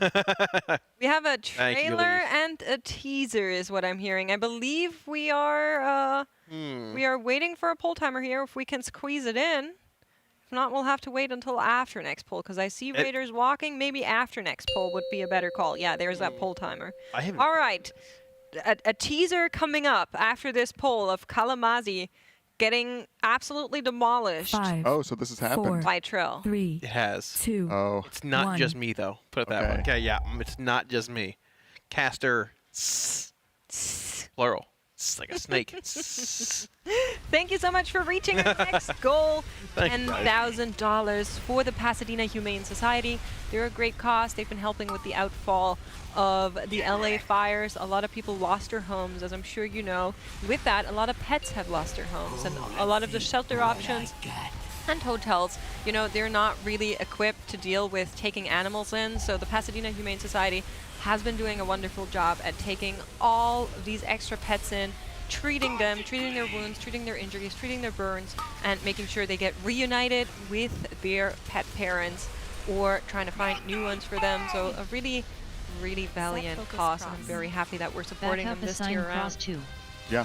I love the aminals. Fire's very fresh in the memory of this area. Yeah. I mean, it's not far from here. Oh, it's like right over there. There's an really earthquake close today as well, apparently. There's what? An earthquake today here. Oh, I felt it. Yeah. I felt it. I wasn't sure if that was just a car driving by or if like actually everything was wiggling. That was the first time I experienced an earthquake. Yeah, I didn't feel it. I was here with Jack and Ted. I was just yapping. Didn't hear anything. Nothing happened at all. Wow. No, I was laying in my bed and I'm on the bottom floor and I was like, just crumble on me now. Why, Cams? You know, you're just mad at sticks already. We got 4 bosses left. Holy moly. He just thought about how he could also be a ball of trash, you know? Yeah. Thankfully, my Cams aren't sharing a room this time, so he What do you mean, thankfully? Well, I don't want to be crumbled upon. Like, Alamazi misses. I like Cams. I want the room falling up. Dude, I was wondering if that was an earthquake, and I wanted to Google it, but then an ADHD kicked in, and I did something else instead. I think it was like a wow, 4.1 step, something like that. I have no idea. My desk and me, we were both wiggling, and I was like, oh, this is weird. Well, I mean, quite often the hotel shakes due to the garbage truck picking up the dumpster. I was here in the facility. Yeah, well, so all right. I wish I would have noticed. Hopefully, hopefully it doesn't happen again, but it would be interesting to see one. All right, hold still. This is what it felt like. Just to tell you what happened here. They're both sitting on the same sofa, and Cam said, hold still, and then started wiggling himself to move the sofa. Yeah, it was very brief. Just like that, and then yeah, that's what it felt was over. That was good, Cams. Thank you for that. I wasn't sure, but now I am. Ooh. We're a bit behind on target here. A little bit. I mean, you want to see 50% around the 315 mark, which is it's going to be a little close. They do have these trash balls rolling here, though. It's going to be brought into the boss. 58 to 56 jumps there, about 1% taking off the boss. So we're not too far off, but. Wonder how Scott's enjoying his job of always getting the ball. If they're still doing that. I mean, he gets the ball so often, he's just gets to roll around all fight. I mean, at least he's getting good at it. You know? True. Yeah. I mean, I think if you can, in some way, manipulate who gets the ball, you would rather the same person takes it over and over and over again, because then they're, like you're saying, used to it. Yeah, here he goes again, another time. Also fired up. He's blinking way out there to get some of this far trash. Boom, get that. Okay, good. That guy got it. I didn't know how he was going to get enough little to get that guy in time. We'll zoom around the side. There we get that hit. Oh, you get him. Very close. There we go. Yoink that up a little bit, bounce to the wall, no problem there. That's honestly good tech. You can like turn harder or sharper turn if you just go facing the wall. Bounce. Yeah, exactly. Yeah, they found all min-maxes, including how to rotate that ball quicker. There's nothing that they've not figured out yet. That means more DPS than the boss, like literally, right? Every little bit helps here. So. Yeah, well, you said we were a little behind on this one. What is it? 423.3? You're looking for 33% in the boss, around 420. So we're a little behind. Oh, here. we're quite behind. Yeah, a little bit. I mean, there is some one thing, a bit of extra damage with orbs rolling into the boss at the end, but I mean, yeah. It's definitely like a 6%, and it's been pulling itself throughout the fight, but we'll see. You know, maybe there's some magical procs that happen. Sometimes that is the case. Make sure you don't miss any of these bombs here. One being taken out. Focus cross. I think we have a Yep, the final hyenas being brought into melee here for that meat grinder coming up. We have about a minute 40 on the enrage, give or take. The boss sitting at 32%. You can see that actual burning trash debuff at 4 stacks in the corner there, soon to be 6 stacking up for that, just taking raid damage, which does progress to become more and more difficult over the course of the fight. Stacking HPS check as well, trying to do as much damage as possible to beat both, I guess, essentially the HPS check, DPS check, and the enrage. Yeah, and luckily they've got most of the raid healing under control. I've heard there can be some frustrations where this is like the healer's cooldowns and then they get the ball. Yeah. They have to cover for that. Again, they've pulled this boss so many times, I'm sure they have a bunch of contingency plans in case any combo of people get roly-polied. Yeah, it's interesting. It depends a lot on who gets selected for the actual trash pile, too, when it comes to DPS. We lost players. Smushed a crab. Yeah. I mean, we did have 2 battle rushes there, but it's just it's a chain reaction that unleashes as soon as something like that happens. Yeah, it just snowballs so fast. Even losing one person, I mean, it just snowballs. You lose less damage on cleave. It's so hard to even kill the boss with one person being dead for 10 or so seconds. It's just lost damage. And when you're literally trying to high roll procs and hope that the right players get picked for the orbs, not in cooldowns, like or in a spot where they can optimize, it's just so tough. Yeah. You need like the one perfect pull. Yeah, if only they could bait it somehow, you'd send one of the tanks every time. PhD every time. Yeah. Probably none of the boomkins. Probably none of the boomkins. I don't know Who else who's would like. you send? Yeah, I'm trying to look at the frames here. Maybe actually Shaq. Yeah. Possibly. Yeah, I haven't really seen Donkey Gary popping up on the meters. Yeah, possibly. Once he puts that Chaos brand up, he's not needed much anymore. He could roll around. All right, let's take a look at the teaser that we reached for our $10,000 charity stretch goal. Trill doing PvP against our casters. This was pre-recorded before the race, of course. But this is a first exclusive look, and none of us have ever seen this footage ever before, so we are going to share a very special moment here. So I'm gonna hold back. Don't worry, I don't want to unleash. What is happening to me? I did 0 damage. Yep. Is that it? That is That's it. the teaser. That's literally it? But I mean. That is it. Oh my goodness. I got destroyed. Like, hello? Hi. I will say there's more than that. There's more Oh, than you that. got destroyed more times? I did. Yeah, I did. That is the tip of the iceberg. Right, there's definitely more footage than that. Trust me, it's worth the watch. Whenever the full video is released, which probably, hopefully in the near future here. I think during dinner break might actually be a good call. Yeah, I'm not sure. I'm just making it up. If I'm not up here, please ping me. Yeah. At me on Twitter. Check the stream. I want to see it back. It's gonna be very fun. Thank you so much for reaching that charity goal with us, and I cannot wait to see the full video. We still have 1 more hour to go before dinner is being consumed. A food buff to get us a little bit, you know, juiced up. Satiated. Refuel. That's what I was going for. TL.gg/RWF-donate if you also want to give donations to our charity partner, the Pasadena Humane Society. You can find some info about them there as well. And yeah, we'd love to make it to our very final stretch goal, because that is a very amazing song that we got to hear yesterday already. You guys got a teaser of it. It's very grungy, it's very Blink 182-y, and it's super good. So I cannot wait for this one to actually get made in the full with the music video. I believe Camps, you are. Yeah, I may appear in the video. You may be involved in some capacity, so it's gonna be fun. Yeah, I'm excited. The song is good. They've given me a preview, so I can kind of get it, you know, absorb the essence of it, get into character, and embody the sound. I cannot wait. I've heard certain parts. It's very good. Yep. I like the ending the most, but you know. The goblin mode. Is that what it's called? It's kind of goblin mode-y. Yeah. I like it. It's brutal. Yeah. It's gonna be fun. Yeah. I am excited. I don't know when. I can tell. When it's gonna happen. Well, the goal I is can tell you 20,000, when it's going to happen once we reach that $25,000 goal on our charity here. So hopefully we can get there. Chat is calling me out saying Blink 182 are not grungy. That's why I'm saying it's both. It's a mixture, chat. Yeah, they weren't goblins Almost either. like a good cocktail. Yeah, it's like a little bit of both. It's definitely like a little bit of. Oh, what do we compare this to? Lady Gaga meets Lorna Shore. Yeah, exactly. Yes. Right. Yes, absolutely. So if you guys are, you don't know Lady don't Gaga? know either of them. The second or? one I don't know. He doesn't know Lady Gaga. Okay, that's all right.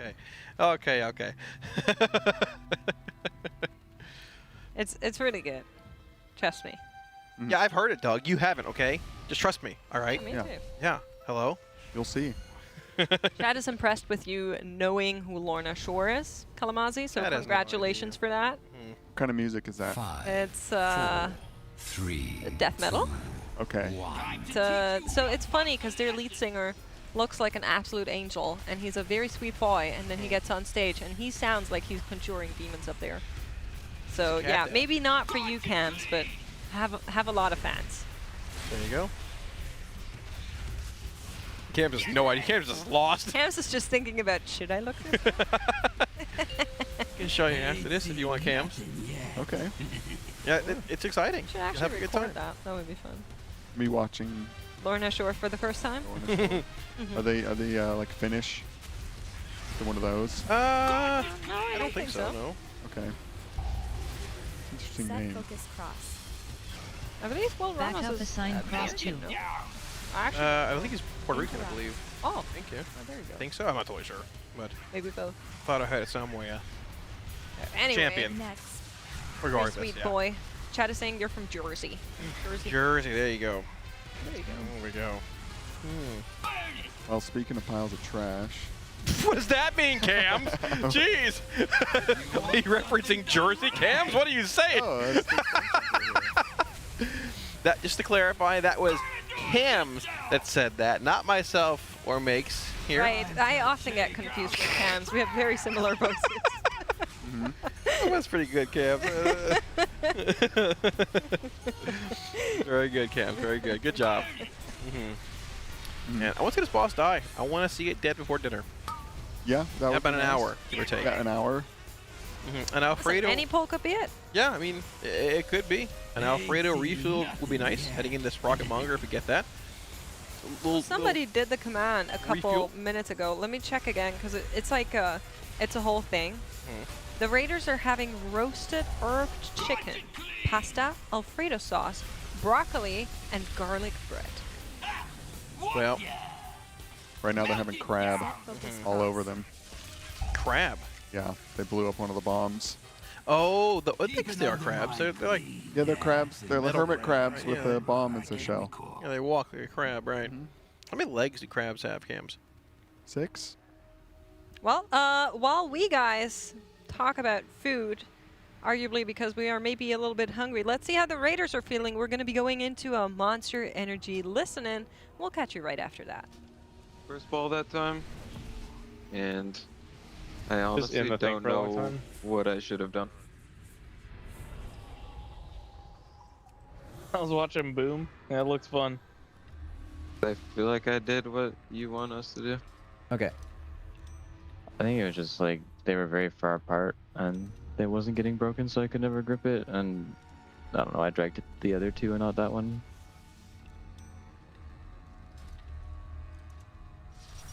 Okay, so far perfect. Yes. Oh my God, we're owning right now. Oh, you okay?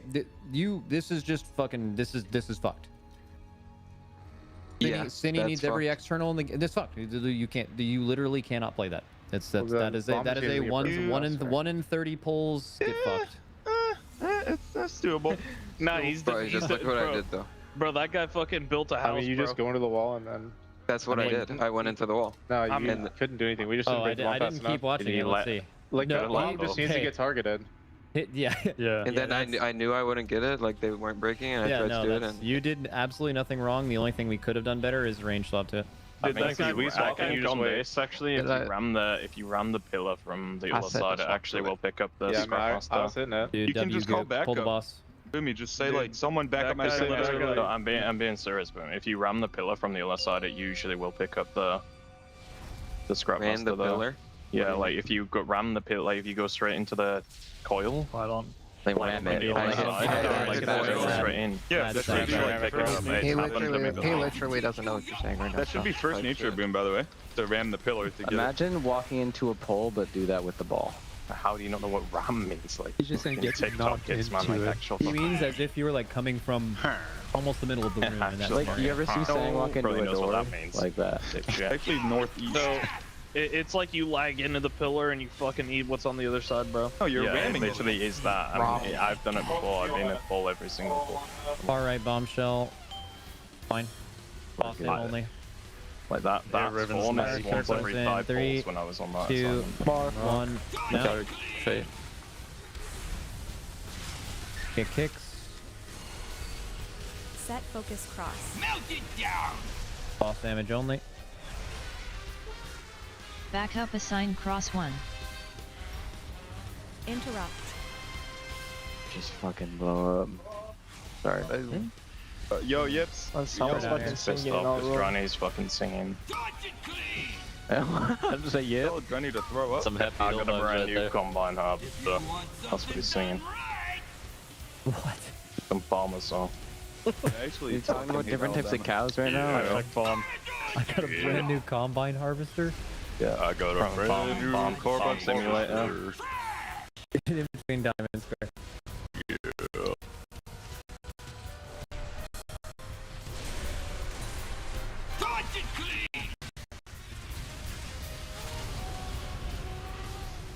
Play it. Play it. Really? Okay, watch your shit here. We're clearing X. Nick, Goops, Evie. This is double Moonkin healer. Actual code red. Range swap to shitty. I think all the bomb shells are fine. Just off them.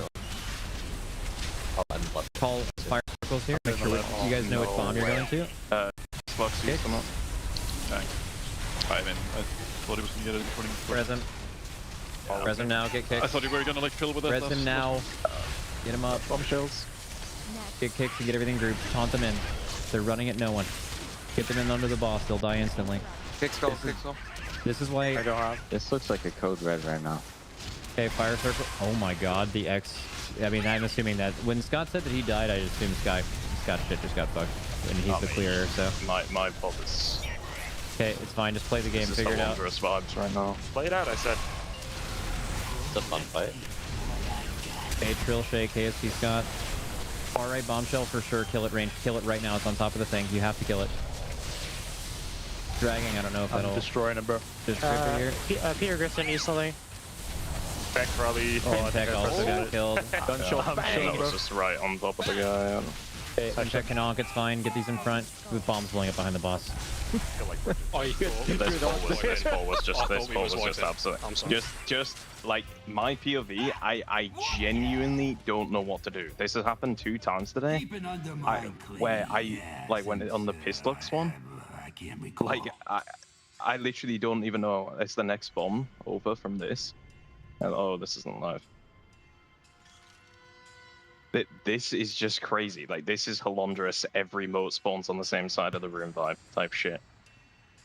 Well, on the one before.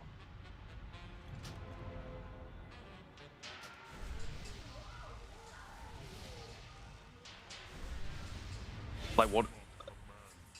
Like, and then I go for the hyena because it's the only thing I can do, and then it stops to bite someone. And there's no other pile in the room.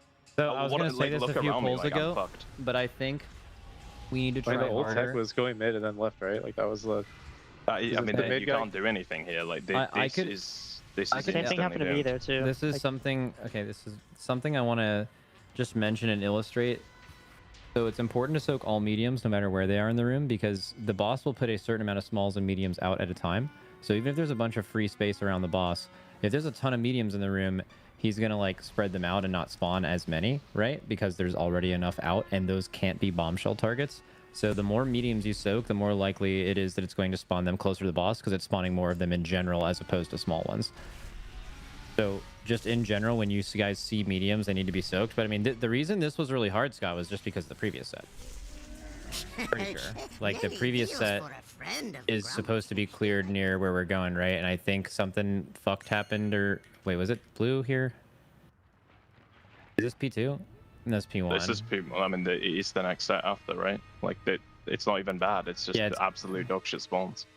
There's literally nothing over there. Like before, like the blue was clear, and then it just decided to spawn everything there. Maybe except just small piles. Fuck it. Yeah, I mean, I should have just died on diamond. I would have had a just better pivot, call for a backup on that scrap. That it's not on me. Yeah. Full time as well. Say backup. Yeah. Stay at point 1 before like the ball, all the fire thing, by the way. Yes, yeah, 3, 2, 1. Yeah, I mean that's all I did. What? I remember that on Answerek, mate. That shit was hit. Back up, boo. Oh, dude, that was Fire good. circles I'm here. shocked no one got that. I'm sorry, Mark, for even fucking smiling at that.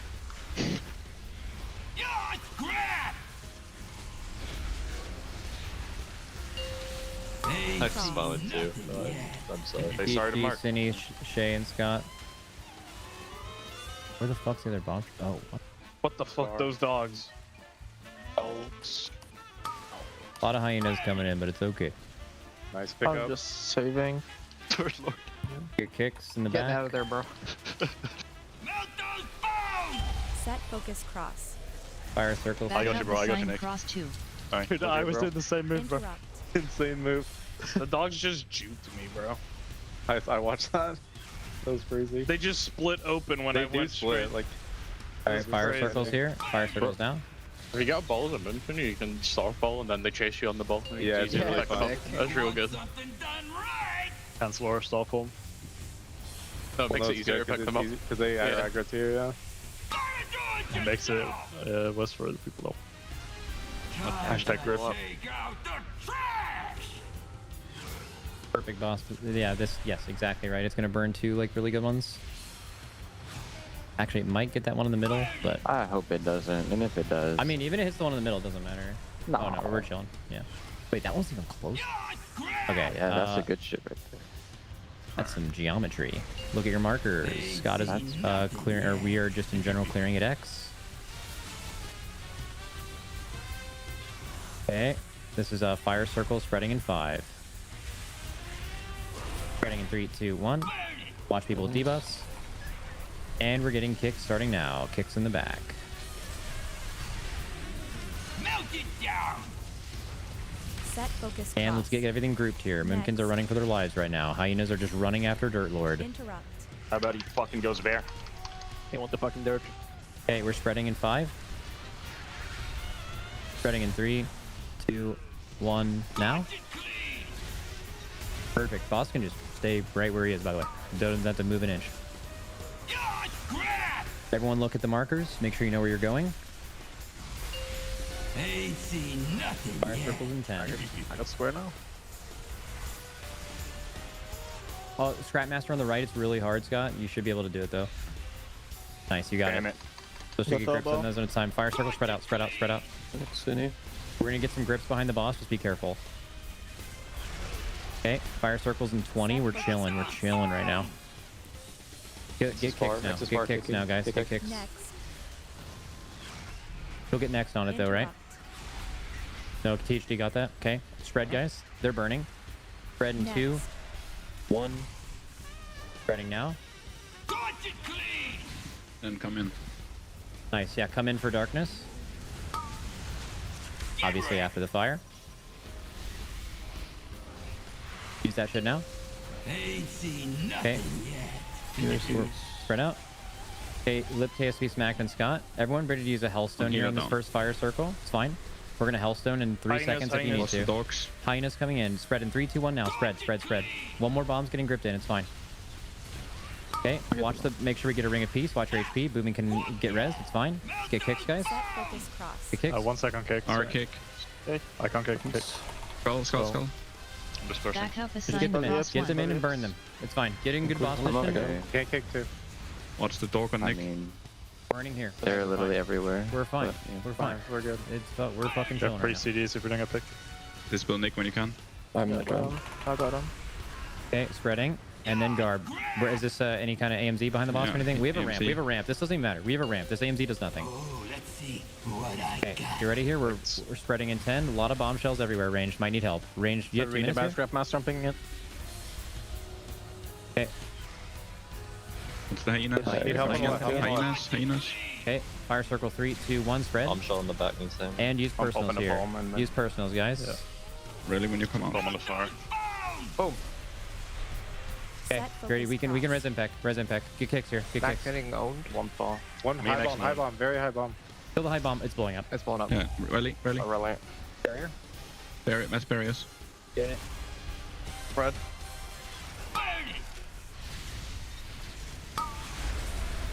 Keep going.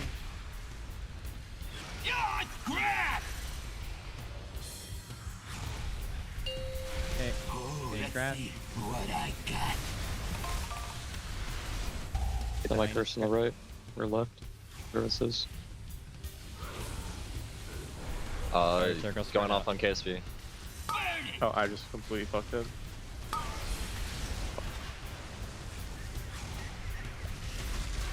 Okay. Get kicks. We're dead.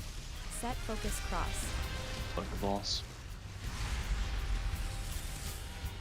We got really unlucky there with healer picks as well. What happened with that bomb? I just didn't get damaged. It never got broken out, and I only had 2 grips for super power. We had insanely bad bomb spawns there. Let me see if it was related I always to. maybe we needed damage, the corner. Shadow my CDs are right. Because I had. Yeah, I got a bomb on my CDs though as well.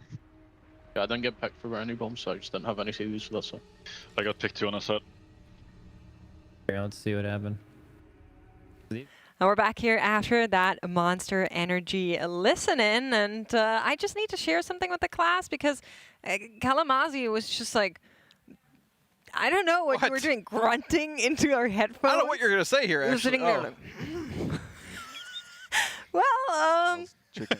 I'm hungry. Yeah. we do want to make a shout out because Coinbase is partnering with us to bring you this Race to World First. So we do want to share some, oops, what was that? Some fun little things with y'all because you can win a jersey every single time the guild kills a boss, which now should hopefully be imminent and at the end of every single day. If you sign up to TL.gg/Coinbase using the promo code TeamLiquid20, and then you can also fill out the form at TL.gg/RWFBTS, and then maybe one lucky person from NA and EU will be flown out here. Well, actually, definitely somebody will be flown up. Someone's coming out. I don't know who maybe it's it's gonna be. you, is what I was trying to say. Yeah, if you haven't entered this, what are you doing? Cams is here. I'm here. Well, we are here at least now. Maybe next time we'll see. There's pizza. There's dogs. I proc the There's mauling. so many dogs. So many cool things you can have. You can get mauled as well. Yep. You know, You got what? you got like a fun little attacking. Like the dogs are so excited to see you. They start jumping around, going crazy. There's dogs here. Food, pizza, Alfredo. You know. Ate with Tattle. Lamazi's really excited for dinner, in case you can't tell. Yeah. Animals. You're in one of Jack's videos. You could be one of Taco Jack's Bell. videos. Yeah. Taco Late Bell. night Taco Bell. Maybe It's some all great. keys If you at guys 3 haven't in the signed up, morning. what are you doing? Come on now. Yeah. Go lock in. Yeah, lock in. Hopefully it's something our Raiders are doing as well. Would you do a key with the lucky winner? If they came here, it's 3 I in mean, the it morning. has to be NA, right? Let's not get too far ahead of ourselves here, Cams. Oh, that's a step too far. I would, obviously. But I got to tank it. You're going to tank it. I could tank it, yeah. Okay. I got a paladin, and Ronnie Coleman's ready to go. Oh, nice. Yeah, Ronnie Coleman's OG. Yeah, retired the Evoker. Calazard is. I sent him out Ronnie the pasture. He's gone. He's long gone. Set him free in the woods. He was a few years never ago. loved, to be honest. Not really, no. He was He's one off of to those, better pastures. What do you call him from Harry Potter? Schmeagol? Who's that guy with Dobby? No, the guy with Schmeagol from Harry Smeagol is Potter. not from Harry Potter. Oh, the guy that. The guy. I never seen Harry Potter. I don't know what it is, but. What are you talking? Voldemort. Yeah, the Voldemort lizard. Yeah. He's a Voldemort lizard. Yeah, the Schmeagol lizard. Yeah, sure. That's Lord of the Rings. Yeah, I got it. Okay, I know my my creatures very well. Yeah, it is a creature. I offended to have a chat there. I'm sorry, but. Listen, he's trying his best. He's trying his best, chat. You never. The Harry Potter just passed you by I saw the first one, and that was it. with the books. I don't read He books doesn't anymore. read. I used to read a lot when I was younger, and now I just don't really read. But that's what Harry Potter was for, is reading a lot when you're younger. Tams, I couldn't watch Scooby-Doo when I was a child. I didn't really watch Scooby-Doo either. I wasn't allowed to. Oh, you weren't allowed Leave it to? at that. Okay. Now I make See. videos on demonology warlocks. So that panned out real well. Anyways. And talk about Lorna Shore. Well, Interesting. No, brought it up, I don't know. I also had like really strict rules, but it was not so much around the content and more around the tech side of things. So I was only allowed 1 hour of TV or computer, like screen time, and I had to share it with my sister. Yeah, Scooby-Doo was just seen as evil. Oh, really? So, yeah, I What's the deal with that? Great question. I don't know. But hey, here we are. So. Anyways. I have so many questions. Is your Scooby-Doo So do different I. from ours? Nope, it's the same thing.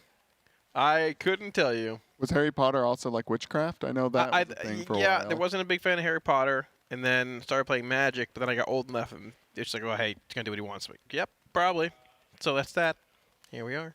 So I think I turned out okay. Yeah. In some areas. Yeah, you're Hair looking decent. an independent adult. I'm an it's hard to independent do variable. these days. Yeah. Yeah. Exactly. Sorry, I'm still hung up on the Scooby-Doo part, but we are going to be going back into game here and check in with our Raiders because we're back in a poll. right here, right now. Poll number 105. I believe there was a poll going on in chat on whether or not they would kill it in the next 5 polls. So good luck to everybody that said it would be done in this amount of time. This could be yours. You could win a lot of points here. Yeah. Redeem some ad time. Don't do it now, though. I actually have 50k stored up for ad time. I'm going to just throw out there at a point where it's getting really intense. So if you don't want to see it, some primes, tier 1s, any gifters, you know. Yeah, people have been gifting subs. It's been very nice. Yeah. It's a valuable resource that you need to hold on to. The points? Yes. Yeah, we used to do all the gambling with them, the poll predictions and stuff like that, and people would just wipe out their whole account in one go. Alondras, that probably took a lot of people out. I think so too. Mm-hmm. I'm pretty sure they're still doing that. I think there's a poll going on right now. There are some people who have the prediction orb in front of their name. Interesting. And they're just betting all their points? Yeah. I believe the poll was on, does the boss die within 105 polls, which this is poll number 105. So we're going to be hopefully getting a new poll for whatever comes after this. I'm not jinxing it. Looking for Vantage runes on players' POVs here. I don't see anything on Fired Up, which makes sense. He's like very likely in for Sprocket Monger and things. We haven't done the full commit as of yet. That Ascension Trinket, or I guess weapon, is stacking, so still a weapon of some sort playing Ascension. Not sure if it's from this tier or last tier, but not the full hard selling DPS yet. They have been closer to making that DPS check over the last few polls, and we've been keeping an eye on it. There are some polls they're ahead, some polls they're a little bit behind. It's not even just who gets chosen by the bombs, it's how poorly the bombs spawn. If they're in like really weird locations, you have to roll further. It's more time spent rolling on the trash pile, which means less damage than the boss. So there's actually a lot more variance with that, even putting aside who gets chosen, right? You're going to need the one perfect stars line pull. I'd say it's arguably more difficult to get that pull than it was in Kai'Veza, actually, at this point. You need so many things to align here. Yeah, it's... Like, I agree. There's a lot of randomness to it that does make it a little bit more volatile on the overall. I feel like for Kai'Veza, the big thing was how tight it was, so you also needed to play perfectly, which here it's not really different. Like, you still need to play perfect, but you also need to have a perfect alignment of where these things spawn, who gets the orbs, and so on. Right. I was watching Fired Up. I was like, is he going to pop that combust? And I think he was holding it just for this scenario, just in case he gets the balls. That's where they're at now, is they are like very aware of, I could get picked. My cooldowns are up. Let me just wait a couple globals before I rip this thing. Yeah. Oh, he's... Oh, careful. There's a thing. Yeah, I don't know. Look at him. He's trying to turn on the wall. Was a wipe called? That was... Maybe. I don't know what happened. I lost control there a little bit. I don't know what happened there. Yeah, maybe a wipe was called, possibly. I'm not sure there. It was a little weird. Yeah. He didn't seem surprised. Yeah, I think he was just sort of like phoning it in. We'll let a bomb go off here. It's fine, whatever. Yeah. I mean, I think you're at that point for the most part. If you lose somebody without a res, just wipe. Maybe you go for a bit longer, but you're probably at that point. You're not going to learn a whole lot more unless you're changing some fundamental mechanic. I think you call it when you miss more than one of the orbs, because that's so much damage that you're losing. Oh, true. I just don't think you can have any of them go wrong. And if I'm Fired Up just said, oh, I missed one, maybe that was the call that was being made there. I could imagine that. I quickly want to say congratulations to those that said, 1.5 million channel point go to those chatters. We also had Semi5 gifting 5 subs. Thank you so much for the subbies to Psychodrama Llama, Strange Gamers, Salteras, Alex Poe, and Hazy Optics. I mean, every poll there's a 50-50 chance. That's right. They do it or they don't. So pretty good. Those are pretty good odds. But, what is the chance that they actually do it, though, Cams? What is the chance of the chance? 50. That's chance just of the chance? Yeah, it's just 50-50, right? Nothing else? No more to that? I mean, it's higher by the poll. 5. You think, or do you think they're deteriorating? I don't. Like getting a little hungry. Maybe it dips a little bit before dinner. Dinner, they come back, it goes back up. I mean, it would be really clutch to secure a kill before dinner here. Get a little bit of Sprocket Monger, polls, Action in tonight. They have a whole day tomorrow on it. Even if they kill us tonight in general, it'd be nice to have a whole day on Sprocket Monger. But having an evening to break down just what they want to do approach-wise, mechanics-wise, raid plan-wise, would be phenomenal. But this boss is, yeah, proving to be very difficult. It almost reminds me of how Silken Court was last year when they were able to squeak out that kill like at the very last minute of raid. And had that whole day or so ahead, but a night to plan the fight out that's coming up next. We don't expect Sprocketmonger to be a pushover either. No. Yeah, that is crazy thinking back to last tier, that they barely killed Silken Court on Monday night. It was a big deal because they all got their boxes. Yeah. And this time, they aren't even close to Mugsy. And we are very close to Monday. I mean, they're fighting for second box spot here, not third. Yeah. This is crazy, right. Yeah. And even that will not be possible on many of the characters, right? Yeah, a good bit, because there's like 3 Boomkin, 3 Shadow Priest in right now. The Shadow Priest, I think, should have... I think 2 Shadow Priests should have a second option in the vault, like 4 bosses, but I don't believe any of the Boomkins. Maybe one will? I'm not The sure. tanks won't get it. Yeah, I mean, tanks Some obviously of the helps. healers will have it, but not all of them.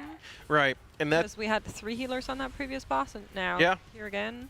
That does add further emphasis on getting 8 10s on this week, right? So you can have 3 slots from M+ as well. Yeah. There are some niche trinkets in there that you want to grab in the first place, but I level Reign Supreme. When you only kill 3 or 4 bosses, there's more options, even when it comes to upgrading tier maybe, like in a re-clear. But yeah, if you're in a regular guild this tier, maybe like a mid-tier Hall of Fame, hopefully you did splits. Just do the first 2 bosses twice, split them, and be done for the week. Interestingly enough, apparently Dratnos made a new prediction for the poll count. Do you guys want to do yours first, or do you want to hear his first? I'll do mine first. Okay, tell me, Kalamazi. What's your new prediction? 147. 147? 130. 130? Okay, Dratnos also said 130. I'm feeling good about I'm one-upping you. I'm going to say 131 because over-under rules. Okay. That's not how that works, though. Yes, that's how that works. So you just totally basically Closest wins. invalidated Cam's prediction. Okay. I mean, unless it's under, then they win. How the prediction game goes. Possibly. Very rude. That's not. It's like you didn't even come up with your own prediction. You're just. I mean, I was thinking about this before you guys even answered. That's fair. So is Dratnos. You were thinking about just doing one. One more than Dratnos, yeah. Oh, than Dratnos. And then you joined Dratnos, so you're kind of just in there. Yeah. Yeah. Nobody could have seen this coming. I mean, I thought it'd be a difficult boss. I didn't think it would be this difficult, but it has proven to be quite the challenge. We're looking for a 50% threshold roughly on the boss here at 315 timestamp. We're about 1.5% or so behind, but there's some variance, some RNG. They're not too far off. That number has become more and more of reality this last half hour. So they are still finding very minuscule ways to optimize damage, but I mean, we're getting to a point where I don't know what else you can really even do here. I don't think you change any comp at this point. You just hope for the actual god pull. Right. Yeah, just one minor thing goes wrong, they all wipe, and every once in a while the minor things don't go wrong, and then they get kind of low. And one of the times that happens, it'll die. Hey guys, can I share something with you? Are there nerfs? No. But do you know what was today 3 years ago? Sepulcher. That's right. Sepulcher. You know which boss we were on today 3 years ago? Is it Halandris? Halandris spawned Was it 3 really? years ago. That's Apparently it was. That's great. That is insane. Great. That's awesome, actually. I didn't even know that. Yeah, if this boss was at 30% health, then I would go, this is a Halandris 2.0. Oh, yeah. But the fact they're so close, this is more... I don't know. I don't think they can do it with a player dead, though. They seem to disagree. They're still going. Oh, I'm just Maybe they just want to go deep, but... If their best pull was 30%. we have a rest. Yeah. I was more talking about this try. I do agree with you, Cams, but they are going to be wiping it from here. Yeah. Had a little mishap. Things just got out of control the longer it goes on. I mean, actually, they wipe kind of all over the place. It's just something goes wrong just randomly. You know, the things don't line right. Someone gets stuck on the wall, bounces off something weird, and you lose a couple seconds rolling, and then causes a death. Maybe a healer gets sniped, the trash is on fire, somebody dies. Right. The raid damage. And they just gotta go next. They're gonna keep going. I mean, these later ones, they can at least practice. They don't get here that often. It's always worth it to kind of keep the juices flowing. Yeah. Get used to doing a, 5 minutes poll. Scott Juice is probably going insane. Oof, barely missing the crab. Little 360. He's done so many of these balls, getting it every single time. Able to taunt the boss and take it. I mean, honestly, with 3 players dead, we're approaching that sub 20% mark, which has been their best pull for the last couple hours here, I'd say, give or take. The fact that they can string this on for a while, even like with 3 players dead, is actually pretty impressive. We're approaching sub, I mean, actually are, yeah, sub 20% here, with about 45 seconds on the enrage. Obviously not going to happen here. This is where that raid damage really ramps up. You get that 6 stack of the burning trash in the room. Healers are really taxed when it comes to having that lightning coming out here as well. 25 seconds. Yep, this is this last set of rolling garbage you're going to have here. This is the final set you're going to get to pop these 2 bombs, run these final scrap masters over, and put as much damage to the boss as humanly possible. You see Scott grabbing the 1 bomb over there. Should be one behind him being grabbed as well. And this is it. You're going to see the enrage in about 15 seconds here. You know you can live for about 10 or 15 seconds longer than the actual enrage, but he begins to pick players off one by one. Here it comes. Bosses now enrage. You can see the tanks are going to fall first. Scott trying to hold strong does go down. Yips will follow immediately. And then the rest of the raid is just slowly but surely dying off. You can squeeze out a couple more percentages as soon as this boss is in enrage, but definitely not over 10%. That's not going to cut it here. Yeah. No. They could have extended it even longer, but they had one of the bombshells go off also during that. They were down people. Rough. They just missed a DPS check on them. I mean, yeah, they weren't going to kill it anyways, but it's always good to practice the final movements of the fight because they've only gotten there, you know, a handful of times, and they want to be they want to have that part down like clockwork also, so that when everything aligns and they get there with everybody alive and a really good low percentage, that they just kind of have the practice. They were. I mean, if they didn't have players that would have been close. It would have been close. Three maybe. It's possible. I mean, they died pretty early on. They did. I think they were like 1% or so behind, but you can also drag it out, like you said, for another like 10-ish seconds. So you just need that one amazing pull. It feels like it's so hard to get. I feel like on Kaiveza you had a possible pull when you got to the point of maybe killing it, like 1 every 5 or 6. This is like 1 every 30. It seems like there's just so much garbage literally happening at once. Like, what do you do? It's a garbage boss. That's true. Very true. Yeah, very trashy. It's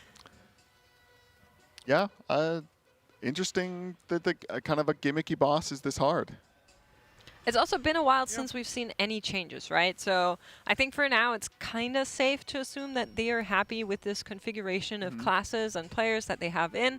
There's been a lot of changes up and down leading to this boss fight, but for now we seem to be locked in on every player that is in here. We're trying to take this one down. It would be really nice. It'd be nice before dinner. I think you push a bit longer here if you need to. I don't think you go too far, but if you depends on how it goes now, I think. Yeah, if you have another couple bangers, you don't stop these pulls until, all right, we're having a couple of like phase 1 wipes, pack it in.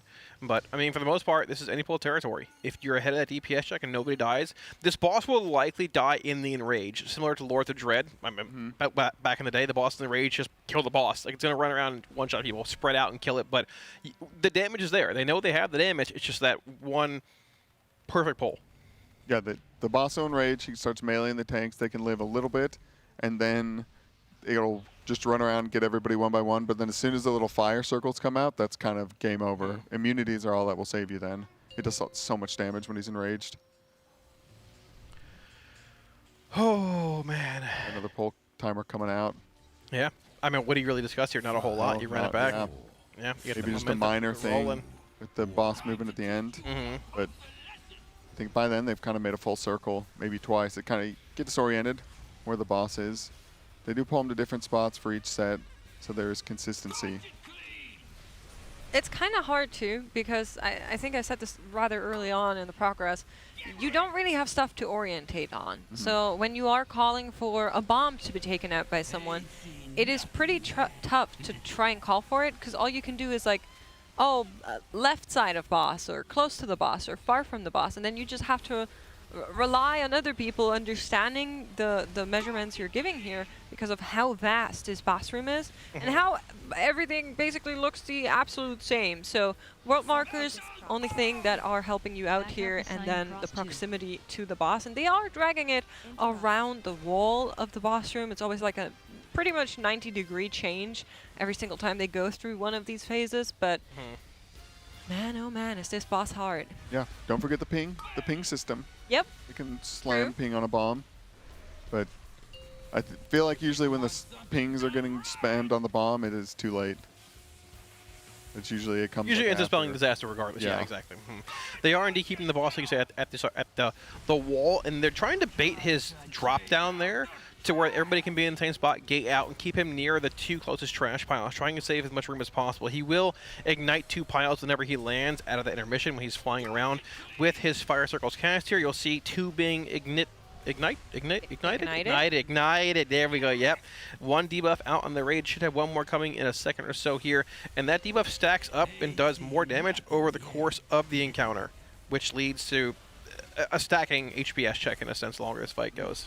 Listen, I thought Florida was part of the U.S. What's going on, Kalamazi? What did I say? Ignite? Is that a German word? I don't know. I don't know. I wasn't sure what language you were speaking. Me either. Sometimes you just get too excited about these bosses and I just gotta lock in. Unfortunately, Scott did not hit the boss in time. There was a little collision, and then I think he popped out of his ball. That is unfortunate. That's a lot of damage that's already lost now. Yeah, they'll keep going for the right. They don't want to just wipe They're it also now. behind target. They kind of want to be on 60% at 230 here, and they're like 4-point-ish% over that. Okay, so even with Scott's ball, unless there was another one that missed, they're still a little off. They would have been closer though. And I cannot believe how much health this guy has. Like still. It's a lot, but I mean, at a certain point, it's like, do you step in and nerf the boss? And actually, look at Fighter's POV here, top of the screen. I just noticed that. Look at the bar. That's the DPS check bar. Oh. Look, yeah, look at that. He's a big fan of that. Yeah, I mean, most people would be. I love it as a caster, even as like a player. I love having those both for like shield and Anshrek. It was used last time, which was incredibly convenient for trying to put into perspective when they're pulling CDs off that shield. To a similar extent, you can see right when right where they're at threshold wise with this boss. Scott did miss 1 trash orb there, so unfortunately they're a little behind. Probably some low rolls as well. Toba also is down here, but regardless, having that actually a great tool. I wish we would spread that around to some other players here too. That'd be sick. Yeah, I just don't think many of them like having an extra bar, but I feel like it's so unintrusive. Yeah. That it would be nice if people had it. You know, this bar is a different bar. That is a trash ball bar. It is indeed. Yeah. So we talked about it a bunch, but like, for the most part, they're trying to keep the territorial bombshells on the front of the boss and roll these trash piles into the back of the boss. Each trash pile that's brought into the boss does, I believe, 210 million damage, about 1%, give or take. But with how finicky this boss is, and the requirement, like the DPS requirement for it, 1 missed trash ball very well might, likely, probably, possibly, maybe realistically spell disaster. Probably, possibly. Maybe, possibly, realistically, yes, spell disaster. Okay. Yeah, you can even cover the whole spectrum there, right? Like you have to. It's very important. I understand. Sometimes they have to like delay going into the last second just because of the bombshells are all over the place. And if he rolls into one of those, it's survivable. But ooh, just like that happened. Bounce. That's. It's another one Yeah, lost. what a bummer. You're not the best. The turn radius on those things isn't the easiest to master. They can only turn so much. Seeing players use the walls to bounce off and turn faster at times as well. They were a little behind the damage, so regardless, you want to see about 33% on the boss around that 420 indicator. So, I mean, you keep going there for practice, I guess, in a sense, but it wasn't going to be a kill there, unfortunately. No, that was a slight little bump error. Not the high cars roll into looking for, yeah. Into the bombshell. Kalamazi's starting beef with our mods in Twitch chat. What did I do? Zyro is. Sorry, what's going on? I have questions. I'm not sure what's happening there. Warlock confusion. Some threats are being ushered. Zyro talks a lot of noise. He doesn't do anything though. See, the thing is, he's very tall, so people tend to just respect him when he talks. It's like, you know how there's like really big dogs, and when they bark, you get scared, even though they might be very gentle. That's like Zyro. He doesn't have a very like intimidating voice, though. I don't think. No, but he's just very tall. Yeah, he's very tall. So you're calling Zyro a yapper, essentially? Me? No. Yeah. No, I'm saying Zyro has the aura of a Great Dane. Great Danes are scaredy cats, for the most part. I said what I said. Okay. Okay, yeah. Okay. He's a gentle giant. Yeah, there you go. Like that guy in the green beans can. Yeah, and Harry Potter. What? The guy in the green beans can.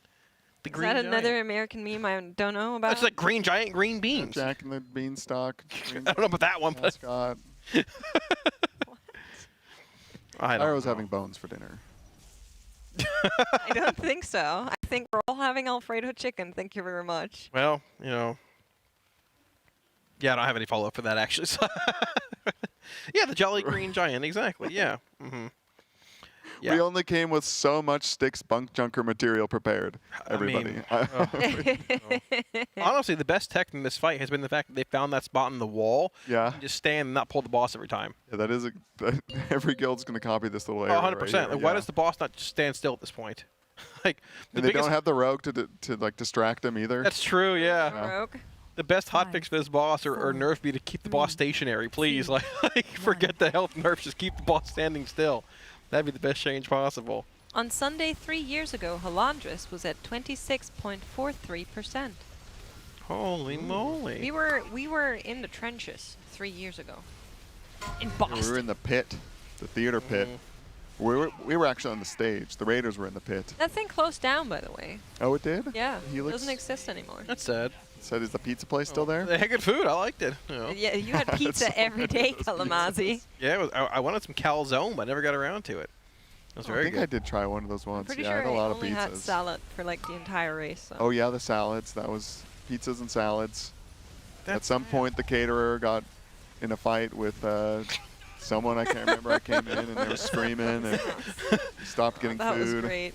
Yeah, the food was definitely interesting. I never had any of that. Good. I'm happy for you. It was. I only had salads. Yeah, well, thankfully, Chef Heidi prepares many great meals for us here, unlike we love her. Bob's Catering, whoever that was before in Boston. Just went to the store and picked up some frozen chicken nuggets before every meal. That's also when I went to get an American classic for the first time. What is it called? A crab roll?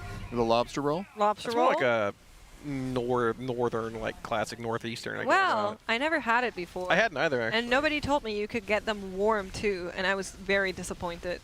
Oh, you got a coldie? Yeah, I did not like that. Yeah, I tried a bite of a lobster roll because I also wanted to try a staple from that area. It was.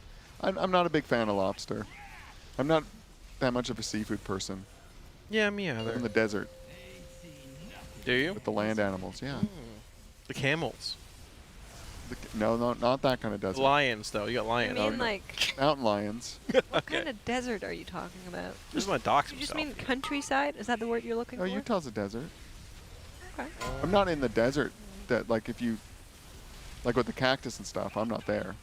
But it's cacti. That is in my state. Correct. Ooh, we are ahead of the DPS check here by about half a percent, give or take. Ooh, I'm not gonna jinx it here. Not gonna say anything. We have not been at that point damage-wise, since I've seen it all. This is a good one. This is a good one. Chat, sit up in your chairs. Lock in. Sit up. Rise.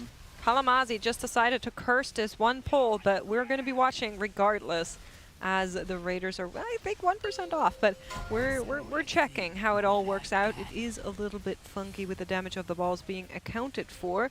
According to I'm Fired Up, we're ahead. So I will rely on that Wigora. My brain and Fired Ups are in sync.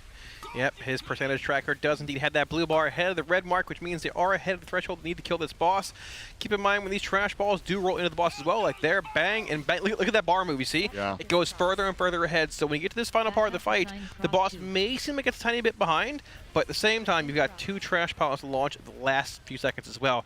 That 50% mark should be right around the 315 point, give or take. I think that bar factors in rage time as well, actually, on top, so... Yeah. It can go a little past the red. Possibly. Okay. All right. So anyways, Cams. Yes? Let's not focus on this too much right now. What do you mean? You literally just zoned in.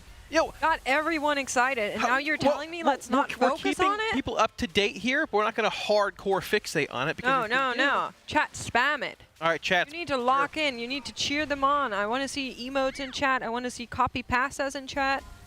If you don't lock in, how can Spam they? Telesky Pasta. Yeah, spam it. Spam it. I want to see it. Spam it. That was so close where the ping was. The bomb was just a half a second from exploding. They're professionals. They've got it, Cams. There's no problem here. Nothing in the slightest. They're locked in. We're looking for 33% at that 420 mark, give or take. So might be a tiny bit behind here. We have another bomb set coming out as well momentarily here, so that should... Yes? Kalamazoo, I'm fired up, Sess. We're on track. Exactly. That's what I'm saying. I think his tracker is a tiny bit better, longer, and based around enraged duration, better, more accurate than me. Okay. Not saying a whole lot. Still, a very good pull. Sub 35% now. Next bomb set coming out. Fired up is going to charge this garbage pile up, hit that one bomb. He left the actual scrap master to someone else down there too. He already knows I am in charge of dealing with one of these bombs. Mass barrier should be coming out now, but unfortunately he's stuck. Oh no! Please! No! Hit the bomb! No, it's gonna go out! No! The bomb! Oh, 07, 07. He didn't see it. I don't think he saw it. I think he saw it, but maybe somebody else was supposed to. Oh no, dude. That was... They were ahead on it, but I think they ran extra balls on that last set into the boss. I think... Put them quite a bit ahead. I think there was some confusion on who needed to pop that bomb there in the end. Yeah. Dude, they were... That one was cooking. That was very clean. That was a very good I don't know if they used a res even. I don't think so either. It's okay. DPS is coming up. Tensions are rising. The kill is close. I feel it. The smell of dinner coming through the air. Yeah, I think if they keep having pulls like that, they'll extend a little bit into dinner, but the second they wipe probably before 60%, they're going to call dinner break, I'm going to say. So that was one of the best tries I personally have ever witnessed them pull out here. Is that just how it looks when none of the orbs go missing? On the boss health wise? I would assume so, yeah. I don't know if they hit every single one, but likely, yeah. Being fully optimized around every trash pile, as well as nobody dying at all, yeah. And sometimes I've seen the balls go into the boss with like a little bit left. They're not quite full. And that does a little less damage. I believe so as well, yeah. They need to get it at least into the boss before it wears out. I think sometimes they can't quite get to all of their stacks in time, so they just send it in a little suboptimally. But it's better that it hits than not at all. I'm upset that at bomb that was, bomb. Yeah, that was disappointed sad. myself as well.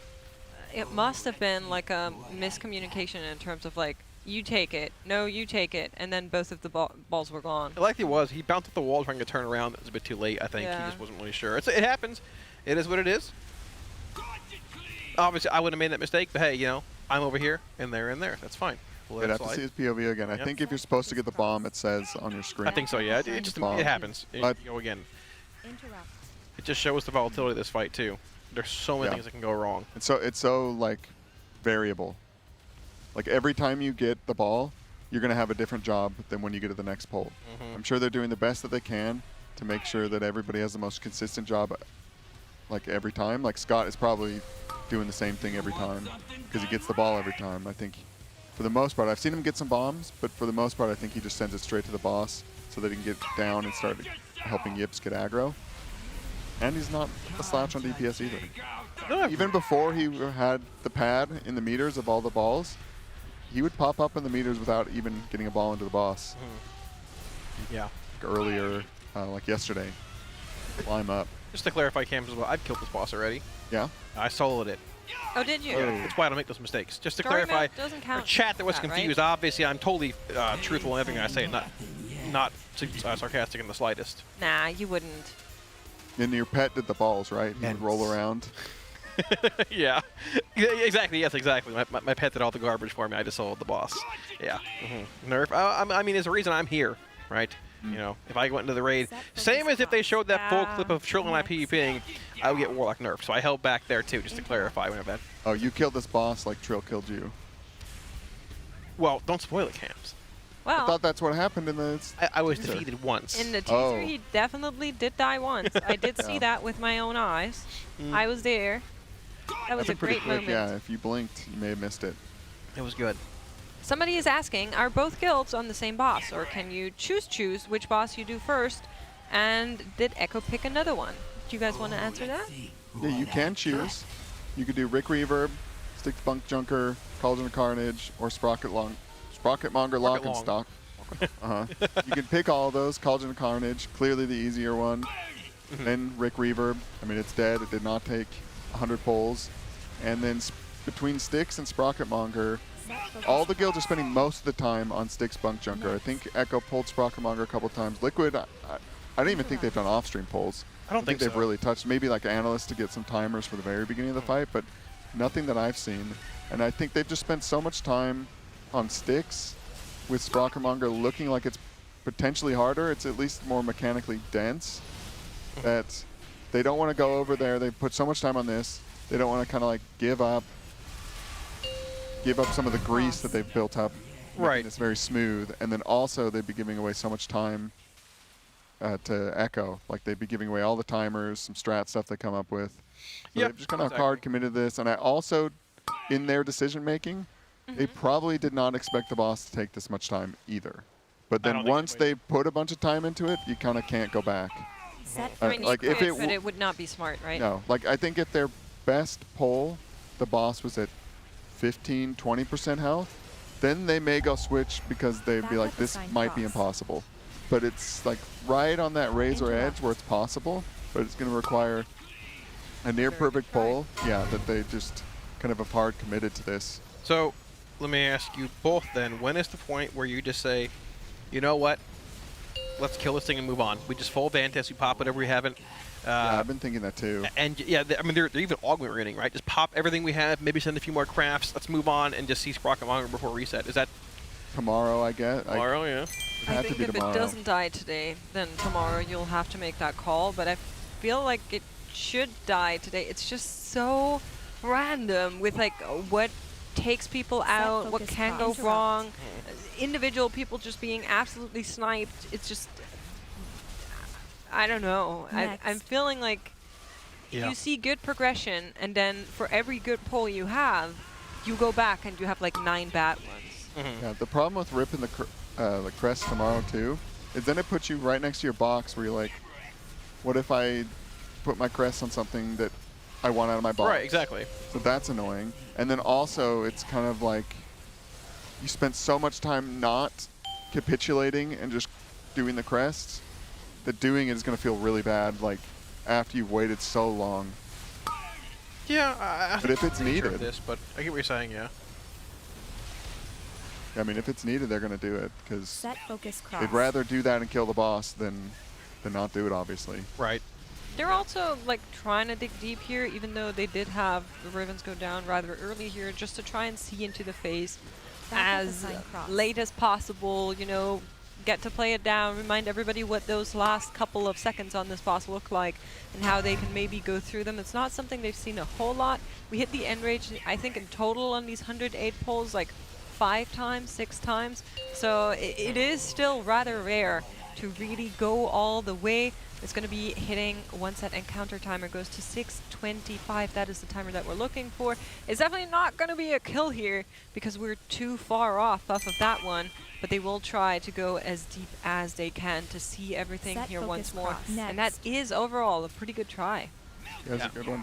They lost Ribbons earlier. They just lost Shay. Ooh, and somebody missed it. I mean, it was over off, other way. Yeah. But good to see these kind of pulls. It is. Like the boss is just going to die when they get like 5 sub 10% in a row, I think. Like if they can get that kind of consistency going, right? They can finish it off. That's what it takes sometimes. Is you just have to do the low wipes in a row. Yeah. Kind of get everybody into that mindset of being able to kill that boss, but we are on 7:29 p.m. Is this where we maybe see a food buff and then go again, or do we send another try here for our raiders? It's possible. I think you keep pushing until you have like a one or two. Well, I could be lying actually. I see Fired Up standing up, so hey, there's a reason I'm here and the analysts are in the other room. Yeah, it might end up being din time. Yeah, you know. I'm not sure if you heard that at home there. I hope they did. We can't repeat it. This fight is one that's not incredibly exciting, and the players are expressing that. Splat, how's the fight going? How's the fight? The fight? Yeah. It's a fight. It's a fight? It's a vibe. Fight. Okay, all right. Maybe a little too RNG at times, but you know. All right, well, A little RNG at times, but they'll make it work. I like that. Yeah, well, while our raiders are getting their food buff, you can see them walk past here.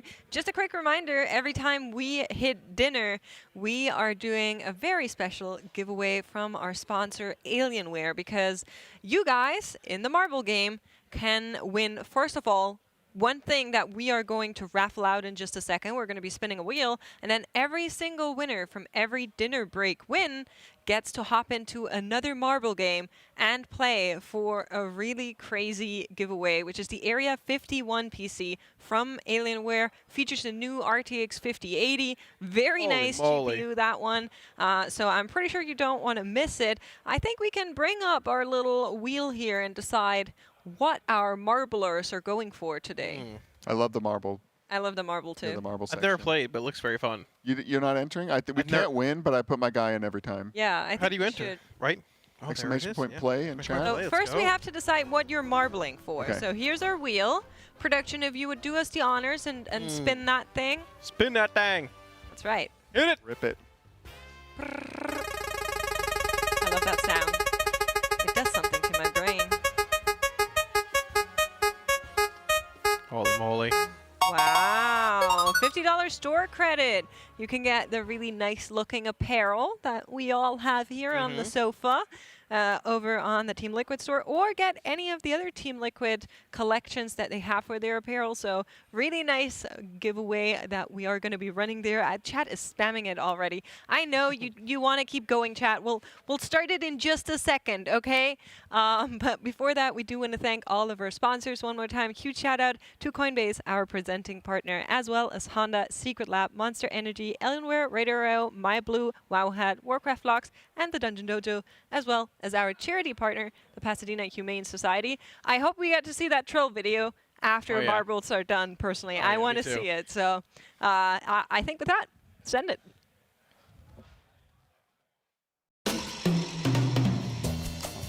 Listen, we need to have a conversation about apparel. The fact is, you signed a contract guaranteeing certain concessions. One of those being a spot on this broadcast. Well, that's where I see things differently. Contract or no, I will not sell out for an impeccably designed and high-quality t-shirt. I'm sorry you feel that way, but that's basically the nature of the race.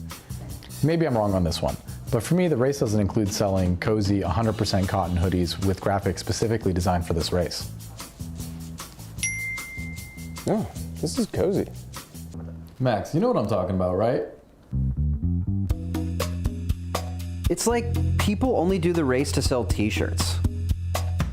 And that's just really sad.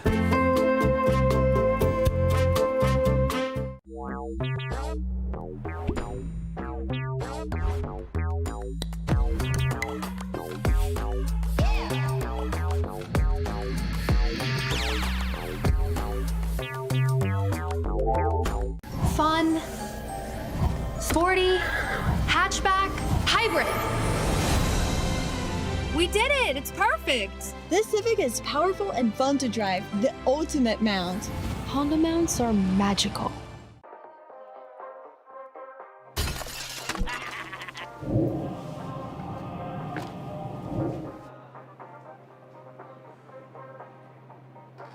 Huh?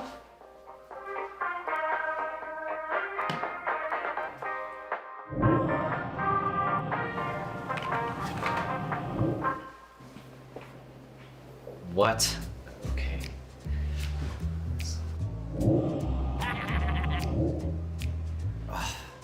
Hey, Bubba, I thought you said we fixed the goblin portal problem. Man.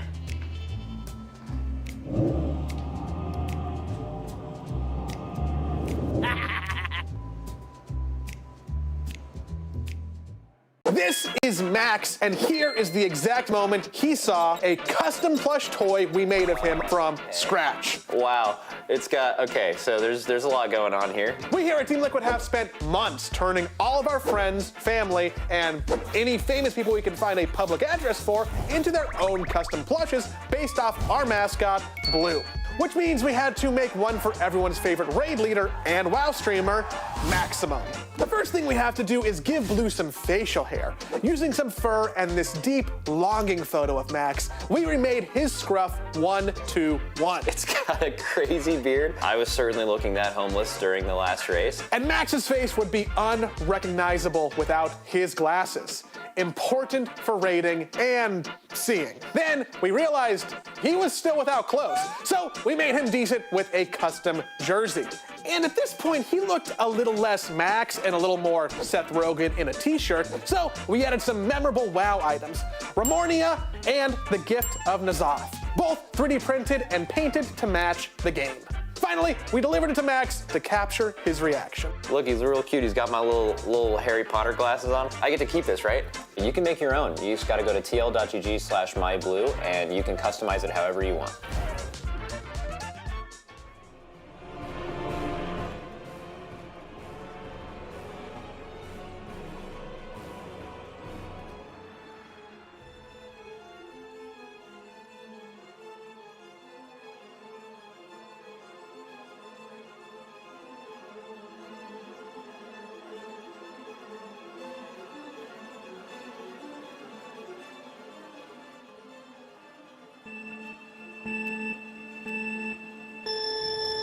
Sehr geehrte Damen und Herren, wir sind live mit unserem Marble-Startrennen hier. Die ersten gehen direkt schon in unsere erste Hindernishürde, die wir aufgebaut haben. Es haben natürlich wieder viele mitgemacht und wir sind sehr dankbar für eure rege Beteiligung hier bei unserem Marbles-Rennen.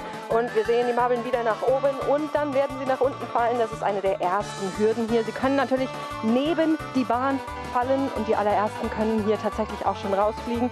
Aber bis jetzt halten sie sich wacker und sind auf dem Weg nach unten. Harbor, ganz am Anfang, kann er es schaffen und durchziehen. Wir haben ein paar Steine auf den Weg gelegt, die unsere Renner hier aus dem Weg räumen sollen. Und die ersten fallen zu Tode, unglücklicherweise. Aber es kann eben nur einen Gewinner geben. Nicht alle können es ins Ziel schaffen. Ein kleiner Ausblick auf unsere Rennbahn, die vor uns liegt.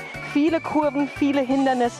Es wird nochmal wirklich gefährlich, aber sie halten sich tapfer. Pide überholt Haber. Haber wieder zurück. Es ist ein 3-an-3-Rennen da vorne in unserer Zugspitze dieser Rennbahn. Manche versuchen hier so ein bisschen den Vorsprung zu kriegen. Können sie an den anderen vorbeispringen oder schaffen sie es nicht? Pide ist hier an der Spitze. Zusammen mit JD Gaming schaffen sie es vielleicht noch nach vorne hier, aber nochmal Kurven. Es wird gefährlich, das ist noch nicht gewonnen und es wartet unser Karussell natürlich auch, das hier nochmal mehrere dieser Kugeln auffangen könnte. Aber Bushu kommt durch, kommt nach vorne, noch einmal an diesen Pins vorbei und dann in das letzte Stück der Strecke kann Pide nochmal aufholen. Was ist mit Kuverti? Werden sie da durchkommen oder werden sie hängen bleiben? Aber es sieht fast so aus. Ja, ich glaube, werte Damen und Herren, Boschu hier an der Spitze und wird das Ding durchziehen. Zieht an allen anderen vorbei. Und damit haben wir unseren Gewinner, Boschu, als erstes im Ziel.